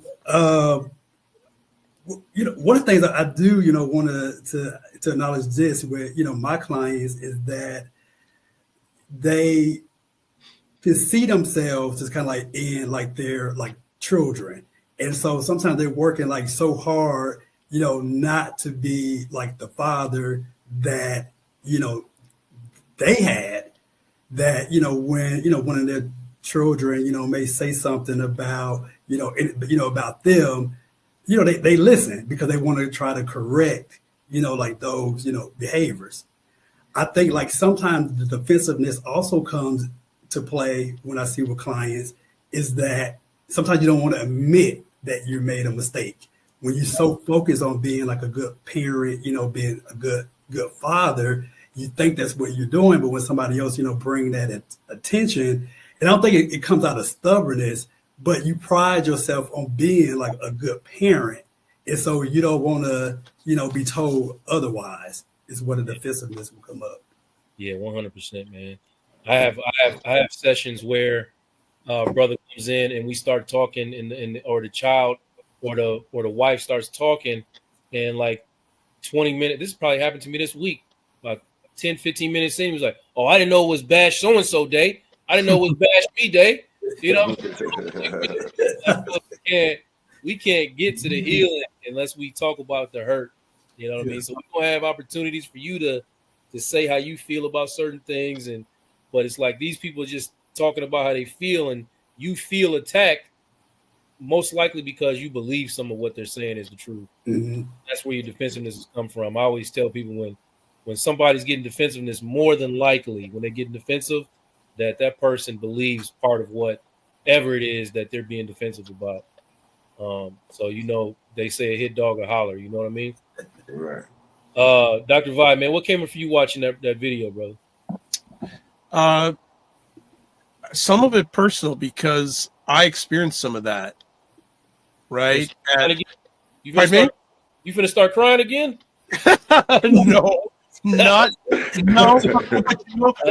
But that is another generational curse. Yeah, for sure. Right? how many of our male role models you never saw cry? Oh yeah, yeah, 100%. Right? Yeah. So for me, there's just so many emotions going on in my heart right now in regards to this conversation, and seeing that, I'm sure many black men can relate to what was that Jen was saying in that video. Yeah. Oh yeah. But the important thing was there was another black man there to hug him. Yeah, that was deep. Hey, Right? well, I say it don't make you less of a man to say I love you. Exactly. Man. Like, he was accepted in the present right then and there. No shame, no guilt, no judgment, and gave him, as our doc was saying, I like to say, a safe and brave space to share and get that out of his heart and off his back. And I'm sure that he's become a better person from that moment on, saying, and could you imagine how long that's been inside of him? Yeah. Right? Yeah. That generational curse has been inside of him, and he got a chance to release, almost like being a slave. Right. He was 100%. able to break those chains. 100%. Yeah. Q, man. How speaking on what Dr. Vibe is saying, man, about that male embrace, man, and don't make you less of a man to say I love you and all of that. When we talking about unlearning some of these generational curses, man, how important is it to be involved or embedded in a community of black men? How important is that for black men?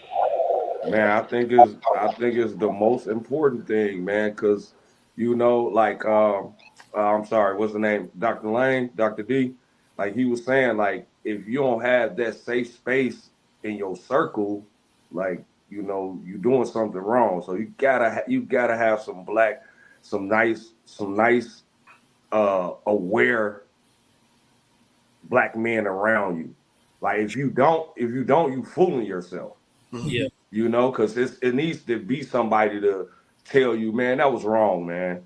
Like Yeah. coming from another strong black man, like that was wrong, man. Like I might not have said it to you at that moment because I got your back, but behind the closed doors, I'm gonna tell you, man, that was wrong. Like you need to correct that, you Yeah. know. But I want to say about that video, man, like not all of it, of course, but piece of that was me. That was me. My kids wasn't getting up in the morning. I was hollering. And it's crazy because my wife said his exact words. How you expect to be yelling at him in the morning and expect him to have a good day? Yeah. Like, specifically my youngest son. He has a hard time getting up sometimes. So I used to be that dude until she said that and that hit me. She said those exact words though, and that's nuts. And I've never seen that Des Bryant video, but she said those exact words to me. That's crazy, man. I never saw it either till yesterday. Doing a little research and I came across it. I was like, I'm gonna add this to the show, man. But yeah, me too as a father, man. I had to unlearn some of that stuff too, because I was consistently getting yelled at for stuff that really wasn't, yellable offenses. If you ask me, it could have been solved through other means. You know what I mean? But I had to learn again to what do I need from my sons? What do I need? All right, what is the end result? What do I need? And let me talk and communicate what it is that I need and how what they're doing makes me feel. If it makes me feel away, man, I have the right to say that to my child. Like, man, when you're not doing this, man, son, I get scared, bro. I don't really, I fear for your everyday existence. I fear for it. I mean, I want you to come out on the other side of this thing as the best man possible. And when you're not showing 24/7 exemplary, manhood, I start to take it personal, which is a me problem. But I'm just letting you know that's where it's coming from. It's a me problem, but I'm scared. And we have conversations like that, man, all the time. Me and my sons, for sure. I want to show y'all one more thing, man, that came across, man. I want to get y'all opinion on what this brother's saying. I just learned this, so y'all bear with me. I just learned this at the beginning of the show, how to share my screen. So let me get to it.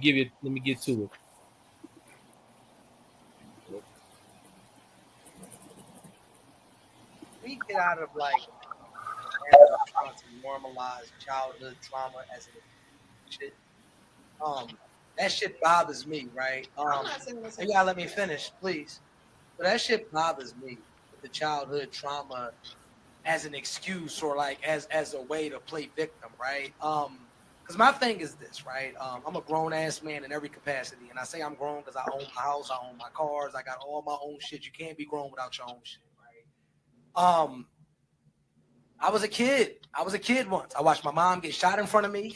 I was in a house full of crack addiction. I was child abused. I was all of that shit, right? But I became a man because life made me become a man quick. And I feel like we just like to give people this safe space with this childhood trauma shit because it's like, well, my dad didn't buy me the toy truck I wanted when I was 6, and that's why I cheat on women. Why doesn't childhood trauma ever affect you when it's shit that you want to do? Childhood trauma didn't stop you from getting a job.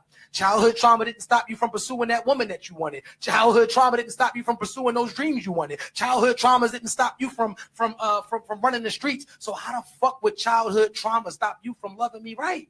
I grew up in one of the brokest homes ever, but it's a conscious decision that we make as human beings, and we always give people a safe space. Oh, because when I was 17, when I was in college, the bull grabbed.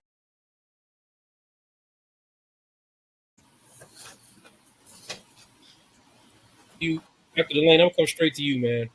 How did it make you feel, bro?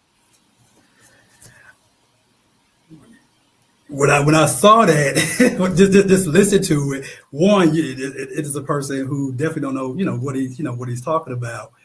But I don't know why, but I can like kind of feel like he was just like angry. When he was, expressing that way, he was angry about, I don't know.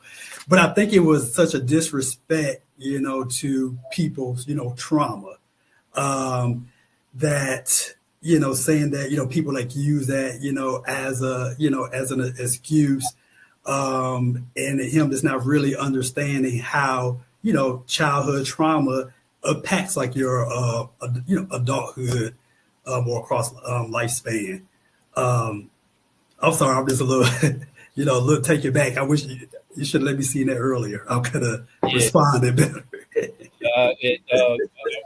Producer Tierra showed that to me like right before the show, and I said, "I'm gonna include this," and I thought it was important to talk about that. Yeah, but that made me feel away, man. So I went to you as a therapist, man, first to see how it made you feel, man. It definitely made me feel away. It offended me, bro. It offended me big time watching that. But Dr. Vibe, what'd you feel, man, watching it, bro? I piggyback what the doctor said, but I found it very interesting what he defined what made him a man. Yeah. Like usually when you ask someone that question, the first thing they say is usually the top of mind. It was material. Yeah. And I heard a whole bunch of material things and then a little bit of his backstory. I agree. I heard a lot of anger there, and everyone has a different story. His story is different than any of our stories. Yeah. Right. So for him to just say, just for label, if you're not like me, you're not right. I'm sorry. I can't work with that. And I believe that if we knew some of his backstory and the way he even is carry on now, I'd love either one of the two doctors to have a session with him. That would be interesting. Yeah, for sure. He definitely needs one, man. Q, what'd you think, bro? Hold on, let me unmute you, bro. Go ahead, bro. Bro was toxic, man. Like, I mean, I deal with these. I see these kind of people every day in my life, man. Like, he trying to be too tough. He think that success is the reason, that he didn't have those childhood traumas and that he was able to overcome what it is. But you could tell he's the one who has the childhood traumas. He actually named them.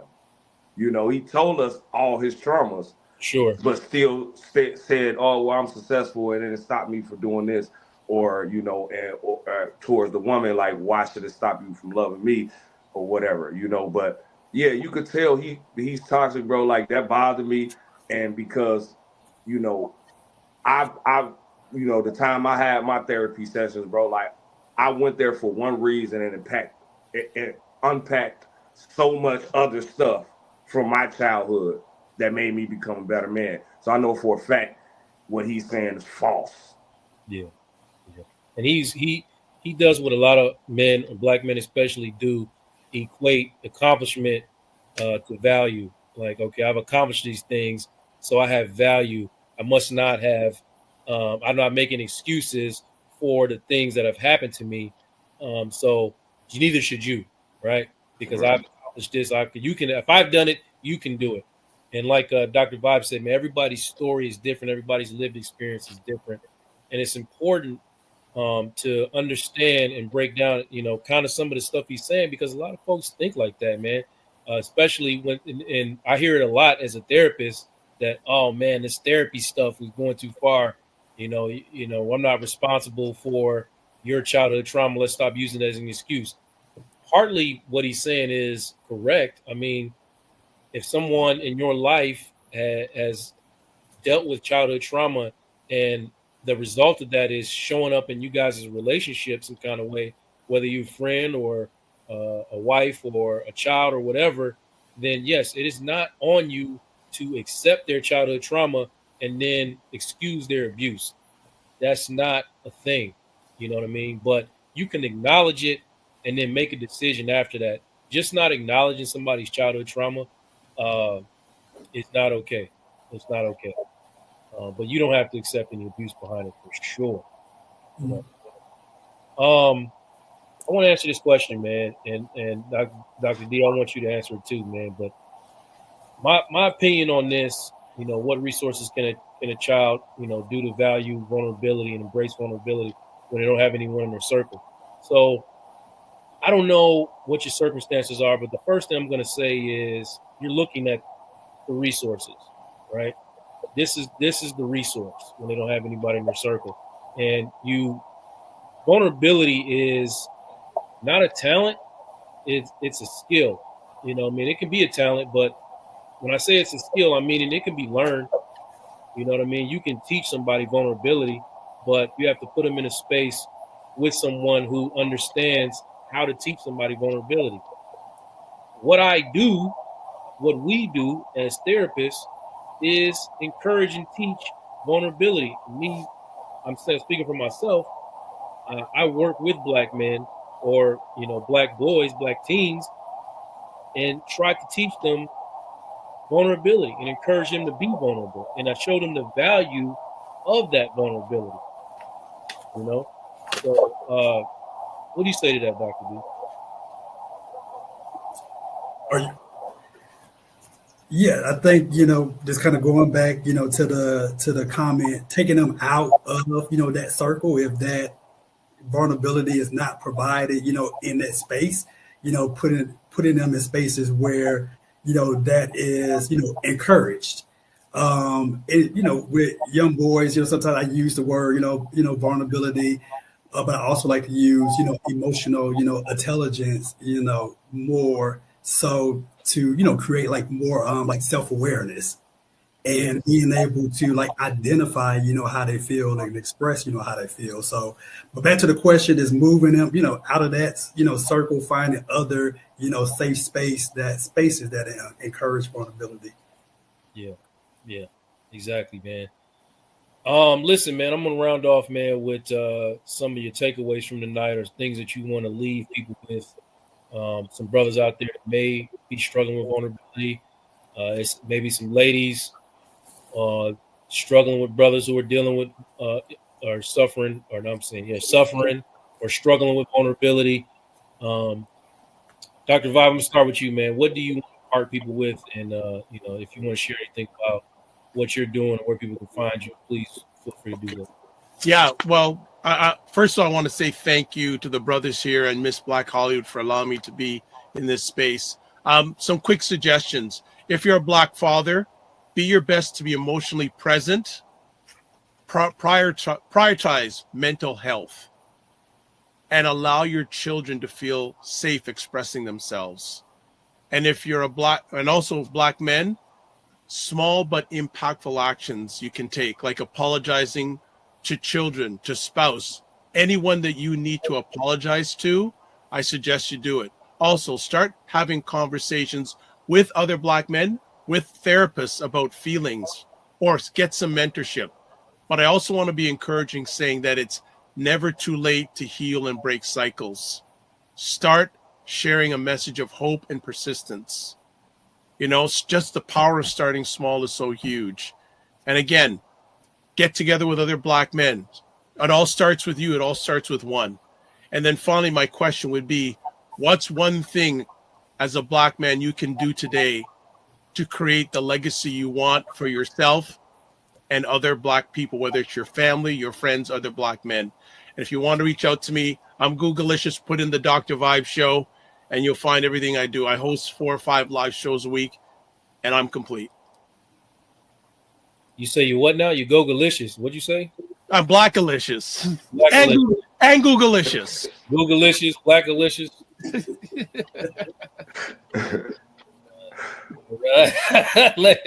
let me not be toxic like bro, man. Hey, Q, man, what's up? What you got for the people, man? Man, I started it with, I'm ending with it too, man. Like accountability, like be accountable. It's okay to share, you know, take heed and telling, you know, somebody that you're sorry. Like, man, I messed up, you know, it's not making you look weak. You know, a little vulnerability go a long way, you know? So accountability, man, always be accountable. And don't think you weak for being accountable. Yes, sir.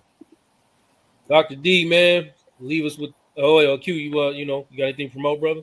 Oh yeah, for sure. You know, my album out, man. Authentic Intelligence is on all platforms, all streaming platforms, iTunes included, Tidal, all of that. Please go check me out, man. Fly Robotics, FLYROBOTICS. It's very grown up music, very intellectual music, and something that you will listen to for a test of time. So please go check me out. It's long though. Yes, but it's good, brother. I want to again acknowledge, man. I listened to it myself several times. Great music, man. Thank you. Thank you, brother. Dr. D, what's up, brother? I would just say, you know, learn to, you know, listen to like your spouses, your partners, you know, your children. Oftentimes, you know, I have, clients who, you know, struggle to, you know, feel like they're making their families happy or feel like they're missing the mark, you know, somewhere. And I always ask, you know, what are they saying, you know, to you? Like, what are your wife has, you know, been, you know, communicating? So, I mean, it's not hard, you know, you listen to what's being like, you know, communicated to you and, you know, be open to, you know, receiving like those messages. I know we run out of time, but you can find me at workintherapy2023.com. Again, that's workintherapy2023.com. All right, man. Thank you for joining me, brother. For real. And I just want to say this, man. I'm gonna leave you out with this, man. When I was transitioning my son from regular school to homeschool, there was like a period of time where you just have to do nothing. And, you know, you're not doing any type of school. And that was really scary, by the way, because my whole life I've been in school and I thought, you know, you got to attend school. You got to be learning something, doing some type of worksheet or taking some type of test all the time to get to meet the grade and all these other things. But that period of time where you do nothing, and they say it's like a couple months for every year that your kid was in school, is called unschooling, where you have to unlearn the system of school that you've been in and learn your entire life in order to prepare your son or your child for homeschool, which is a completely different vibe, you know? And I'm relating this to this conversation because there's years and years and years of things that we have learned as Black men that we must now start to unlearn in this next generation and understand that the things that our heroes or our ancestors had to do because of the circumstances that they were in are not necessarily some of the things that we have to do in order to show up today. And some of the things that they necessarily didn't have to do, but they were taught to do or passed on down from generations before them. And now they pass these things on to us. We have to unlearn some of these things, bro. Like, you know, having intimate moments with other men, that's okay. You can do that.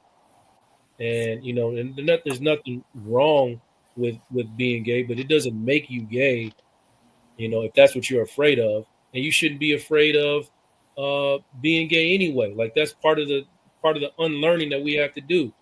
So that's just a small little, caveat to what I'm saying. Like there's a lot of things that we have to understand about masculinity or unlearn about masculinity and what it looks like today so that we can show up as better friends, better brothers, better fathers, better husbands, whatever it is. We got to show up better. And it has nothing to do with violence or accomplishment or any of these things that we've learned over time.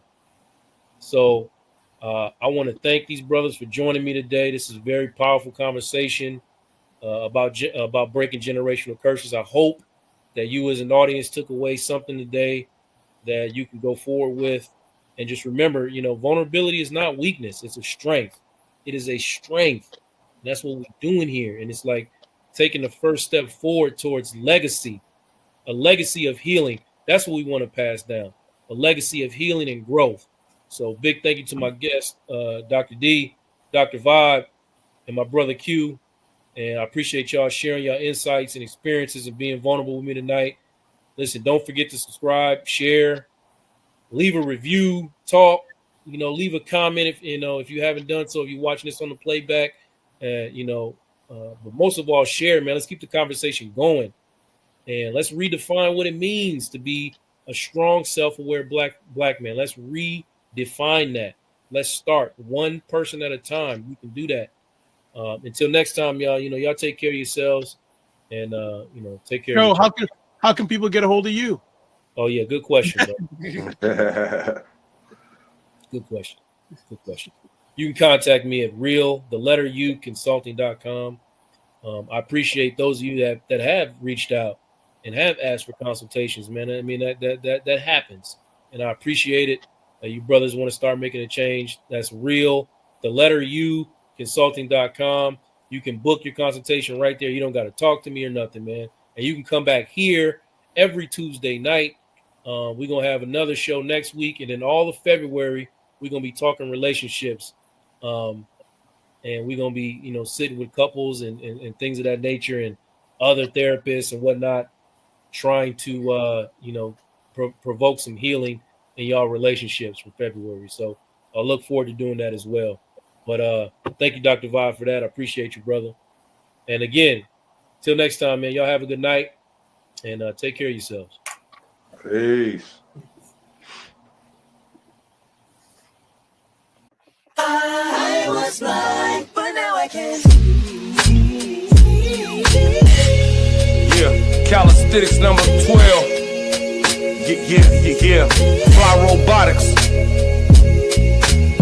Bifocals, my only purpose is to feed the locals. I'm spreading love when I see you and gotta approach you. I see the goodness in you, I wouldn't John with you. I know you hustling for your family just to pay the fiscal. I see the God up in you, He bless your physical. While we navigating problems, the world is abysmal. Skip the one up, let's get it to the center. Your house is big as mine, we can always help each other. Affirmation smother, it ain't even cost me a dime to uplift my brother. Welcome back, everybody, to another episode of Vulnerability is the New Sexy. This is part 3 of our special 4-part series on relationships. It has been going really well. We have been getting some really good feedback. And today we are diving into something that might seem small, but actually has the power to make or break relationships. And that's how do we respond to each other's small little bids for connection.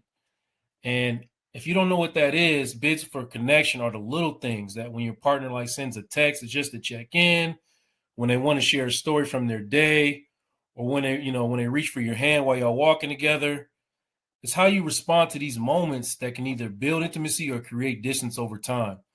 So many relationships, don't fall apart because of like these big explosive fights like we think, but because of these small everyday disconnections and little opportunities that we may be missing. So we're going to talk about in this episode what these little bids look like and how can we respond to them in ways that strengthen our relationship and how to like stay emotionally present even when life is getting a little busy or overwhelming.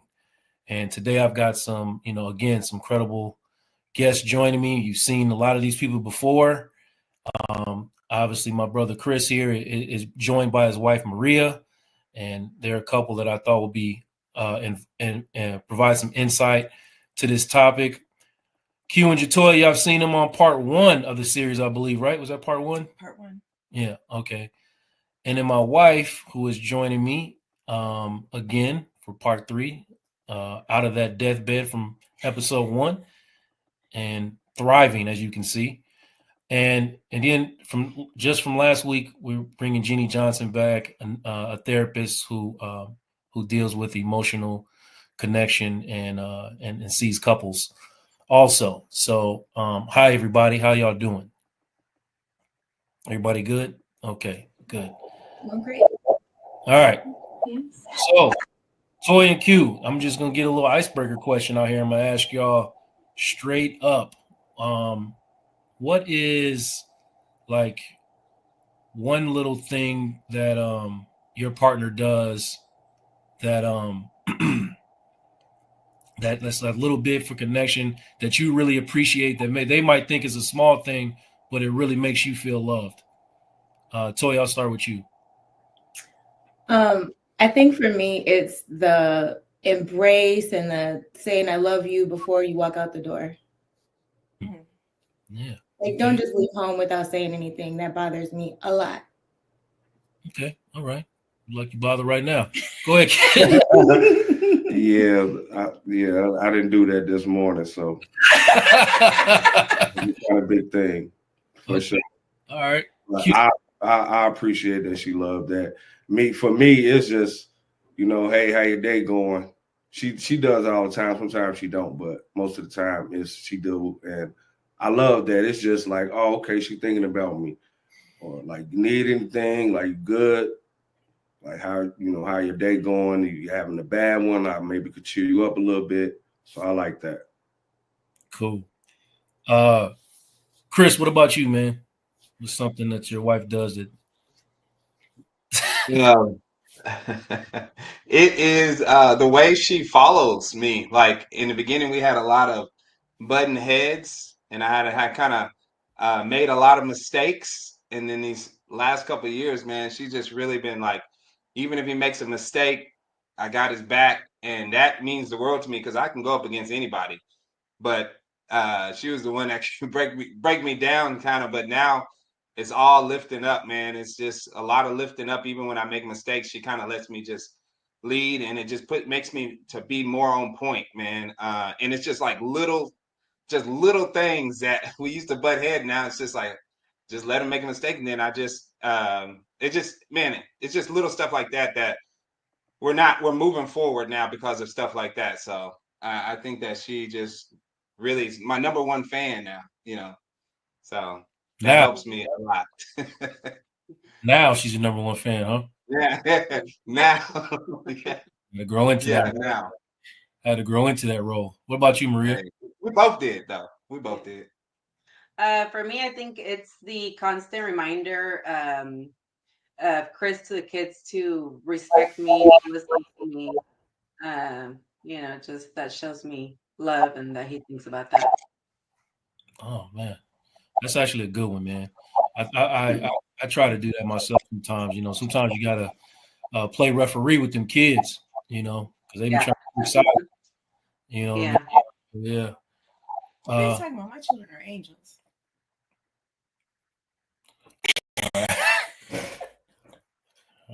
All right. I wasn't ready for that one. But what's something that your husband does that makes you feel loved? Actually, I'm with Jatoya. Like the good morning, the kiss goodbye. Like, don't walk out the door. Don't walk out the door. Okay. For real? Yeah, seriously. That means a lot to you, huh? It does. Okay. So, like when you got up and went to the gym the other morning. Oh. Yeah. Yeah. Okay. Well, okay. We got a little. This little episode gonna be funny. All right.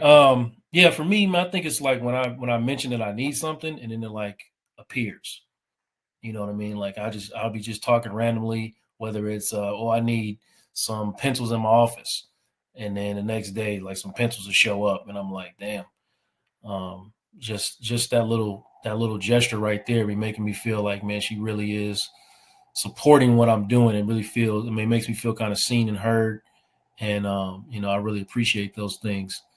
Jeannie, let me ask you something, man. Do you come across couples who are failing at bids for connection? And if you do, like what are some of the things that you start out trying to get them to process in these moments? Absolutely. Yes, I do come across a lot of clients who are feeling it. One, recognizing bids, even though they've been together for long periods of time, just because many of these things aren't outwardly spoken.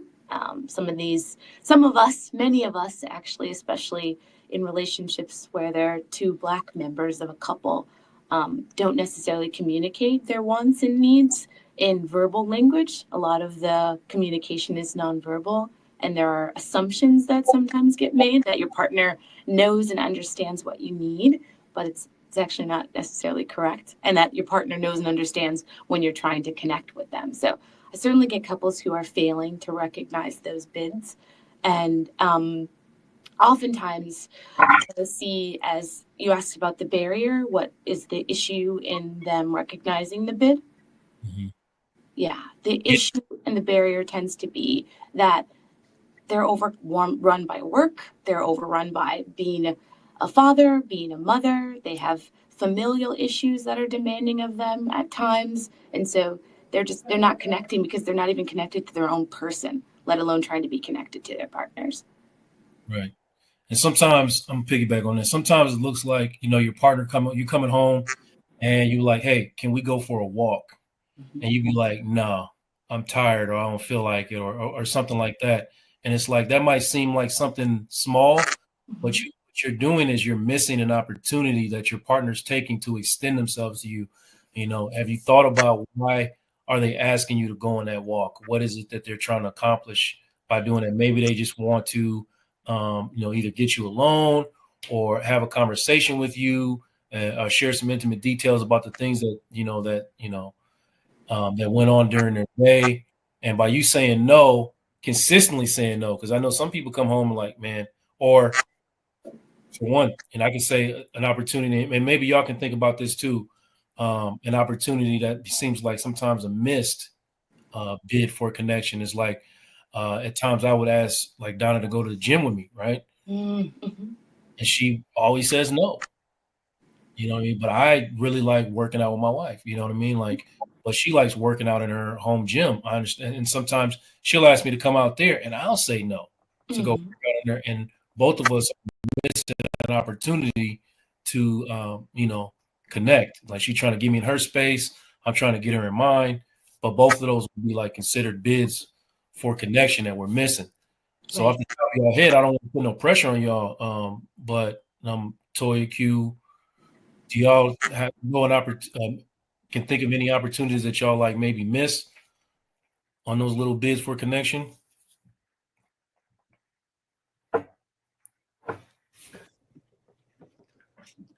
Yeah, I really didn't. I ain't really never look at it like that, what you said, but she asked me to go to the store with her all the time. And most of the time, if I know she's going to get something little, but like, nah, you can go ahead.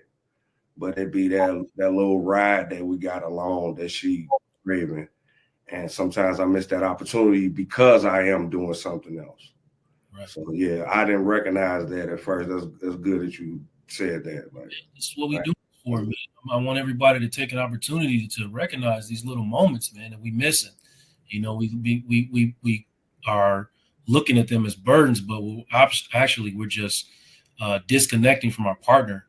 Latoya, what do you got anything you can think of off the top of your head? Yes. Sometimes what Ms. Johnson was saying is absolutely true. Like, there are just some demands that feel so overwhelming that I don't do those small bids of like picking up the phone to call and say, hey, what's up? It's usually a quick text, but sometimes my husband want to hear my voice or see my face through that communication. And I, like he just said, I don't always recognize how important that is. So thank you for bringing that up, Ms. Johnson. Like, that is really, really important. And it's something I know that I miss sometimes because I just feel like life is taking over. And I think you said it that's so wonderfully when you said my husband wants to see my beautiful face. He wants to hear me. He wants to take me in. You're in love with your partner. You know, you have a long-term relationships, and the small moments where you can have the essence of each other, it's important to continue to add those in. But it's hard. You know, you have a lot on your plate with one, maintaining the relationship, but two, when you've built a family, when you have a career, when you have outside family who needs you, who has demands on you, it becomes a priority when you make it a priority to ensure that the relationship comes first. Not the kids, not your parents, not your job, your relationship. 100%. True. Chris, you think of a time where you've missed? Yeah, man. Thank y'all for letting us go last too. I was thinking about that. Yes, man. So I'm a tech guy, and some of this, the working on the house stuff. Oh man, it eludes me. And Maria is a country girl, and she's used to her dad or everybody working with their hands, and that's just not me. And I've realized that she kind of needs that or expects that type of stuff. You know what I mean? And I've missed a couple of opportunities to do stuff like that. Now we try to take like little dates to Walmart and do stuff like that, but as far as that manly stuff, I can't say manly stuff, but just stuff around the house that's expected. It just goes over my head sometimes. You know what I mean? Because like Ms. Johnson said, I'm focused on a lot of running a lot of different things, and that stuff kind of goes in my head. I've been trying to be more intentional about it, but yeah, that's one of the big ones for us. Yeah. What you think of anytime you miss an opportunity to connect with Chris, or he's trying to connect with you emotionally? I think I used to be the one that was like, hey, let me just go to the store really quick, or I'm gonna get the kids and just go do this real quick. But I think since Chris has really showed me just like, hey, spending even, the like Mr. Q was saying, just the ride to the store. He's like, just those 5 little minutes to go to Walmart. And I tried to be more intentional about that, because it's true. I was the one that was always kind of rushing. And I tend to think about it a little bit more, I think. Yeah, she's doing a great job. So I used to, because there were a lot of times that I would much rather just, like I said, just rush and go get something. Like, no, you're okay. Like, I don't want you to get up and be bothered. Like, I'm just gonna go do this. But yeah, I don't know. What do you think? Is it better? Oh, that's perfect. Yeah, she's doing really good. And now our kids are getting a little older too. We can leave them here by ourselves and just, like I said, just cruise to Walmart or whatever and just leave them here. So we've been trying to be more intentional about that. It's a beautiful time in life, for sure. Absolutely. We forget all the time that a bid is an invitation, and you've got to provide that invitation to your partner to come along in whatever is going on for you, whether that's even a small little space of a break so you can be partners together without your children intervening.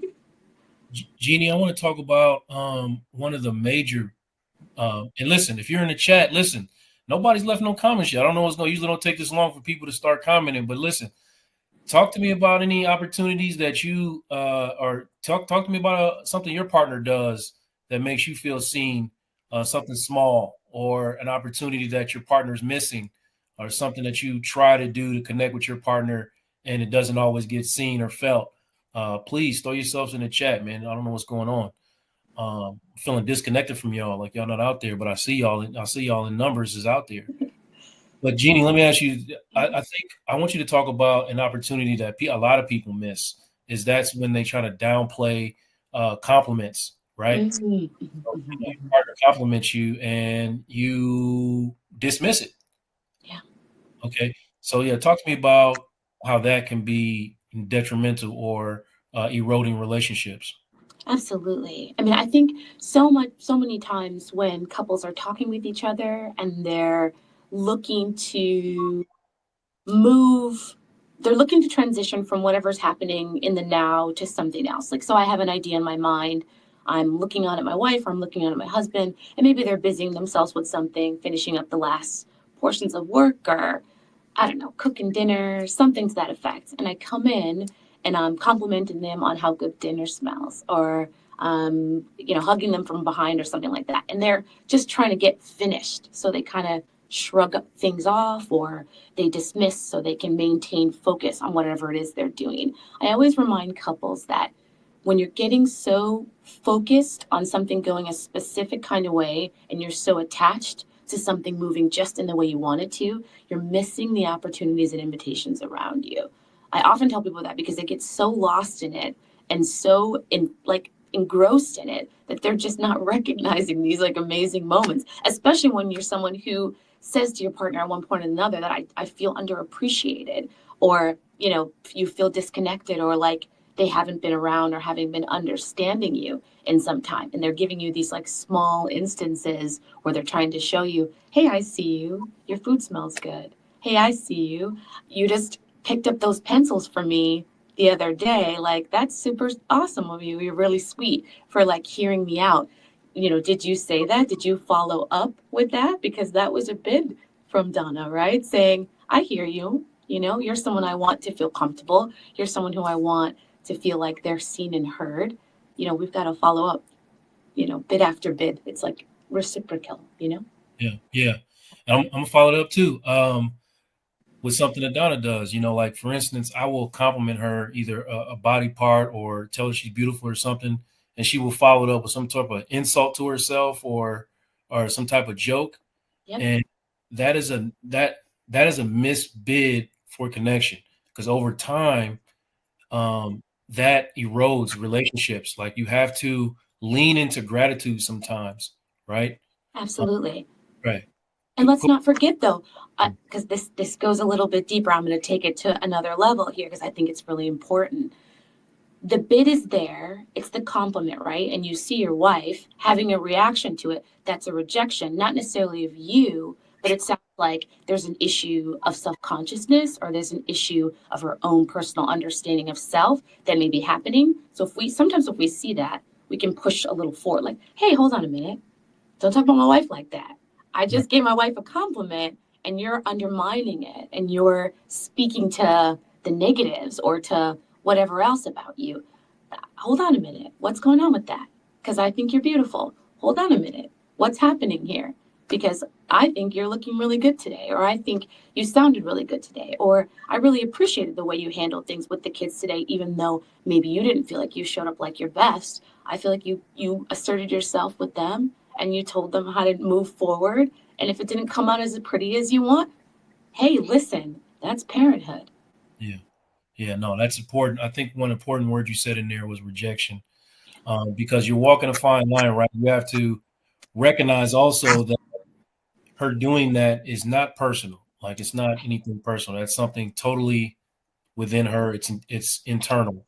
But at the same time, constantly doing that does start to feel like rejection. You know what I mean? Like, I'm trying to tell you that I think you're attractive. I need you to have some gratitude for that.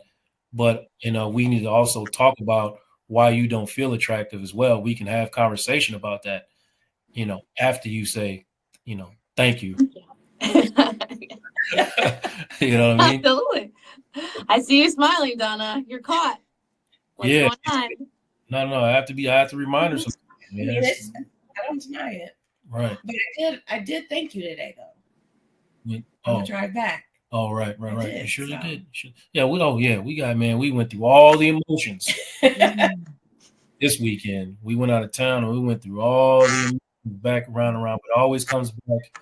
I think the lady in the hotel lobby asked us, what's the secret of 17 years? Yes. And you got to always be willing to, work it out. Yeah. You got to always be willing to, have conversations. Like, that's just, when you stop having the conversations, that's when it starts to get a problem. But hey, we told her keep learning.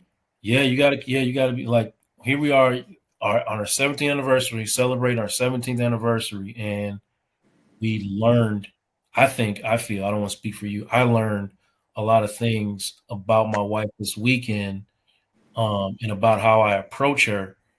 And it's very relevant to this conversation because we're talking again about little bids for connection, that I was missing, or little opportunities that I wasn't taking to engage with her the way that she wanted me to engage with her, and vice versa. You know what I mean? It didn't come out the right way at all.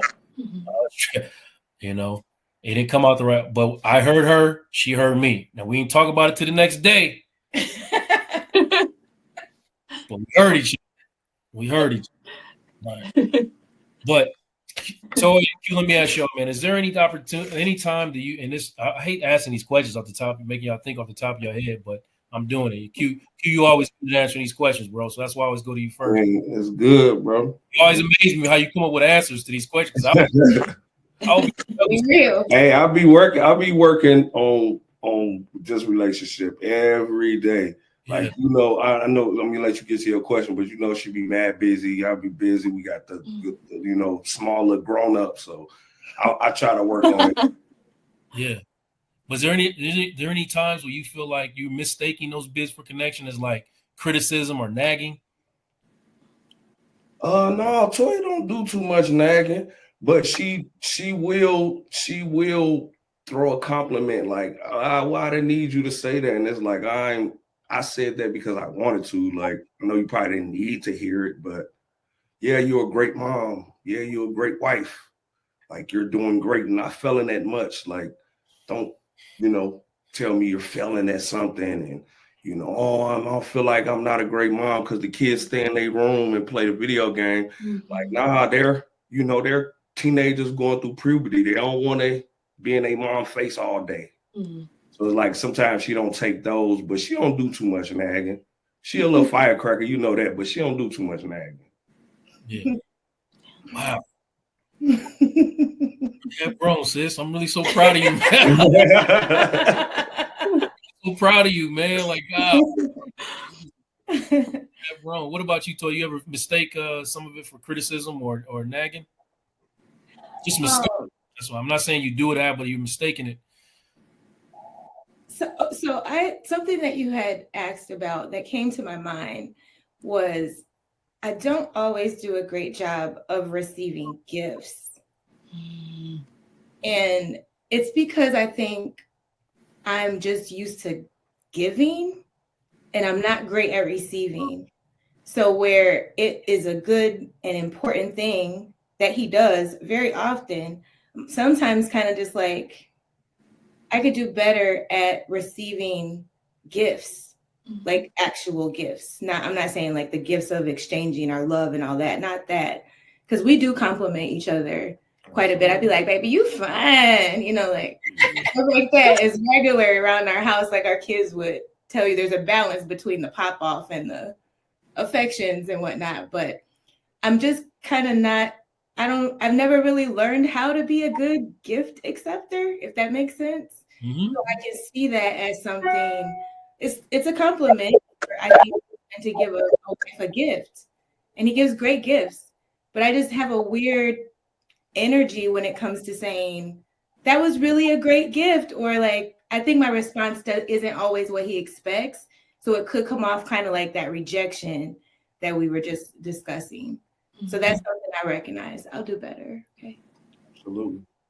Yeah, I really feel like, talking to the audience again, I always promote in my sessions gratitude. Okay, gratitude. For instance, hey, I'm sorry I'm late, versus saying I really appreciate you waiting for me. Little bit of turns, because I'm always stressing to Donna, like, you constantly apologizing for stuff. Yes. And her mother does it too. They both do it. They both run here apologizing for nothing. And I'm like, you got to stop doing that, because what that does is that's eroding our relationships in the home. I want you to start turning all the things that you want to apologize for into gratitude. Okay? That becomes, don't therapize me, but like I'm apologizing, like it kind of sounded like that woman or something, like I'm sorry. It's not like that type of apology. It's just like if she does doesn't go his way, then I'm quick to say, "Oh, I'm sorry that didn't, that didn't work out." That doesn't sit well with him. I mean, if anything, a little speck of dirt on the floor. Well, you gotta be, if Joe was really therapizing, he'd be careful with giving attention to the times when you aren't giving what he would want you to give, right? When we give attention to the behavior that is the behavior we'd like to extinct, we subconsciously fuel the behavior, right? So saying, I don't want you to say this, or I don't want you to do that, or don't apologize, actually creates more attention to the negative, let's say, behavior. When you are wanting something to occur, you compliment it and you positively reinforce it when it happens. So Donna is behaving the way that you would want her to, or showing up the way that you would like her to, or that you prefer, you give an overreaction.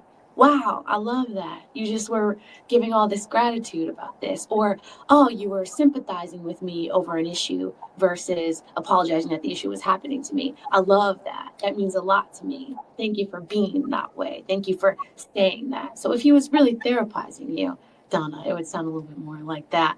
But it's also a very positive thing sometimes to be therapized. Just It's as a a therapist. positive thing.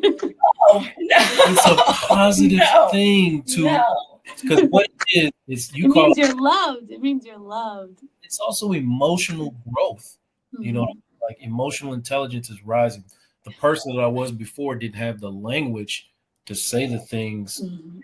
I was doing it all wrong. Like I was saying all the wrong things and handling and going about things all the wrong way. And I understand that maybe you got used to that. But then we're talking about bids for connection. All of this therapizing is just me trying to connect. That's fine when you're trying to connect as my spouse. And I'm Mm-hmm. not your client. The There's a world, difference. the world is my client. Oh, Oh no. I'm not even touching that, my friend. Yeah, No way. I'm just playing, y'all. I'm just playing, chat. I got a question for Chris and Maria, because Chris, you said something earlier about Maria's dad and brothers doing all this stuff. I'm wondering sometimes with y'all, like cultural difference, because you blackity black and she full blown Mexican, right? Yeah. And y'all grew up in those cultures, you know what I mean? Do y'all sometimes have to lean into that cultural difference in order to connect? Like, do you got to sometimes just like understand that, hey, this is the Mexican way we do things? And Maria, do you guys sometimes understand, hey, I ain't grew up doing it that way, you know? But yes, when we like you said, we're growing up in totally different cultures. But what we decided to do was kind of have one goal for our marriage and one goal to where we're headed. And then if our culture gets in the way of that, we set that aside, kind of to come together, trying to build something new, especially for our kids. Because if we lean too much on our cultures, I don't think what we're trying to accomplish won't get accomplished. You know what I mean? So we do, of course, she is Mexican, I am black, and we do understand that, but we try not to let it get in the way of us moving forward and getting to where we are. Just like I said earlier about her dad and her brother, they're manly man. Arturo and Mr. Puentes, they're they they work on everything, do everything, and where I sit at my desk all day. You know what I'm saying? And she was like, hey, even the lawn mode, or I mean, it's little stuff too, like that. Like that goes over my head. And then I had to realize that, hey, she is from that culture. So she is kind of expecting that. And that is not me giving up anything. That's me trying to bring us, that's still going towards our goal, recognizing her culture. You know what I mean? And so I kind of put that in, and that even went to our goal. So when I say we recognize each other's cultures, we don't just like totally disregard it. It just, if it's not in line with our goal, we disregard it. But if it is, I can do that. I can mow the lawn. I can do these things. You know what I mean? Yeah. Did that kind of answer your question? Yeah, I think so. What do you think? Maria? I mean, it was hard at the beginning. We did argue a lot about like he said, like the differences, because just like he said about the lawn being more mowed, I'll tell him like 1 or 2 times, and then I'm out there doing it Oh, myself, she'll do it. or I'm using the weed eater or anything like that. So those were a lot of like dumb arguments at the beginning. But like Chris said, now we have one goal and we try to just focus on it. Because growing up like I did, we're used to, like, as moms, doing everything for our kids, even for my husband, but which, like I said, at the beginning was hard, but no, I think now we're getting it. Trying to grow, Yeah. That's it. Does it- And not let each other get in the way of our goal. So Yeah. Does it come into play when y'all like trying to raise y'all children? well, sorta, but like we let our kids know that the world's gonna see them as black. They look when you see them, they look black. You know what I'm saying? Now even they'll look at her, and even when they were little, hey mom, and the other Hispanic women would look at it like, oh, those are your kids. You know what I'm saying? And then the black women would look at the kids. So we kind of prepared. Me, Joe, I'm intentional. So I kind of prepared my kids for what it is, what the world's gonna throw at them, and then me and Maria try to show as much love and respect to each other in front of them, so that they understand that in this house, they're gonna get love and respect, because there's already gonna be people that hate them, or they're already gonna get hate out there anyway. So we try to bring in each culture and let them know both of the cultures, and they should be loved and respected no matter who they are, and love themselves. You know what I mean? And we've had, I don't know if I'll say this, but both sides of our family have had, like, my mom early on, she was just like, what'd she say? She said, you don't see cats and dogs getting together. But I was like, those are two different species. But you see a black dog and a white dog getting together. You know what I'm saying? We had stuff like that kind of came out that I didn't realize was in there. You know what I mean? From my parents. So I wanted to kind of distance my kids from that, from my mom and everybody, just so they don't try to mess up what we're trying to accomplish here. So we do have to, the cultures are there, but they come secondary to what we're trying to accomplish. You know what I mean? But we do recognize this country is mostly, black and white, the struggles. So they're going to be seen like that. But they love their grandpas grandparents from each side. They know they're half Mexican. You know what I'm saying? They're aware of everything, and we just want to make sure that they acknowledge that and they know who they're created to be. So we try to take all that into account, man. Okay. Yeah. So basically, what I'm hearing is it doesn't really cause y'all at this stage. I mean, in the beginning, it caused y'all some conflict, but at this stage, y'all understood that you have to lean into each other's cultures to connect, which is the point that I wanted to, I was trying to make. You understand what I'm saying, Jeannie? Absolutely. I mean, I think they run into like a twofold issue, right? It's the connection between one another, where there are gender specific roles that come from culture. I'm getting the sense that Maria's culture, being Mexican, that there was likely a more conservative space and gender roles were very defined. So mom had a specific role of nurturer, caregiver for the kids, and nurturer, caregiver for husband. And all of that became a part of her work, and she was raised in that capacity and learned that.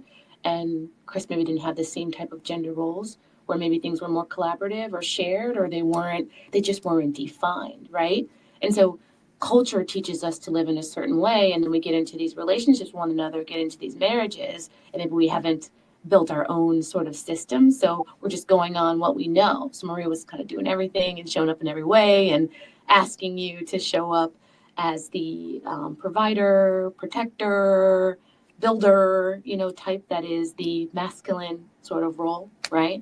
And you're like, what do you mean? Like that everybody does everything, so no big deal. And she feels rejected in it, and she's like, well, I can't nag him. I wasn't taught to do that. I was taught to be soft and warm and nurturing. So let me back it up and I'll just take care of myself, like no problem. And so it created some distance initially, but then you start to build your own culture that seems to be much more in the middle, much more of a compromise, and that can be really helpful when you redesign the way that you show up and the way that you fit for one another. So I'm glad to hear it. Yeah. Sure. Q, Jatoya, let me ask y'all a quick question. What are some like nonverbal cues that your partner has that show you that they need a connection? Like they're not saying anything, but you see it and you know it. Like what are some of those things that tell you, hey, he or she needs something right now? Man, you know what I'm gonna do, bro. What all black men do. I'm finna tap you on the young you dig understand me. Like walk past, like trying to get off that phone. On the real, like come over, or I turn on or some small, like I'll turn on a show that we was watching, like, hey, it's about to start. Like, I mean, I might not say it, but you'll hear the WB music or whatever, like Not the WB. but yeah. Aging yourself, my friend. Right. But I'm just keeping it 100. Like that's me. I'm just going, yeah. That's some facts. Yeah. That could have went way left. I'm just saying. Like, great job. You did a great job of keeping it PG. Yeah, you kept it PG. I ain't know what. Thought we had a baby boy situation for us. I didn't know what you did a fantastic job. No. Brother. Yeah, you're right, Mike. I'll just say it's a look. I'll just say that. For sure. What'd you say, Victoria? It's a look. I'll just say it's a look. You can tell. You got a look in his face. Yep. Yeah. What about you, Maria, Chris? What y'all got some nonverbal cues that you recognize from your partner that know they? Oh, go ahead, Maria. Look like you got something. I'm really on your mind. He stops talking to me. Like it's just like very standoffish. I'll see it in his face. It's very obvious. So I know. Okay, he needs some loving. What about you, Chris? She gets a. What was the question again? What are some nonverbal cues that you see in your wife to let you know that she needs? That's a bid for connection. She's not saying it, but you can look at her and tell she needs something. Oh, when she gets really focused on like cleaning or like doing something to like get away from whatever problem we have, and I try to go up and hug her and kiss her, I kind of know that, okay, she kind of needs me, kind of has to. She gets kind of standoffish too, but kind of like with an attitude, like a real bad attitude. So, yeah. So she cusses you out. Okay, got it. Nah, she used to. That's not her. She changed now. So, no, I mean, I noticed with the couples, the nonverbal cues are more airing on the like it's a negative reinforcement. Something like that. I mean, because I'm sitting here thinking about the question as I'm asking it, and I'm like, I don't know the answer to this question. Oh, really? I think that's true for us. I think it's very positive. Okay. But we're trying to keep it PG for the podcast. Gotcha. Understood. Do that. Yeah. Understood. You can be rated R if you need. I'm gonna say I ain't gonna lie. When you asked me the question, I was trying to speak to my love language. My love language is physical touch. So sometimes I just come throw her hair back, and it might not be nothing, sexual or whatever, but I'll just do that to know like physical touch. Come kiss her, hug her. Like that's one of my love languages. So that's what I was meaning. I wasn't trying to get thirsty out here. I think you did good. Yeah, no, it's good. Very true, Dr. Vibe. It is a form of disrespect to downplay compliments. I can't stress that enough. I'm gonna keep. Wow, I like that. Couple in the chat knows and understands when you downplay compliments from your partner, it is a form of rejection and disrespect. And I want everybody to be aware of that. You want to speak more to that? I know. I wondered if you wanted to just speak a little bit more to that. How? Yeah. So, like I said, when you are not showing gratitude, okay, it's a constant erosion of relationship. Think about what that person's doing. Like you're in a great mood, you're in a great space, and you come into the room and you look at your partner. And you're like, you look gorgeous or you look beautiful, and they'd be like, "Man, shut your ass up." I I look terrible, you know what I mean? Or this this looks like this mess you're looking at that looks attractive to you. And think about where that puts you. You know what I mean? Yeah, I would imagine that would be pretty stark. Yeah. But it happens, right? You're floating, Is right? that what I said? No. Okay. No, but you do, disrespect yourself a lot, sometimes. And I told you many times, like, that bothers me, right? Because I like Jeannie said earlier, it really feels like that. Whoa, you are talking about my wife. You know what I mean? I don't like that. You know what I mean? I don't like that. I like you to, but I need to try to. It's tough because, like I said, it's a fine line. You know what I mean? Like it's a line between not taking it personal. Then you have to be empathetic and understand that that person may not be feeling great about themselves. Um, but like Dr. Vaughn said, you downplaying a compliment. This is what I see. Mm-hmm. So I need you to respect what I see and what I enjoy about you. And then on your own time, we can talk about what you see.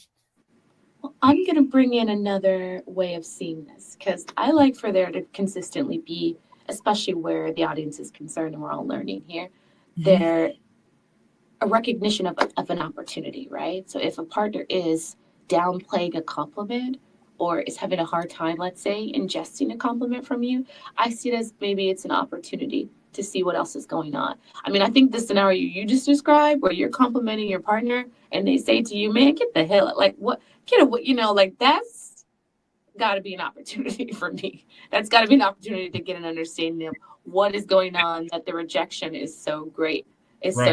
so marked. That to me is an opportunity to investigate and just see what's going on that you're unable to receive. I think it was Toya who said this, and if I'm wrong, please correct me, Toya, but she says it can be very difficult for her at times to allow and to receive. And I think it's very common, I know it's very common experiential data wise and also just research wise. It's very difficult as a whole for women who are high producing, who are busy, high functioning to allow and to receive. They tend to be more along the type of like, I'll do it myself, or I've got this, or I can figure this out. And so it becomes hard for them to experience things like gifts or sometimes even acts of service become difficult for them to receive as well. And I think that is true many times for people when they're rejecting compliments. It's like receiving those words of affirmation, receiving those loving, that loving verbal confirmation that you're wonderful, that you're loving. It's a personal insecurity. There's a personal something that's going on that again isn't personal to your loved one all the time. Now I'm not saying that's always the case. Sometimes get the heck out of my face means get the heck out of my face. Like I don't we're not connected. Like sometimes that's very much true. And it's unfortunate, but I want to also advocate for the person who this is an opportunity to investigate more and really understand like what's happening here, that this bid is being rejected in that way, No, for sure. And I want to be clear. What I'm talking about, and I agree with you, and that is an opportunity. What I'm talking about is a consistent rejection of the compliments. Like over time, every single time I compliment you, you're rejecting. Now it's starting to feel like an attack or disrespect or erosion. But definitely, if a person is rejecting in a harsh way, like I just gave an example, that is an opportunity to investigate what's going on, and you should definitely take the opportunity to explore where your partner is mentally. I want to talk about what Chris said earlier about sometimes, or what Maria said. One of them said that Chris withdraws. You can see that. It's a common thing, especially amongst Black men. We often withdraw and shut down because we don't know how to like express our emotions and feel safe and comfortable about it. I hate to speak like in a monolith, but in my experience, with my clients, it's a common thing for us to withdraw and not speak. But I want to talk about, do you guys know and recognize when you're disengaging from emotional connection? And do you kind of like have a voice in the back of your head that says, I'm withdrawing right now, I need to re-engage and try to get back here and say what it is that I need to say so that I don't miss an opportunity to let my wife or my partner know how I'm feeling in this moment. Do you understand what I'm saying? Q? Mm-hmm. Go ahead, Chris. Go ahead, Chris. Oh yeah, I was just gonna say yes, but I ignore that sometime.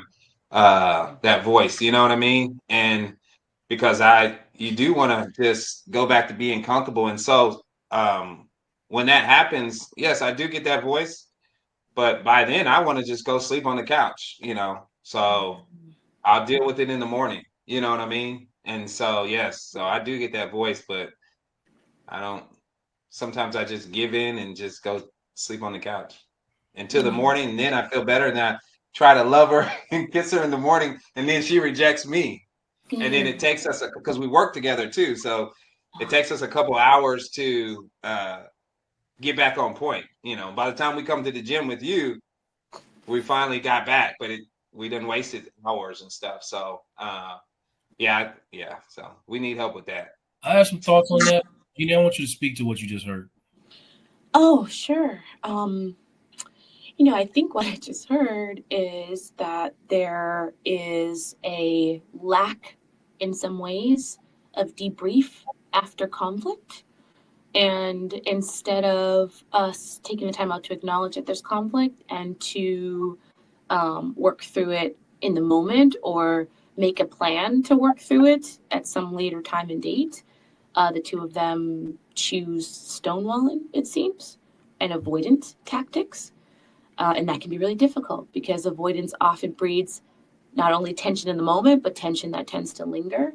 And instead of a problem being put to the past and being closed out or resolved, it ends up we take the past into the present. So whenever I'm in a battle with my spouse, whenever I'm having a struggle with them, I can choose to live in the moment and in the present and work on moving things through and resolving things there. Or I can choose to avoid and push off and delay the solution, and then I'm bringing the past into the present. And so I'm bringing all of the past emotions, all the past harm, all the past hurts into the present. And that can be really difficult because living in the past and the present all at once can feel really overwhelming. So I imagine there would be a pause where there's like a high degree of contention that exists before you make things right. Absolutely. Yeah. Toya, does Q do that? Does he withdraw sometimes when he's struggling with his feelings? Yes, that does happen sometimes. What do you do? But you know what I'm gonna do. I'm gonna say something. But this is the thing I was gonna say. He does do that sometimes, and I try to give him space when it's time to, because he's very communicative about, like, this is what's going on. We need to address it. We're going to talk through this when he's ready.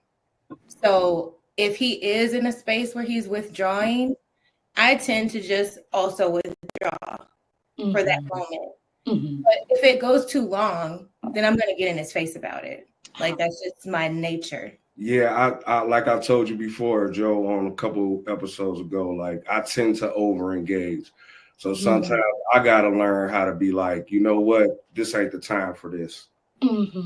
I be one conflict resolution, and she's put me on to that behavior. Like, you want it when you want it, you don't want it when both of us want it.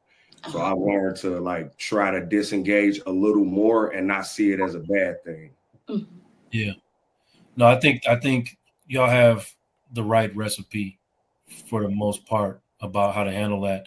I tell people all the time, like, you have to be willing to give your partner the space to cool off, or so to speak, or to walk away from the situation. But you also have to, have a reasonable amount of time to come back and deal with that. You know what I mean? Like, and it's not always perfect. You know what I mean? Like Maria and Chris said, they go a whole night. You know what I mean? Like me and Donna did that the other night. It took us a whole night It could be weeks sometimes on it. Oh, it's too long. It's too long. No, there's just been some. I'm just being real. Like, there's been times where things don't feel resolvable for either one of us, and when we do try to get it back, it is another conflict. So it can turn into both of us stonewalling for more than a couple days. Weeks is an exaggeration, but Sure. it can last way longer than we would want it to. But that's getting better. Good. What I would say to you is Yeah. the effort to resolve the situations that you're putting in is often better than stonewalling as a tactic. Avoiding each other is more detrimental oftentimes than trying to speak it out and trying to build a peace. Even if you have to say we're inside of a peace treaty for this amount of time. That means we're not bringing up the argument. We're not bringing up what the conflict is between the two of us. We're just working in a partnership so that things can go well in these areas of our lives. So we won't touch on that till we're ready, but avoiding each other, I'm glad weeks is an exaggeration. Even a day, it's just a very long time to be disconnected. It's a very long time. It breeds a lot of discontent. It breeds a lot of mistrust. It just breeds a lot of other things. So I would say if you could challenge, that's to Chris and Maria and you, Toya and Q, if you can challenge yourselves to within a couple of hours, even try, just You make know an what? effort. You know what's so crazy, Dr. Johnson? She might won't talk to me for a while or even try to bring up the conversation, but she'll be like, "Hey, come get in the bed." Yep. You know, and it's like, It's often that seems unreasonable for some people. You know, the people that are not emotionally well. What you just said in a couple hours. No, I need days. I need weeks. Days is. But that is what it is. You know what I mean? Like some problems really aren't solvable. So you have to get to a point of acceptance.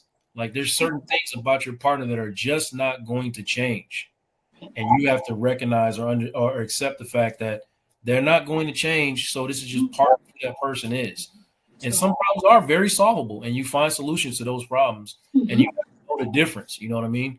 Yeah, absolutely. And recognize that your partner isn't just one problem that's not solvable. Your relationship isn't just that one problem that's not solvable, right?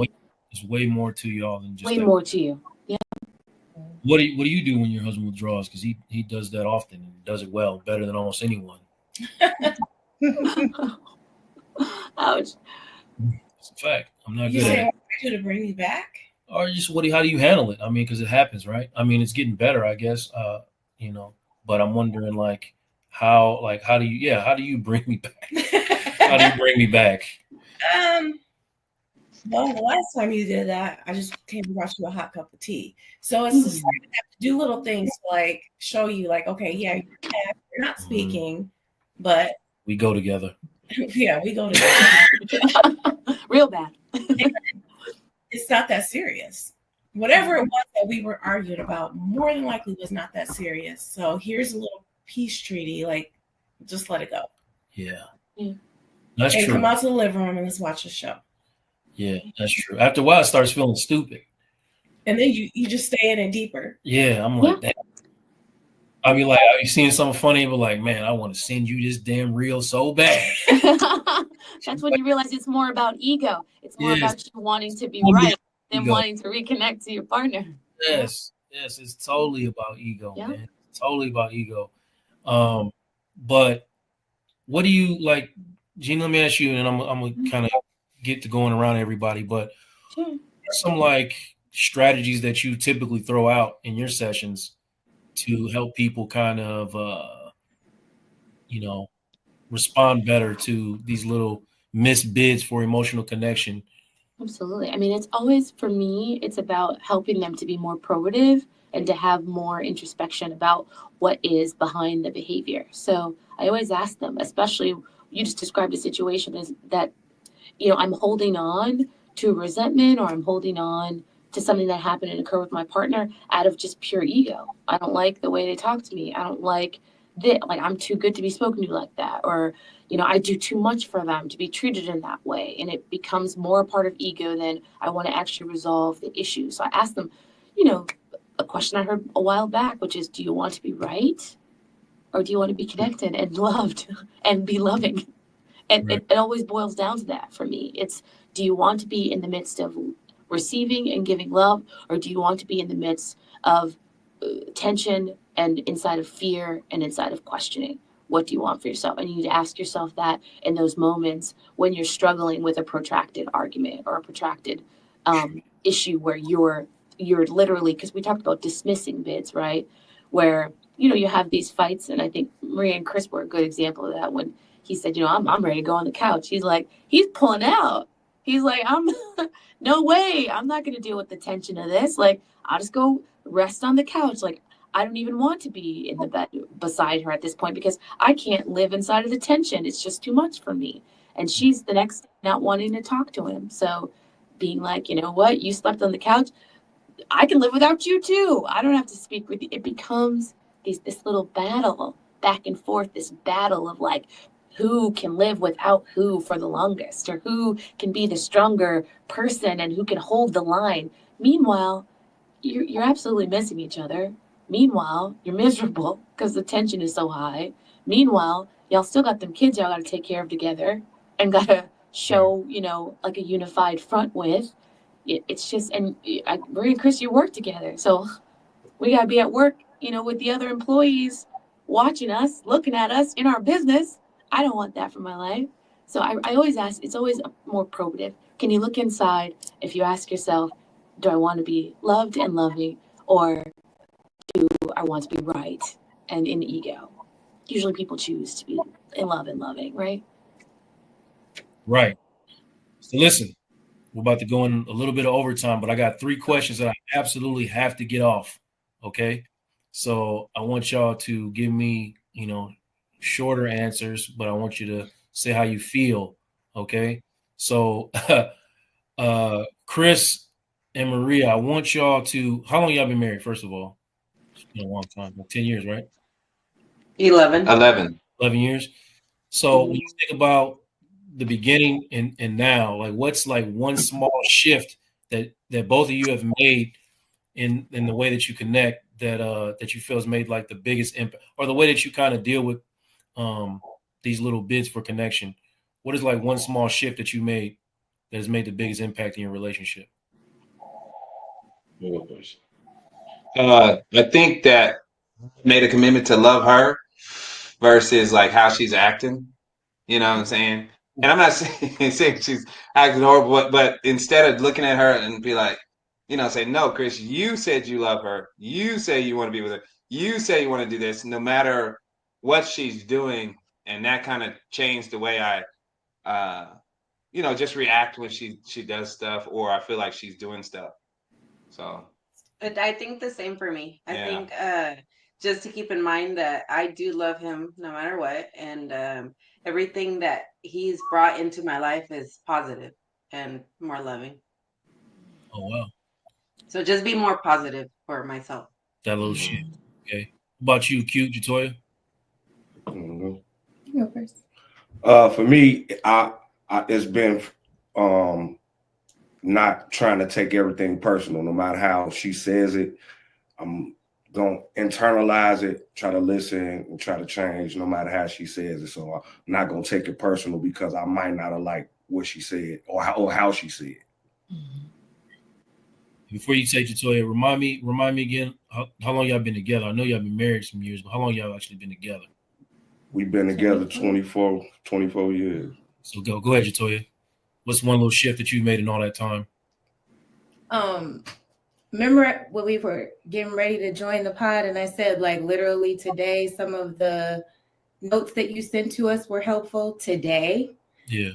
Just having some of the right words to use when we're feeling like we're not in the best place personally.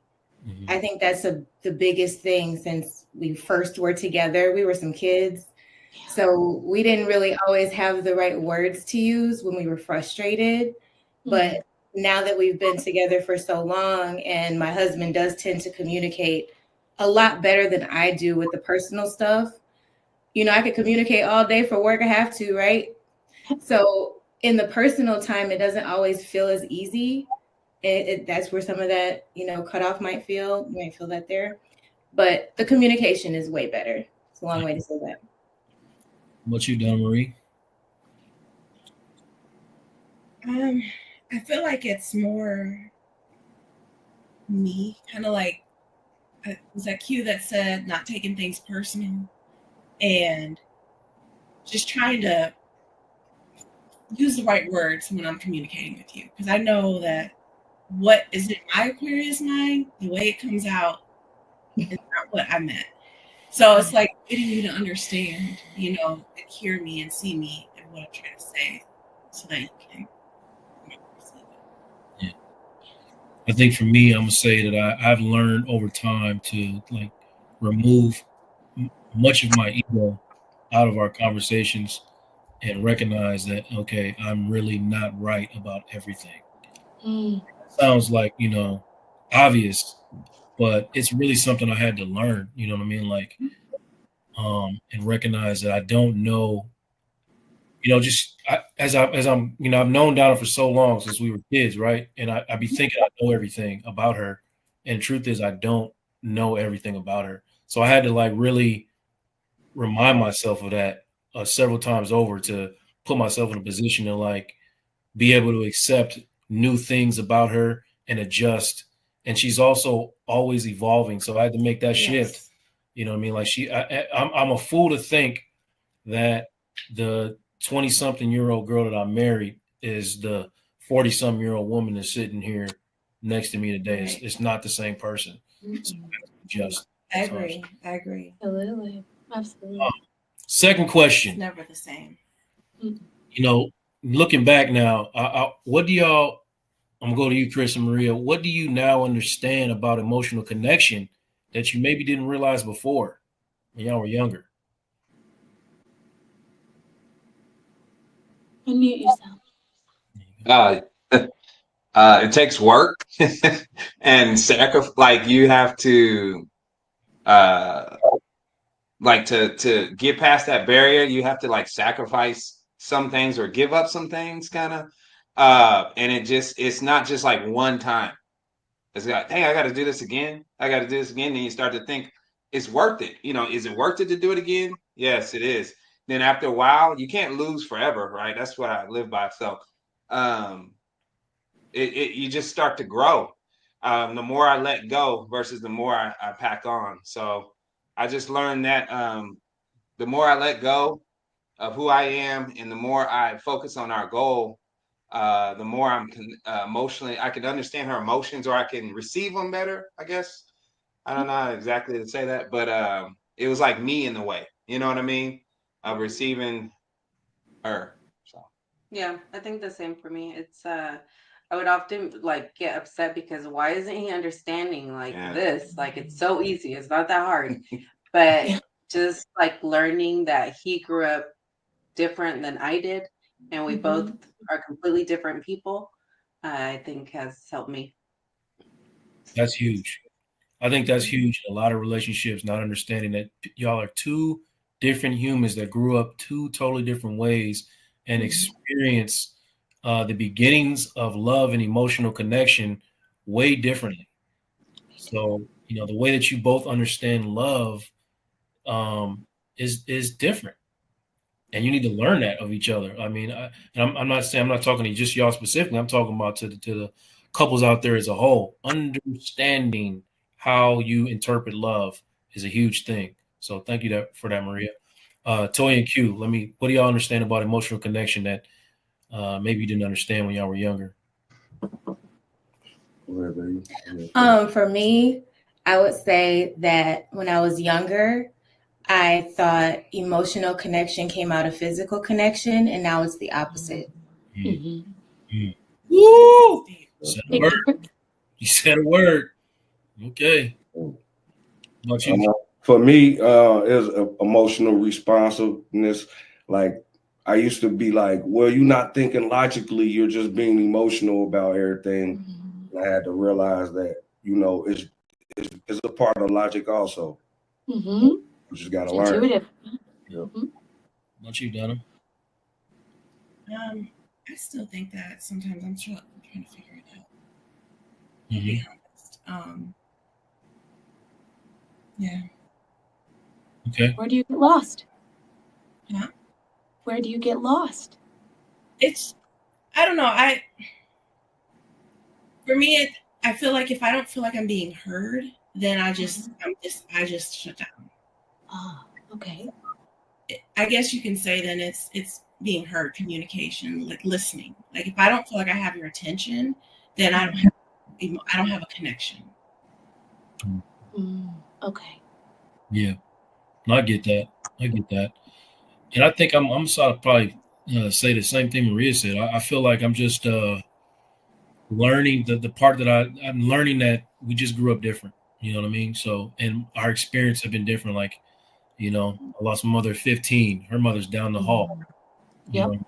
So like those, just that little bit of difference, you know, and what I understanding what I developed into after losing my mother, and what I understood about love is way different than somebody who has not experienced that same exact thing. Mm-hmm. So that's something I have to like recognize, instead of like, you should understand what it feels like to lose your mother as a teenager. That's kind of what I grew up thinking. Sure. Everybody should understand that this is really difficult, and it altered the way that I experience love, right? But now I understand that that's not the case, you know. So I understand about emotional connection, and it's really helped me, I think, a lot in the way that I kind of deal with my wife. Okay. One Okay. last question. I'm gonna get y'all out of here, and then I'm gonna get Jeannie to give us some final thoughts. Okay. But what is the biggest piece of advice for couples that y'all have that want to create lasting emotional intimacy? Maria and Chris, I'll translate first. 10 years. As you know, we were high school sweethearts, and then we broke up, and then we got back together. And when we got back together, one of the most impactful things that we did was had premarital counseling, because it set like some expectations that we were not. I mean, they asked us how much we want to have sex every week, how much money do we expect, you know, things that you don't think you should be intentional about, that we were just thinking that's gonna come. Don't worry about it. You know what I mean? But when it just helped us put our mindset as far as being more intentional. So our expectations were a lot better as far as what we expected from each other. And man, I think that that really helped us. And of course, we had to grow more, but that set a foundation for us to where we could. Oh wow, there are things that we did not think about, and it's not all about she's pretty and I'm handsome, of course. And then and then we just love each other. You know what I'm saying? It's more than that. We got a deep thinking because our parents didn't teach us that. Neither one of us, you know. And so we had to forgive them, right? And then go to premarital counseling, and that just set this foundation for us that really helped. I mean, we still go back to some of that stuff today and just like, man, we thank God that we had that. So we always, whenever we're big, and remember, neither one of us wanted to get married, we didn't want kids. And so when we did that, that really helped us. And we always tell people, whoever wants to get married around us or talk about marriage, go to premarital counseling, that really helped us a lot. Whether it's Christian or, secular, whoever, just get somebody who doesn't have that emotional connect, that's a professional and doesn't have that emotional connection. So the emotions are out of it. You know what I'm saying? Just thinking logically about what do y'all want and what do you expect from each other. So that's we always talk about, go to that premarital counseling. It helped us a lot. Lisa and Maria, same thing. Same thing. Yeah, because like you said, we just always reference back to, hey, remember they did say this, and don't expect that. So yeah, I agree. Yeah, and she's ever since then, I think she's been on this journey to like her own podcast, her own music, just trying to find herself. And I think that helped that too, because that's what they told us. Instead of 50-50, bring like 100-100, and we didn't understand that at first. You know what I'm saying? And so as we work on each other, so yeah, that's what we do. So okay, cool. Yeah, did they ask y'all how much y'all were going to work together? We didn't know we were gonna work together. Yeah. You mean? No, no. Okay. I need to move on, but this always reminds me of how when I asked Chris to come up have lunch with me, and he sat in my office on my couch and said, "I don't know about all this therapy stuff, man." 10 minutes later, his shoes is off, his feet with the pillow. He didn't even eat lunch. He sat there for an hour and a half and talked to me, and we didn't even go eat lunch. Yeah, man, I don't know about this therapy stuff, man, but let me talk to you. That works, man. But now you talking about you went to premarital counseling, man. I'm learning something new about you all the time, brother. Okay, I got you, man. We love that. So yeah, man, what kind of advice do y'all have for couples trying to build emotional intimacy? Man, I'm always like, I said all the time, man, be friends first. Like, be friends. Like that emotional connection is something you can't change. So like, I'm gonna give a small example real quick. Like our son, our oldest son came up here yesterday, or the day before yesterday, and Milena and, you know, our nieces and nephews came through. We wasn't seeing eye to eye. But once we all got with the family, we start talking more because we friends. We didn't have to talk about our marriage or what problems we had. We just still connected on a friend level. So we were still laughing. She was hitting me, oh, ha, ha, you know, and we was still doing the emotional connection because we still just have a connection. So that's like my big thing. Just be friends first. All up the rest of the stuff will come later. You definitely have to work on that stuff too. But yeah, you friends first is always probably gonna work out at the end. And that's just my advice. Like I'm not saying like, I don't know. I get it, man. That was part one, brother. Part one of the series. You know, the foundation for emotional connection is going to be friendship. Friendship. Toya, what do you say?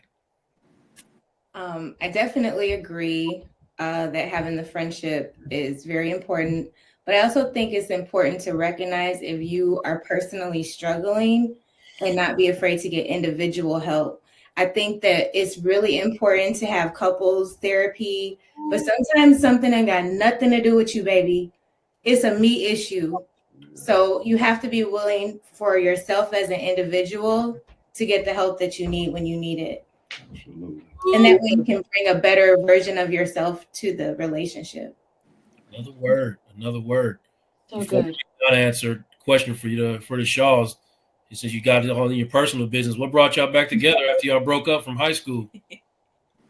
What was it? I think I just started talking to his cousin, connected on Facebook, and then he's like, "Hey, do you still talk to Chris? He's here." We just started talking. I was in love with him in high school, and then just stuff happened, and we separated. So we just connected. Yeah, just got back together. I was a knucklehead back in high school, so her dad took her away from me, and so that's what it was. But you know, God brought us back to where, you know, He redeemed us. So that's what happened. So I will say that having tough conversations and running towards those tougher conversations sometimes, often, especially young couples, will avoid those tough conversations, and that's when, you know, usually bad behavior starts to arise, and things just go all the way left. So when you feel a certain way about something, do not ignore that emotion. And I know this is what I'm saying is very difficult for somebody probably who is young in your relationship to understand.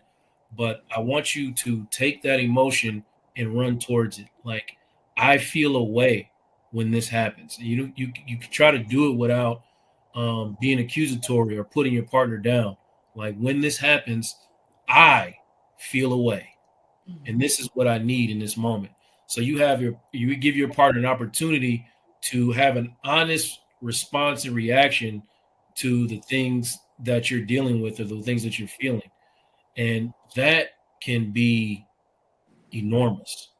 You know, getting some of that stuff. That's something that I wish I would have done earlier in my relationship and get some of these difficult conversations out of the way so they don't come back and bite you in the ass, you know, after a couple decades of marriage. You know what I mean? But do you think that having a, like, piggybacking off of my brother-in-law, that having that good, solid friendship, you know, before you'd be able to have those conversations. Come back. No. Here's what for me, here's what I'm gonna say no, because the friendship kind of makes it so you don't want to upset your partner. So you will avoid a lot of the difficult conversations. Like, I don't want you to be upset. I don't want you to be mad. I don't want you to feel bad about yourself. And part of that is what Jatoya is saying about individual therapy, because you will hear something. I'm not saying you specifically, but your partner will hear something and you become defensive about it.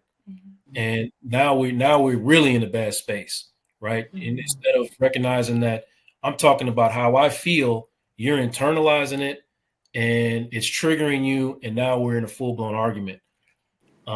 So, and then once I see that one time, I'm going to be very reluctant to go ahead and continue to have these difficult conversations or bring things to you, because, like I said, I don't want to get blown up on, and I don't want you to feel bad about yourself. I just want you to be as happy as I can. And then sometimes your friend, you don't want bad feelings for your friend. So I think it could interfere with it, and I'll let Jeannie touch on that in a second, but that's my feeling about it. Do you have any comments or advice for long-lasting emotional connection?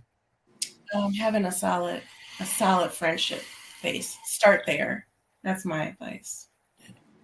Okay. All right. Hearing all that, Jeannie, wrap it all up. And Thanks. I appreciate that so much. I mean, so I'd say, I think the last question was really good and sort of helps to create this sort of all-encompassing understanding of what we talked about today, which is, creating space to emotionally connect to one another through sending out bids and accepting bids and the consequences of being dismissing and rejecting of each other. I think you've each learned over time, right, what it looks like when one, like Toya said, you have insight to what's going on for you and whether this is an individual issue that's keeping me from connecting emotionally or whether this is an issue within our relationship. I think, sometimes we have this ability to gain perspective because, like Chris and Maria, we had distance, we had time apart from each other, we had room to grow. And so we got to grow individually, then come back together and use that and formulate our own culture to be better at accepting bids and emotionally connecting. Where some of you, I think Toya and Q, you and Joe and Donna, obviously, you've had to grow like from very young age to your current big ages now. And it was a difficult trajectory, right? You didn't get that time necessarily to be on your individual, and you keep growing and you keep changing and you all keep evolving. And when you do that as a person, it's a great thing, but it's also a hard thing in the relationship because the emotional tactics, tools I used to use when my wife Donna was 25 versus where she is now, they don't necessarily work as well. So I think, what this all boils down to is being ready to and willing to accept the opportunity of learning and growing with your partner and recognizing what's yours individually that's keeping you from connecting and what's a part of what you can work through in the relationship and not taking too long or too much space away from each other to figure that out. I think when you're in the crux together, it really is the ideal space to be because it's the two of you choosing each other consistently, choosing the connection and to fix and repair their connection as often as you can. I do agree, though, that a solid friendship and foundation is a great thing to have in relationships. I find that to be irrefutable in some ways in that, yes, we do often, when we have strong relationships, we're going to be frightened. We're going to be afraid. We may participate in avoidant behavior so as not to hurt, so as not to cause strife. But sometimes we use those types of mentalities in order to keep ourselves stuck. So I might use the idea that the last time I tried to tell you this, you got really upset, you got really angry. So I'm not going to talk to you about it anymore. That's my way of keeping myself stuck. People have a right to their emotions. They have a right to their feelings, right? They have a right to work on their expressions. And sometimes in a couple, you've got to work on that together. So if someone has had an emotional expression that has been overwhelming or has created a retreat, we don't retreat forever, right? We have to name that, hey, this happened in response to me looking to address or looking to confront a situation between the two of us. Here's how you reacted and responded. This creates for me hesitance to bring this again. Is that what you want? And if the answer is no, of course that's not what I want. You're my best friend. I want you to talk to me. I want you to be around me. I want you to be open to sharing with me and loving me and accepting my emotional bids. Then I'm going to push forward, and we're going to push forward and do better. Absolutely. Thank you, Jeannie. If anybody's looking for you, where can they find you? Absolutely. You can connect with me via Instagram. I'm for Love and Psych. You can connect with me via email, info@forloveandpsych.com. The website as well. You can connect, build appointments if you want to work with me. If you're in Minnesota or New York, I'm at www.forloveandpsych.com. You can also connect with me via LinkedIn. I'm just Jeannie Johnson on LinkedIn, but For Love and Psych is in the title. So please reach out, and I'd love to be in community with you. Thank you very much. And the rest of y'all some entrepreneurs, man. So I want to give you an opportunity to shout y'all businesses out. And, if you want to do that really quickly. Chris? Yes, we're thebusinessminds.com, where we help businesses craft an effective customer journey. And all that means is taking somebody from not knowing you to being a loyal client. And we have all the strategy and the software to help you accomplish that. So thebusinessminds.com, check us out. And we have a free community, and then we have a paid community too. So the free community is all about helping you build that solid foundation for a successful business. Thebusinessminds.com. There you go. Thank you. And not only the podcast host, I'm also a client. Thank you. Q, Toya, you have anything y'all want to promote before we get off this thing? Nope. Artificial intelligence is available on all streaming platforms. Fly Robotics, look it up. And I wanted to say I want to reach out to Chris and Maria because I do have a business, but I'm trying to relaunch it. And happy 17th anniversary to the Corleys. We love you guys. Love y'all, man. Love y'all. Appreciate y'all, family. Oh, man. All right. And you can find me at, do you have a business you want to promote? No. You sure? Yes. Okay. You can find me at realuconsulting.com. I'm seeing new clients. Connect with me. You can go right there and set up your consultation whenever you feel like it. My brand is my brand. Y'all know what it is. Y'all can come back here every Tuesday night and see me on this podcast, Vulnerabilities and New Sexy. Next week is part 4 of our series, which is called, and I'm going to have just young couples on here, like couples. Nice. One very newlywed couple and 2 couples that aren't even married yet, but are very serious.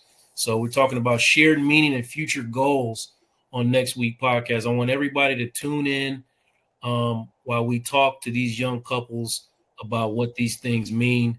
And, I want all you guys to get in the chat and be throwing your conversations at these couples, or throwing your advice and your tips and your questions, mainly just questions, which I think is important for basically what we're talking about here. Be inquisitive, ask questions. And that is really one of the biggest tools and keys to emotional connection. Okay. I want to thank y'all for going into overtime with me and not getting frustrated with me. I really appreciate y'all for sharing y'all time. These conversations could go on forever and ever and ever because there's just so much information and thoughts that we want to get to, but we just don't have we just don't have the time to get to. But I thank all y'all for y'all insights. I really appreciate y'all showing up for me again today. And, just take a moment to reflect and pay attention to your partner's bids for a connection this week. I want everybody to just take a moment when you see them, now that you are aware, when you see these bids for emotional connections, I want you to recognize them and I want you to reflect. And I want to ask yourself, are you turning towards your partner? Are you turning away from your partner? Are you turning against your partner? Okay. I really want you to reflect on those things. All right. I love y'all. Y'all have a good night. Thank you, Joey G. Thank you all for your stories. I was blind, but now I can Yeah, calisthenics number 12. Yeah. Fly robotics. Bifocals, my only purpose is to feed the locals. I'm spreading love when I see you and gotta approach you. I see the goodness in you, I wouldn't John Wick you. I know you hustling for your family just to pay the fiscal. I see the God up in you, He bless your physical. While we navigating problems, the world is abysmal. Skip the one up, let's get it to the center. Your house is big as mine, we can always help each other. Affirmation smother, it ain't even cost me a dime to uplift my brother. Welcome back, everybody. Welcome to Vulnerability is the New Sexy. Hey, this is part 4 of the relationship series. Parts 1, 2, and 3 went very well. I'm getting a lot of great feedback. People are messaging me, letting me know that this is helping them. So I'm definitely excited about what we're diving into tonight. It's one of the cornerstones of the relationship. You know, a lot of people don't talk about it, but you know, we're talking about creating shared meaning and building a future with a purpose. You know, we're talking about shared goals. You know, me, I'm Joe Corley, licensed therapist. Today's conversation is all about the importance of aligning your values and setting goals together as a couple, and making sure that we don't just exist in the same space, but we're actually understanding what our plans are for each other, what our plans are individually, and building a meaningful life together. So I'm honored to be joined by my wife, Donna, who has joined me on 3 out of the 4 episodes of the series. Sick for the first one. But, you know, we had our own journey, and I'm really happy to be vulnerable tonight and share some of that. A lot of this shared goal stuff was not really in our picture. I don't think we talked about those kind of things. No, we did not. In the beginning of our relationship. So, and you know, Donna has probably had 2 or 3 W-2s in her life, where I might have 4 or 5 in a year. so that goes to tell you, like, we on different wavelengths. But also joining us tonight, man, I'm excited for Dr. Sekou Fraser. He's been on the show before. You know, he's got some things coming up. He's always got some insights on, you know, couples relationships, and he's worked with couples in the past. So he's a Black male therapist like myself. He's going to bring some of that emotional intelligence and communication to the show tonight. So thank you, brother, for joining us. Thank you. And, you know, we're supposed to have 3 couples on tonight, but, you know, only one showed up. So I'm definitely grateful for Stephen and Katie for showing up tonight. Y'all have been married all of 3 months? Yes. Okay. So, you know, we're going to appreciate you guys' insight into, you know, as you guys are starting to build you guys' life together. So I'm excited for y'all to be here. Thank y'all for being here. Happy to be here. I'm actually kind of surprised. Let me ask you, man, what made y'all join this conversation? What made you say yes? I was sure you were going to say no. He was. Being honest, I read your text. I was like, there was not much thought. It's like, yeah, I'm going to be 100% honest with you. I asked Katie, she was like, cool. And, I mean, what do you think? Well, I would just say, like, we want to make sure we're spreading God between, like, the relationship that we have. So if we can get that platform through Mr. Corley's podcast, then I think that's a great idea. So there you go. I told Stephen, yeah, let's do it. Okay. So yeah, let me just say that I've known you both for a really long time, and Katie was actually in one of my classes, so that's why she's calling me Mr. Corley, y'all. If y'all, I used to be a teacher. I don't know if I told the audience that. I'm just used to it. No, it's cool. I like it. Yes, coach. Yeah, that's right. In the streets, that's what they call me.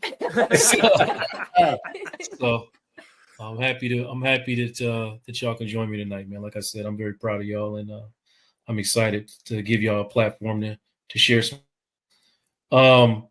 So you know what I mean. Let's start with this, man. Let me ask you, Dr. Sekou, man. How important do you believe the alignment of goals is in the beginning of a relationship? And first, talk about, you know, what what stages of couples come to see you in? Are they coming in the beginning? Do you get them later in life? Just kind of talk about some of your experience dealing with couples, and then add on about how important it is to align those goals. Yeah, sure. I'll say most of the couples come and see me towards, I wouldn't want to say the end, because I believe in hope, that there's always hope to fix and heal your relationship. But it's during the times that are troubling, tumultuous times, they come see me, and they're working towards trying to get back in sync or being aligned. So to touch on one of the things that you're saying, how important is alignment? That's crucial. I consider that to be one of the cornerstones. That's the foundation of being able to build with your partners, that you have to have mutual goals. You don't necessarily have to think the same or be on the same thing with everything, but the overarching plan as far as for your life, your beliefs, the things that you want, the goals, you all must be aligned, and you must be working towards supporting each other and saving that space for one another. So alignment is key. That is definitely the foundation. Absolutely. Absolutely.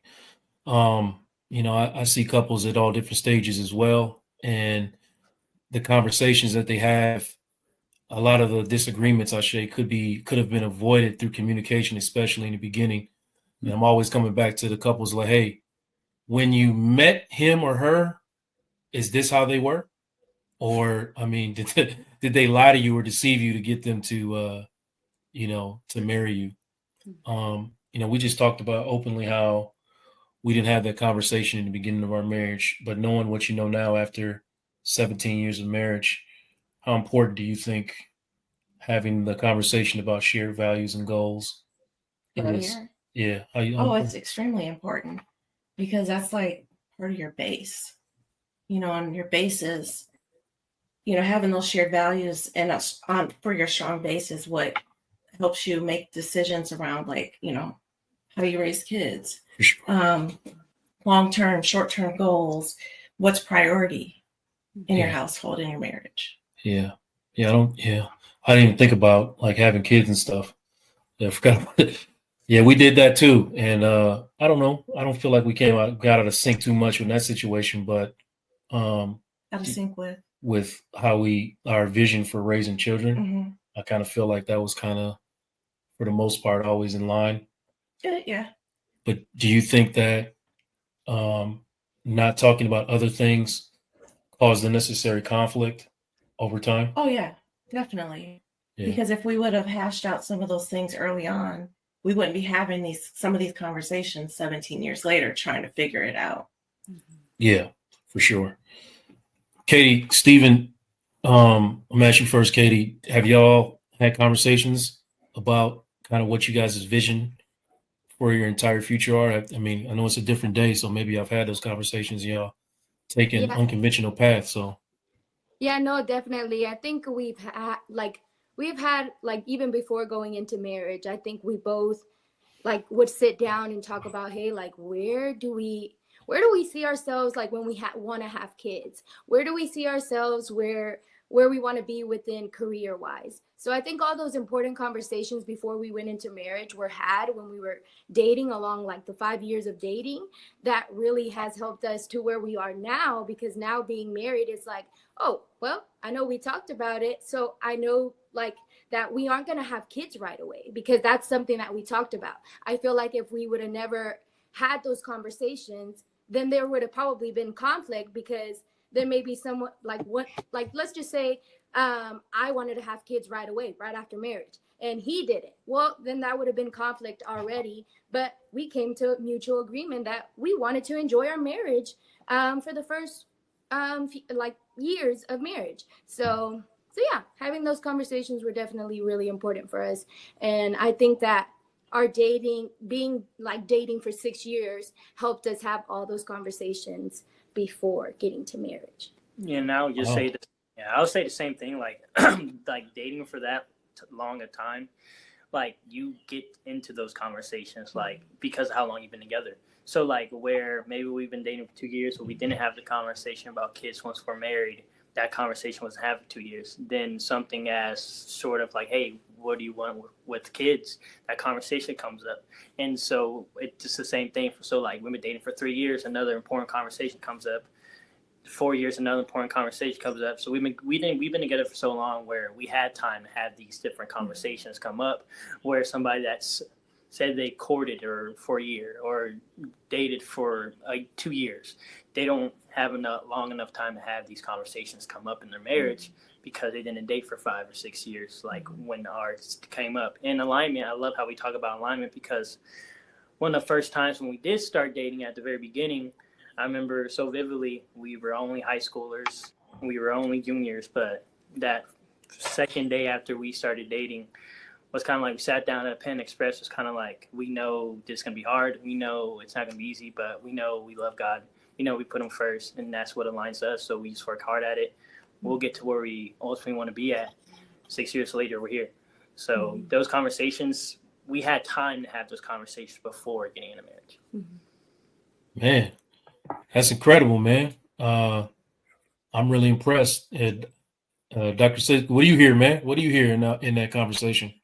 Well, they said it best. I think y'all said it best. Y'all came together, y'all sat down and had a conversation, and things aligned. And whether things didn't align, y'all continue to have the conversation. And sometimes people don't continue the conversation, or they portray a certain image because, hey, I really like this person, or they have thoughts of changing another person. And y'all did the important things. Y'all were very much mature about it, I must say, sitting down at the Panda Express. Yes. Love it. I love it. What are some of the, Dr. Seiko, what are some of the things that, I have some thoughts on this as well, but what are some of the conversations that you think couples miss early in relationships that bring them into the office? One of the biggest things I think is the core values. We all have our individual values, but what are some of the core values when you look at a relationship? And when you look at a relationship, the way that I view it is kind of like a baby. How do we want this baby to grow and develop? How are we going to nurture this relationship? Do we have any past traumas that we need to discuss? And a lot of times it's more of a physical attraction thing. We see someone, we like them, we get to dating, then there's more layers. We get to find out more and more, but that comes with time, and it comes with vulnerability. And a lot of times we're not getting the exact person until when everything hits the fan. And then that's another thing to see if we can weather that storm. So, right. Yeah. And it's fluid, right? Like a lot of times in relationships, even if you do have the conversations, you don't revisit them. And sometimes, you held to the person that you were maybe 5-6 years ago, when, you've evolved and your vision is different. Life has made you see things differently, and you're not that same human anymore. So now it's time to revisit what some of those core values are, and get some realignment, I should say. You know what I mean? Like the person I was when I was 26, 27, getting married is nowhere near the man I am today. But I don't want to feel like,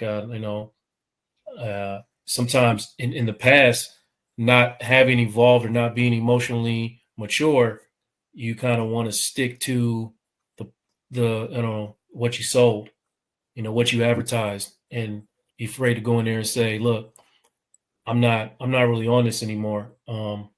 This is where I am. You know what I mean? What do you think about that? It sound like, No, I agree. yeah. Okay.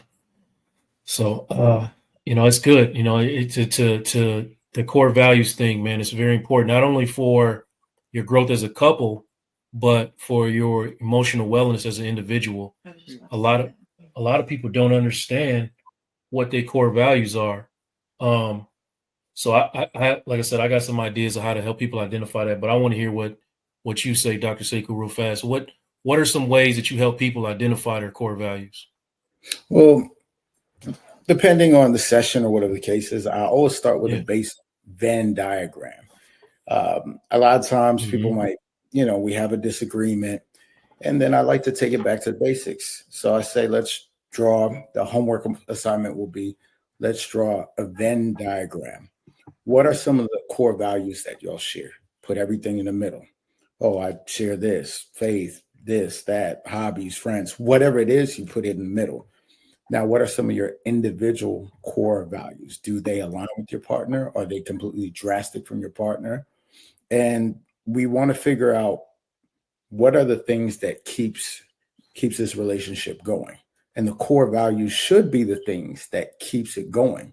Also your differences, because you all don't need to be attached at the hip 24/7, because you were somebody before you met who you're with. But the core values, just really taking time to look at it on paper and discussing it as a homework assignment is extremely helpful, because then you really start talking to your partner like, well, I remember a few years ago, I was into this, or I was into that, or I viewed it like this, or I viewed it like that. Now, I don't see things that way based on certain experiences that we have, based on certain things we get exposed to. It changes the way we think about ourselves and our relationship. So I think that's really one of the most important things, for them to visually see something and then start thinking about it and focus on the things that they actively change in their relationship. Right.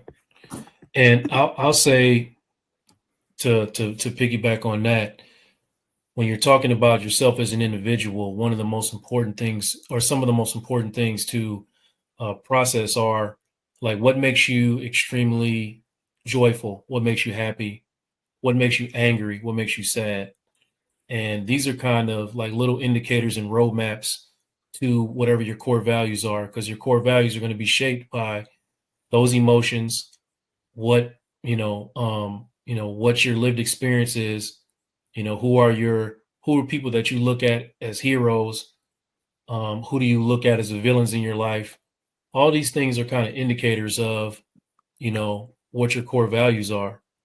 Well, but back to Stephen and Katie for a second. I wanted to ask you guys, what are, like, you're coming together. You haven't really had your first full year of marriage yet, but y'all spent a lot of time together over the past 6 years.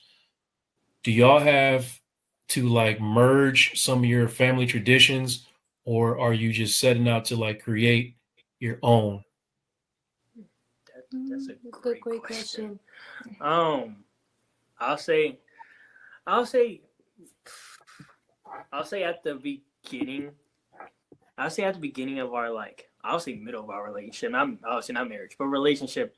There was like one common thing we kept running into, having a like issue with, and it was so much so, like, because I'm a big family man. Like, I'm just a huge family guy, and now marrying Katie, like, now the dynamic shifts, because now, instead of like, it's not putting my family, my mom, dad, it's not putting them off to the side, but it's like putting my wife first now, because it's the one I married. But dating wise, before marriage, we kept running into an issue where I had struggled balancing my time with my family and taking time away from Katie to give to them, if that makes sense. So that was something we kept like hitting a roadblock with, where we kept having this recurring thing to where, like, I'm like, hey, I got to run and do this, where it wasn't even in the plans, but it was for my family. And it was kind of like that thing to where she just had to tell me, hey, you're overstretching yourself. Like, you gotta relax and get you, at least if it takes time to relax and take time for yourself, because you can't be overstretching yourself.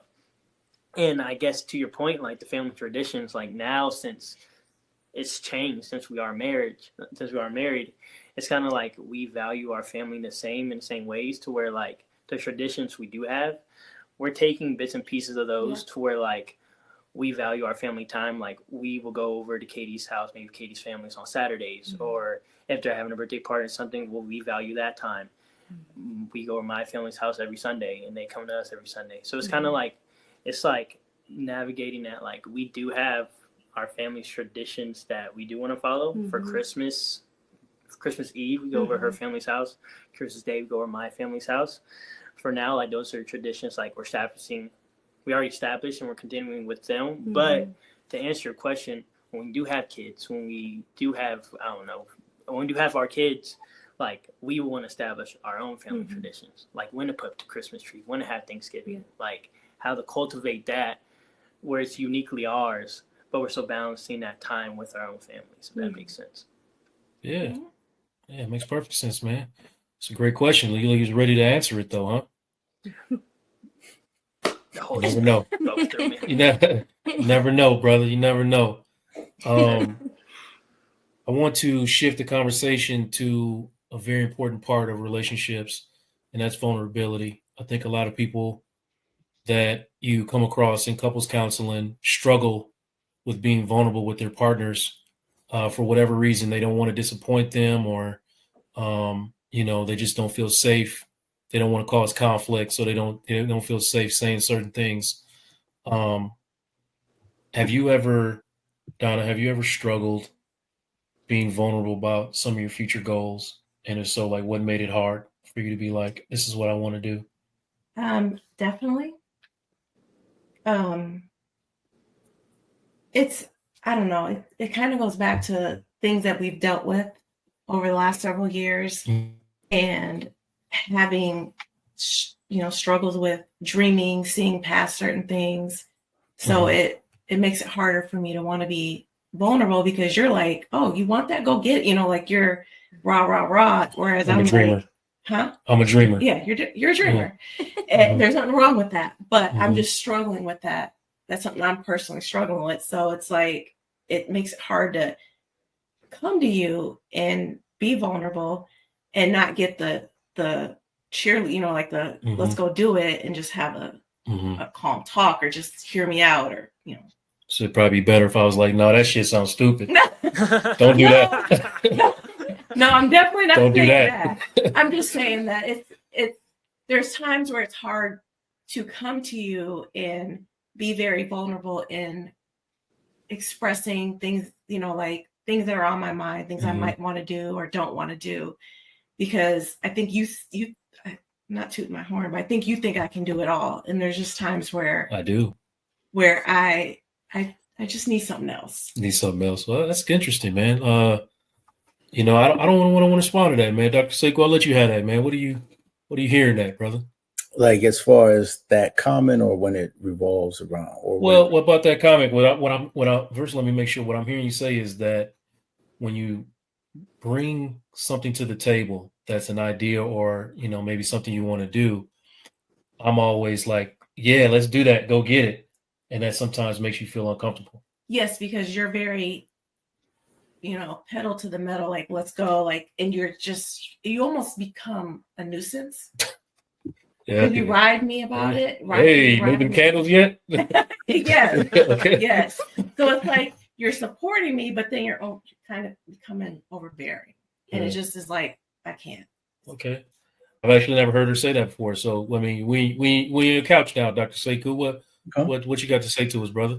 Well, it's my 2 cents in that is just communication, just simple and plain. It's like, what I'm hearing and seeing is that Joe, the way that Joe views you, Donna, is my woman can do anything. She's amazing. So as soon as he hears something, he's so excited. He's so excited. I can just imagine him just, all right, cool. So what else we need? Let's check this off. And he's backing you all the way. But maybe when it comes to your thought process of whatever you're doing, yeah, I want to do it, but you're still taking that time to get all the details out. And you're not just ready to just put the pedal to the metal. What you're doing is still, I know I can do it, but I need to get all my details together. And so now just kind of hearing that, it's like, okay, I could see how you could probably feel like, it's a little annoying, because you should know your man's going to support you. And that is the beauty of having a wonderful, good man that's going to support you. But then you also have to tell him exactly what you need. This is not a fully developed idea. It almost is. But when I'm ready for you to hit that gas button, I'm going to let you know, sir. And that's where that communication piece is going to play. Yeah. Okay. That's fair. Yeah. And being fully transparent, being vulnerable right now, a part of that push, maybe, birth out of a little bit of, I don't know, guilt, because I've watched you hold space for so many different people. And like, I be kind of needing and wanting you do something for yourself. You know what I mean? Yeah, that makes sense. Yeah, and a part of me is like, man, if she can do something for herself, maybe I can feel a little less guilty about all the stuff she does for the rest of us. You know, you know what I mean? And that's not necessarily healthy, but it may be part of why, like, I'll be pushing a little too much. But I hear you. That makes sense. No, I hear you, and I'll ease up. I'll ease up for sure. I don't know what is listening to that doing for y'all, Steven, Katie. I would just say, like, sometimes being vulnerable can come very hard for some, and then for others they may be like, no, I'm really gonna like just rant to you, and it may come easier. So I just feel like it depends on whatever you may be going through at the time, whether that is a hard day at work and you just don't necessarily want to talk about it when your husband gets home and you don't want to bring it up to him, but then again, that's bothering you, so you eventually have to get it out. I would say just ultimately being vulnerable with whoever you're with, it needs to be very important, just because if you don't, you end up like probably even lashing out on that person or bringing out the frustrations on the person that's not necessarily doing anything to you, but there's always like something that may be bothering you, and you just have to be vulnerable about it to bring it up to your spouse. You think you'd be vulnerable with you? Yeah, I do think I can be vulnerable with you, but I think sometimes it can be a little bit hard just because I don't ever want to put more on his plate. But he always has to remind me, like, you are my wife. You need to tell me exactly how you're feeling. No need to hold it in. But I just feel like certain things is just like, for instance, like having hard days at work. That can be like something, like I just said, I don't simply want to talk about it because I'm at home now, so I don't want to bring it home. And so that can be something that I don't want to be vulnerable at the time. But then if I keep it with me for 2 or 3 days, then he ends up knowing like, hey, there's something going on. So like, come on, let's talk about it. And so that's where I learned that I need to be vulnerable. I can't keep it all to myself. So, yeah. Yeah, I think being vulnerable, at least like to Katie, is very like easy to me, I guess, because I know what I'm going to get. It's kind of like when I am vulnerable, I know I'm going to get like reality. Like I know I'm going to get something real. Like for instance, like this week I told her I was going to sign up for a hobby, and she was like, what you mean? You haven't done anything like that in your life. And I'm like, but like, you think I can do it? And she's like, do what you want, but like, I don't think it's a good idea. So it's like, it's just being, but like, that doesn't steer me away because I know what I'm getting when I come to her. Just as if it's something to where my days are having a hard day and I know I'm going to get advice from her. Or if I just want to lay something on her, I know I'm just going to get a listening ear. So it's kind of like, I know what I'm bringing and I know what I'm going to get. So it's kind of like when she does give me her reply, nothing really throws me off. So I'm like, that's the woman I married. So it's I think it's nice, very man. And it just comes out of me. It's not that I don't believe he can do. It's like you. I believe he can do anything he wants to do. It just comes out of me being like, man, if he gets hurt, then we might end up in the hospital. Or if he gets hurt, then this, like, it's already happened before. We go work out. He almost lost a finger. We ended up in the emergency room. So it kind of comes out of like, I guess, past trauma of him getting hurt, because he's always doing something. Steven is a guy, he's always doing something, so he can't ever not just nap, just take a nap, just chill out. He can't do it. He's always doing it on, he's always doing something. So yeah, so a nap. Just take a nap. It's crazy.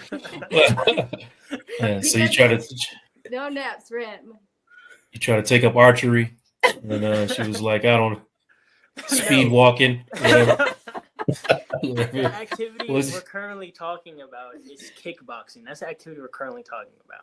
Yeah, that's right up your alley, man. It sounds like something you need to do, man. And she's like, what do you mean? Like hurt, boxing, face? No, like it's just, but I know I'm getting. It's like, okay, I know you were gonna say that. I'm just asking. I just said like, isn't the gym enough? We go to the gym. Yeah.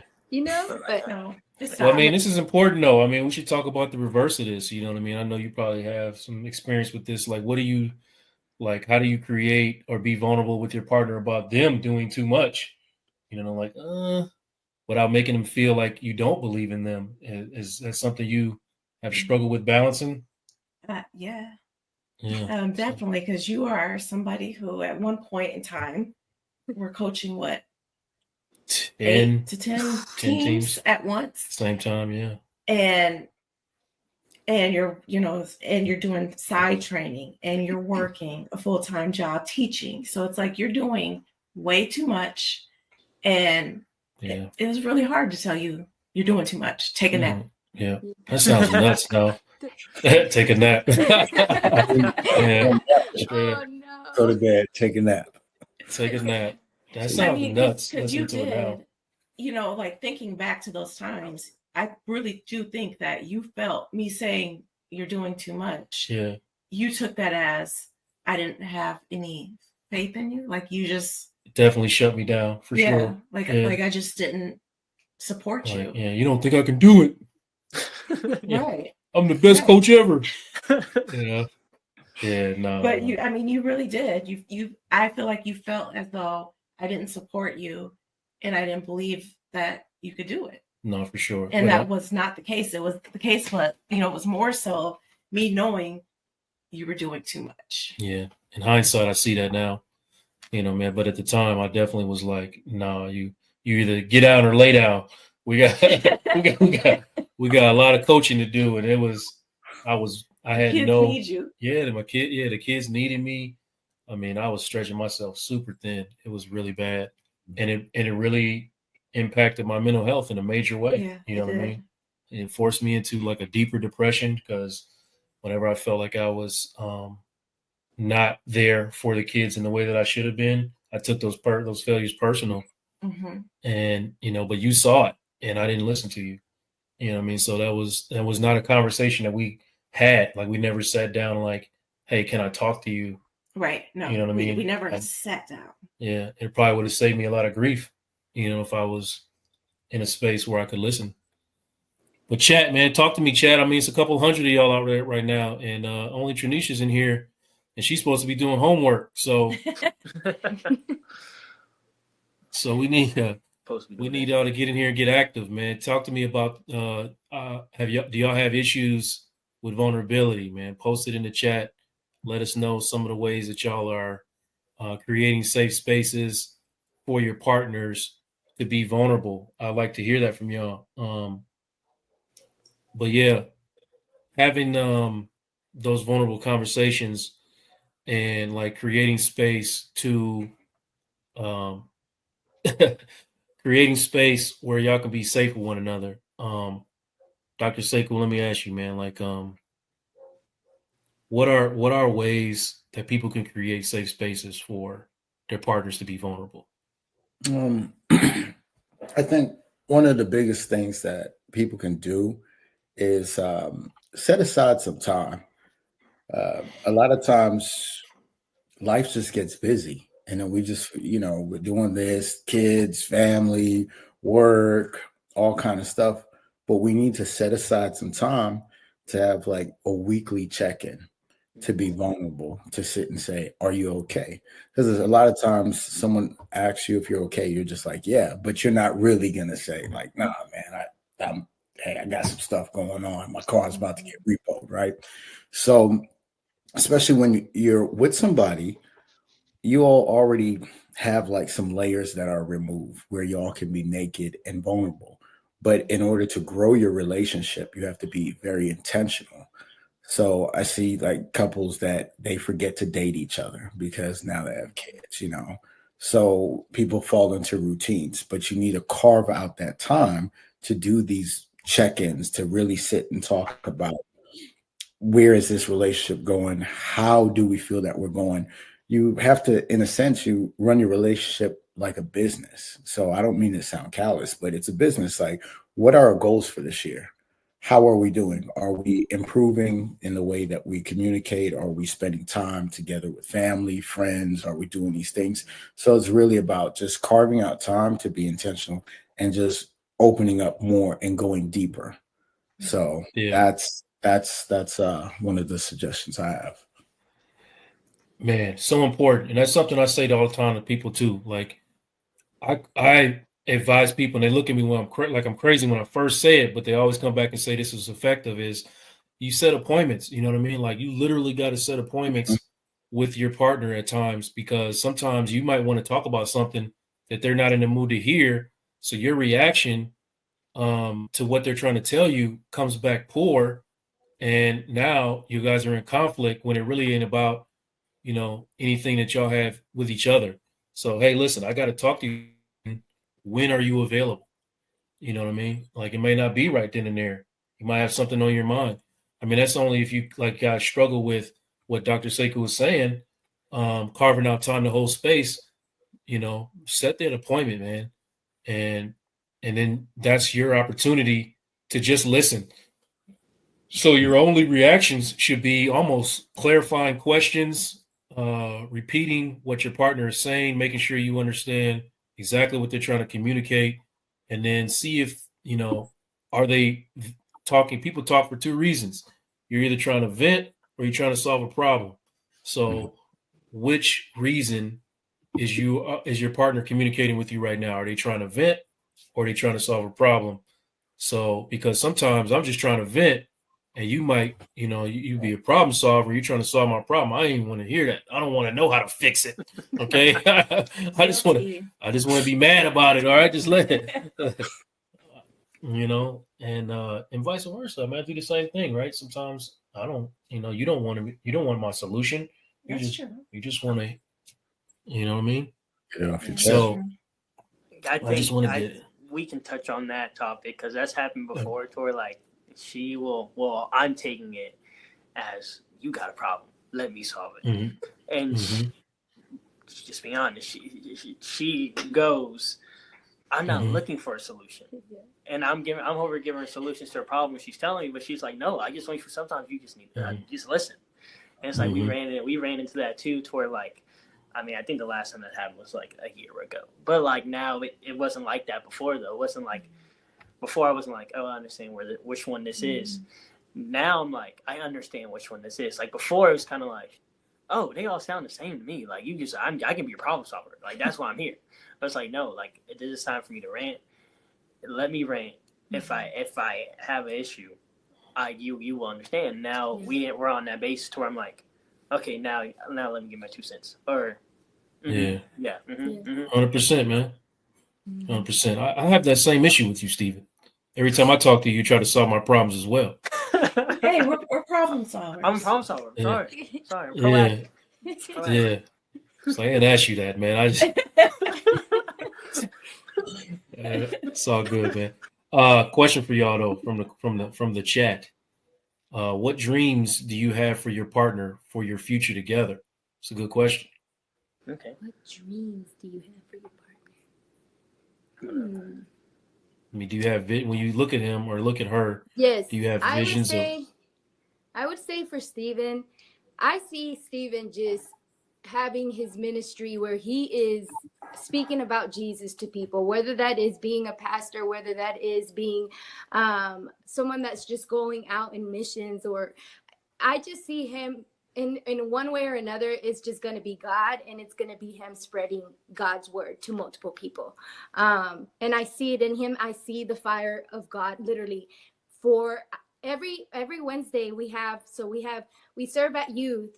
He never fails, no matter how much homework he has, no matter if he's been at work all day. He is always there to serve his boys and be there to minister to those boys that need to hear the word of God, because we all know that it is just so, especially for people that are out and working in the education field, you know that these kids desperately need to be heard. These kids need to know that there's someone or like a mentor that's there to hear them out and say, hey, you can do this, whatever you want to do in life, you can do this. And so anyways, I overall just see him preaching God's word. So and I appreciate that.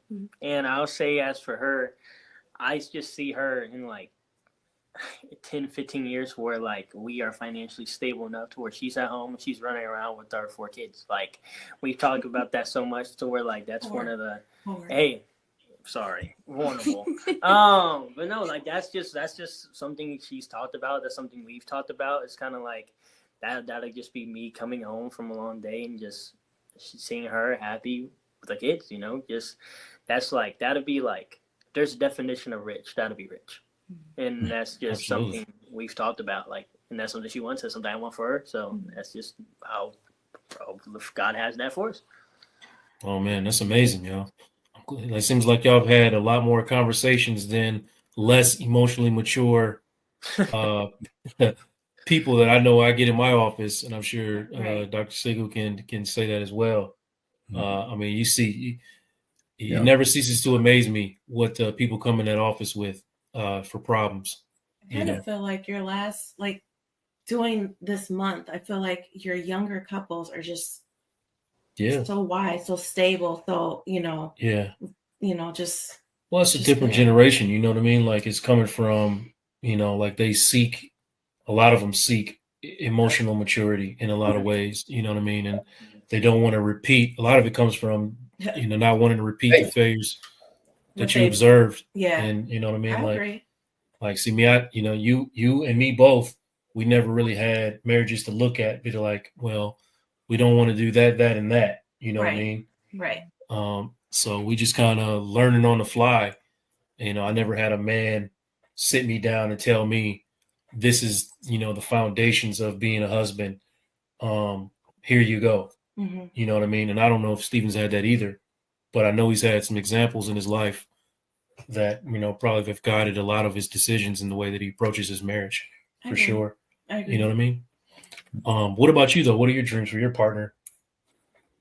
My dreams for you is to have peace Yes. and happiness. Like I want you to be fulfilled. Like get to where what you want, what Joe wants. Mm-hmm. But definitely peace. Yeah. Because you are not at peace. Yeah. No, of course not. Thank you.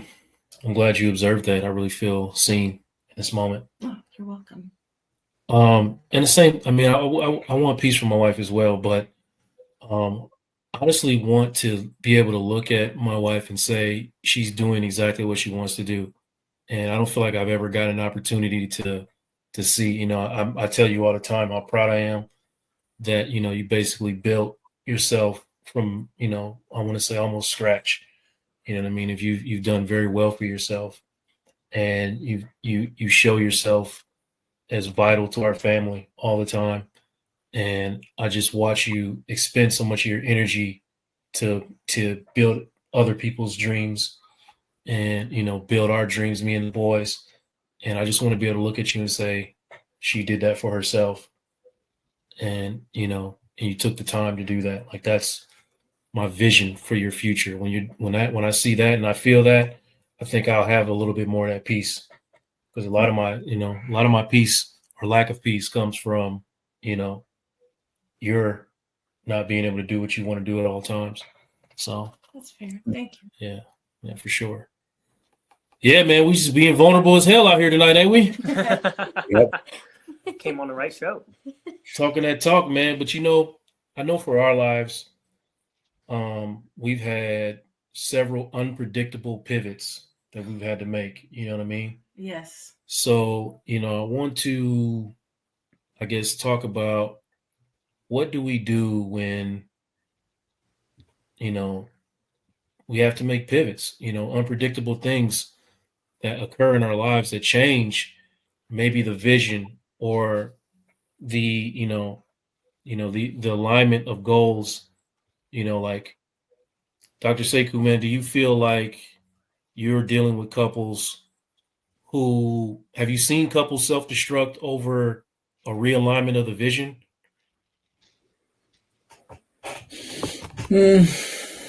I would Not say, being able to communicate about it.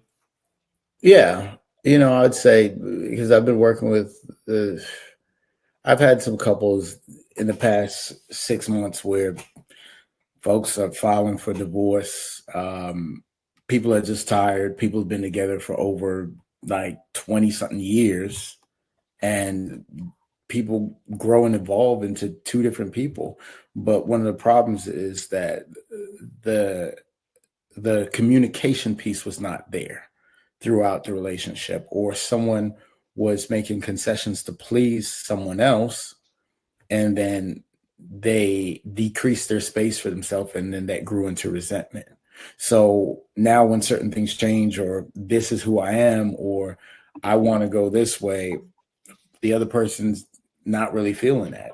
So sometimes with that, it's a little bit more challenging because depending how much resentment is built and depends what the core values are. If someone says, I I plan to marry you for sickness and health, for better or worse.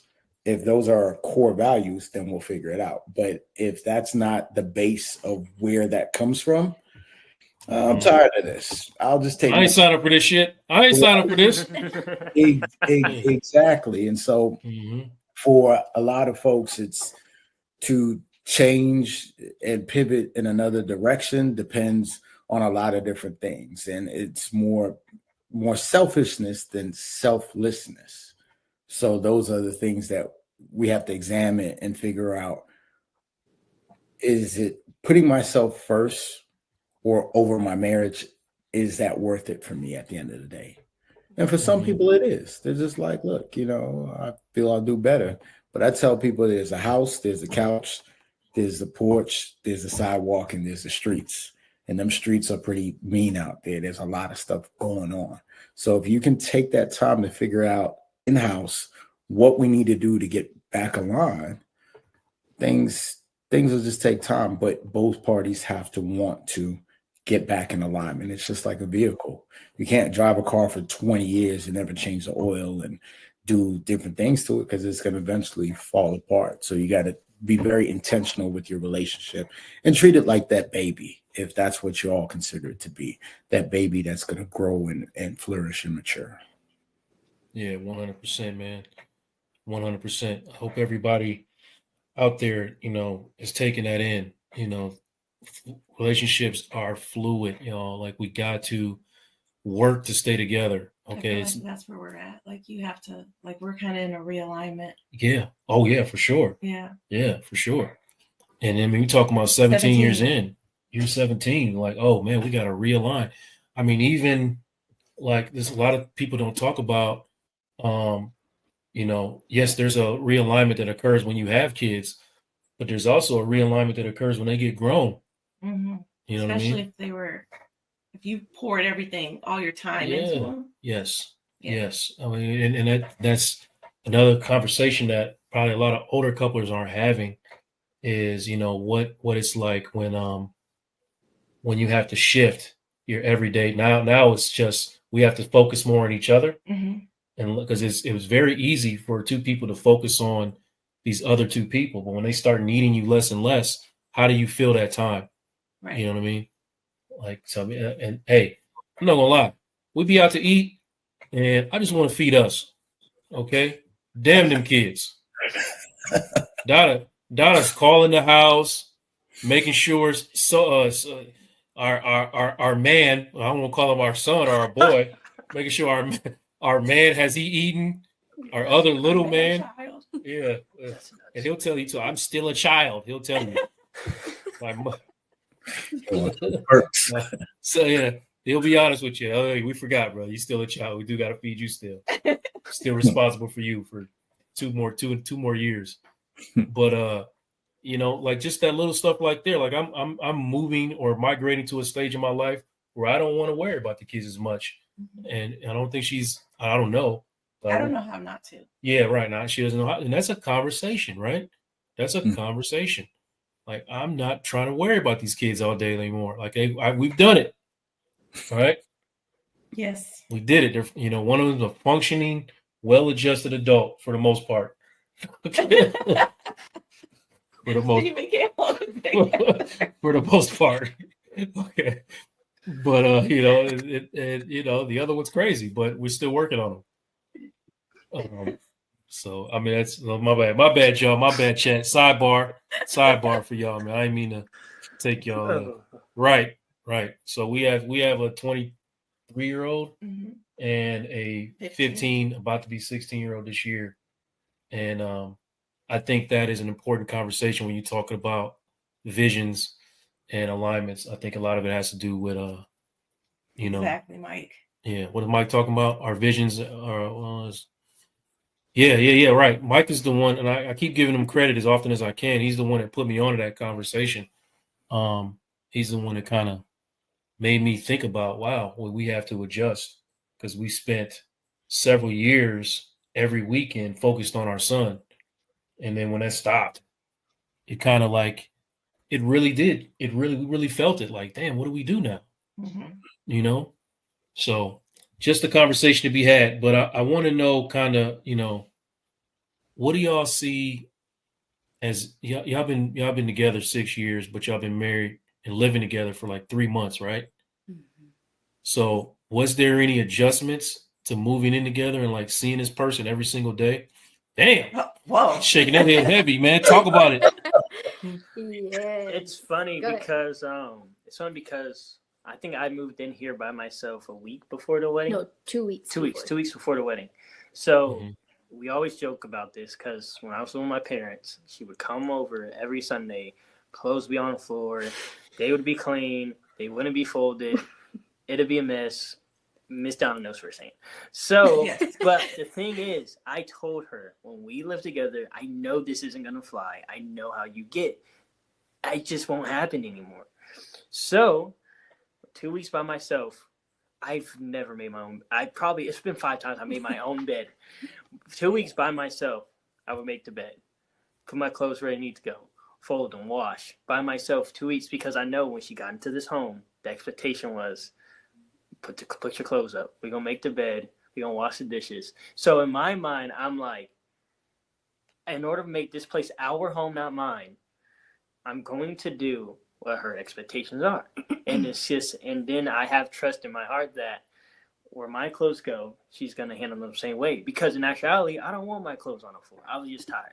And it's like, it's kind of like you don't think about those things, how much more comfortable the home is with those things in place until you're living with somebody else. It's a bigger space and it's your stuff that's getting put away nicely. And it's kind of like, if she can do that at her home, I can do that in our home. So I would say the adjusting part becomes, though, how do you make that routine? So it's kind of like, how do you not just do that for 2 weeks? How do you do that for like 10 years?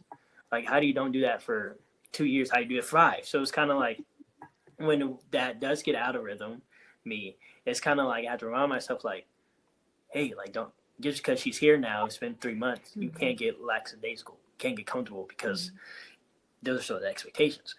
So it's kind of like, I mean, that was one of the biggest like learning curves, being like, okay, now we had to tighten up a little bit more. And it's kind of like knowing that this is our home. Like, I don't want it to be like, I don't want it ever to be like, because the way you're acting with this home, it's your home, I'm just a person living here. That wasn't the expectation. The expectation was, how do I make this home comfortable for you? If this is how you see it comfortable, I'm fine with that. And that's just kind of like what I've always been like in our relationship. It's kind of like, what do you want? I can make it happen, And what you can speak on that. Well, I was just going to say he's doing a great job, but I just think growing up, it's always been that expectation of clean or you don't get to go out with friends. Clean or you don't get to do this. So it's always been like, that's how I grew up. That was one of my family dynamics that I grew up with. So for me, ever since I was little, I've always been very organized. Everything is put into place. Everything is either hanged or folded, but like everything is just clean for me. And I just feel like having a clean and good smelling spot is just, I don't know, it does something to your mind where you're like, oh my gosh, okay, I don't have to do this when I get back from work, or, oh, hey, I don't have to do this when I get back from school. So it's like, I don't know, having everything organized has always just been a priority for me. And whenever it's not organized, you can really see where your headspace is at. Either you're stressed out or you got other stuff that you need to get done. But he's doing a great job at that. So I'm very thankful for that. And it's not something I'm not going to say like I'm a pro at doing that. Like, there's still times where I come home, like the shoes are kicked off in the middle of the floor. And it's like, bro, what are these shoes doing here? It's like, oh, my bad. Put them away. So it's kind of like, I'm still learning this, but like there's grace that comes with that. That like the ultimate, like, you've done this many times. You've done this more right than wrong. So I know it's going to get done. You just have to make it routine. But like, that's been one of probably the biggest learning curve. And then the thing that I like most is like, whenever I'm really tired and I'm just going to bed at 10 o'clock, he'll put away the food. He'll take care of it. He'll take care of washing the dishes, and I don't have to worry about it. Or if he goes to sleep earlier and there's stuff that still needs to get done before we go to bed, I take care of it. So I like that there's that half and half, like we pick up each other's slacks, or it's just things are getting done regardless. So they're getting done, and I'm just thankful for that.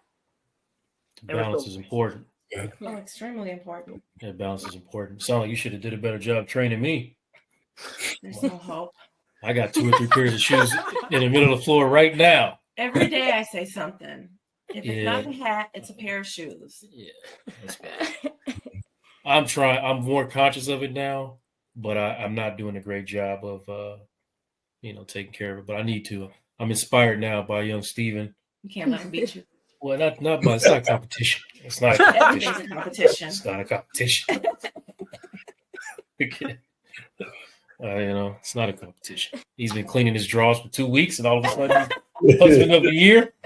I knew that was gonna come up. I knew it. All of a sudden, he's husband of the year. Huh? Okay. All right. I get it. Listen, man. Look, that balance is important, Dr. Sekou, man. I don't know if you got this event coming up, man. Is that something you're gonna be touching on? That balance that they talking about right there?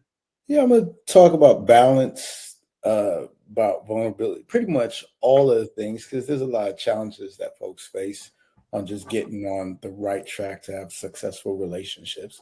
And there's certain tools you need to have. As I said, it's like you can't expect someone to build a house and they don't have a hammer or nails. So a lot of people sometimes don't have the right tools, or they do, but they don't know how to use the tool.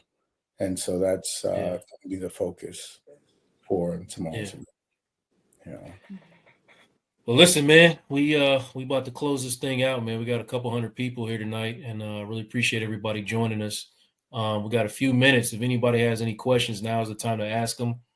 I'm about to hand it over one more time to Katie and Steven to talk to your generation, young people that are getting together, getting married young, right? You guys got married virtually, almost right out of high school, basically while you're still in college. A lot of people aren't doing that. Actually, maybe more people are doing it now than ever. Yeah. I don't know. But I know I wasn't ready or prepared to do that. I wasn't ready to get married when I got married, but I did it.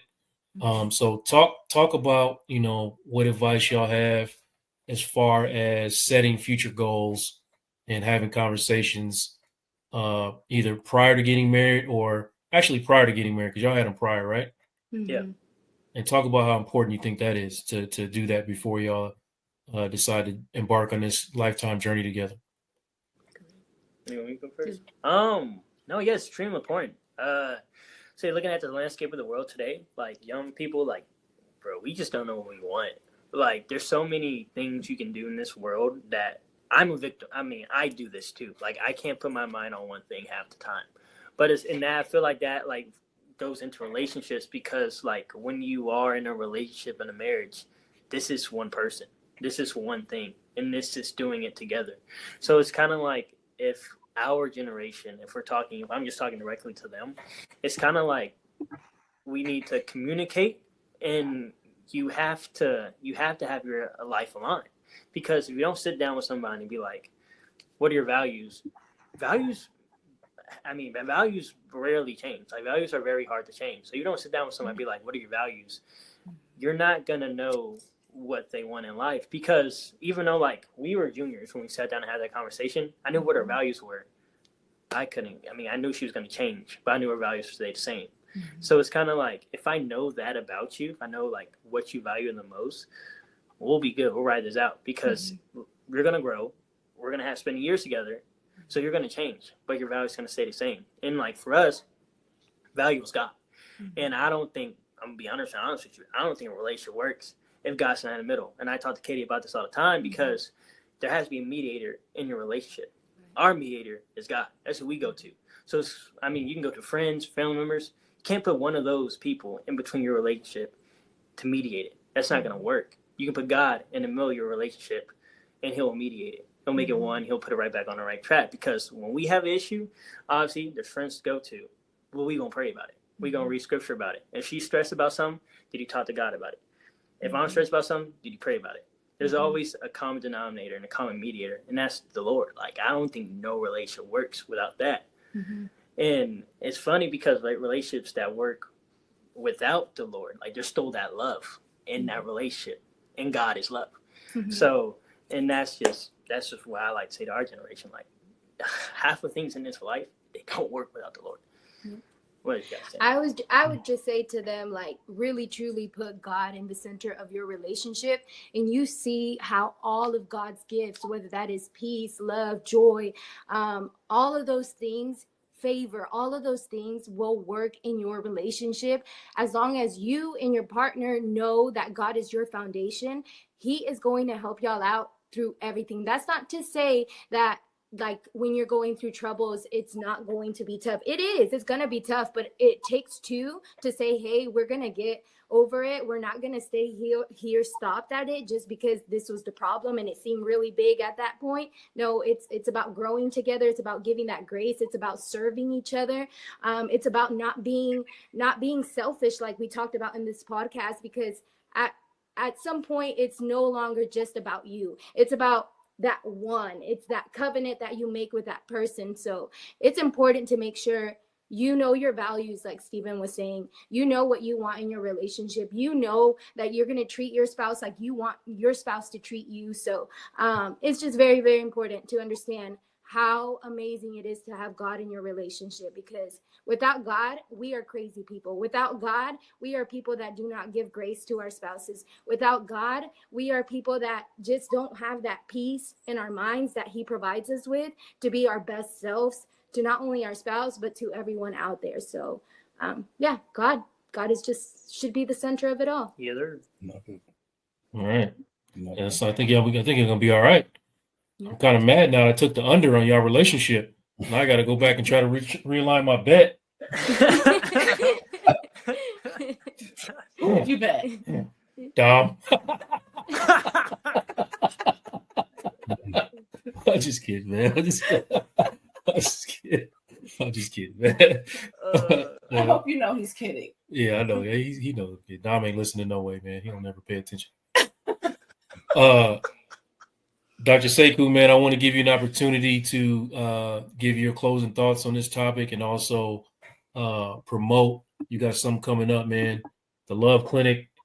And we're getting about an opportunity to hear you talk about what you plan to bring to this situation, especially those. I think you can join. Can you join virtually this thing, or is it only in person? You are able to join virtually as well. Number one, once again, thank you, Joe, for having me here. It gives me a chance to speak up because we've talked a little bit before. I tend to be hidden in the shadow and stuff like that. So I do. Man. Come on out, brother. Come on out. Thank you. So my closing remarks is, at the end of the day, in order to have that strong anchor that you need, we have to be extremely open and honest with our partners. We have to be vulnerable because this strengthens that emotional connection that is needed. And the more open you are with your partner, you start to get more things out of that person. And it's important to listen to understand and not always listen to respond. And don't respond out of emotion, but just really just sit and think. When you think of your partner, think that your partner has the best intention for you, not that they did this on purpose just to get on your nerves, even though it may appear to be. But we want to think the best of our partner because we chose them, or they chose us, or we chose each other for a reason. And we need to get back to that simple, pure foundation. So tomorrow I'll be talking a lot about relationships at the African American Arts Museum in South Dallas. I'll talk about some of the challenges that a lot of folks face. So if y'all are available, come out. Starts at 6:30. Doing this event with Alpha Kappa Alpha Sorority Incorporated. So most definitely, please spread the word. Any relationship tips and advice, I'm here. My name is Dr. Sekou Fraser. You can find me on TikTok. You can also find me on Instagram as well. So thank you all for your time. Appreciate it. Hey, bro. Is this free? This Love Clinic? Free. It's free. It is 100% say free. The magic word. Free. From 6:30 to 8. Come, show up, chill out, let's work on these relationships. All we need is love. All right. All we need is love, man. I like that. That's it. Simple. Love is all we need, as Sister Mary would say. Okay. Sister Mary J. Blige would say. Okay. not the Mary y'all was thinking about, huh, Stephen? Well, no. No, that's all good. No, Well, listen. You know, what is your advice after 17 years of marriage? Yeah. We're talking about creating shared meaning and future goals.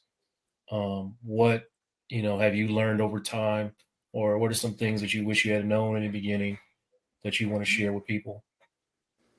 That it's okay to be 100% vulnerable.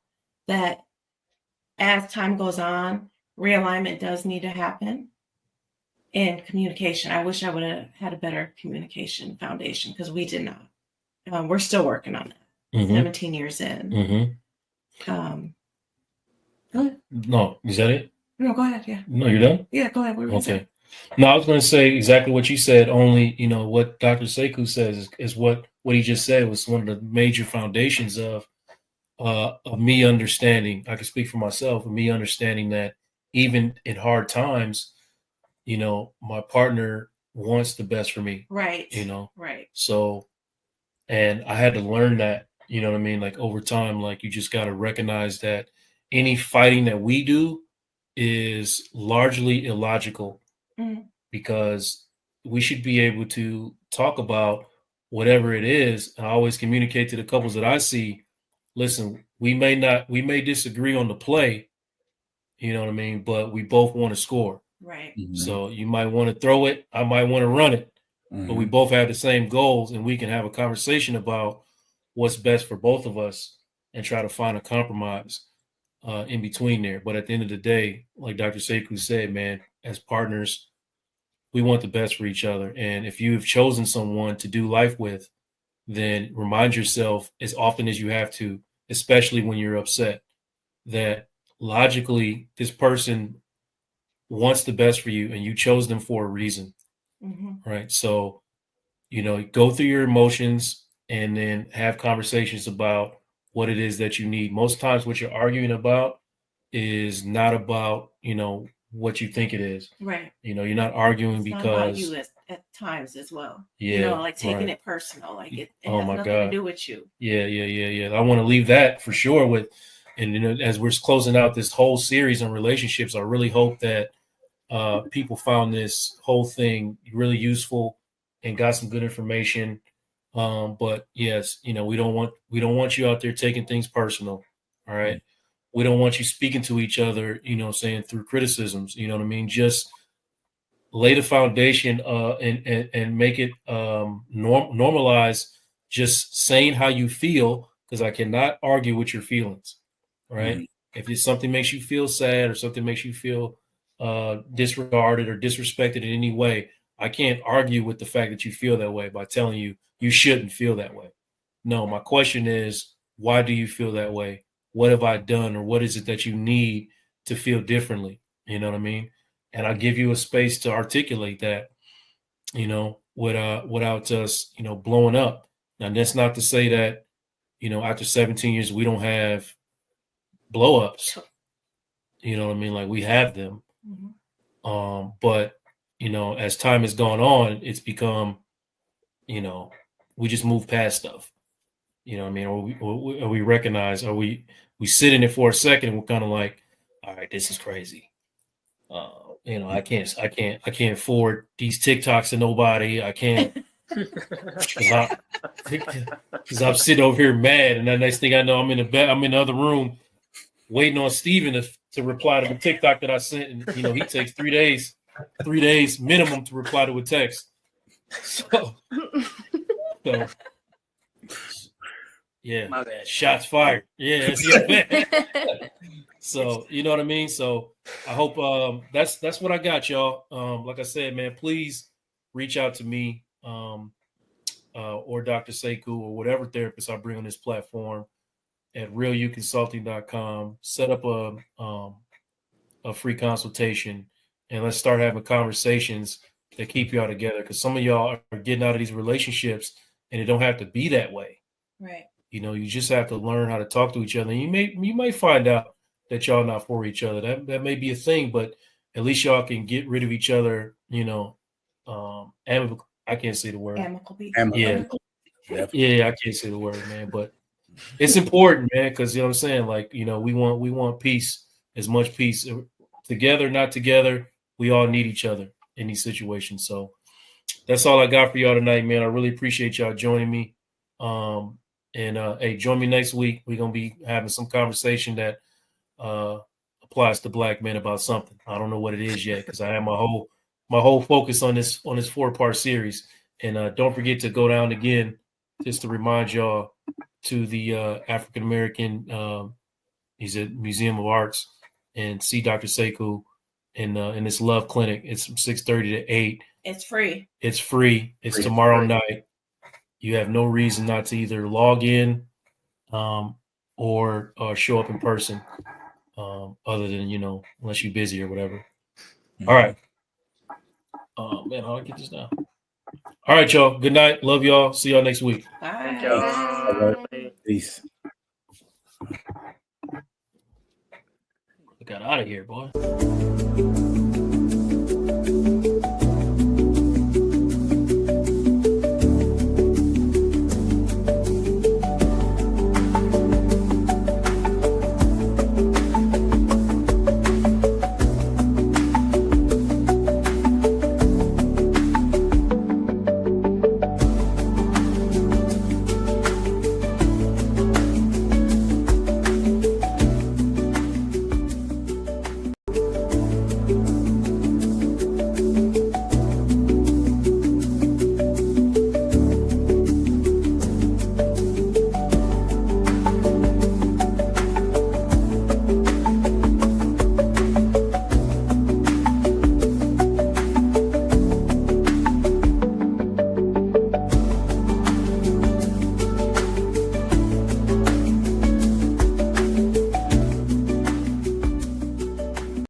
Oh, okay, there I go. Good morning.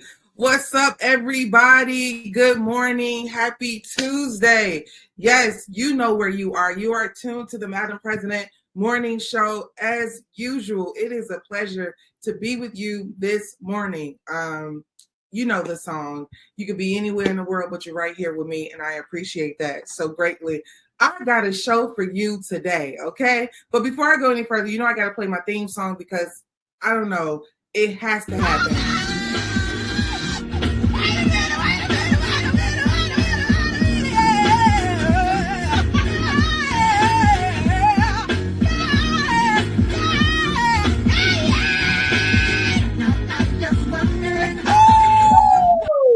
Okay, that's how we got to get our morning going, okay? Just off the energy of gratitude, a lot of gratitude for just having the opportunity to have a chance at the day.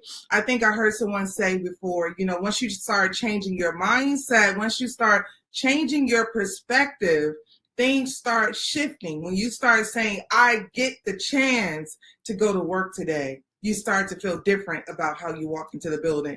When you start saying to yourself, I get the chance to work on my business today, you start to attack it very differently. So all that to say, ladies and gentlemen, thank you for being here with me. Before we go any further, I'd just like to say a quick prayer. I also have Instagram Live here.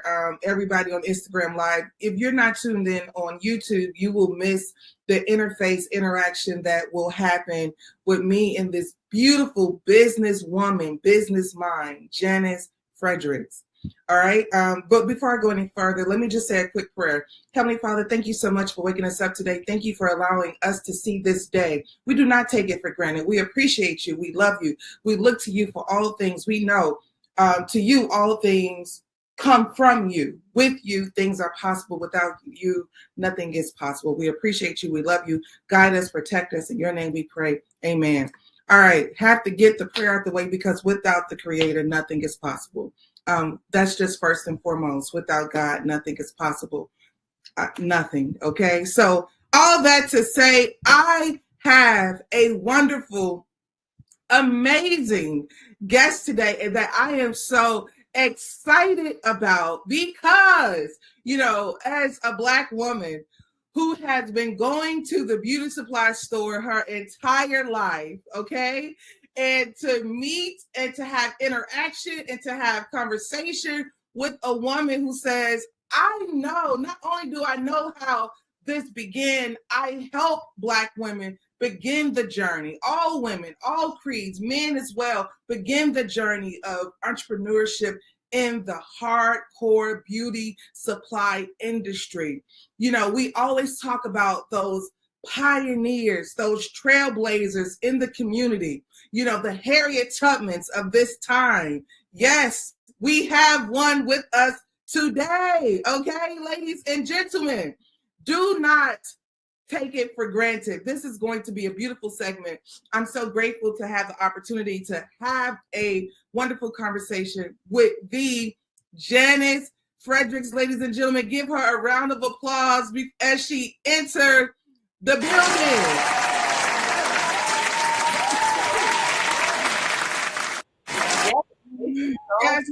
Yes. Welcome.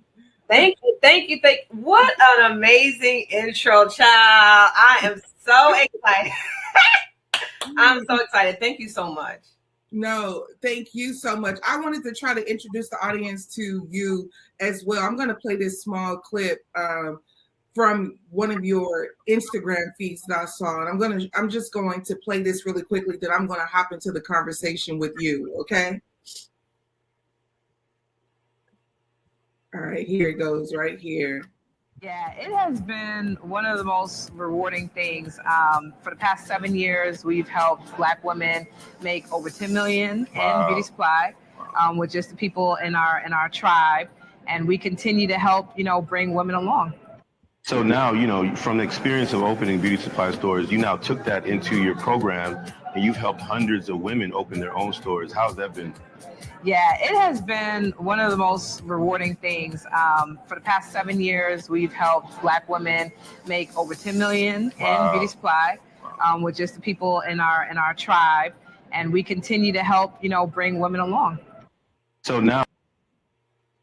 All right, so I just wanted to introduce them really quickly, just from that clip alone, letting them know I'm sitting with a pioneer. I'm not sitting with just anybody. So thank you, Janice, so much. Thank you. It is a pleasure to be here. I'm super excited. I'm fired up for the conversation and just letting people know about this opportunity that exists, because a lot of times we just don't know what's possible for us because we just don't see the representation. That was my story, but we're going to get to the story. So I want to make sure. Okay.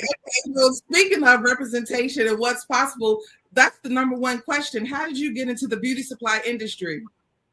Yes, so I was a corporate girly, and I remember just sitting in a beauty supply store one day. I had wanted to open a business, so it was either I'll go into the master's degree route or I would take a chance with entrepreneurship. So many of us want to be entrepreneurs. We just don't know what that thing is.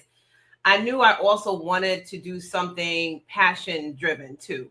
So I was in a beauty supply store, and I just remember just standing there, not being helped. This is a store that I've been going to for a very long time. It was always the same lackluster experience, but we spend a lot of money there, right? And what's crazy when you think about spending a lot of money places, you can go to one of these high-end stores, spend a lot of money, get some type of champagne experience.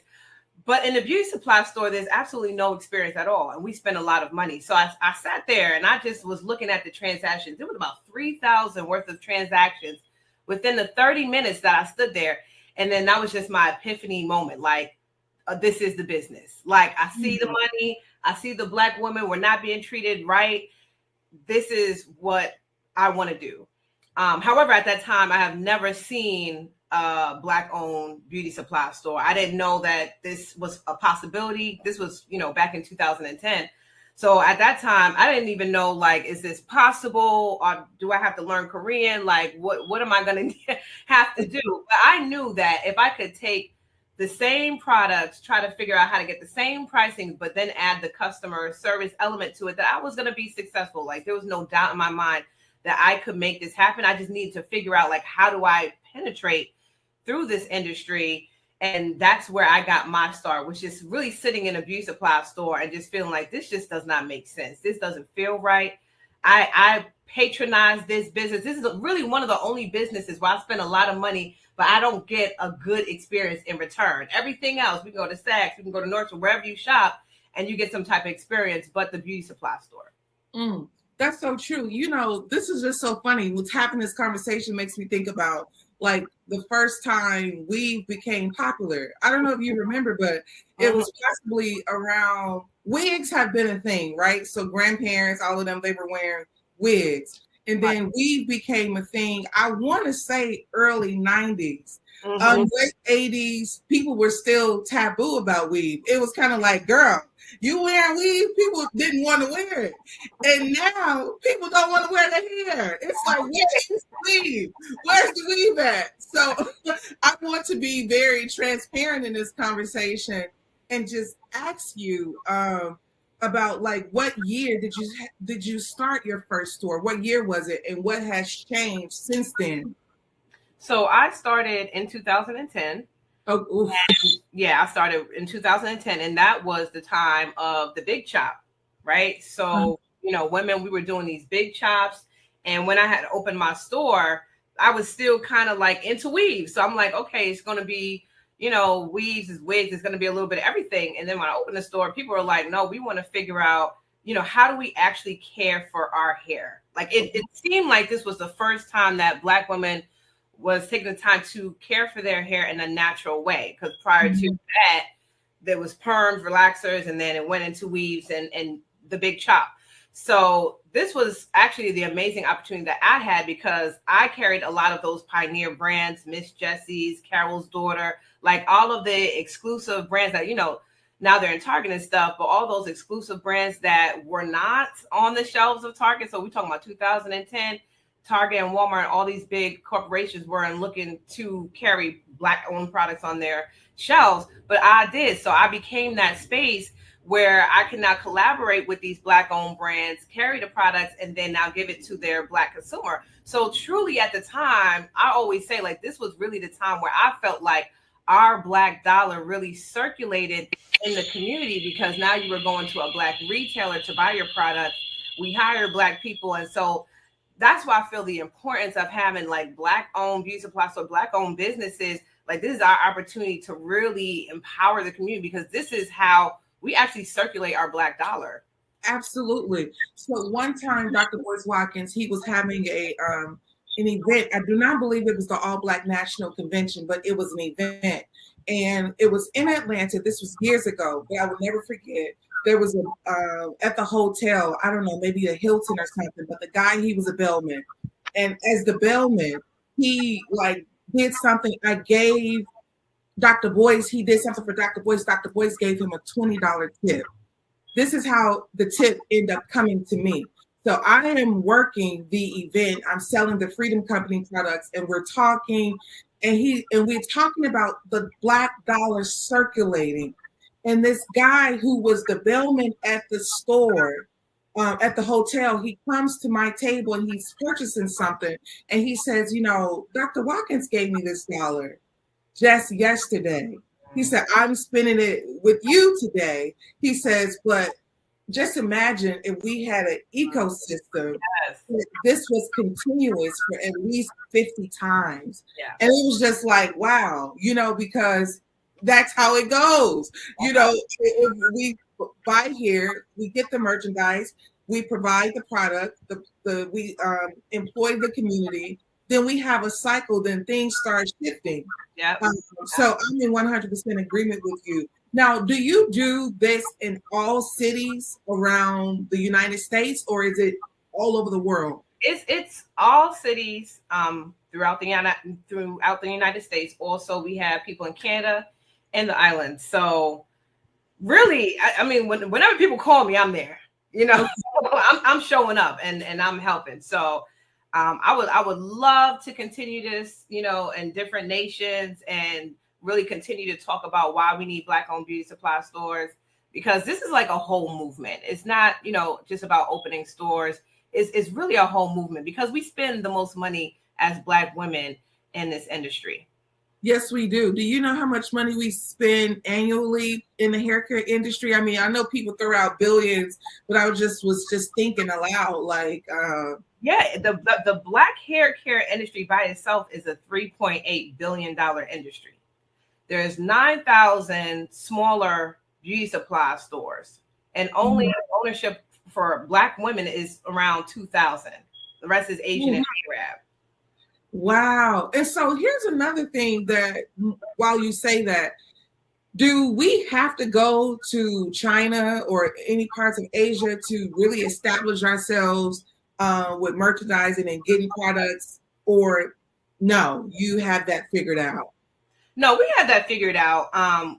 The issue with that part is that we don't have a lot of large Black-owned manufacturers. So we have to go through our Asian counterparts. So they have manufacturing, and then they have the distribution. And so they really have the supply chain on lock. That is the issue with trying to get Black people in. And that's why a lot of people call me, because I have those relationships over, 15 years with those vendors. And so, they understand, like, okay, she's here. I mean, they tell me all the time, which is hilarious. They're like, I would never open an account for any of these people if it wasn't for you. Wow. They've told me that straight to my face. And sometimes I'm like, okay, that's nice. But then it's also like on the back end, I'm like, this is horrible. Because y'all not these accounts. And if you do get the accounts, it's at a higher price. So right. Second issue with our Black-owned beauty supply stores is because our stuff is higher priced, because we're getting them products at a higher price. So then people complain when they do, try to support that, your price is so high. It's really hard for me to support and things of that nature. So it's like we're still trying to figure this whole thing out. And, the way that I've currently figured it out is just by leveraging my relationships that I've had in this industry for almost 2 decades, and it's trying to bring more people along and get more accounts open. But it's still tough because they have the supply chain on lock. Mm-hmm. So as we have a shift with this digital world, we have major shifts. But the one thing I personally know for a fact, I don't care how many robots do what. Black folks ain't let no robot cut their hair, do their hair, braid their hair. That's not gonna happen. Not a day in this world, man. A robot ain't never gonna give me no faux locks, no braids, none of that. So I think about all the different things, but it feels as if the hair care industry will be the industry that is AI proof. I'm not sure though. You tell me. Do you believe? Let me tell you something. I've lived through 2 recessions in beauty supplies. The first one was the mortgage crisis. The second one was COVID. And I will tell you, throughout both of those, economic downturns, I saw Black people still travel to the beauty supply for their stuff. Like here in New York, we have these, what they call bodegas, these like corner stores, right? Mm-hmm. The Black hair care store is a Black woman's bodega. Like this is our sanctuary. This is our safe place in the community. We will forever travel physically to a beauty supply store, because people ask me all the time, what about online? What about this? What about that?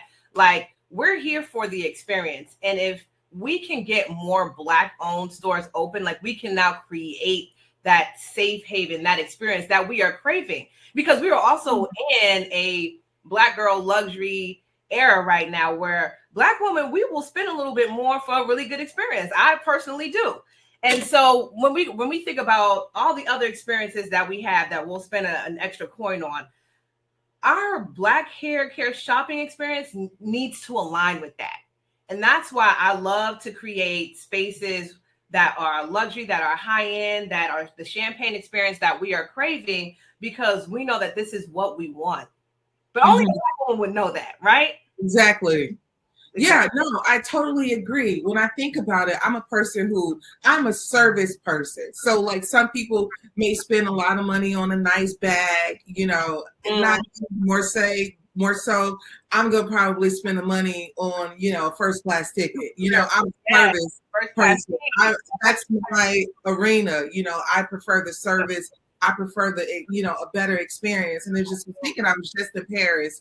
And when I was in Paris, me and my partner, we were walking past all the stores, I like to say Gucci and Prada and Fendi, all these stores, they are consistently just through the streets like our Foot Locker and like our, whatever our Macy's, our Dillards.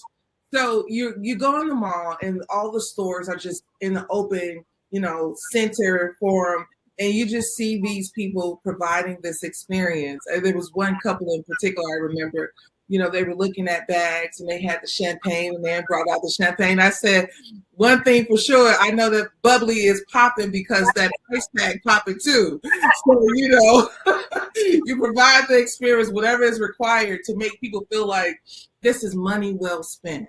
Absolutely. And what's so disappointing is that we don't have the ability to choose these experiences in our neighborhood, but the money still gets spent.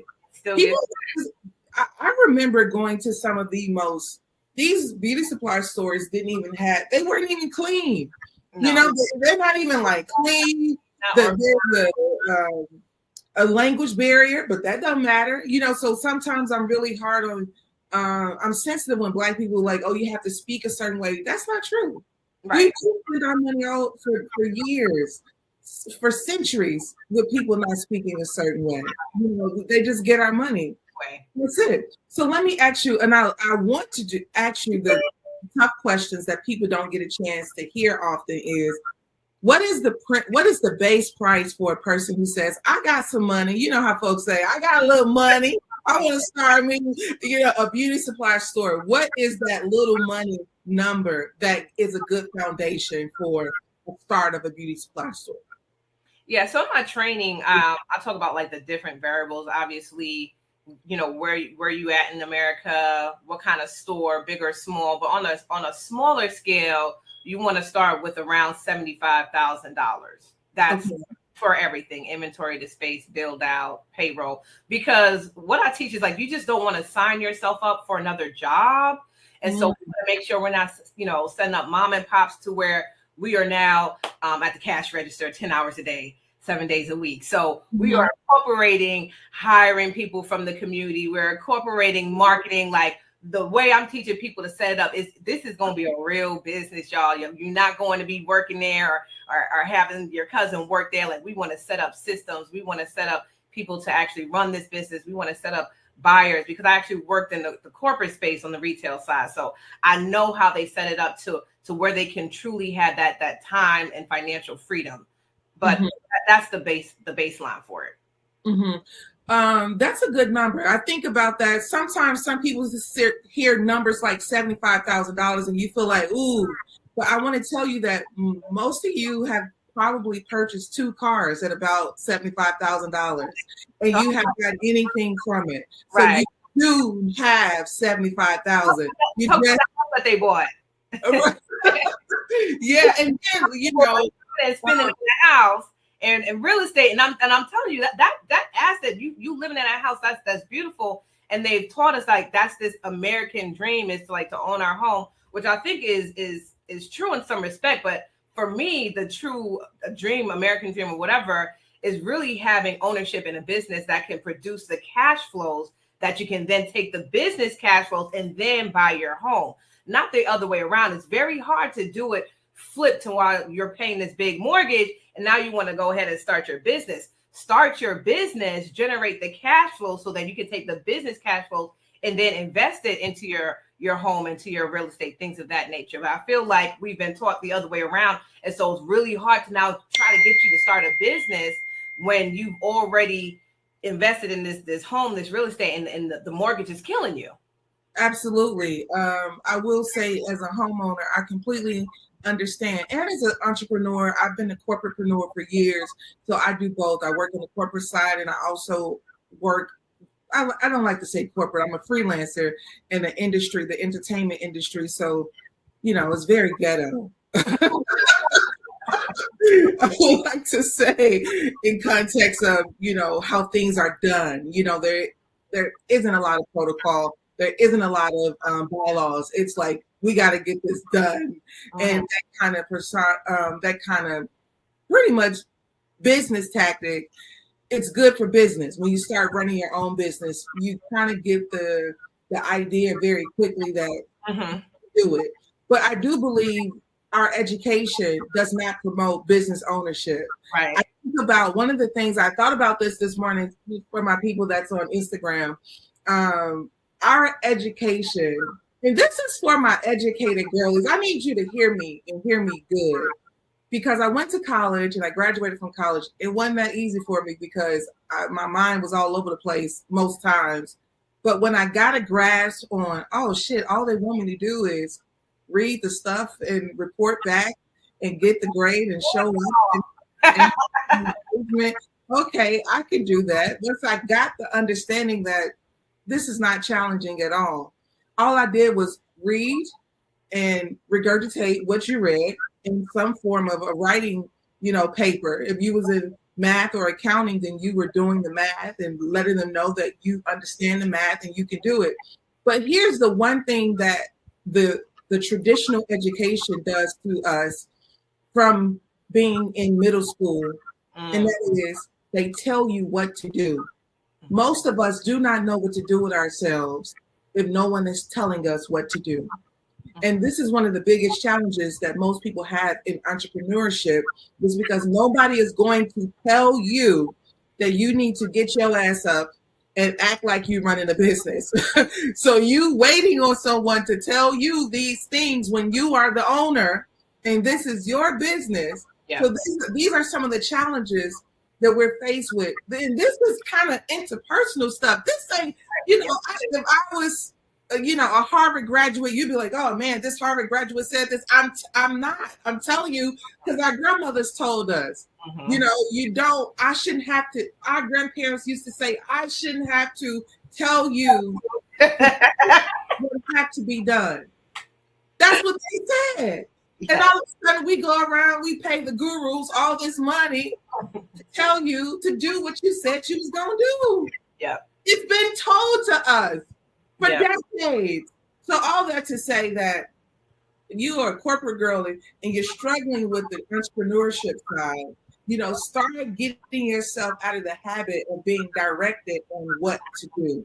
You know what you have to do. And this is me talking to me as well. So all that to say that I'm with you 100%, Janice. But Janice, tell me this. What is some of the biggest challenges that you face in this business?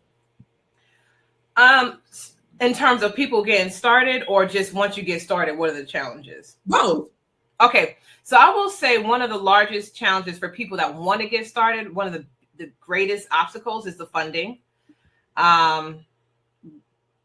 Access to funding is the hardest thing. And so we've had to kind of refocus on trying to like work with lenders and develop, again, relationships is everything. So developing relationships with different lenders so that people can get the funding for the store, because a lot of people don't have, you know, $75,000, $100,000, $200,000 to, you know, start a business. So that's the first thing. The second thing I would say, once you actually get started, so people would think that our biggest challenge is the Asians. And I did a post on this, and I said a lot of times the biggest challenge once you get started that you don't realize is actually us. People coming to support. Like I said, there's a slight price difference. So I remember experiencing, you know, people tell me all the time, you know, you trying to rip people off with your high prices, not really understanding the back end of even just me having a store here is a miracle, y'all. You just don't even understand what it takes to build this store. But then trying to get people to understand, like, we as Black people, we are just not getting the products at the same price and so we can't price the same as the Asians. And now we have Target and all these other big box retailers who are doing, you know, crazy sales like buy one, get one half off. And they do ridiculous deals. Like we can't compete on price. And that's why I really teach people in my programs that we need to have the superior experience to where people don't feel a way about paying more for the product. But one of the biggest challenges, just as a Black owned beauty supply store, and I just think Black people in business face this, we have these high expectations from our own people that when we start a business, especially a brick and mortar business, there is just this heavy, high expectation that is put on us by our own people to where it's really challenging to actually run the business when you have people, you know, coming in every single day telling you how much to price your stuff, you know, trying to say you're trying to rip people off now because of the price points, things of that nature. That is a challenge that we don't think about. Yeah, that I can guarantee you that is a very big challenge. You know, there's a price. What people don't understand about, you know, slavery is that when you have 400 years of free labor, things are different for you. You know, you can, you know, you have accessibility to all types of things that, you know, the other people on the other side do not. I find value in paying the more that's required. If it's going to a Black household, if it's going to the, you know, the Black employees, I find value in that. Because guess what? I grew up in the inner city of Chicago. That means that every time I would go to the corner store, the bodega, I have no questions asked. Period. You give them the $1. That's it. They can even double the price on us. We don't ask no questions. We don't ever say, these prices are way too high. I'm going somewhere else. The food be stale as hell. You know, chips been on the floor for 18 months. We don't have no complaints. You know, and I think those are some of the challenges that we face as a community. But yeah, I'm glad that you overcome a lot of that consistently. Let me ask you, do you have like a box subscription or something like that? When I think about the beauty supply products, and I remember the curl box, I don't know if she still does it, but it's like it feels as if that's a beautiful dynamic that could run through your store. Yeah, that's an awesome idea. We haven't done any like subscriptions, but we do have a lot of other programs that we teach that people need to have in order to foster loyalty within their store. So trying to get people to shop with them. But Curlbox was an amazing thing that Myleik Till did. And I know she had retired that business probably like 5 years ago. But it's something that we should think about. I think about that too, because what's happening in the social media era, you have all the girls who do the makeup, you know, all these different things, and you being a liaison for the beauty industry, it could be a beautiful partnership. Yeah. I'm sorry, I'm a thinker that way. Once I hear something, my brain starts saying, I start connecting dots. I just start, you know, so excuse me for that. I love it. I just would like to say that it's our time. First of all, ladies and gentlemen, I want you all to take the moment and just do not forget that this was brought to you by FlyNubianMoney.com. This is the place where you go when you want to grow. This is the place where you go when you want to get your money up.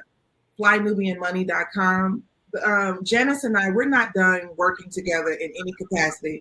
I hope to see her more. I hope that we can do more together. I hope that you all will take the time. I'm going to let you have the last word too, Janice. I'm just going to finish telling them to text Queens to 87948 because this is where you also get your money up. If you want to keep up with Madam President, text Madam to 87948. Also, Janice, this is where you all can follow her. Janice, I'll let you have the word. Give them your best two-step on, where to find you and things of that nature. Yes, well, you guys can find me on Instagram, The Retail Genius, also on YouTube, on all the platforms, The Retail Genius. And I will leave with this. First of all, thank you so much for having me on. This was a pleasure. I am so fired up this year. I just feel like God is moving in this space. I feel like the DEI shutdown is working for us, and we need just more Black representation. And if you felt in your soul that you want to open a beauty supply store, this is that this is something that you want to do in your community, reach out to me, DM me, and let's work. Absolutely. I just would like to say that I heard someone say this and I'm running with it. It said, thank you, for the ending of the so-called DEI. It was a lie, but now it's DIY. We will do it ourselves, So that's what it is. No DEI, but DIY.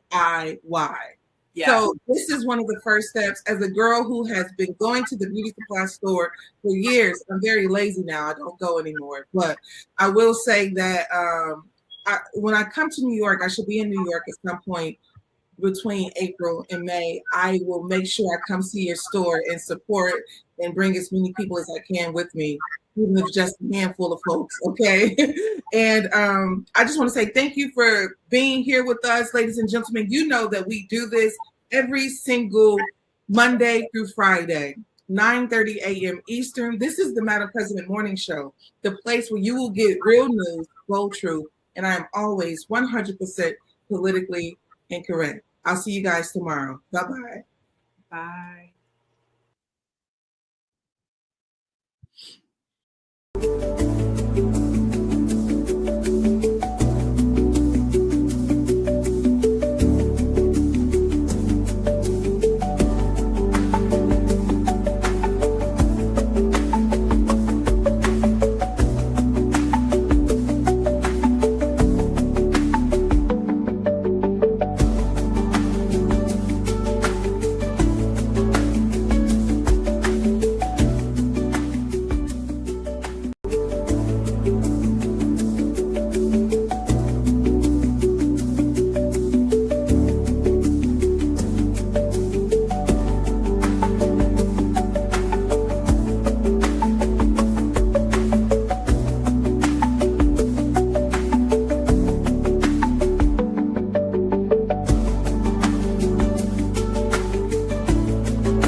Good morning, everybody. Happy Wednesday.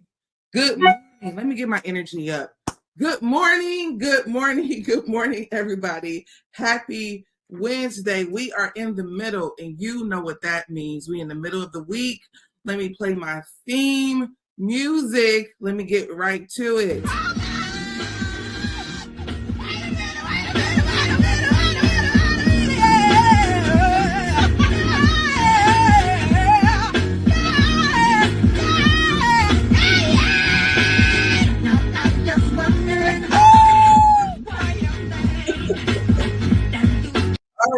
All right. It is Wednesday. I'm so happy. It is February 26th, and here we are. We are at the end of the month, guys. Could you believe it? It's been moving very quickly, don't you think? We went from, a long January to a very quick and short February. So I don't know. I just always feel like everything is moving very fast. We also live in a fast-paced world. America is very fast. There's always something to do.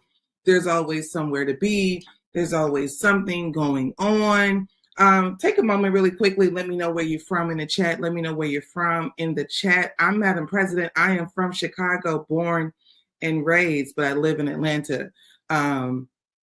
So please let me know where you're from. Let me know where you're from. I need you all to get alive in here this morning. Before we go any further, let me say a really quick prayer. I got my sisters with me. I always got my sisters with me. One of my favorite photographs from Gordon Parks. I just was looking around my office this morning, and I just have such an appreciation for Black art, Black love, Black liberation, Black everything, Black, bliggity, Black. And a lot of people be like, well, why are you so caught up on Black? And it's like, do you understand, the middle passage? Do you understand the level of intentionality to destroy Black people? Do you understand the level of,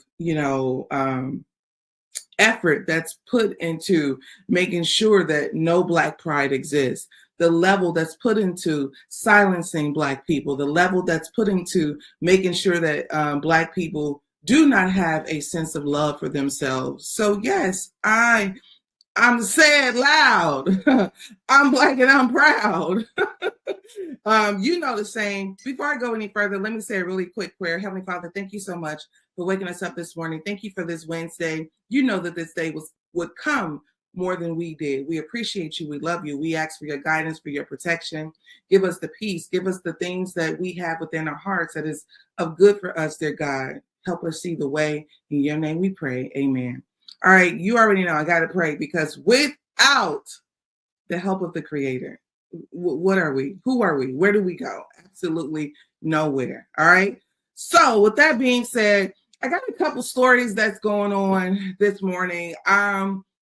If you was looking for, the greatest news in the world, I don't have it. I just have what is current, what is up to date. And some of the things that are current and up to date right now are two stories. What's up, Deborah? I love to see my people in the building. Good morning to you, Deborah. Good to see you. Thank you so much for your interaction yesterday, Deborah. I saw you all in the comment section. I appreciate you. We had a guest on the show yesterday. You came in, you were talking, and I appreciate that, because what you all don't really know about this chat system and how all of this stuff works is the interaction is very important. The interaction, helps, push the morning show. It helps push a lot of different things. All right. Shout out to Kendra. You from NYC too. All right. And you live in Jacksonville, Florida. What's up with Florida? There's so many things that I've heard about Florida going on, different things beyond the weather. A lot of political turmoil that's happening in Florida, but, a lot of, I guess, beautiful weather in some cases in Florida too. I'm in Georgia, so I'm not too far from Florida. Let me do some housekeeping really quickly. Do not forget that you tune to the Madam President Morning Show. We do this every morning, Monday through Friday, 9:30 a.m. Eastern. We usually are wrapped up by 10 a.m. Sometimes it's even sooner. But I just want you to remember that this is brought to you by FlyNubianMoney.com. This is not, I don't do this alone. FlyNubianMoney.com is where you go to get your money up, to get your mind up. Of course, if you want complete elevation, you want to be a part of this journey of Black women having voices, you should text Queens to 87948. Again, text Queens to 87948. Also, if you want to keep up with Madam President, text Madam, MADAM, to 87948. All right. All right, North Carolina in the house. All right, Sherry, NC. Yeah, that's so amazing. North Carolina. I like North Carolina too. I don't know if you all know that. I like to travel, and I've been quite a few places, and I enjoy a lot of places where Black people are consistently elevating. I want to share this story with you. It's about a Spelman professor.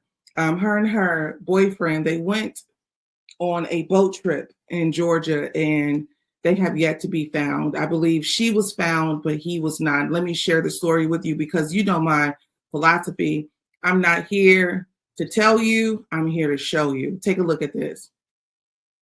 And a coach, they grab their boat and head out to a Georgia lake to celebrate his birthday. But they don't know if we will ever know.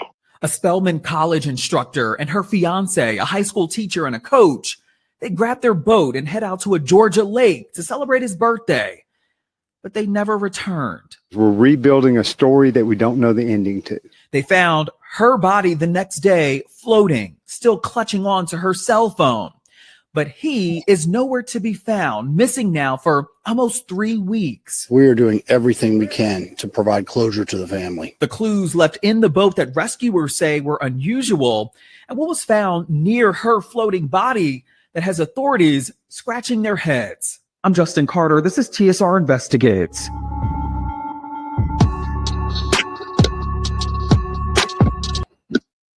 There's a history that is consistent with boating these lakes. And I'll tell you a quick story. When about maybe 8 years ago, a friend of mine was having a boat party at Lake Lanier. So this was my first time going to Lake Lanier. And it's a very, lively area. They got a restaurant and all of that in the space. But they pretty much don't have a lot of, this space is just wide water, man-made lake stuff, right? So they don't really check to see who has the license to be a captain and any of that. Pretty much anybody can ride these boats. All that to say, this is where you all see my personality. My friends and I, we were on the boat. This is for a friend of mine's birthday party. And they looked and said, well, who's gonna ride, drive the boat? And one of the guys said, well, I'll do it. And he was like, I do this on the weekend. And all that to say that he decided that he was going to ride the boat. And I was so nervous. I was like, this just feels like who's licensed to ride the boat? That's just number one. As we proceed to go into the water, I hear my grandmother's voice say, no, this ain't a good idea. All that to say, he had to go back to the dock really quickly. And I got my ass off of that boat so quick. I told my friend, I said, I came to celebrate your birthday. I said, but I'm not comfortable. So let's do something later. And she was okay with that. She was like, okay, bye-bye. And I appreciate that. Good for them. They all had a good time. They made it, back to the dock safe and sound. But I don't play no games with these boats, with Georgia, with this water, with these people. Let me just tell y'all something. And I don't want to go too deep for some of you all. I know that you all can't fathom the idea of evil.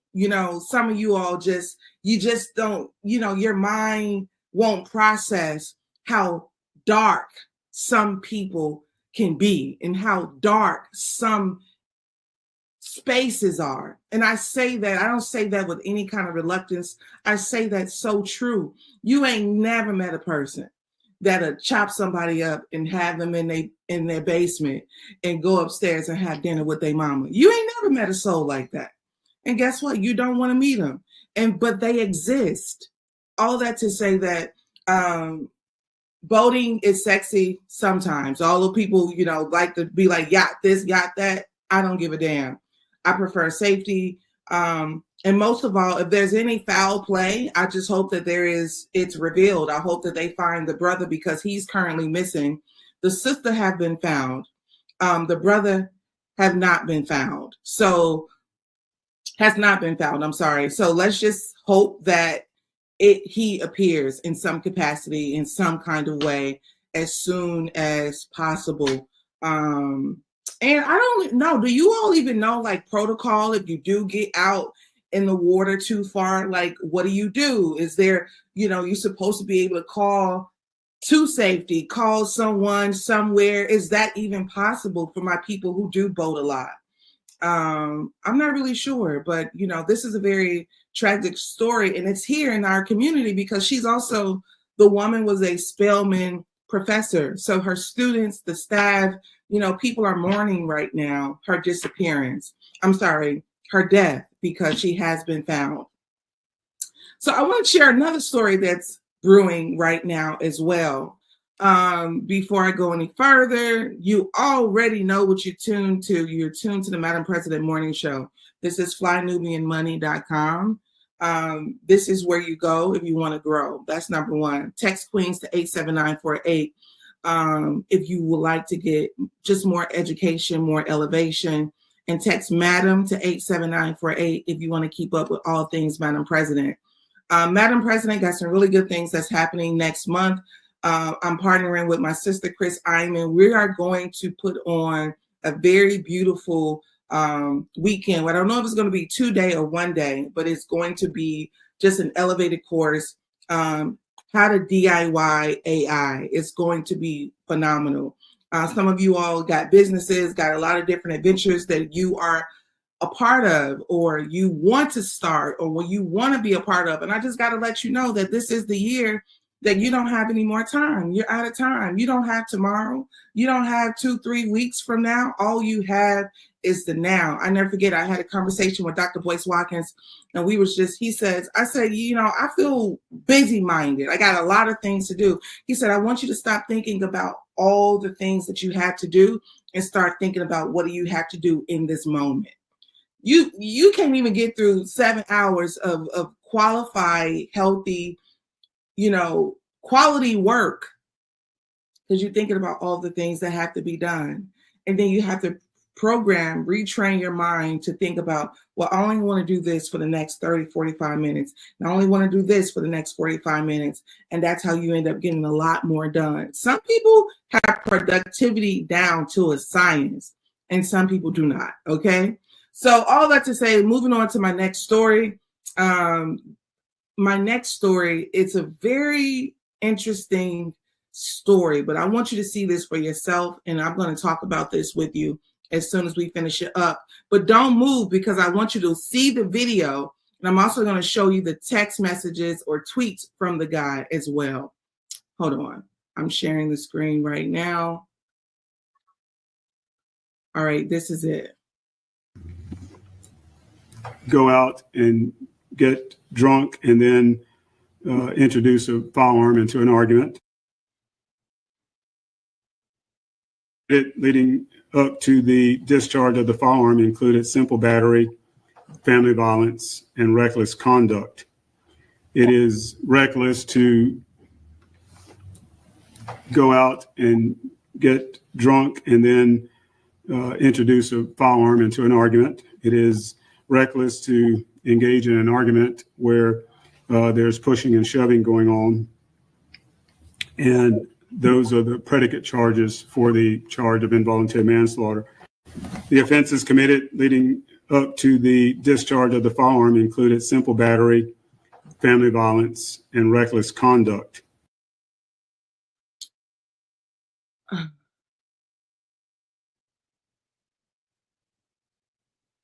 Okay, I want to set this story up. I should have did this a little better. So let me tell you the story really quickly. This is a young interracial couple, young Black man, white girlfriend, and they go out, I guess, to some club or something. They come home, whatever the case is. And for some reason, she begins to clean her gun. She cleans her gun. It goes off, shoots him in the head. The police didn't even arrest her after the incident happened. The family said, well, what is going on? She cleaning the gun and it went off and shot him in the head and he's dead. And that's it. That's it. So the police never even arrested the woman. The sheriff in town is so weak that they charged the woman, the girlfriend, with involuntary manslaughter. That's the charge. You have a dead man in his own home, and you charge the girlfriend with involuntary manslaughter. Remember, they never arrested her immediately. They took her word for it and went on with the day. It was his family that said, this don't make no sense. Why you haven't arrested somebody? So they put pressure on the police department to go and do something. The police, they said, okay, well, we're going to charge her with involuntary manslaughter because she was cleaning a gun. Now, let me ask you this. If this was the other way around, he was cleaning the gun and she got shot accidentally, would there be the same charges? Will there be outpour of support of those charges? So we're asking these questions, but let me just tell you what the uproar has been about regarding this particular person. His name is Telvin Osborne. And some of the stories regarding Telvin Osborne, hasn't, it hasn't been too pleasant.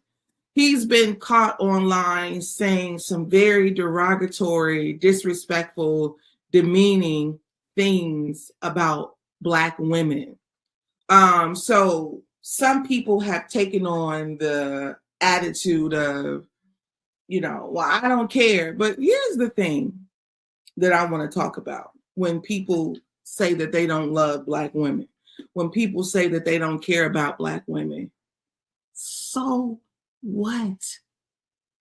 Those people who don't love you, who don't care about you, they are so insignificant to your glory. They're so insignificant to your power. He's with a white woman who killed him. And imagine if you on the internet arguing with him about his words towards Black women. The entire setup is a delusional space.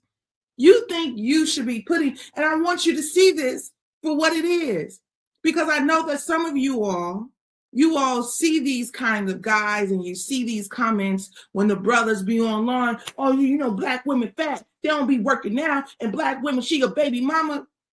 Delusional.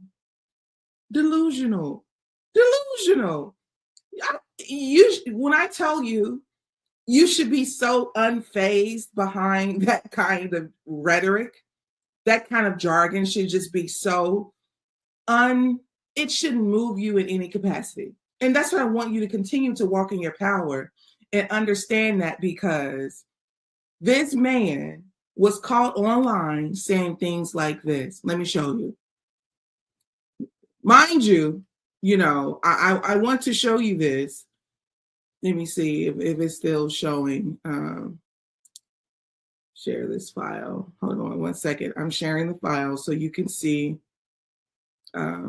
exactly,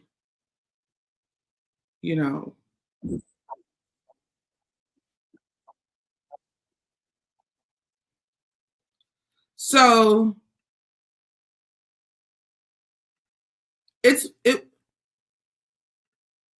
so there were things like this that was said. He says,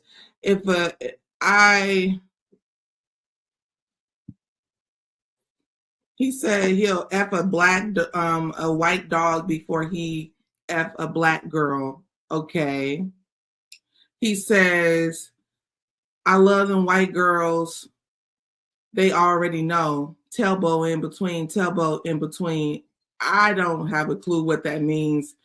But, he's constantly online gloating about his love for white girls. But listen to what he said in 2021. And I want you all to look at me closely when I talk like this, because this is when I'm getting real. Okay? this is when I'm getting real. When he says, I'll kill for her, I'll kill about her, and I ain't scared to say I'll die about her.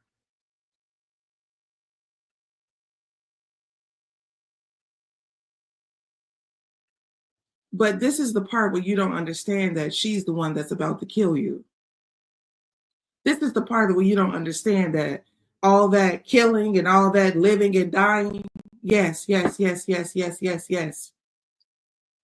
This is really, I wish I had a Black therapist online to have a proper conversation about how the mismanagement of love, the mismanagement of like emotional, some people cannot handle the emotional side of relationships. And a lot of you all don't even see it sometimes with men because, men can be masculine, men can be, distant, they can be all these things, but not every man has had a proper introduction to a healthy love or woman. So you mean to tell me you got men who grew up till they are big and 6'4" with muscles, sleeping with girls, ain't never had a proper mother to introduce nurture to them. So you got some men, they ain't never been cared for. The moment they get a girlfriend and she start showing care to him, this is the same thing for some women. The moment he get a girlfriend and she just starts showing simple acts of care, simple acts of nurture, simple acts of love, it's mind-boggling. You think you on a whole nother planet because you finally have had an interaction with someone who shows you love, who shows you, desire. All that to say that I don't believe that we should glorify people's death because we don't agree with how they live. No, that's not how you do it. That's just number one. We don't glorify people's death because we don't believe in how they live. All right. That's number one. Number two, I don't think she's going to get a lot of time behind her behavior, behind the accidental manslaughter situation. I think, the court works in their favor very frequently. And oftentimes, without social media, we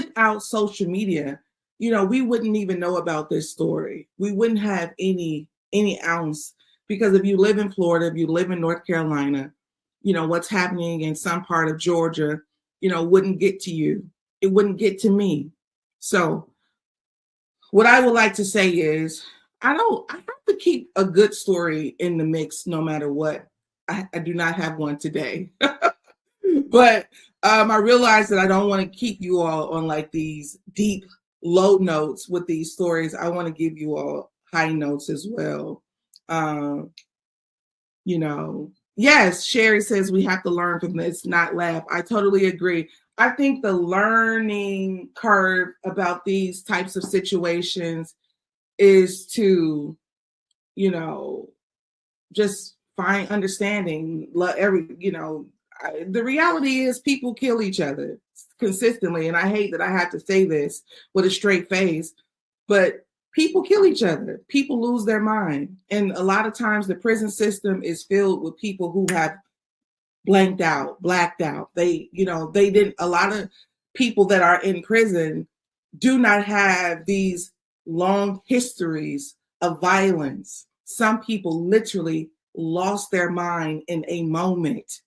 They lost their mind and they're spending the rest of their lives in prison. So that's something that we have to keep in mind as well, is that, self-control, figuring out how to control our emotions.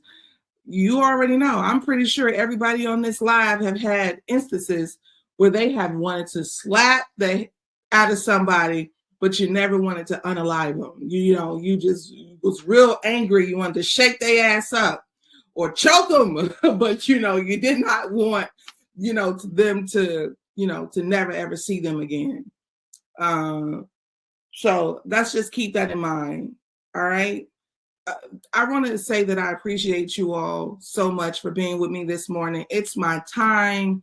I'm right on the dotted line. I think it's 10 a.m. So I want to let you all know that we'll be doing this tomorrow. I'm going to find some more stories, and I have a couple more guests. Some guests will not be in until next week, but the more guests I get in, if you think somebody should be on the show, don't hesitate to send me a DM. Don't forget, I'm Madam President with a Z. I'm here to give you the real news. I'm here to give you the bold truth. I am 100% politically incorrect. If you want to support Madam President, you can start with the Freedom Company. This is my store. This is where you can buy and purchase my products. www.thefreedom.company.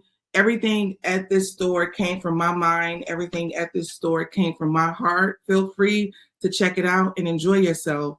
The next thing I will say is that if you want to support Madam President and you want my book, Matters of the Heart, you can download it on your Kindle. It's available on Amazon Prime. Let me pull that up for you so you can know what it looks like. Matters of the Heart. And I would like to say Matters of the Heart is also available in hard copy as well. Let me show you really quickly. It's also available in hard copy. So if you would like to purchase my book, download it, hard copy, soft copy. And I have to be transparent with you and tell you that, like the sister said before, we don't have our own printing companies. Every book that's sold, I probably get $4 on the download. I probably get $10 on a hard copy. So these aren't things where you get millions of dollars, as people say. But I want you to have it. These are my thoughts, my words coming from my heart. So I appreciate you and I value your support. And I will see you tomorrow morning. All right. Have a good day, guys. I'm out.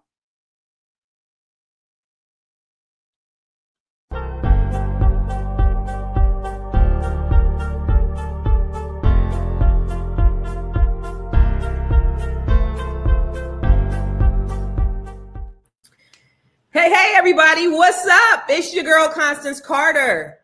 Do you know what today is?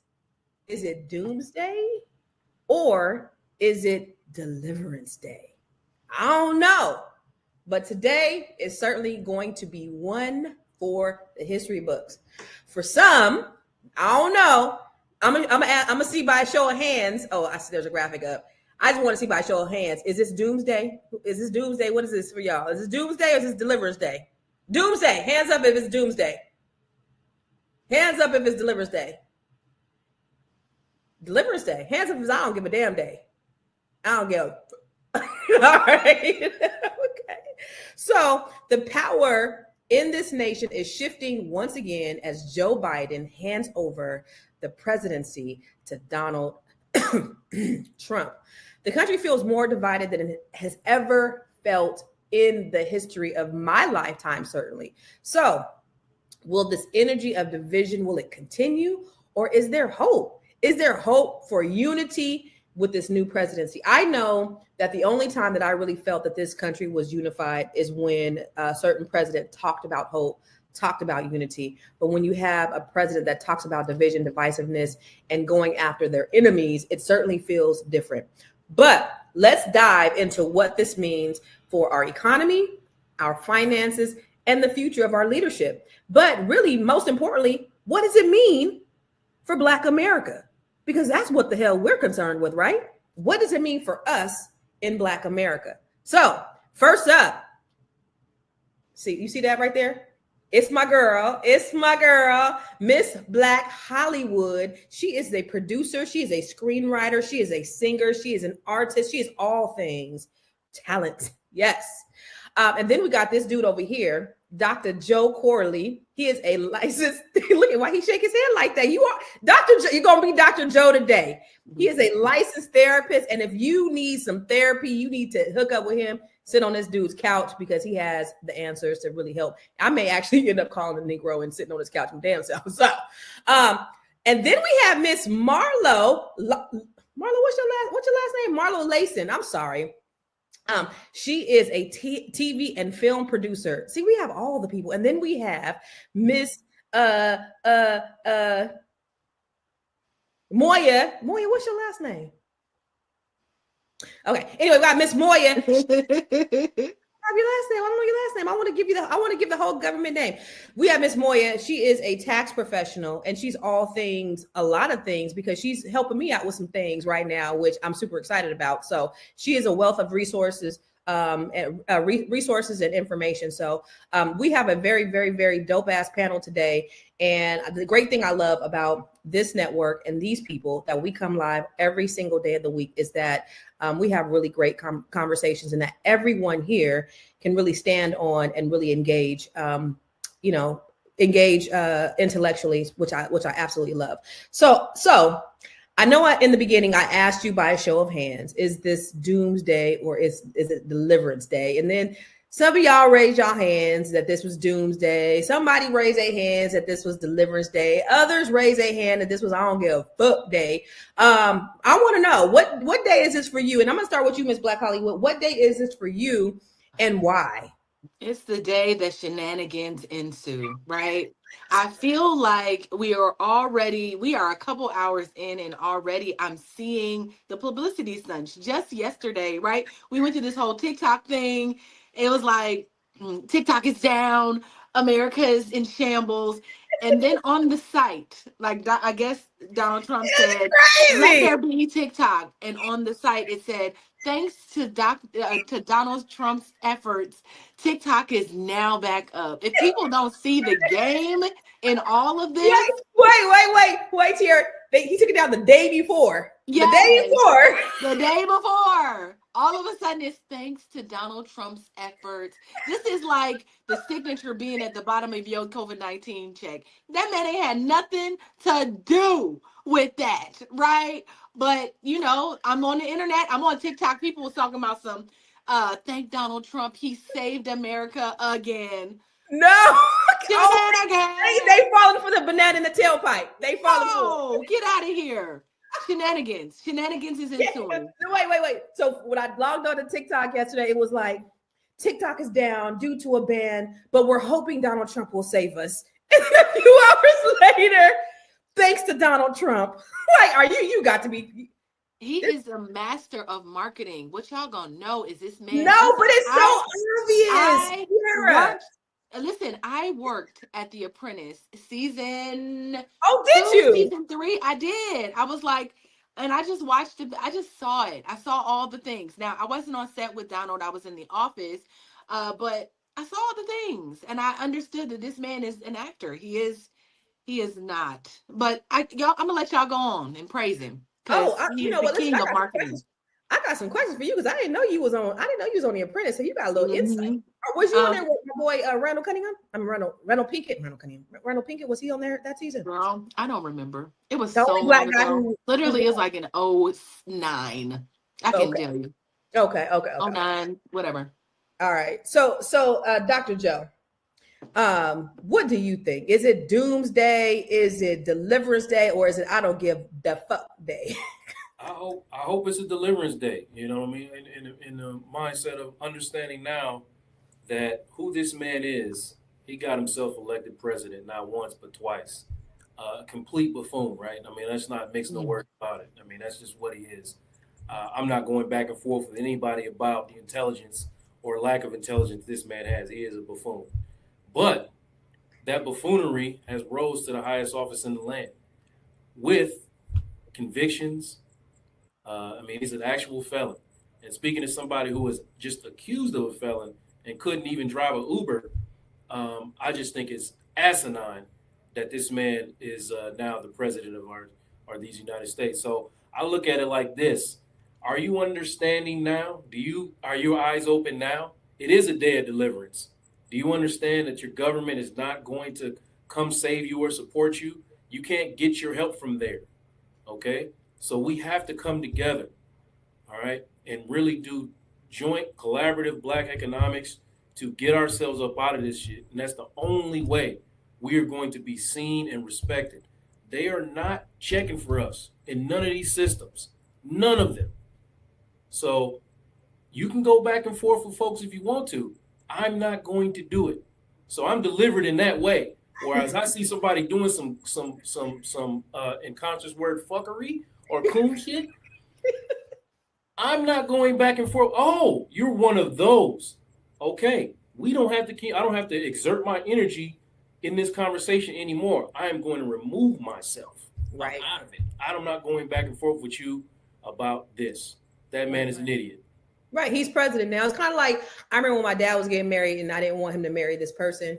Not because I didn't like her. There was other reasons. But then like when they got married, it was like, they married now. So, I mean, it is what it is, right? Like, what am I going to do? You know? So what do you think, Marlo?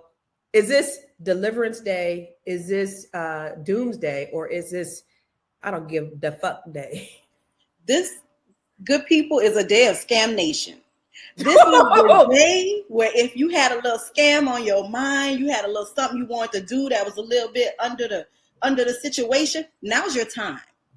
This is the time to go with your move because it's a lawless time, right? You think about the Wild Wild West when people, somebody offended you, say step your ass outside in this dirt. We're going to see who pull guns first. This is the time, people, because there is no moral fabric, no moral fiber, no moral compass. Because I heard Black women taking off. I heard we on vacation for 4 years. We are the moral fabric of the country. So if we're on a 4-year vacation, I'm just saying, I wish my mama didn't raise me with morals because I got 6-7 scams in my head that I could run right now with and get to this money. Okay, but my mama raised me better than that. So I'm gonna continue earning money like a law-abiding citizen. But for those of you whose mamas didn't put that extra TLC in there, holla at your girl. I could help you with your scam, help you with a little multi-level marketing scheme. You need to bring in some fish. You understand? Small fish, big fish, medium fish.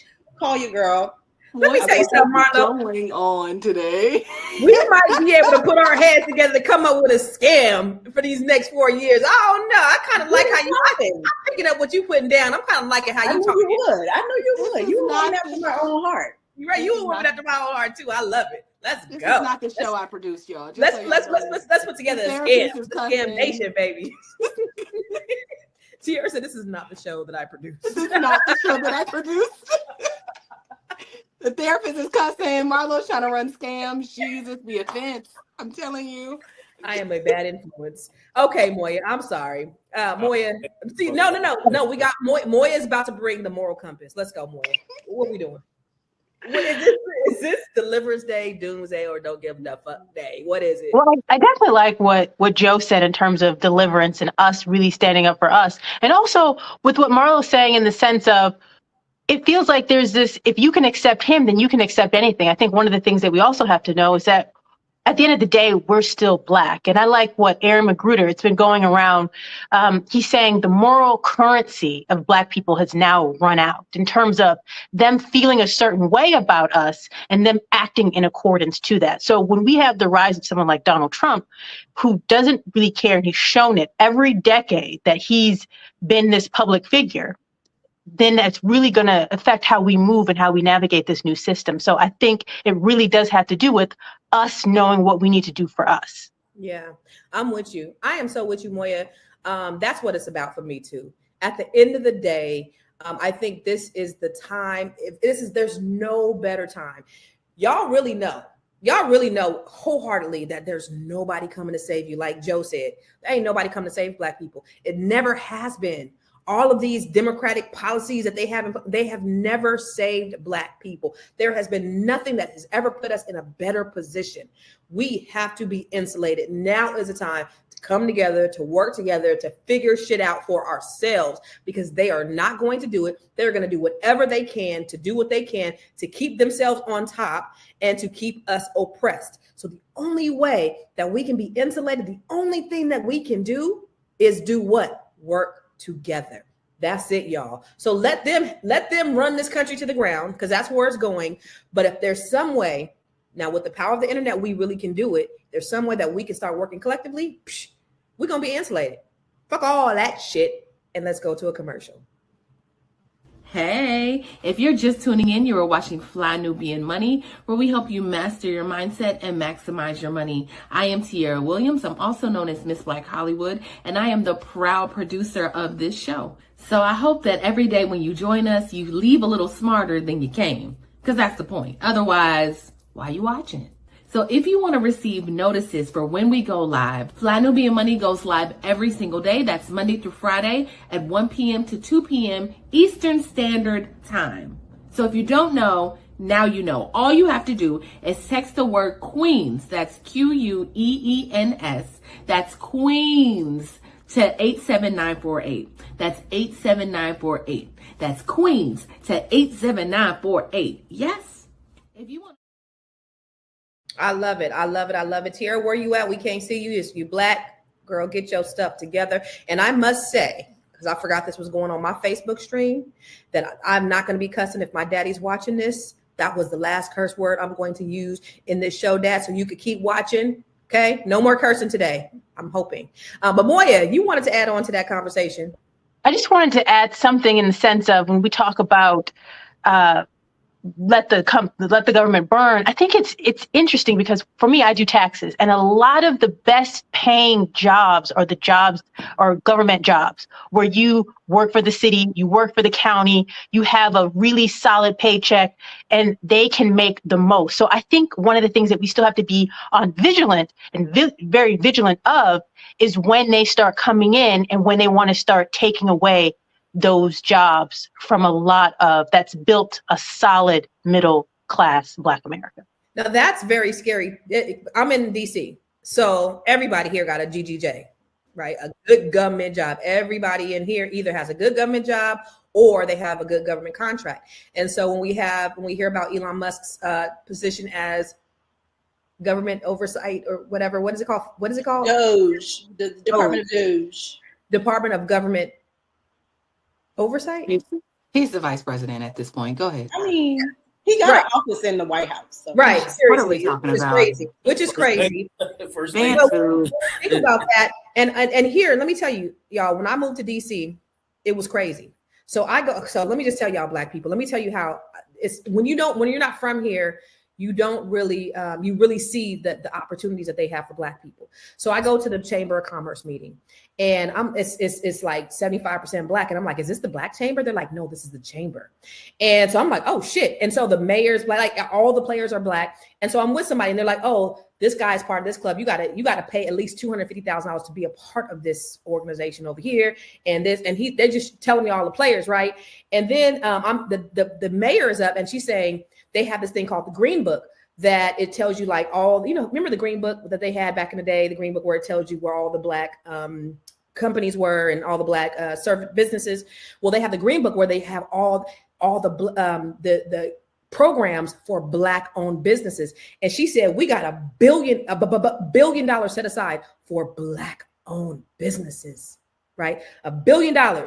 This is in public, and they saying this in front of white people. It's like a few white people in there. This is the regular chamber. This ain't the Black chamber. This is the DC Chamber of Commerce. So it's all these Black people. I'm sitting at the table with all these Black people. My girlfriend, $50 million government contract paid, right? Like all these Black people that got this real money. That's the type of money and opportunities that are here for Black people. Then I go to another one for the Prince George's County, and they're like, we got $8 billion, 40% set aside for Black owned businesses, right? So when you talk about that, Moya, and you're saying that we got to think about, these government jobs and also these government contracts, because also with that, they were trying to get rid of 8A, which were specifically for Black owned or minority owned businesses. Who do you think that they're going to try to come after when they're doing these oversight for these jobs and these contracts? Because it is the land of milk and honey for Black people out here. Who do you think is going to be the first that they try to come after?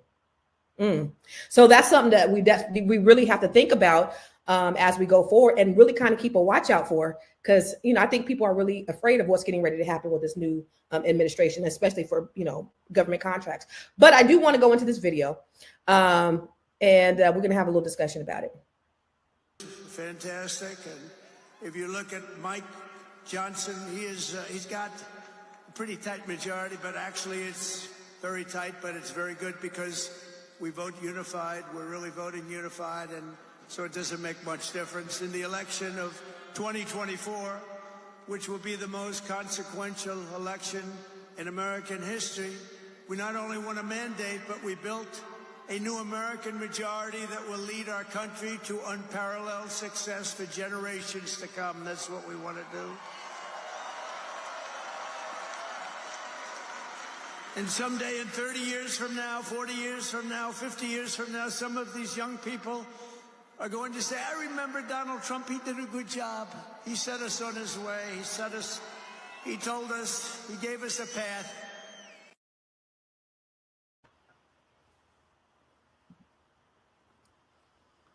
All I see is his ugly mama, but that's just me. What? All I see is his ugly mama when he talks, and that's just me, though. I had to close my eyes, literally. My eyes were closed because I couldn't follow. I didn't. What could Moya?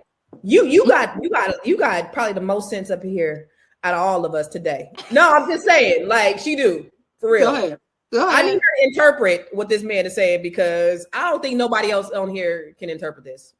You know, one of the things that happened earlier. So what this is the video from last night. It appears the video from last night. And so he actually did say on there that he was making a statement about the Olympics and it's going to be in 2026. And he also said like, oh, I'm not going to be the president. Oh, but wait a second. They, and everyone's thinking like, who's they? They've made it so I can also do it in 2028. And so everyone's like, well, who's they? Are you talking about they in terms of inside your camp? Or are you saying they as Democrats? And so he was like, or also he said, well, Elon, you know, he really knows the computers and what to do. And in Pennsylvania, that's how, you know, I won Pennsylvania. And so everyone's like, wait, what are you saying? Are you saying the quiet part out loud or what's happening here? Yeah. So, you know, that everyone has questions from that event. I mean, he definitely cheated. Listen, here's the thing. Donald Trump would have gone Ain't to no way jail. told it.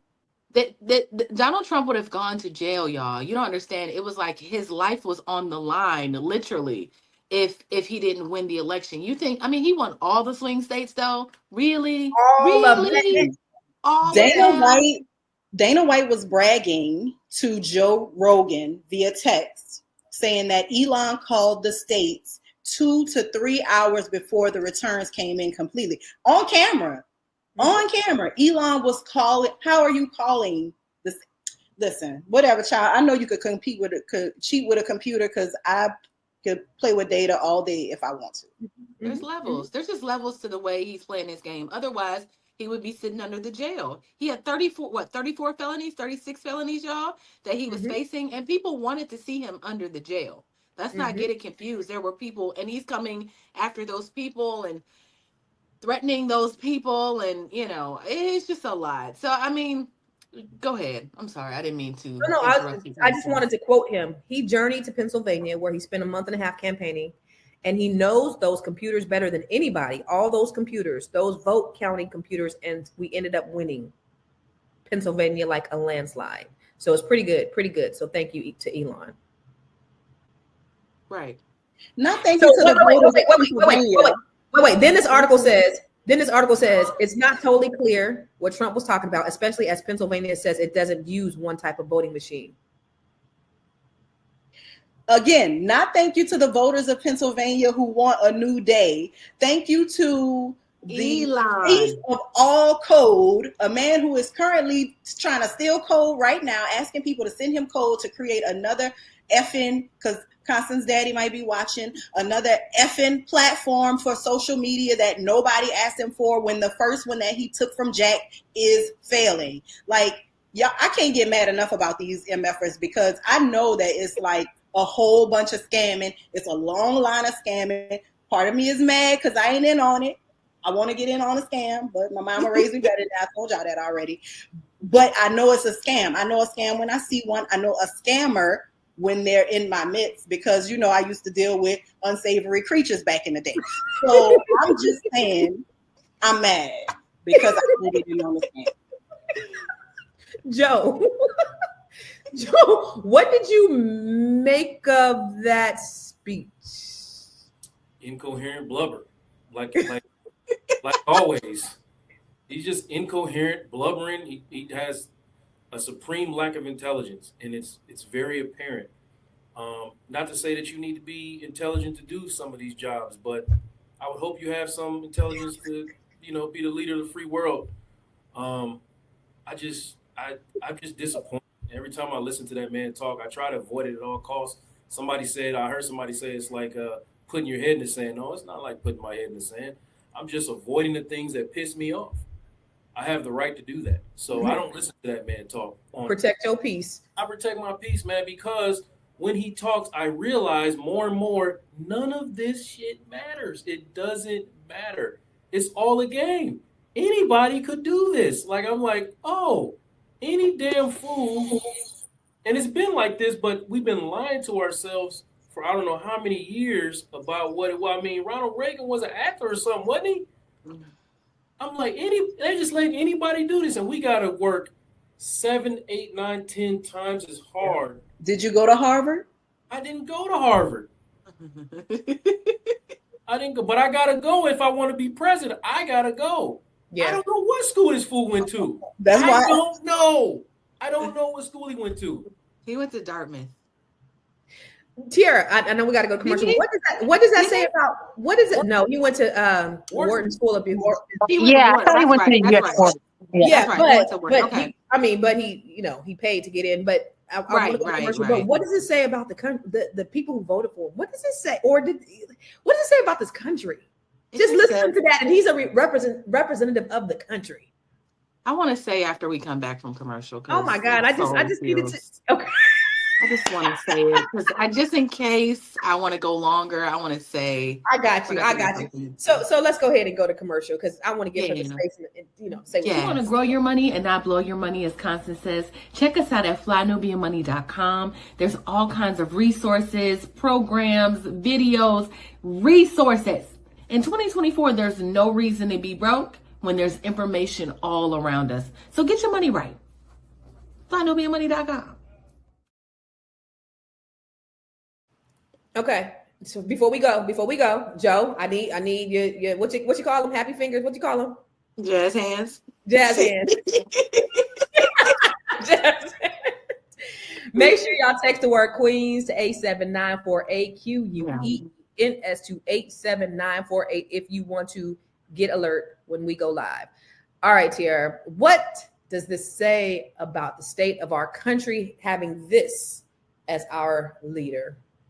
I just think it says that with a little bit of narcissism and a lot of confidence and a lot of if I'm self-absorbed, I too can achieve whatever I want, right? It just says that people will believe anything. They're looking for hope. The way he talks to his fan base, the way he talks to his supporters has really, really rang in their hearts, and it will allow them to do whatever he says. It doesn't even matter if he's saying anything. I mean, I was watching the town hall meeting again, where I've never seen in history somebody say, I don't want to answer questions. Let's dance. Like, I've never seen that before, ever in life. But it's like people are hypnotized. I just don't get it, y'all. I don't get it. And so I think there's a lot of us that obviously are woke and understand what's happening. But for the other people, this is where we stand divided, because it's like, they're in a trance or something, like, but they feel the same way about us. Like, oh, you are in a trance because of the Democrats. It's like, just get rid of. Listen, we don't need a political party. Let's just figure it out ourselves. I think we'd be in a better position. We just figure it out. No, I like that about him. That whole, because he is exposing the entire system for the lack of seriousness that it possesses. It's not just y'all. If you just go back and forth and listen to these people, all of them, there's probably 5 or 6 of them that are actually serious about what they're doing. But as a whole, they're not serious. Like, we got people sleeping on the streets. We got kids shooting up schools, adults shooting up schools, and y'all worried about TikTok? Right. Right. They can't come together and pass a gun law, but they can pass a law to turn TikTok back on. But you know what? Overnight. Just maybe, there's a reckoning going on for all of America's sins, America that has happened over the last, 400 years. Maybe there's a reckoning. Maybe there's something that's happening that we just don't know, something bigger than what we see. But what I do, Marlo, I've been seeing all these CEOs kissing the ring. They go meet with, you see Zuckerberg, you seen, who else was that? You seen a bunch of CEOs going to see Trump and then changing their policies. The fuck is that about? It's about power and control. It's about proximity to the brass ring, right? It's about everything and nothing at all. Zuckerberg saying that he got rid of fact checking. First of all, get rid of the algorithm, right? Because the algorithm is where people see the fact checking, and the algorithm is where people feel like they're either being kept away from information that they want, or they're being overexposed to information, right? Because it's user generated, right? The algorithm controls the user controls the algorithm. It's a whole situation. And I think that they just want to be down. Like, you know, my favorite Tupac line ever, 17 like Brandy, you just want to be down. Like, they just want to be in the mix. They want to be in proximity. And they also don't want to have accountability. Notice it's all the tech people, right? And the thing about tech is tech exists off of our data. Our user data is what makes technology valuable, right? Because somebody can say, listen, Constance Carter, she got these many dollars. She lives in this zip code. She owns these businesses. We can target her with this information. Tiara, oh, she's in Los Angeles. We're going to target her with this. She's like, it is just a constant wave of people trying to sell us things. And that's why all of this exists. So what they want is to be able to do this unhinged and untethered. They want to do it without regulation, or like the banks, they want to be able to write the regulation that controls their industry. So it is really about, everybody knows who Donald Trump is. Somebody in the comments said it, and I think Joe cleared it up real quick. Rub your ass and you get 3 wishes. Somebody got to get their ass rubbed, right? So Donald Trump is a narcissist. We know this. We know that whoever the last person is that had a word with him in the room is the way that he's gonna sway. We know he's swayed by public opinion. He hated TikTok, y'all. He hated TikTok in the summer before he started going on Bro podcast and started seeing himself recirculated on TikTok over and over again. He was the first one that wanted to ban TikTok because he wanted to ban everything that was Chinese. So I feel like just sit back and watch these people infight. Watch Elon get kicked out of the White House within the first 2 years. Because two narcissists? Woo! It's too many narcissists at that point. So I feel like we just sit back and we watch this thing unfold. It's gonna be constant. It's going to be constant chaos because Donald Trump is chaos, but it's going to be a constant refreshing. It's going to be a bunch of names we never heard of, because the minute somebody gets mad, the minute somebody says, you know, Elon said, he getting the fuck up out of there. Sorry, Constance's daddy. He is getting up out of there because Donald Trump is not going to have anybody at a higher seat than him. So I say just watch this little play in 3 acts. And enjoy it, and hopefully it don't hurt too many people in the process. Boom, that's what it is. So Eros 120 said, is it that he's a continuous result of the Obama backlash, Moya? Is that what we're dealing with? Wait. When did Obama get out of office? 2016. So this is almost 9-10 years ago. Is now we 10 years post Obama. Is this continuous backlash? I think they would like to say it's continuous backlash, and I see the argument. I just believe that this has been their plan from the beginning. Like the way that the Republican Party really works, for them to really work, not like George Bush work in terms of just legacy family, they need like a showman. Like Reagan was an actor. They need Donald Trump. He's a showman. So it allows them to further push their agenda, and the people below don't see it because it's a showman giving them a show while there's something happening in the back. Yeah. And so one of the things that happens, and I think that we need to be aware of, is now that TikTok is now in their pocket, yes, we can talk about money and data, but we also need to talk about how it influences our thoughts, how it influences our actions, how it influences our feelings, to either where we feel lethargic and we don't want to do anything because we feel like it's over our head, or it shows us things to make us, I don't want to say it, but make us dumb to where we just focus on being entertained the entire time. So I think that's what we really need to be concerned about with these tech bros really going up there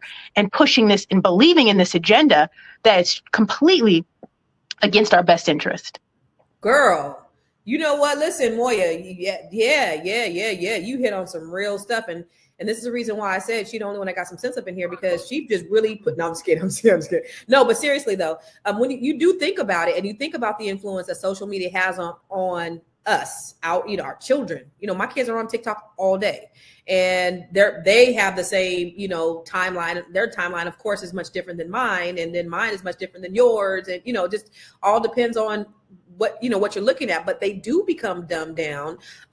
It could be used as good and it could be used as for evil. But you think about this very thing that Donald Trump wanted to end because of whatever reason. Now he wants it to flourish. Now you got to wonder why. What's getting ready to come down the pipe that he is now backing this down? Now he is endorsing this. You got to wonder. But I do want to shift gears because I want to talk about our good friend Snoop D-O-double-G. So a couple of nights ago, there was this whole crypto ball, y'all, the crypto ball.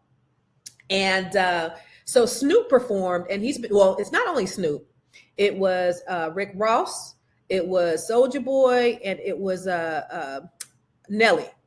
So all of them performed. No women, huh? Oh, no women sold they sold. No black women sold they sold. Okay. So all of these men, these rappers performed, and a few of them responded. I don't know if Rick Ross responded. Snoop certainly didn't respond. They've been going at his head. Soulja Boy responded and said Kamala needs to suck his, and she ain't offered to pay him. But nobody was checking for him anyway. He broke. Nobody cares about you, Soulja Boy. We expect that. Like you're nobody. And then Nelly. He fought back. He was saying that it was an honor for him to do it. Now they not only try to throw Nelly away, they want to throw Shanti away too. They go in and on all of them. They like we canceling her too just because she married his dumb ass. But what do you guys think of the idea of these black people shucking and jiving for Donald Trump?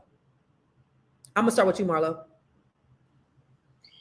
I think it's like Moya said about the quote from his name escapes me, the creator of the Boondocks, right? Aaron Magruder, saying that the moral compass is off, right? There used to be a thing where black people were paying attention and engaged because we understood that it meant life or death.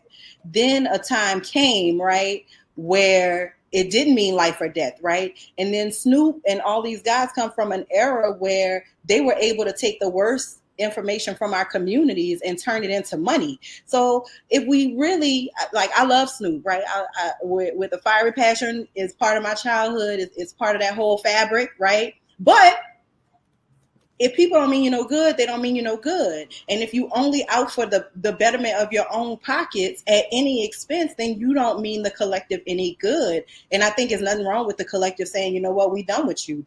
Go ahead and do 5 more crypto balls, because when you do your next hip hop, all-stars tour, many of us not going to be there.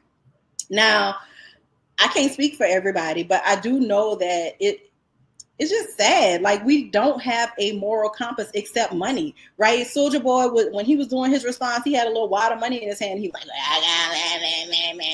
it's like, that's all you niggas care about? Is that the only thing that is important to you? Because they will kill you with pockets full of money. Stop being stupid. But then at the same time, I heard black women on vacation, so that's all I got to say about it. That ain't none of our business. Get somebody else to do it. That's the reason why we wasn't there. I want you to think about that. So do you think that they're going to be canceled as a result of this? I want you guys to answer that question after the break. Fly Nubian Money is now on Spotify. Yes, yes, yes. We are on Spotify. So if you can't watch us, you can listen to us. All you have to do is search Fly Nubian Money and we will appear. All of our episodes. Make sure that you leave a 5-star rating and review so other people that come along and are looking for a good show to watch, they'll follow us too. If you are interested in being on Fly Nubian Money, sorry, I don't have any spaces.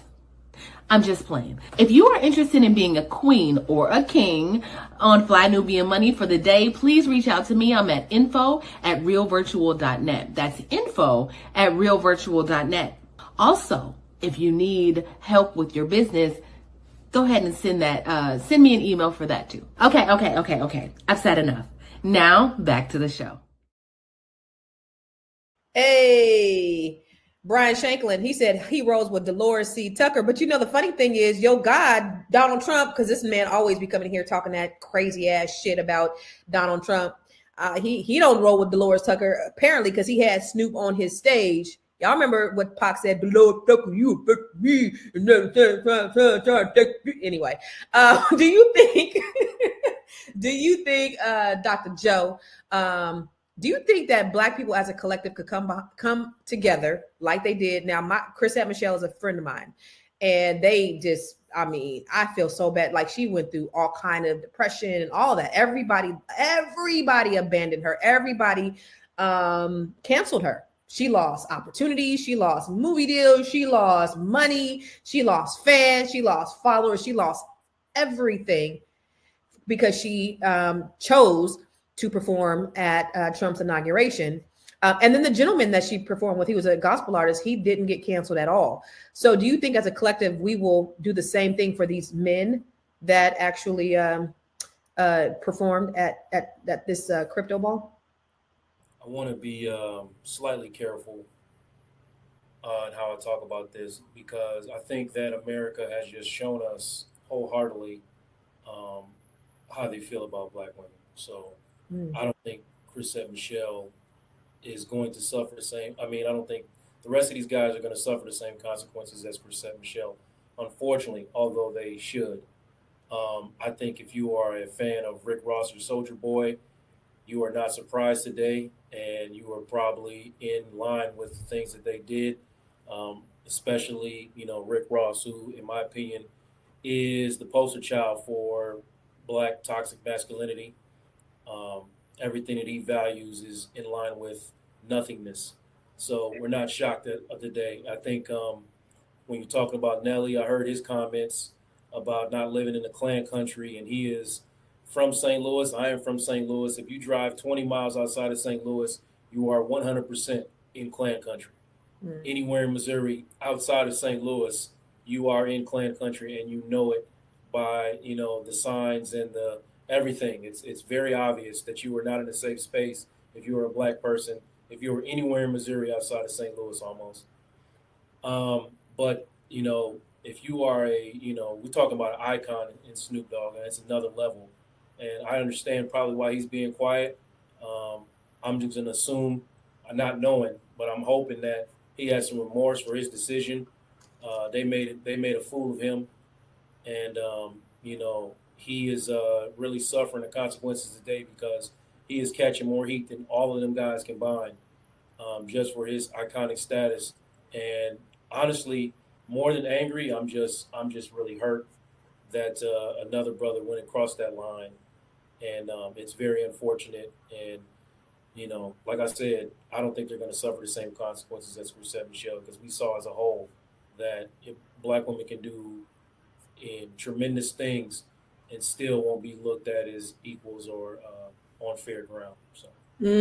Yeah. So we say Black people can't get together for a common goal, but Black folks got together to cancel her. And that's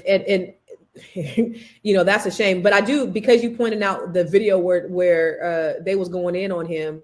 If we could show that video of Snoop talking just the last election about Donald Trump and about the inauguration.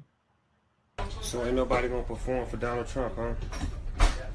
Which one of you jigaboo ass niggas gonna be the first one to do it? I'm waiting. I'm gonna roast the fuck out one of you Uncle Tom ass niggas for doing it. Which one of you niggas gonna do it first? Osby's the one that performs for himself. About noon, just thought that I had to be in Compton soon. Before the day began, before my mother started bitching about my friends that got to go and damn young grind. Young niggas at the back throwing up gangs. So ain't nobody gonna. I just need to underscore this, Tiara. Elon Musk tweeted, "The vibe shift is real." You're muted. I think the vibe shift is real for everybody. His own vice president said the same things about him last election as well. Like, talked poorly about him, said he was an awful human being, all the things. And then there's a bit of like, I don't know, what's the Men in Black stick where they just be like, and then they be like, oh, Donald Trump is great. But everybody has done it, y'all. Everybody has done it. It's like Zuckerberg was not in agreement with Donald Trump. It's like everybody is just like, I literally a couple days ago saw an interview where Zuckerberg was talking about the reason why he decided to leave out fact checking or for them to dismantle it or take it off the platform. He was like, well, basically, you just got to go with what's happening and what's popular and what's trendy and what's popular and what people are gravitating towards is Donald Trump. And so we're going to follow suit. And that's what he was saying. So I think everybody is just doing that. Like, it's in, get in, there's a benefit for being connected to him at this point, I guess.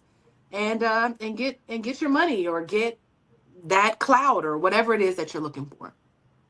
I think the vibe shift is real, is them really clowning Snoop. Like nigga, we own you, Marlo. Nigga, we own you. The vibe, yeah, you was talking that shit back in what is that, 2000 or whatever that was. But now, where you at right now? What you think, Marlo? And just, it's true. I mean, look, go get your money, Snoop. I guess you needed it. I guess he could kind of. He didn't need it. He could kind of think I said, I guess I ain't pocket right. I don't know how many NDAs he got out there that he paying monthly. I don't know, but I will say that this idea, right? Like, I ain't see no black people in the audience. When I looked at the Rick Ross footage, I ain't see no black people out in the audience, right? None. So I feel like the part that the unspoken thing is that, N-words about to get back on the stage and they about to get out of the C-suites, right? Y'all used to be running, you thought you was running the label, you thought you were running the studio, you thought you were doing these things, but I feel like N-words about to be back to entertaining us. That's what your use that's what your use is, right? I feel like that's what that was telling us. Because wasn't no black folks invited. I didn't see any black. You telling me there's no black crypto millionaires that could have got an invite to that? Is no black crypto people that could have got an invite to get the Trump coin that's about to come out or that just was released? Because Trump got his own Bitcoin, which, I mean, ethics, again, scam nation, y'all. Scam nation. So I just feel like they're just resetting, right? Make America Great Again is a reset. And it is a reset to values that didn't benefit us. But hopefully we could just be ignored, right? And they won't burn our villages down like they did before. And we could just build wealth collectively and be ignored. And then people like Snoop, Rick Ross, whoever want to get out, shake their ass, bust it open, those people can go do their jobs, get their money, and then come bring it back to the collective. I feel like maybe that's where we're moving back to, because again, wasn't no black invited people. The only black people that were suited and booted were the ones on the stage.